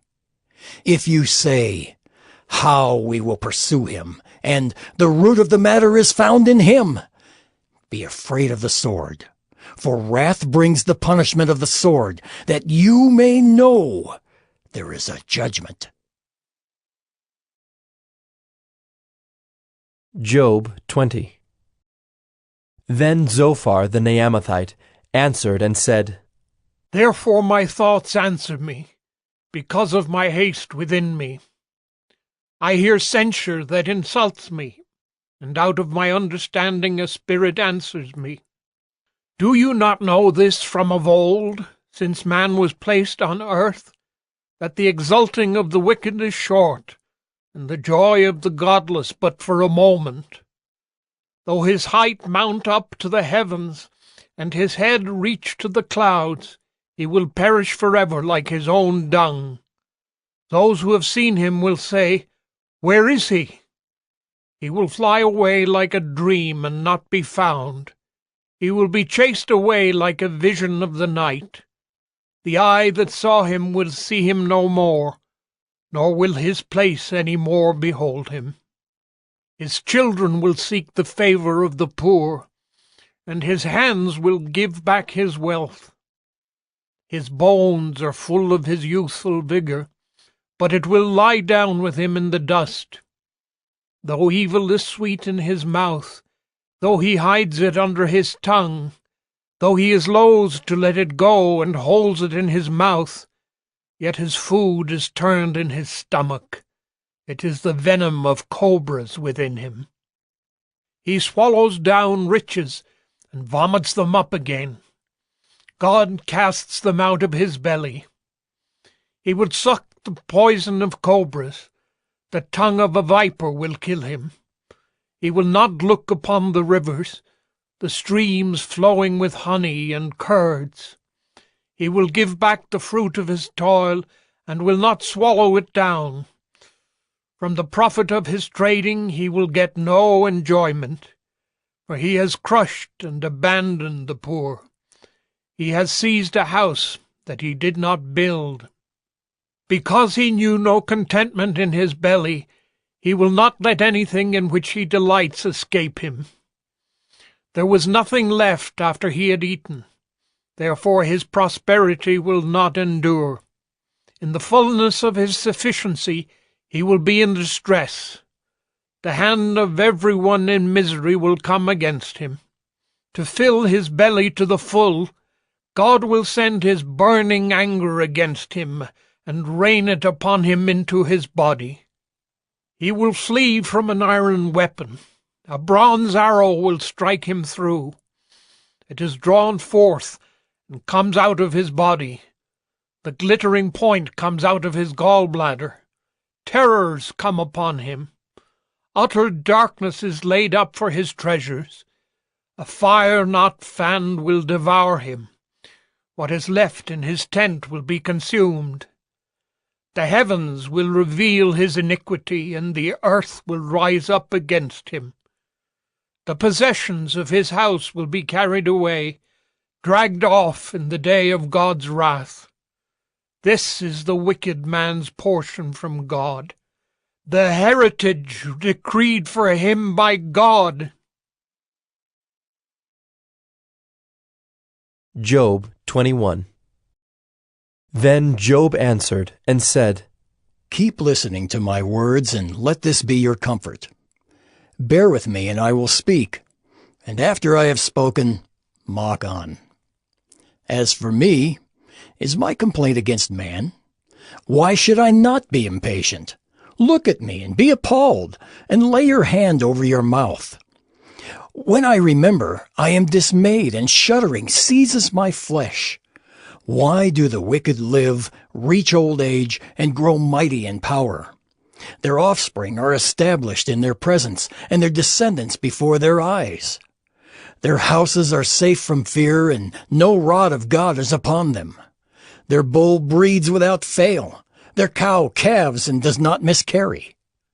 They send out their little boys like a flock, and their children dance. They sing to the tambourine and the lyre, and rejoice to the sound of the pipe. They spend their days in prosperity, and in peace they go down to Sheol. They say to God, Depart from us. We do not desire the knowledge of your ways. What is the Almighty that we should serve him? And what profit do we get if we pray to him? Behold, Is not their prosperity in their hand? The counsel of the wicked is far from me. How often is it that the lamp of the wicked is put out, that their calamity comes upon them, that God distributes pains in his anger, that they are like straw before the wind, and like chaff that the storm carries away? You say, God stores up their iniquity for their children. Let him pay it out to them, that they may know it. Let their own eyes see their destruction, and let them drink of the wrath of the Almighty. For what do they care for their houses after them, when the number of their months is cut off?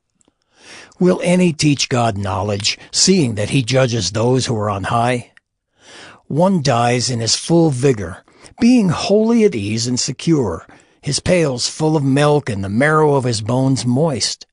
Another dies in bitterness of soul, never having tasted of prosperity.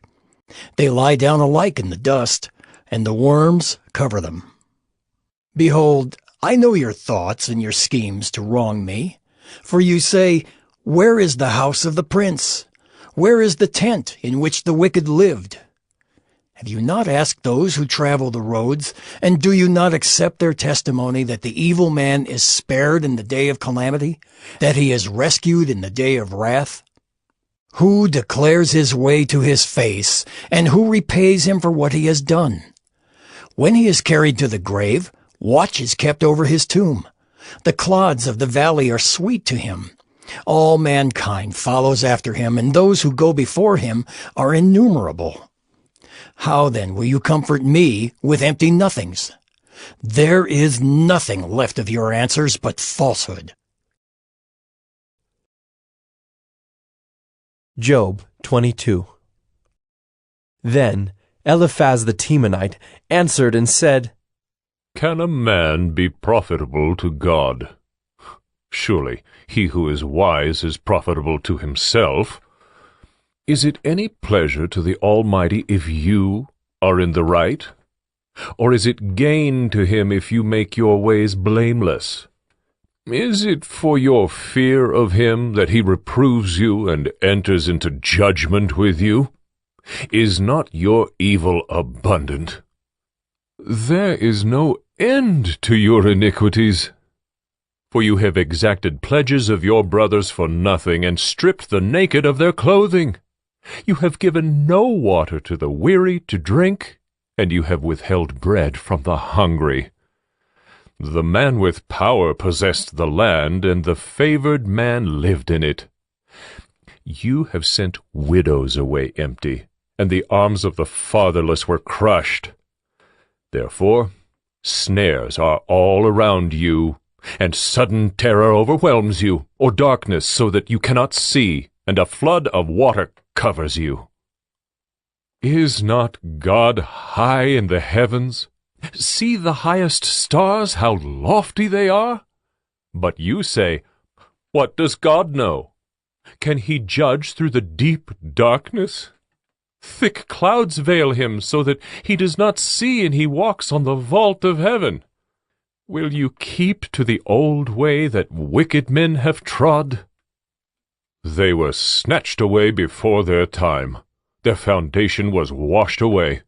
They said to God, Depart from us, and what can the Almighty do to us? Yet he filled their houses with good things, but the counsel of the wicked is far from me.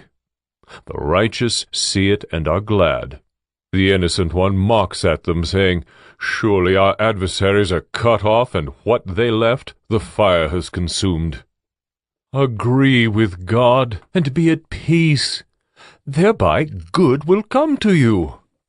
Receive instruction from his mouth, and lay up his words in your heart. If you return to the Almighty, you will be built up. If you remove injustice far from your tents, if you lay gold in the dust, and gold of Ophir among the stones of the torrent bed, then the Almighty will be your gold and your precious silver. For then you will delight yourself in the Almighty and lift up your face to God. You will make your prayer to him, and he will hear you, and you will pay your vows. You will decide on a matter, and it will be established for you. and light will shine on your ways. For when they are humbled, you say, it is because of pride. But he saves the lowly. He delivers even the one who is not innocent, who will be delivered through the cleanness of your hands. Job 23.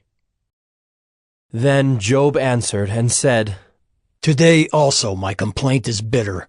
My hand is heavy on account of my groaning. Oh, that I knew where I might find him, that I might come even to his seat. I would lay my case before him and fill my mouth with arguments. I would know what he would answer me and understand what he would say to me. Would he contend with me in the greatness of his power? No, he would pay attention to me.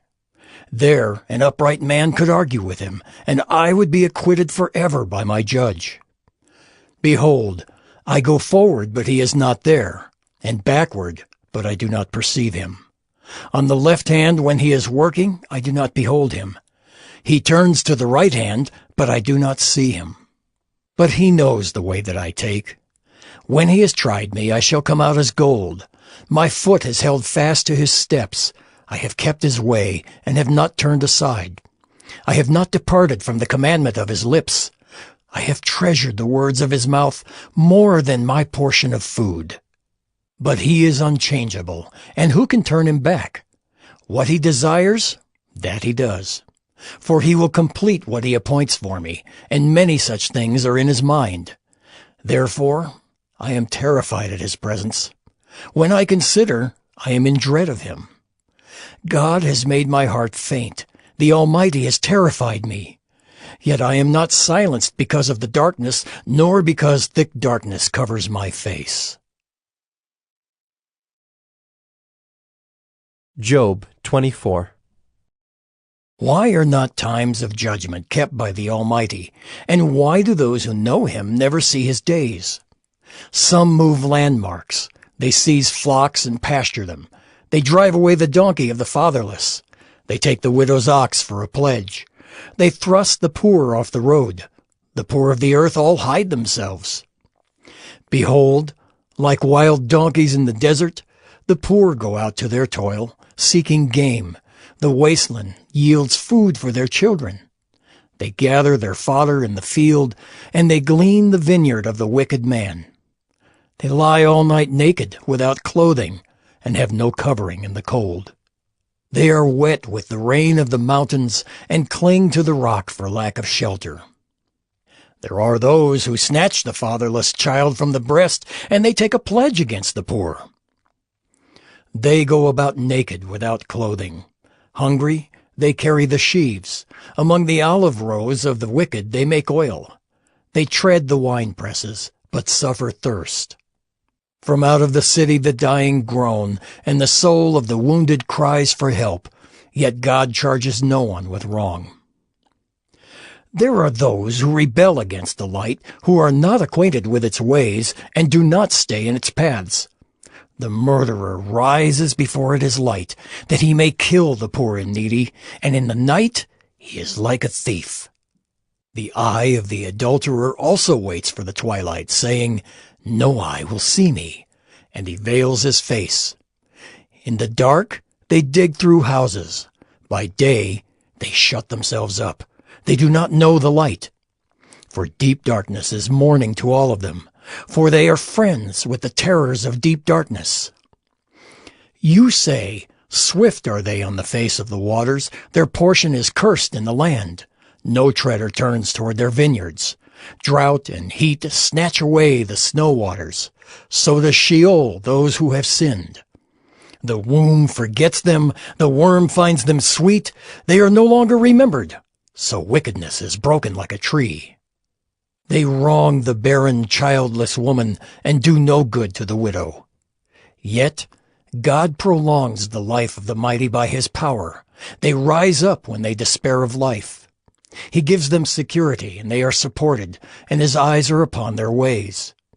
They are exalted a little while, and then are gone. They are brought low and gathered up like all others. They are cut off like the heads of grain. If it is not so, Who will prove me a liar and show that there is nothing in what I say? Job 25. Then Bildad the Shuhite answered and said, Dominion and fear are with God. He makes peace in his high heaven. Is there any number to his armies? Upon whom does his light not arise? How then can man be in the right before God? How can he who was born of woman be pure? Behold, even the moon is not bright, and the stars are not pure in his eyes. How much less man who is a maggot, and the son of man who is a worm? Job 26. Then Job answered and said, How you have helped him who has no power! How you have saved the arm that has no strength! How you have counseled him who has no wisdom, and plentifully declared sound knowledge! With whose help have you uttered words, and whose breath has come out from you? The dead tremble under the waters and their inhabitants. Sheol is naked before God, and Abaddon has no covering. He stretches out the north over the void, and hangs the earth on nothing. He binds up the waters in his thick clouds, and the cloud is not split open under them. He covers the face of the full moon, and spreads over it his cloud. He has inscribed a circle on the face of the waters at the boundary between light and darkness. The pillars of heaven tremble and are astounded at his rebuke. By his power he stilled the sea. By his understanding he shattered Rahab. By his wind the heavens were made fair. His hand pierced the fleeing serpent. Behold, these are but the outskirts of his ways, and how small a whisper do we hear of him. But the thunder of his power, who can understand? Job 27. And Job again took up his discourse, and said, As God lives, who has taken away my right, and the Almighty who has made my soul bitter? As long as my breath is in me, and the Spirit of God is in my nostrils, my lips will not speak falsehood, and my tongue will not utter deceit. Far be it from me to say that you are right. Till I die, I will not put away my integrity from me. I hold fast my righteousness, and will not let it go. My heart does not reproach me for any of my days. Let my enemy be as the wicked, and let him who rises up against me be as the unrighteous. For what is the hope of the godless when God cuts him off, when God takes away his life? Will God hear his cry when distress comes upon him? Will he take delight in the Almighty? Will he call upon God at all times? I will teach you concerning the hand of God. What is with the Almighty I will not conceal. Behold, all of you have seen it yourselves. Why then have you become altogether vain? This is the portion of a wicked man with God, and the heritage that oppressors receive from the Almighty. If his children are multiplied, it is for the sword, and his descendants have not enough bread. Those who survive him the pestilence buries, and his widows do not weep. Though he heap up silver like dust, and pile up clothing like clay, he may pile it up, but the righteous will wear it, and the innocent will divide the silver. He builds his house like a moth's, like a booth that a watchman makes. He goes to bed rich, but will do so no more. He opens his eyes, and his wealth is gone. Terrors overtake him like a flood. In the night, a whirlwind carries him off. The east wind lifts him up, and he is gone. It sweeps him out of his place. It hurls at him without pity. He flees from its power in headlong flight. It claps its hands at him and hisses at him from its place. Job 28. Surely there is a mine for silver and a place for gold that they refine. Iron is taken out of the earth, and copper is smelted from the ore. Man puts an end to darkness and searches out to the farthest limit the ore in gloom and deep darkness. He opens shafts in a valley away from where anyone lives. They are forgotten by travelers. They hang in the air, far away from mankind. They swing to and fro. As for the earth, out of it comes bread, but underneath it is turned up as by fire. Its stones are the place of sapphires, and it has dust of gold. That path no bird of prey knows, and the falcon's eye has not seen it. The proud beasts have not trodden it, the lion has not passed over it. Man puts his hand to the flinty rock and overturns mountains by the roots. He cuts out channels in the rocks, and his eye sees every precious thing. He dams up the streams so that they do not trickle, and the thing that is hidden he brings out to light. But where shall wisdom be found, and where is the place of understanding? Man does not know its worth, and it is not found in the land of the living. The deep says, "It is not in me," and the sea says, "It is not with me." It cannot be bought for gold, and silver cannot be weighed as its price. It cannot be valued in the gold of Ophir, in precious onyx or sapphire.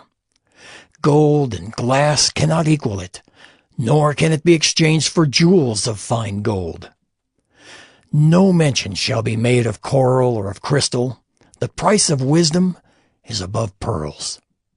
The topaz of Ethiopia cannot equal it, nor can it be valued in pure gold. From where then does wisdom come? And where is the place of understanding? It is hidden from the eyes of all living, and concealed from the birds of the air. Abaddon and Death say, "We have heard a rumor of it with our ears." God understands the way to it, and he knows its place. For he looks to the ends of the earth, and sees everything under the heavens. When he gave to the wind its weight, and apportioned the waters by measure, when he made a decree for the rain and a way for the lightning of the thunder, then he saw it and declared it. He established it and searched it out. And he said to man, "Behold, the fear of the Lord, that is wisdom, and to turn away from evil is understanding."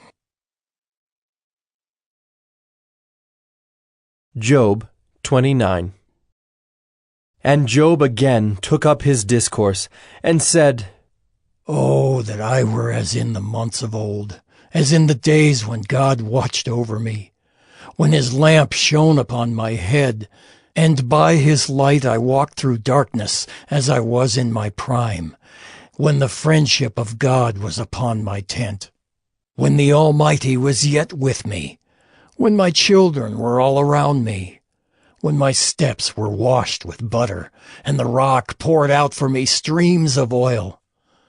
When I went out to the gate of the city, when I prepared my seat in the square, the young men saw me and withdrew, and the aged rose and stood.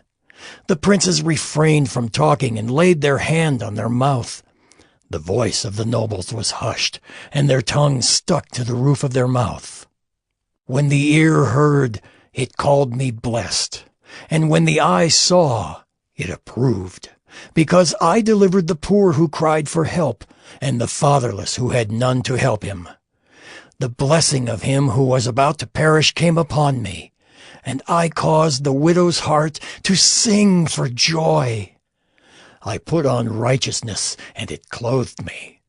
My justice was like a robe and a turban. I was eyes to the blind and feet to the lame. I was a father to the needy, and I searched out the cause of him whom I did not know. I broke the fangs of the unrighteous, and made him drop his prey from his teeth. Then I thought, I shall die in my nest, and I shall multiply my days as the sand. My roots spread out to the waters, with the dew all night on my branches, my glory fresh with me, and my bow ever new in my hand. Men listened to me and waited and kept silence for my counsel. After I spoke, they did not speak again, and my word dropped upon them. They waited for me as for the rain, and they opened their mouths as for the spring rain. I smiled on them when they had no confidence, and the light of my face they did not cast down. I chose their way and sat as chief, and I lived like a king among his troops, like one who comforts mourners. Job 30. But now they laugh at me, men who are younger than I, whose fathers I would have disdained to set with the dogs of my flock. What could I gain from the strength of their hands, men whose vigor is gone? Through want and hard hunger they gnaw the dry ground by night in waste and desolation. They pick saltwort and the leaves of bushes and the roots of the broom tree for their food. They are driven out from human company. They shout after them as after a thief. In the gullies of the torrents they must dwell, in holes of the earth and of the rocks. Among the bushes they bray, under the nettles they huddle together. A senseless, a nameless brood, they have been whipped out of the land. And now I have become their song. I am a byword to them. They abhor me. They keep aloof from me.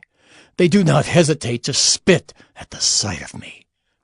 Because God has loosed my cord and humbled me, they have cast off restraint in my presence. On my right hand the rabble rise. They push away my feet. They cast up against me their ways of destruction. They break up my path. They promote my calamity. They need no one to help them. As through a wide breach they come. Amid the crash they roll on. Terrors are turned upon me. My honor is pursued as by the wind, and my prosperity has passed away like a cloud. And now my soul is poured out within me. Days of affliction have taken hold of me. The night racks my bones, and the pain that gnaws me takes no rest. With great force my garment is disfigured. It binds me about like the collar of my tunic. God has cast me into the mire, and I have become like dust and ashes. I cry to you for help, and you do not answer me. I stand, and you only look at me. You have turned cruel to me. With the might of your hand you persecute me. You lift me up on the wind. You make me ride on it, and you toss me about in the roar of the storm. For I know that you will bring me to death, and to the house appointed for all living. Yet does not one in a heap of ruins stretch out his hand, and in his disaster cry for help? Did not I weep for him whose day was hard? Was not my soul grieved for the needy? But when I hoped for good, evil came, and when I waited for light, darkness came. My inward parts are in turmoil and never still. Days of affliction come to meet me. I go about darkened, but not by the sun. I stand up in the assembly and cry for help. I am a brother of jackals and a companion of ostriches. My skin turns black and falls from me, and my bones burn with heat. My lyre is turned to mourning, and my pipe to the voice of those who weep. Job 31. I have made a covenant with my eyes. How then could I gaze at a virgin?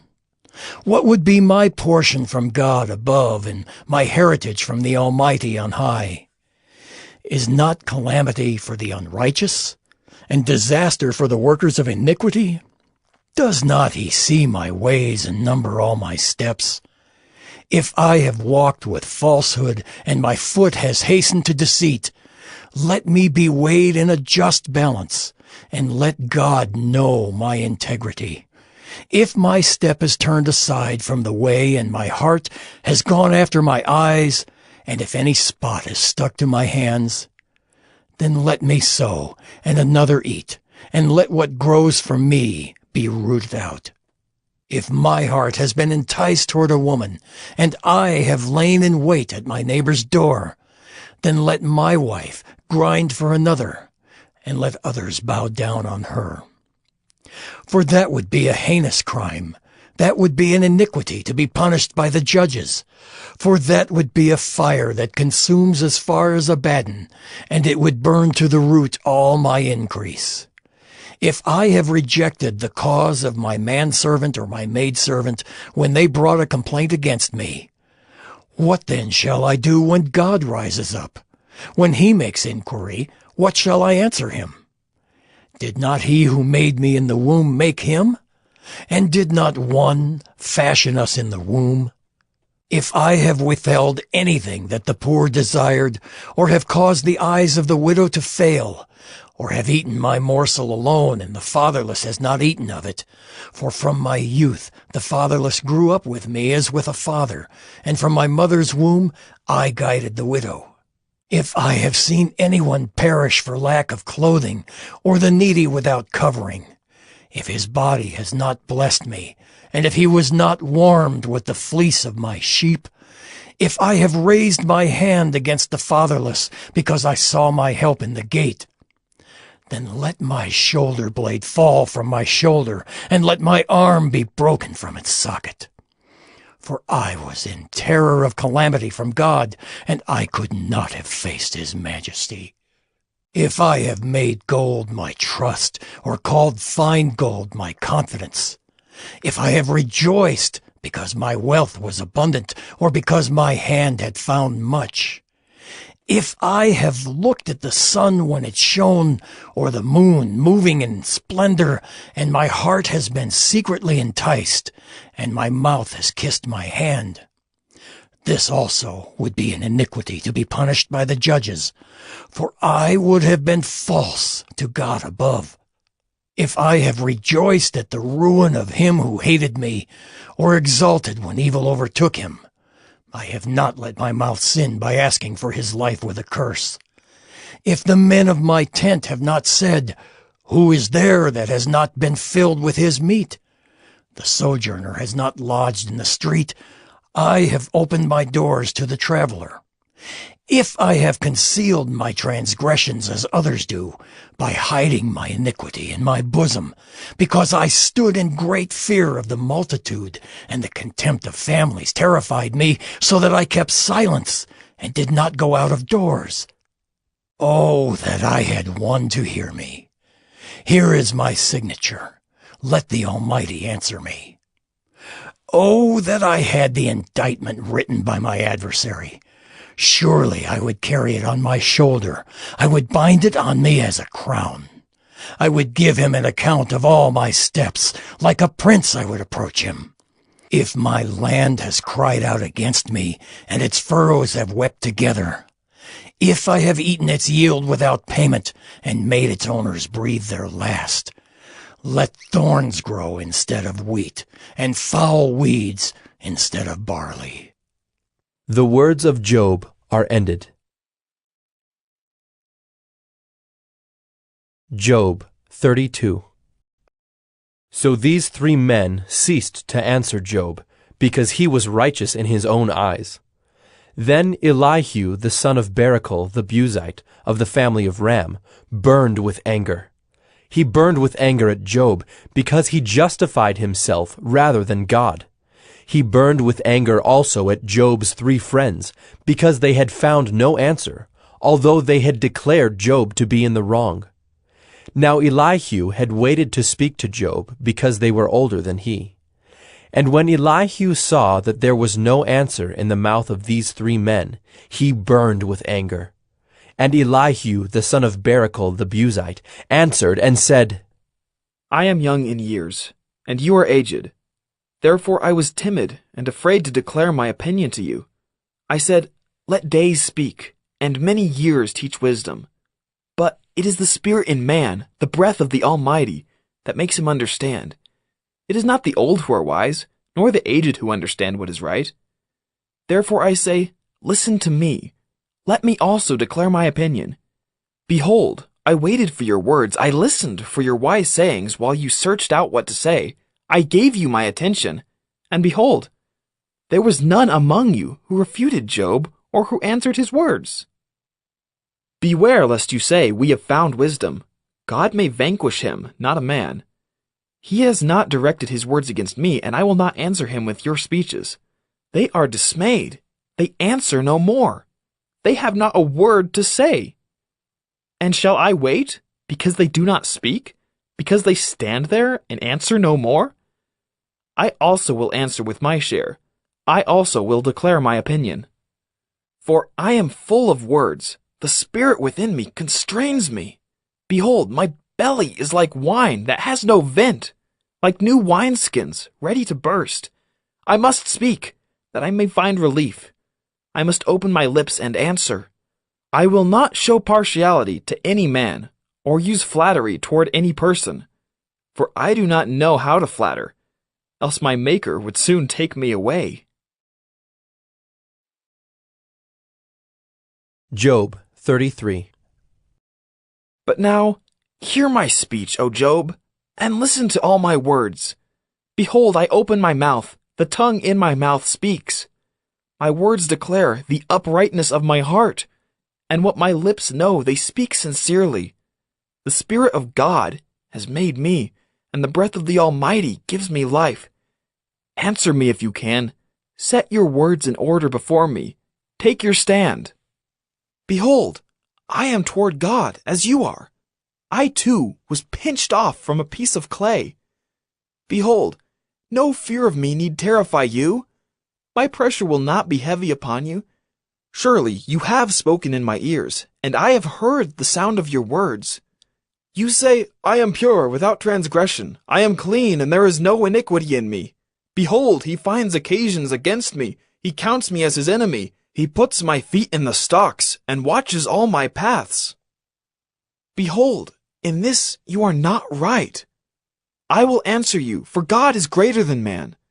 Why do you contend against him, saying he will answer none of man's words? For God speaks in one way, and in two, though man does not perceive it. In a dream, in a vision of the night, when deep sleep falls on men, while they slumber on their beds.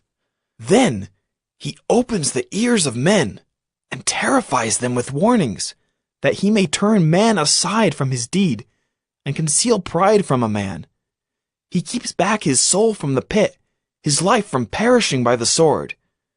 Man is also rebuked with pain on his bed and with continual strife in his bones, so that his life loathes bread, and his appetite the choicest food.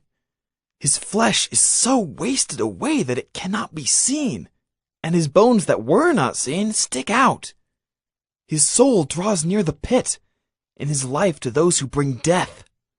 If there be for him an angel, a mediator, one of the 1,000, to declare to man what is right for him, and he is merciful to him and says, Deliver him from going down into the pit. I have found a ransom.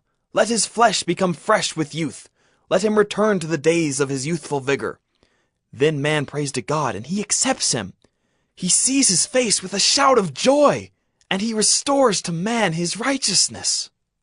He sings before men and says, I sinned and perverted what was right, and it was not repaid to me. He has redeemed my soul from going down into the pit, and my life shall look upon the light. Behold, God does all these things twice, 3 times with a man, to bring back his soul from the pit, that he may be lighted with the light of life. Pay attention, O Job, listen to me. Be silent, and I will speak. If you have any words, answer me, speak, for I desire to justify you. If not, listen to me. Be silent, and I will teach you wisdom. Job 34. Then Elihu answered and said, Hear my words, you wise men, and give ear to me, you who know, For the ear tests words as the palate tastes food. Let us choose what is right. Let us know among ourselves what is good.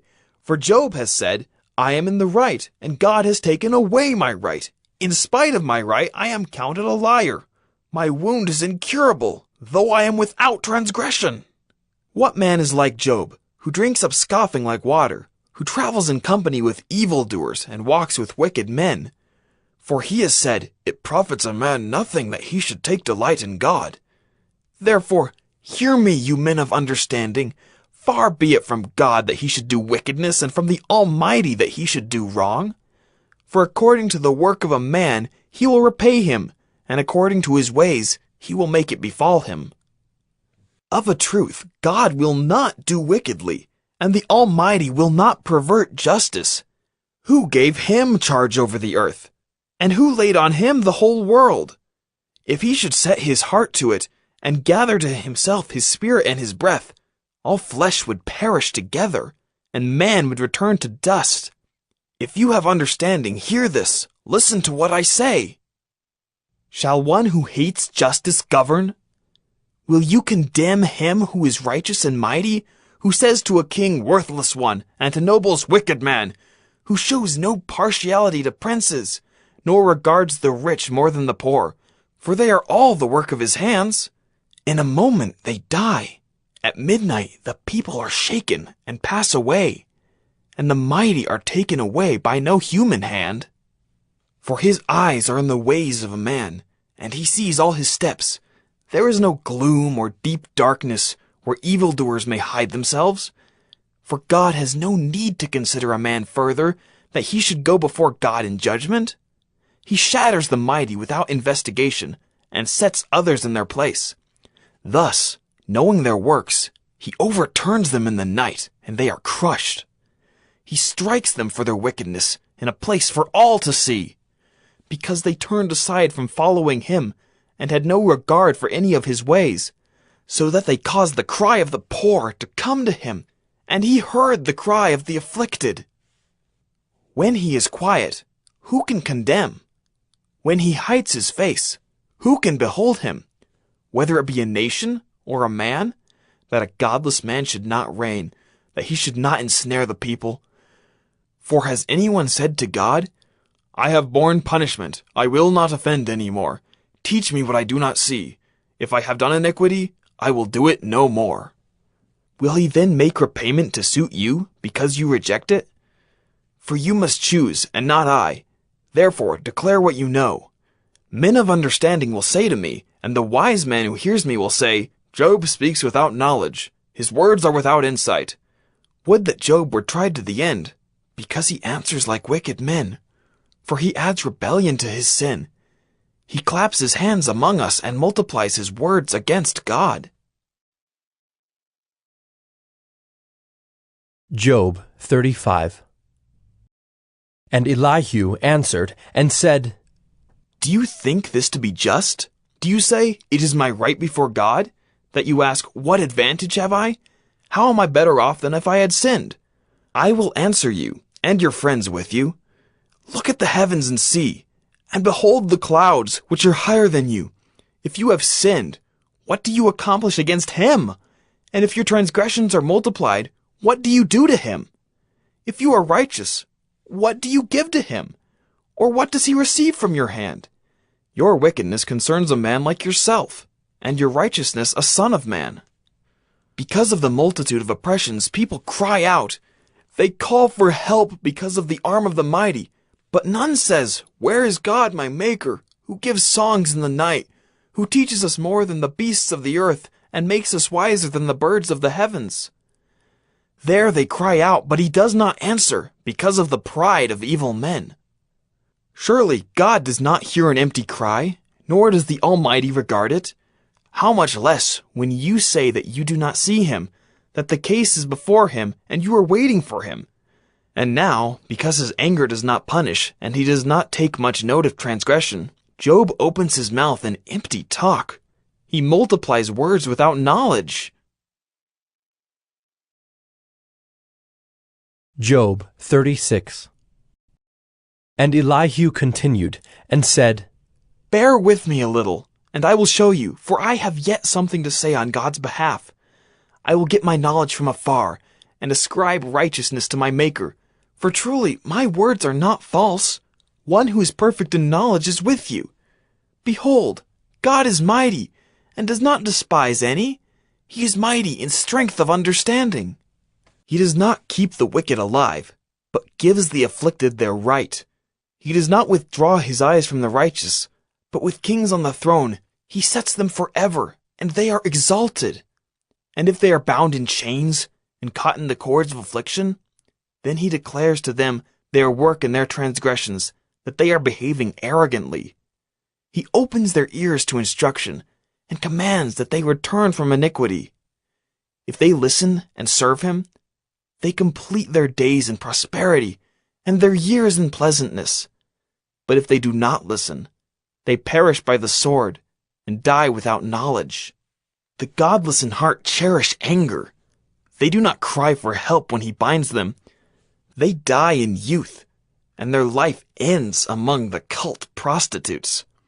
He delivers the afflicted by their affliction, and opens their ear by adversity. He also allured you out of distress into a broad place, where there was no cramping, and what was set on your table was full of fatness. But you are full of the judgment on the wicked. Judgment and justice seize you. Beware, lest wrath entice you into scoffing, and let not the greatness of the ransom turn you aside. Will your cry for help avail to keep you from distress, or all the force of your strength? Do not long for the night, when peoples vanish in their place. Take care, do not turn to iniquity, for this you have chosen rather than affliction. Behold, God is exalted in his power. Who is a teacher like him? Who has prescribed for him his way, or who can say, you have done wrong? Remember to extol his work, of which men have sung. All mankind has looked on it. Man beholds it from afar. Behold, God is great, and we know him not. The number of his years is unsearchable. For he draws up the drops of water. They distill his mist in rain, which the skies pour down and drop on mankind abundantly. Can anyone understand the spreading of the clouds, the thunderings of his pavilion? Behold, he scatters his lightning about him, and covers the roots of the sea. For by these he judges peoples, he gives food in abundance. He covers his hands with the lightning, and commands it to strike the mark. Its crashing declares his presence. The cattle also declare that he rises. Job 37. At this also my heart trembles and leaps out of its place. Keep listening to the thunder of his voice and the rumbling that comes from his mouth. Under the whole heaven he lets it go, and his lightning to the corners of the earth. After it, his voice roars. He thunders with his majestic voice, and he does not restrain the lightnings when his voice is heard. God thunders wondrously with his voice. He does great things that we cannot comprehend. For to the snow he says, fall on the earth. Likewise to the downpour, his mighty downpour. He seals up the hand of every man, that all men whom he made may know it. Then the beasts go into their lairs, and remain in their dens. From its chamber comes the whirlwind, and cold from the scattering winds. By the breath of God, ice is given, and the broad waters are frozen fast. He loads the thick cloud with moisture. The clouds scatter his lightning. They turn around and around by his guidance, to accomplish all that he commands them on the face of the habitable world. Whether for correction, or for his land, or for love, he causes it to happen. Hear this, O Job. Stop and consider the wondrous works of God. Do you know how God lays his command upon them, and causes the lightning of his cloud to shine? Do you know the balancings of the clouds, the wondrous works of him who is perfect in knowledge? You whose garments are hot when the earth is still because of the south wind? Can you, like him, spread out the skies, hard as a cast metal mirror? Teach us what we shall say to him. We cannot draw up our case because of darkness. Shall it be told him that I would speak? Did a man ever wish that he would be swallowed up? And now, no one looks on the light when it is bright in the skies, when the wind has passed and cleared them. Out of the north comes golden splendor. God is clothed with awesome majesty. The Almighty, we cannot find him. He is great in power. Justice and abundant righteousness he will not violate. Therefore men fear him. He does not regard any who are wise in their own conceit. Job 38. Then the Lord answered Job out of the whirlwind and said, Who is this that darkens counsel by words without knowledge? Dress for action like a man. I will question you, and you make it known to me. Where were you when I laid the foundation of the earth? Tell me if you have understanding. Who determined its measurements? Surely you know. Or who stretched the line upon it? On what were its bases sunk? Or who laid its cornerstone when the morning stars sang together, and all the sons of God shouted for joy? Or who shut in the sea with doors when it burst out from the womb? When I made clouds its garment and thick darkness its swaddling band, and prescribed limits for it, and set bars and doors, and said, Thus far shall you come and no farther, and here shall your proud waves be stayed. Have you commanded the morning since your days began, and caused the dawn to know its place, that it might take hold of the skirts of the earth, and the wicked be shaken out of it? It is changed like clay under the seal, and its features stand out like a garment. From the wicked their light is withheld, and their uplifted arm is broken. Have you entered into the springs of the sea, or walked in the recesses of the deep? Have the gates of death been revealed to you, or have you seen the gates of deep darkness? Have you comprehended the expanse of the earth? Declare if you know all this. Where is the way to the dwelling of light? And where is the place of darkness, that you may take it to its territory, and that you may discern the paths to its home? You know, for you were born then, and the number of your days is great. Have you entered the storehouses of the snow, or have you seen the storehouses of the hail, which I have reserved for the time of trouble, for the day of battle and war? What is the way to the place where the light is distributed, or where the east wind is scattered upon the earth? Who has cleft a channel for the torrents of rain and a way for the thunderbolt, to bring rain on a land where no man is, on the desert in which there is no man, to satisfy the waste and desolate land, and to make the ground sprout with grass? Has the rain a father? Or who has begotten the drops of dew? From whose womb did the ice come forth? And who has given birth to the frost of heaven? The waters become hard like stone, and the face of the deep is frozen. Can you bind the chains of the Pleiades, or loose the cords of Orion? Can you lead forth the Mazzaroth in their season, or can you guide the bear with its children? Do you know the ordinances of the heavens? Can you establish their rule on the earth?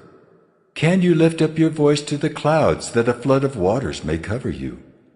Can you send forth lightnings, that they may go and say to you, Here we are? Who has put wisdom in the inward parts, or given understanding to the mind? Who can number the clouds by wisdom? Or who can tilt the water skins of the heavens, when the dust runs into a mass, and the clods stick fast together? Can you hunt the prey for the lion, or satisfy the appetite of the young lions when they crouch in their dens, or lie in wait in their thicket? Who provides for the raven its prey when its young ones cry to God for help, and wander about for lack of food? Job 39. Do you know when the mountain goats give birth? Do you observe the calving of the does? Can you number the months that they fulfill? And do you know the time when they give birth? When they crouch, bring forth their offspring, and are delivered of their young. Their young ones become strong. They grow up in the open. they go out and do not return to them. Who has let the wild donkey go free? Who has loosed the bonds of the swift donkey, to whom I have given the arid plain for his home, and the salt land for his dwelling place? He scorns the tumult of the city. He hears not the shouts of the driver. He ranges the mountains as his pasture, and he searches after every green thing. Is the wild ox willing to serve you? Will he spend the night at your manger? Can you bind him in the furrow with ropes? Or will he harrow the valleys after you? Will you depend on him because his strength is great? And will you leave to him your labor? Do you have faith in him that he will return your grain and gather it to your threshing floor? The wings of the ostrich wave proudly, but are they the pinions and plumage of love? For she leaves her eggs to the earth, and lets them be warmed on the ground, forgetting that a foot may crush them, and that the wild beast may trample them. She deals cruelly with her young, as if they were not hers. Though her labor be in vain, yet she has no fear, because God has made her forget wisdom, and given her no share in understanding. When she rouses herself to flee, she laughs at the horse and his rider. Do you give the horse his might? Do you clothe his neck with a mane? Do you make him leap like the locust? His majestic snorting is terrifying. He paws in the valley and exults in his strength. He goes out to meet the weapons. He laughs at fear and is not dismayed. He does not turn back from the sword. Upon him rattle the quiver, the flashing spear and the javelin. With fierceness and rage he swallows the ground. He cannot stand still at the sound of the trumpet. When the trumpet sounds, he says, "Aha!" He smells the battle from afar, the thunder of the captains and the shouting. Is it by your understanding that the hawk soars and spreads his wings toward the south? Is it at your command that the eagle mounts up and makes his nest on high? On the rock he dwells and makes his home, on the rocky crag and stronghold. From there he spies out the prey. His eyes behold it from far away. His young ones suck up blood, and where the slain are, there is he. Job 40. And the Lord said to Job, Shall a fault finder contend with the Almighty? He who argues with God, let him answer it. Then Job answered the Lord and said, Behold, I am of small account. What shall I answer you? I lay my hand on my mouth. I have spoken once, and I will not answer. Twice, but I will proceed no further. Then the Lord answered Job out of the whirlwind and said, Dress for action like a man. I will question you, and you make it known to me. Will you even put me in the wrong? Will you condemn me that you may be in the right? Have you an arm like God, and can you thunder with a voice like his? Adorn yourself with majesty and dignity. Clothe yourself with glory and splendor. Pour out the overflowings of your anger, and look on everyone who is proud and abase him. Look on everyone who is proud, and bring him low, and tread down the wicked where they stand. Hide them all in the dust together, bind their faces in the world below. Then will I also acknowledge to you that your own right hand can save you. Behold Behemoth, which I made as I made you. He eats grass like an ox. Behold his strength in his loins, and his power in the muscles of his belly. He makes his tail stiff like a cedar. The sinews of his thighs are knit together. His bones are tubes of bronze, his limbs like bars of iron. He is the first of the works of God. Let him who made him bring near his sword. For the mountains yield food for him, where all the wild beasts play. Under the lotus plants he lies, in the shelter of the reeds and in the marsh. For his shade, the lotus trees cover him. The willows of the brooks surround him. Behold, If the river is turbulent, he is not frightened. He is confident though Jordan rushes against his mouth. Can one take him by his eyes, or pierce his nose with a snare? Job 41. Can you draw out Leviathan with a fishhook, or press down his tongue with a cord? Can you put a rope in his nose, or pierce his jaw with a hook? Will he make many pleas to you? Will he speak to you soft words? Will he make a covenant with you to take him for your servant forever? Will you play with him as with a bird? Or will you put him on a leash for your girls? Will traders bargain over him? Will they divide him up among the merchants? Can you fill his skin with harpoons, or his head with fishing spears? Lay your hands on him. Remember the battle. You will not do it again. Behold, the hope of a man is false. He is laid low even at the sight of him. No one is so fierce that he dares to stir him up. Who then is he who can stand before me? Who has first given to me that I should repay him? Whatever is under the whole heaven is mine.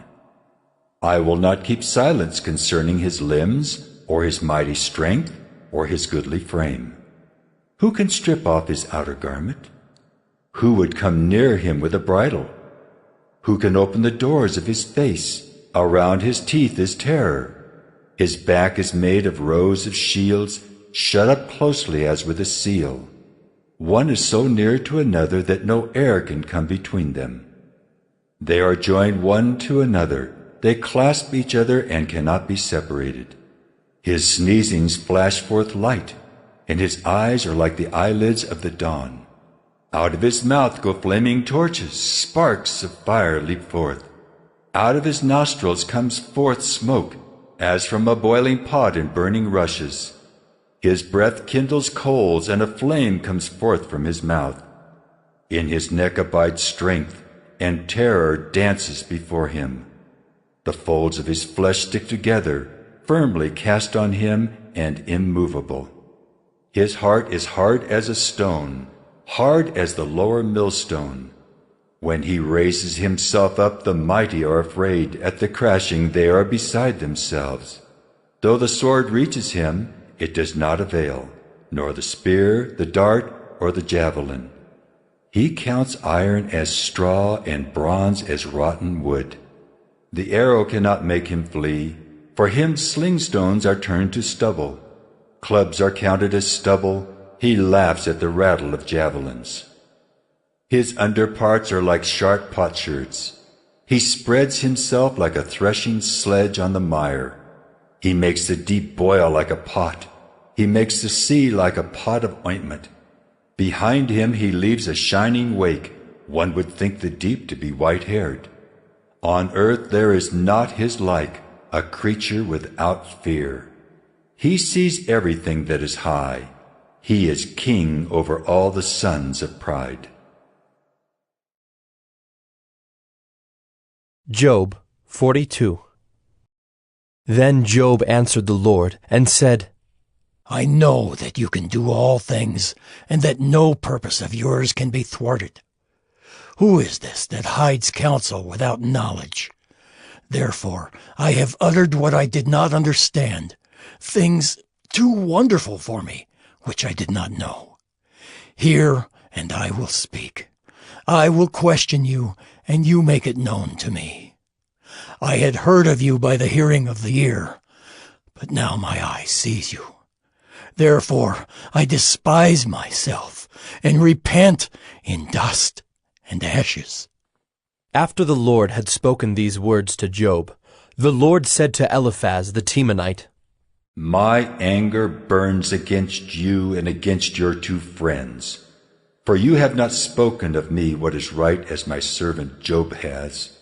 Now therefore take 7 bulls and 7 rams, and go to my servant Job, and offer up a burnt offering for yourselves. And my servant Job shall pray for you, for I will accept his prayer not to deal with you according to your folly. For you have not spoken of me what is right, as my servant Job has. So Eliphaz the Temanite, and Bildad the Shuhite, and Zophar the Naamathite, went and did what the Lord had told them, and the Lord accepted Job's prayer. And the Lord restored the fortunes of Job when he had prayed for his friends. And the Lord gave Job twice as much as he had before. Then came to him all his brothers and sisters, and all who had known him before, and ate bread with him in his house. And they showed him sympathy, and comforted him for all the evil that the Lord had brought upon him. And each of them gave him a piece of money and a ring of gold. And the Lord blessed the latter days of Job more than his beginning. And he had 14,000 sheep, 6,000 camels, 1,000 yoke of oxen, and 1,000 female donkeys. He had also 7 sons and 3 daughters. And he called the name of the first daughter Jemimah, and the name of the second Keziah, and the name of the third Karen-Happuch. And in all the land there were no women so beautiful as Job's daughters. And their father gave them an inheritance among their brothers. And after this Job lived 140 years, and saw his sons and his sons' sons 4 generations. And Job died an old man and full of days.